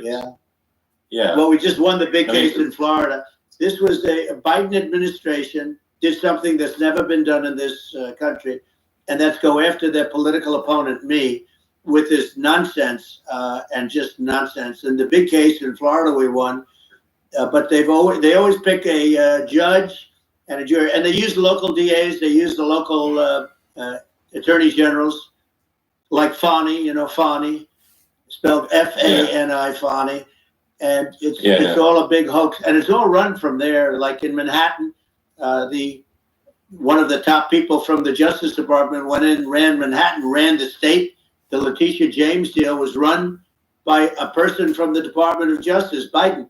They've never done this before, and they set up a very bad precedent. It's called lawfare, warfare. It's a terrible thing, and never happened in our country. It does happen in banana republics and third world countries, but it's never happened. And the incredible thing is it actually drove my numbers up because people see, fortunately I have a platform like you, or, in all fairness, like a conversation like this, where I can talk about it and people understand. I mean, you fight for election integrity and you end up getting indicted because you're fighting for election integrity. And when the day comes that you can't fight for election integrity, you don't have a country anymore. So what happens is they went after their political opponent, me. Now Biden's, close to vegetable stage, in my opinion. Okay, I looked at him today on the beach and I said, why would anybody allow him? The guy could barely walk. Why would anybody allow him? Does he have a political advisor that thinks this looks good? He thinks this looks good because it looks so bad, and it's ridiculous. I mean, and he's been doing that for a long time. He can't lift the chair. The chair weighs about 3 ounces. It's meant for children and old people to lift, and he can't lift it. The whole thing is crazy. Well, he's clearly not, he's clearly like, we just don't have a president. Right? You don't have a president, and she's going to be worse than him because she is a San Francisco liberal who destroyed San Francisco, and then as Attorney General, she destroyed California. You talk about location, and we're talking about the sun and the water and all. There's nothing better than California. She has destroyed that. She was the original DA. She was the original in San Francisco. She was the original Attorney General in California. What she has done to California is, well, you know better than I do. You just left California for a lot of those reasons. And what she's done with crime, with cashless bail, where you kill somebody. I mean, we have states there you kill somebody and they let you out right away. I mean, you don't have to even put up, and then they never find the people unless they kill again, and then they let them out again. Our country is becoming a very dangerous place, and she is a radical left San Francisco liberal, and now she's trying to protect. Now she's looking like she wants to be more Trump than Trump, if that's possible. I don't think it's possible, but she wants to be more Trump than Trump. Yeah, I want a wall. I think that's she wants to release all the prisoners that are in detention, and some of these guys are really bad. Right. That just came out today. She doesn't want to build the wall, even though the walls work. Walls and wheels. In your business, everything you do is obsolete. Almost, well, not the tunnels, but everything is obsolete. Even your rocket ships, they're like a month later, they're obsolete. You find a better way to. The only thing that's not obsolete is a wall and a wheel. And the wall, I built hundreds of miles of wall, and that's why we had such good numbers. I was going to add 200 miles. We bought it. We could have flipped it up in 3 weeks, and they sold it for 5 cents on the dollar. That meant, I said, wow, that means that they actually do want to have open borders. She wants to have open borders, and now she's going like she's tough on the border. It's such a lie. Yeah, this is simply not true. This is simply not and true. Everybody knows it's it's not true. It's a disgrace that she can say it. No, obviously what's happening sort of overnight is they're rewriting history and making Kamala sound like a moderate when in fact she is far left, like far left. Worse than Bernie Sanders. She is considered more liberal by far than Bernie Sanders. She's a radical left lunatic, and if she's going to be our president, very quickly you're not going to have a country anymore. And she'll go back to all of the things that she believes in. She believes in defunding the police. She believes in no fracking, zero. Now all of a sudden she's saying, no, I really want to see fracking. If they got in, the day she got in, she'll end fracking. And by the way, if people didn't think that, the lunatics that really believe in that, they won't vote for her. You know, like the Palestinians and Israel. She is so anti-Israel, and she's bad for both. Biden actually did something that was impossible. Both sides hate him. You know, both sides. That was a hard thing to do. Unification. Yeah, no. I mean, Netanyahu came to give a talk to a joint Senate and House sitting, and I was there, and Kamala stood him up. You know, what does that say? I think it's highly disrespectful. And I say, if you're a Jewish person, or if you believe in Israel, if you're a person that is very pro-Israel, if you vote for her, it's worse than Biden, and Biden was bad. But if you vote for her, you ought to have your head examined. And you see tonight, I mean, as we're doing this, I'm seeing reports coming that they expect an attack tonight or tomorrow from hundreds and maybe thousands of rockets. You know, their Iron Dome, as they call it, as we all call it, but their shield that they build, that can be swamped. We'll use the term that's appropriate, swamped. But they swamp it by shooting enough missiles. You know this better than anybody. By shooting enough missiles, they can't defend themselves. You know, they just obliterate the whole place. And that's what some people think they're looking to do. And we have no leadership. There's no respect for the United States of America with these people. And I'm telling you, she'll be worse than him, because she's a believer in being radical left, and he wasn't. I think you're right. I mean, you really, it's important for the public that maybe listen to this to look at Kamala's track record, before the last month, and say, is that a track record you agree with? And I think if you're an independent moderate, you definitely would not agree with it, because it is her behavior has been far left, and we're seeing just an overnight propaganda attempt to rewrite history and make it sound like Kamala is moderate when she in fact is not moderate. Well, her running mate approved, signed into legislation, tampons in boys' bathrooms. Okay, now that's all I have to hear. Tampons in boys' bathrooms, and that means she believes in that too. I mean, she picked this guy because he was the closest to her. A lot of people thought she'd pick sort of the opposite, but she picked an anti-Israel radical left person. But she is far worse, they say, than Bernie Sanders. If we have her as a president, if we have a Democrat at this moment as a president, I don't think our country can survive. I think it's a massive. I think we're in massive trouble, frankly, with the Kamala administration, and that's my honest opinion. And I think really it's essential that you win for the good of the country this election, and that's understating my opinion.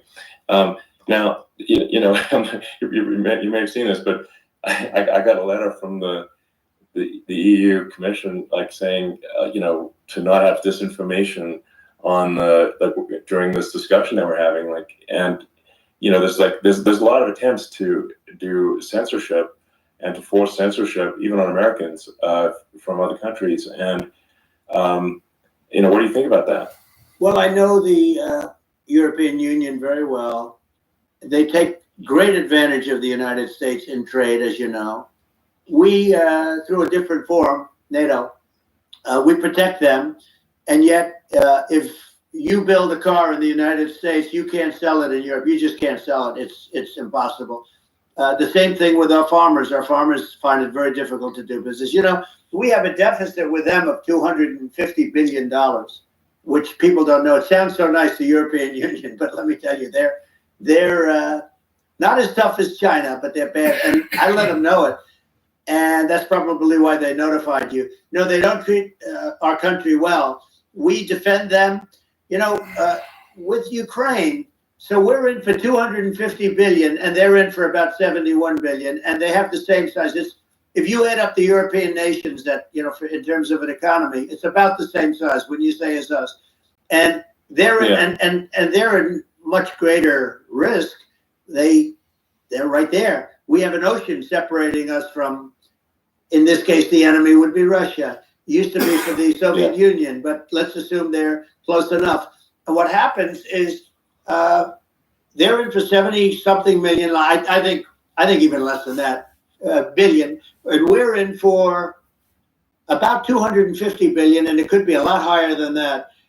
And I say, why aren't you going to equalize? Why aren't they paying what we're paying? And they're in much more, it's much more important for them because of the fact that, they're right near there. I mean, they're all sort of in that location. We're not. But they should, and I did it with NATO. There were only 7 countries that were paid up in NATO out of 28 at the time. And the United States the United States was subsidizing NATO, tremendously subsidizing NATO. And I went in and I said, you got to pay up. If you don't pay up, we're not going to defend you any longer. I took a lot of heat, but you know what happened? Billions and billions of dollars came flowing in. And I think a lot of the public isn't aware of the fact that the United States pays a disproportionate share of the NATO expenses. And then we get taken advantage of on trade. So think about it. Yeah, well, I mean, the point of NATO is defending Europe, and it's it's like, then okay, well, why is the United States paying disproportionately more to defend Europe than Europe? That doesn't make sense. That's unfair, and that is an appropriate thing to address. Well, when you talk about cost cutting and savings and everything else, I mean, honestly, look, there's nobody that feels worse about the Ukraine situation than I do, because I know it would have never happened. I know Zelensky. He was very honorable to me, because when they went with the Russia hoax and they said I had a phone call with him, he said it was a perfect phone call. It was a great phone call. He could have grandstanded and, said, oh, he was very threatening. He said, no, it was a very nice phone call. I called him up to congratulate him on his win, and you end up getting impeached because these people are lunatics. I was talking about the difference from the people within and the enemies on the outside. In many cases, the people from within are more dangerous for our country than the Russians and the Chinas. If you have a smart president, you're not going to have a problem with them. You're going to do things. Yeah. Now they've taken advantage of us absolutely. incredibly, but you're going to do things with the right person. Yeah, well, I think it's obvious that you're a believer and an advocate of free speech, because during your first term as president, you were attacked relentlessly every day, often very unfairly with false attacks, and you didn't try to shut down the media. You didn't try to inhibit their freedom of speech, and I think that says a lot. Well, the good thing is that you and I have, and some people, very few, we can get the word out. Although sometimes it's hard because they don't want to print it, like we're having a great conversation right now. Kamala wouldn't have this conversation. She can't, because she's not smart. She's not a smart person, by the way.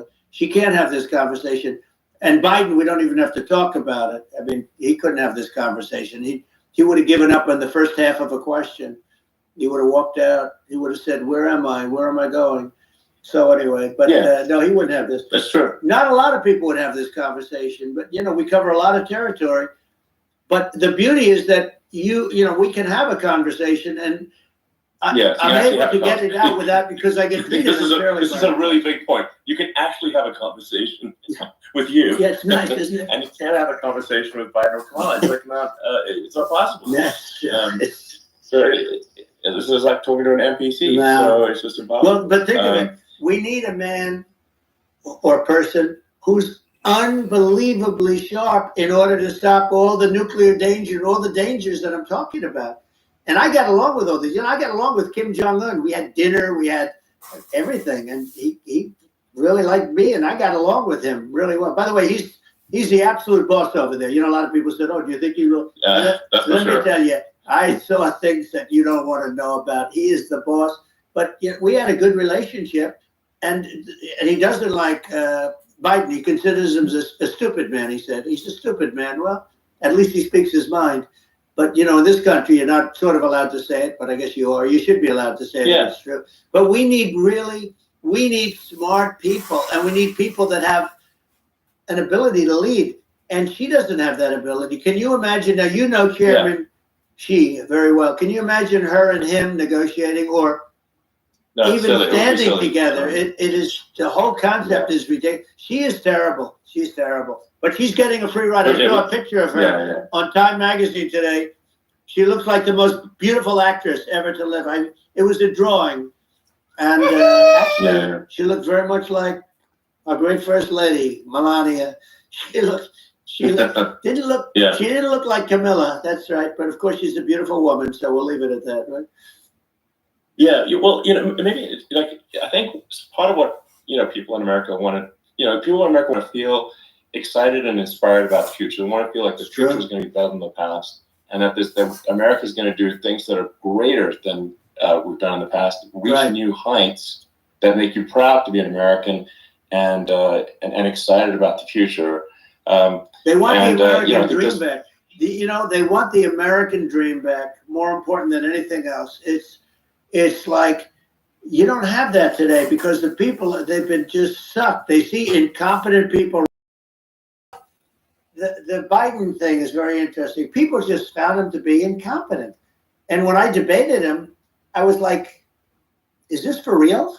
It was. Yeah, it was just absurd. But I mean, I think there are like some grand projects that we could do. I mean, I think like we could build a base on the moon. We could send American astronauts to Mars. We could build high-speed connections that are more advanced than anything else in the world between our cities, so people have fast transport.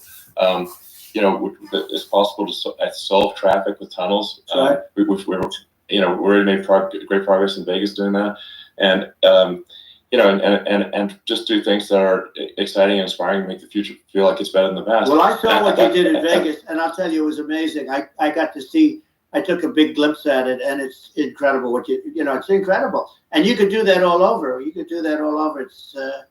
It's deep. Yeah. You don't even need much structure. Assuming you're in the right area. No, it's straightforward. It's amazing. So like I think we could do some things that like China's got incredible high-speed rail between its cities, but I think it's actually possible with tunnels if with deregulation, with an ability to actually where it's like legal to actually do the tunnels. Then you can have high-speed tunnels that are actually better than anything else in the world for high-speed transport between cities, and that would be something that Americans can say, wow, okay, we've got something that's cooler than anyone else in the world. That's the kind of thing that makes you proud to be an American. And much safer than surface trains, where there is a danger there, with crazy people. Yeah. It's much safer, much better. And it's sad because I've seen some of the greatest trains. I find it fascinating. And I've seen the systems and how they work, and the bullet trains, they call them, I guess. And they go unbelievably fast, unbelievably comfortable, with no problems. And we don't have anything like that in this country, not even close. And it doesn't make sense that we don't. Doesn't make sense. Yeah, and I think also like there's, I'm kind of hopping on the excess regulation, but I think something that I think people can generally understand is that what happens with laws and regulations is that there's more and more of them every year, and unless there's a process to clean them up, eventually everything becomes illegal, and that actually it slows down the development of new technologies. I mean, if you take the sort of like I think there's room for some reform at the FDA for improving the speed with which we approve drugs that could help save lives and improve people's lives. And I worked very hard on that. We got that down to the lowest number ever, and we got therapeutics approved in the FDA that people can't even believe the speed. But I took them on. I don't think they like me too much, but I got things approved in the FDA at numbers that they wouldn't believe. And it's a very bureaucratic group. Actually, it's a fine group of people in many cases. I got to know a lot of them, but I was pushing them really hard for Regeneron, for so many different things that were really pretty amazing. But the FDA takes too long. It's 12 years to get a product approved. I got it down to 4, and I got some things done very quickly. But it's really something that is going to have to be worked on because it takes too long. Just takes too long. Yeah, it just takes too long, and you end up in the same with the approval, but it takes years instead of something that I think could potentially take months. That improves people's lives. I think I just wanted to hop on this point that like there has to be an active process for reducing rules and regulations, because otherwise they just keep building up every year to get like hardening of the arteries, and eventually everything's illegal or takes forever. and then we just ossify as a society. We can't make any progress, and it's a really big Well, deal. Elon, just getting back to the FDA for 1 second, I got something done called Right to Try. This is where you can go in, and if you're terminally ill, you can use a space age, medicine or whatever it may be. We have the best doctors, the best labs in the world. We really do. But people would go to other countries because you couldn't use the product, even if they thought it worked, because it's going through the FDA. I got it approved where you can, you basically, look, nobody wanted it. The doctors didn't want it because of the liability. The country didn't want it, our country, because they didn't want to get sued.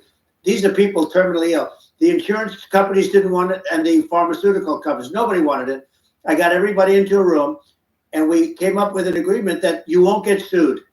And also, they didn't want it on their record. If somebody's terminally ill and they die after taking a drug, they didn't want that on their record. So we set a separate list. If somebody was, so it wouldn't count as a negative. Okay. And as you know, we got it done.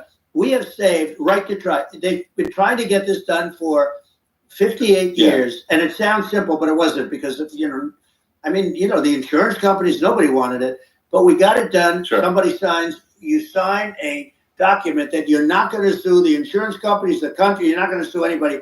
And we got it done, and we're saving tens of thousands of lives. Right to Try. Hopefully you never need it, but if you do, you don't have to travel to Asia. People, if they had money, they go to Asia, they go to Europe. If they don't have money, they go home and die. That's what happened. They go home and die. Well, I mean, and actually, to give Europe some props here, it's like if a drug is approved in Europe, which has a crazy amount of regulations, it should obviously be approved in the U.S. I mean, they get more regulations than we do. So why would a drug be approved in Europe and not in the U.S.? That's crazy. Well, we did it. We did something that really, they've been trying to do it for 50 years, and they just couldn't get it done, and I got it done. And it's really something. But you're right. Some people go to Europe because a drug isn't approved here, but it's approved in Europe, and it's a drug that, generally speaking, would work. It's pretty crazy. Absolutely. You're right.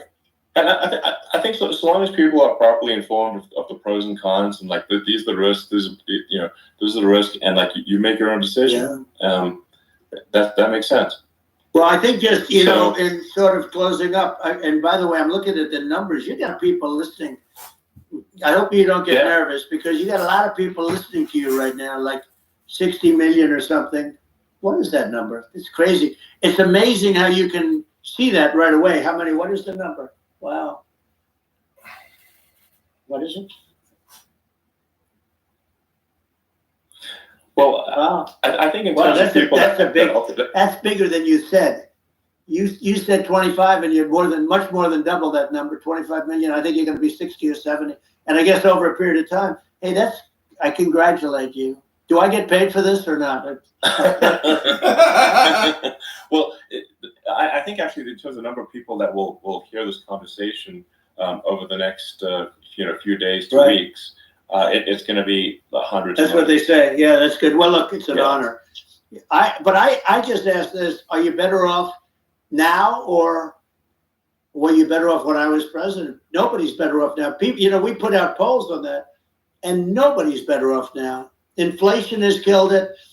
And, they also feel very unsafe. You look at what's going on with a lot of different things. You look at the riots we had at the colleges over, it's ridiculous, but all of the riots, they just feel unsafe. And now they really feel unsafe because you have a new form of crime. It's called migrant crime. I call it Biden migrant crime. Maybe I'll call it Kamala migrant crime. But with all these things, I always try to get to the ground truth by just asking people. And my mom lives in New York, and I was like, Mom, have any of your friends, been attacked or assaulted? And she said, yeah, 3 of her friends in 3 separate incidents were assaulted just in recent months, just walking around the streets in New York. And I said, well, what happened to the people that assaulted them? Oh, nothing. They got away. They just know. They always get away. Nothing's going. And they don't even bother reporting it because they know that they're not going to, people are not going to get prosecuted. They just let, violent criminals out in New York. The only one that gets prosecuted is Donald Trump. They prosecute Trump. Yeah, it's just obviously messed up. That's terrible. If violent criminals are being getting off scot free, and meanwhile the New York spending massive resources prosecuting you, and it's like what's this and I think the sort of sensible public looks at this and says, well, what the heck's going on here? This is obviously abuse of the legal system. The legal system is supposed to be protecting the public from violent criminals. And it should be obviously allowing the public to make their own decision about who should be president, as opposed to, some legal case. Once they start this precedent, because this can go on with the next one. I mean, this is a very bad precedent what they're doing in terms of going after their political opponent, and that's all it is. It's going after their political opponent, and then you get a judge who's a strong Democrat, and I'm being nice when I say that. In many cases, crooked as hell.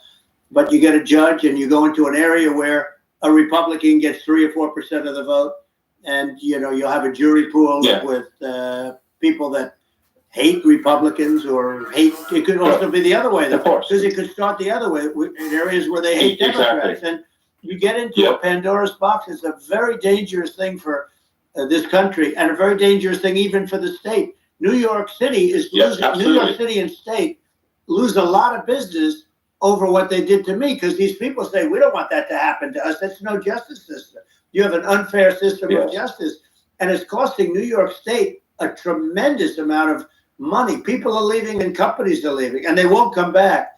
So, all of that stuff is important, but the economy now is the big thing, and we can turn that economy up so fast, and people are going to be back again. We're going to get rid of inflation. I think there's a lot of opportunity. Right, absolutely. So. And I just want to congratulate you. You've done an amazing job. You have definitely got a fertile mind. We can talk. You and I can talk about rockets. Well, it's kind of you to say. Thank you. Tunnels. We can talk about tunnels and rockets and electric cars. So many things. And now you're into the AI, and that's going to be another beauty, I would say. So it's an amazing thing you've done, Elon. It's an amazing thing, and I congratulate you. I mean, thank you. And I just say here's to an exciting, inspiring future that people can look forward to and be optimistic and excited about what happens next. And that's the kind of future that I think you will bring as president, and that's why I endorse you. Well, I appreciate that. That endorsement meant a lot to me. Not all endorsements mean that much, to be honest. Your endorsement meant a lot. And, we have a phrase, make America great again. It's pretty simple, but it really says that we want to make America great again. And we can do it. We can do it now. But if we were going to suffer another 4 years like we suffered for the last 4 years, I'm not sure the country can ever come back. That's how bad it is. It's so bad. We have to do a lot. I think that's a very real risk. Yeah, it's a big risk. It's a very real risk. Yeah. And it's I'd just like to note to people listening, like I've not been very political before, and it's just, if you look at my record, I've actually been. I'm not like, sometimes they try to paint me as like a far right guy, which is absurd, because I'm like making electric vehicles and solar and batteries, helping with the environment, and I actually I supported Obama. I stood in line for 6 hours to shake Obama's hand when he was running for president, and so it's not like I'm like some sort of dyed-in-the-wool long-term Republican. I call myself historically a moderate Democrat, but now I feel like we're really at a critical juncture for the country, and I think a lot of people thought, the Biden administration would be a moderate administration, but it's not. And obviously, that we were just going to see an even further left administration with Kamala. That's my honest opinion. Dad is literally. She was brought up as an actual. Your dad is a Marxist economist. You can Google it. It's not we're not making this up.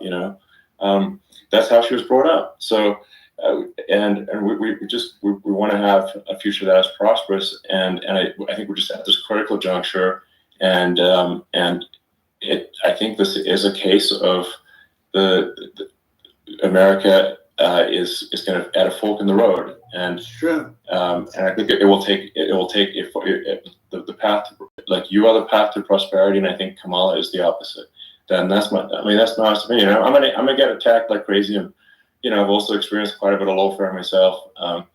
But I'm just trying to tell people my honest opinion, and I haven't been really active in politics before, and I'm just trying to point out that my track record historically has been moderate, if not moderate, slightly left, and so this is to people out there who are in the moderate camp to say, I think you should support Donald Trump for president. And I think it's actually a very important junction in the road, and we're in deep trouble if it goes the other way. Well, I want to thank you. And, you know, I actually always did think of you as somewhat left. I must say that. So it's Yeah. even more of an honor to have your endorsement. I know how strong you feel about it.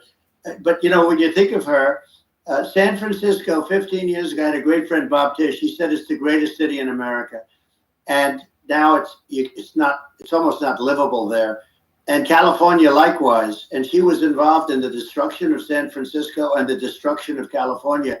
And she will be involved in the destruction of our country if people are so unwise as to elect her. And I hope that doesn't happen. And I hope the elections are going to be run honestly.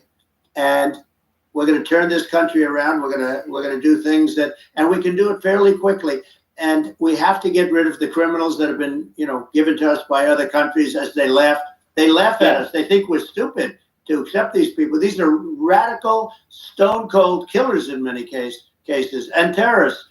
And they're in our country by the hundreds of thousands. Yeah.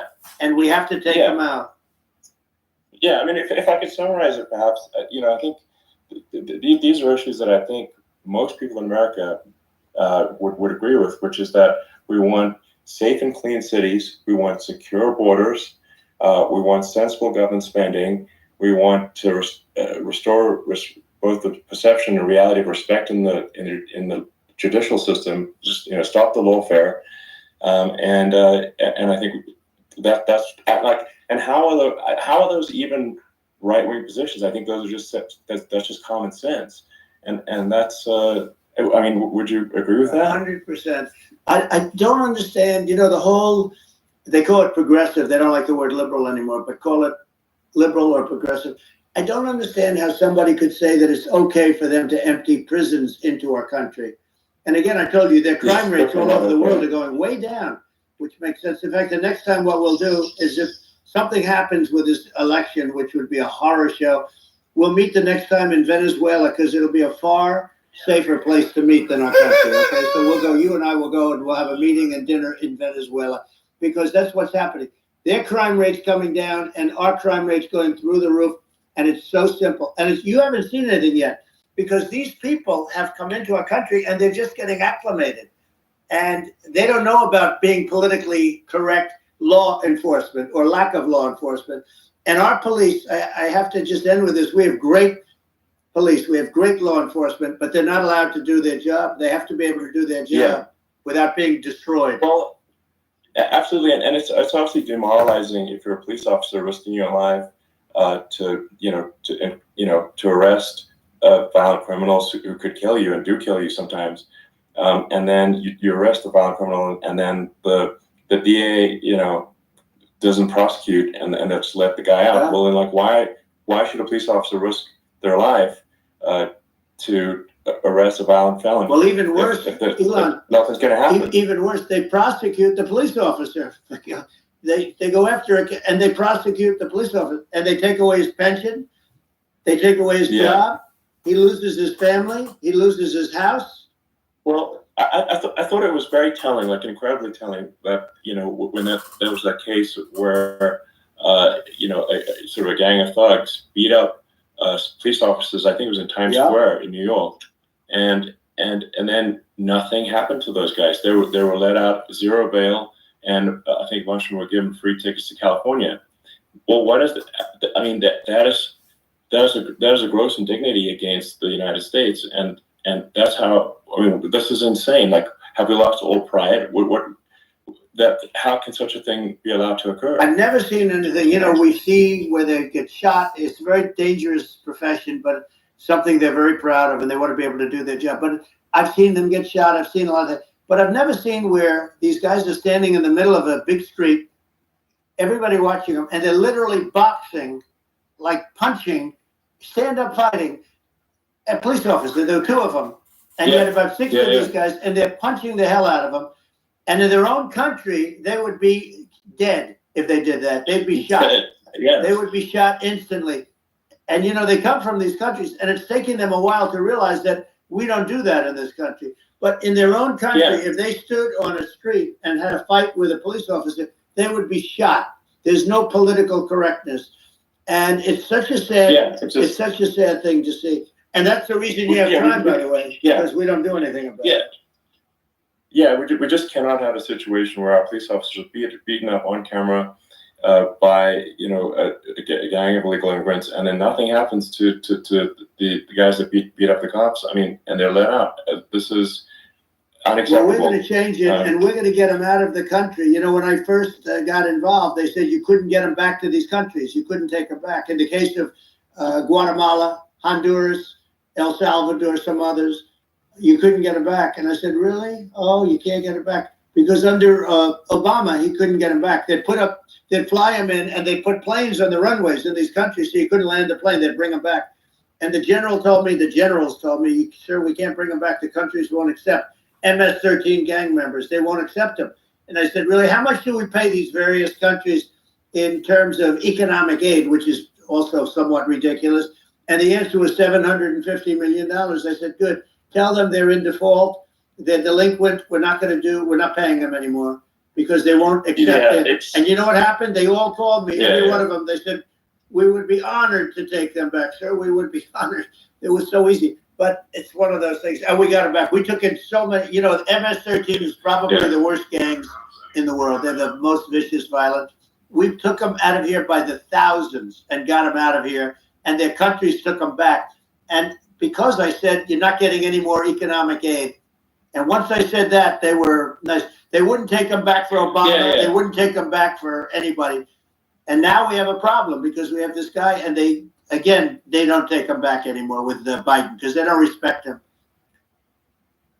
It's just gotta be done. We just can't have whether they're citizens or not citizens. We can't have, because they won't prosecute citizens either, not just illegals. So you can't have violent, repeat violent offenders that are not that don't get incarcerated. That's right. Because they will obviously, by definition, continue to hurt people. And I think where part of this comes from is that there's I do sort of consider myself liberal in some ways. I mean, it's just that you want to have empathy for people. Obviously, you want to have empathy for people. I totally agree with that. You want to have empathy, but you also have to have empathy for the victims of the criminals. And if you just have empathy for the criminals, it's actually shallow. Good boy, you're not thinking. You're one layer deep empathy. You got to say, like, what if you don't incarcerate this person? Who are they going to? Don't incarcerate them. You have to have empathy for the victims. And there's a lack of empathy for the victims of the criminals and too much empathy for the criminals. It doesn't make sense. That's why you want to have deep empathy for society as a whole, not shallow empathy for criminals. And we have to give our police officers the dignity and the respect that they deserve. And we have to let them do their job. They can do a great job, but we have to let them do their job. And if we don't do that, it's going to all disappear. There's never been a society like this where you're allowed to do anything you want and nothing happens. And I'm talking about violent crime. And it's going to get more violent because these are really, really violent people. And we're going to get them out of our country, and we're going to get them back to because they were sent here by the presidents and by the various people that run those countries. And I know every one of those guys. And they're smart people, and they're streetwise people. And they really think that the USA is stupid. They think we're run by stupid people, and they happen to be right. There, we had no problem. We got them out. We took out thousands of MS-13 gang members. We brought them back. And now, again, it's the same old story. We don't do it. And they actually gave them a big increase in aid. They raised it up to billions of dollars, and they get nothing for it. So, I hope everybody's going to vote for Trump, and we're going to get this country straight. Yeah. And I didn't need this. I'm like, I didn't need this. I had a very nice life. I didn't need to go through court systems and go through all the other stuff and run at the same time. I have to run. I have to go through fake trials with, in some cases, corrupt judges, totally corrupt judges. I didn't need it. I had a nice life. I have great locations. I have beautiful oceans that I have places. But I felt it was important. And if I had to do it over again, you probably think I'm crazy for doing it, actually. But if I had to do it over again, I would have done it over again, because this is so much more important than me or my life. We're going to save this country. This country is going down. And these people are bad people that we're running against, and they're liars. They make statements. They do things that are so bad. They say they're going to make a strong border. They say they've been great on the border, and they've been the worst in history. They say they're going to stop crime. The facts speak for themselves. It's so incredible. Speak for themselves. Like it's got to the point where people start to bother reporting crime in a lot of cities because they know nothing is going to happen. That's what I hear anecdotally from people all the time. So it's just my values. I'm just saying to people out there, like the things I think are important for the future is like we've got to have safe cities, we've got to have secure borders, we've got to have sensible spending, and we've got to have deregulation, and so we can have a prosperous future. And then we want to have some exciting sort of moonshot projects that people can get fired up about, and that's the future I'm looking for. And I'm pro-environment, but I'm not against. I'm not like I don't think we should vilify the oil and gas industry because they're keeping civilization going right now, and but I do think we want to move at a reasonable speed towards a sustainable energy economy. Those are my values, and I think and so I mean that's why I'm supporting you for president. Well, I appreciate it. We're going to give incentive to companies to come into our country, not to leave our country. We're going to be giving tremendous incentives. We want companies to build here, not to build in other locations, and we want to create jobs. And again, it's about the American dream. You don't hear about the American dream anymore, Elon. You don't hear. You're the American dream in the truest sense, but you don't hear about the American dream anymore, and you're going to hear about it. People, they need that incentive to go out and do it, and they're going to love their lives. I mean, they're going to look forward to getting up in the morning and going to a job that they love, not a job that they can't stand, or not any job at all where they have no money, where they literally have no money, and then they end up with violence and lots of other problems. No, we're going to do some great things, and I learned a lot in the first. We had a great economy and all of that. We rebuilt the military. We did so much, but I also learned the best people. I learned the good people, the smart people, the dumb people, the people that can do things. The people, you learn. When I first came in, I tell people I was in Washington, D.C. only 17 times, according to the fake news media. I was in 17 times. I never stayed over. And you don't know people. You rely on other people to give you names, and then you realize the people you relied on weren't so good. Now, we had great people, but we also had some where I wouldn't have used them had I known. Now I know everybody, and I think we're going to really turn things around fast. We have no choice, otherwise we're not going to have a country. And I really appreciate this. Has been, to me, it's been a lot of fun being with you. You're an amazing guy. You've done an incredible job and a great inspiration to people. A great inspiration, and I hope you keep going and just continue to do well. And we're going to have a big election coming up, and I think November 5th will be the most important day in the history of our country. I think that election will be the most important election, and I think it'll end up being maybe the most important day in the history of our country, because if we don't win, I just feel so sorry for everybody. No, I think we're at a fork in the road of destiny of civilization, and I think we need to take the right path, and I think you're the right path. So I think that's what it comes down to. Thank you very much, Elon. It's a great honor, and we'll do it again sometime. And it's been really fun, and I hope you got a lot of viewers. I hear you got a lot, but I hope you got a lot. I know you got a lot of them. So I appreciate it. I'll see you soon. All right, sounds good. Thank you. Thank you, Elon. Thank you very much. Bye.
scholarship going.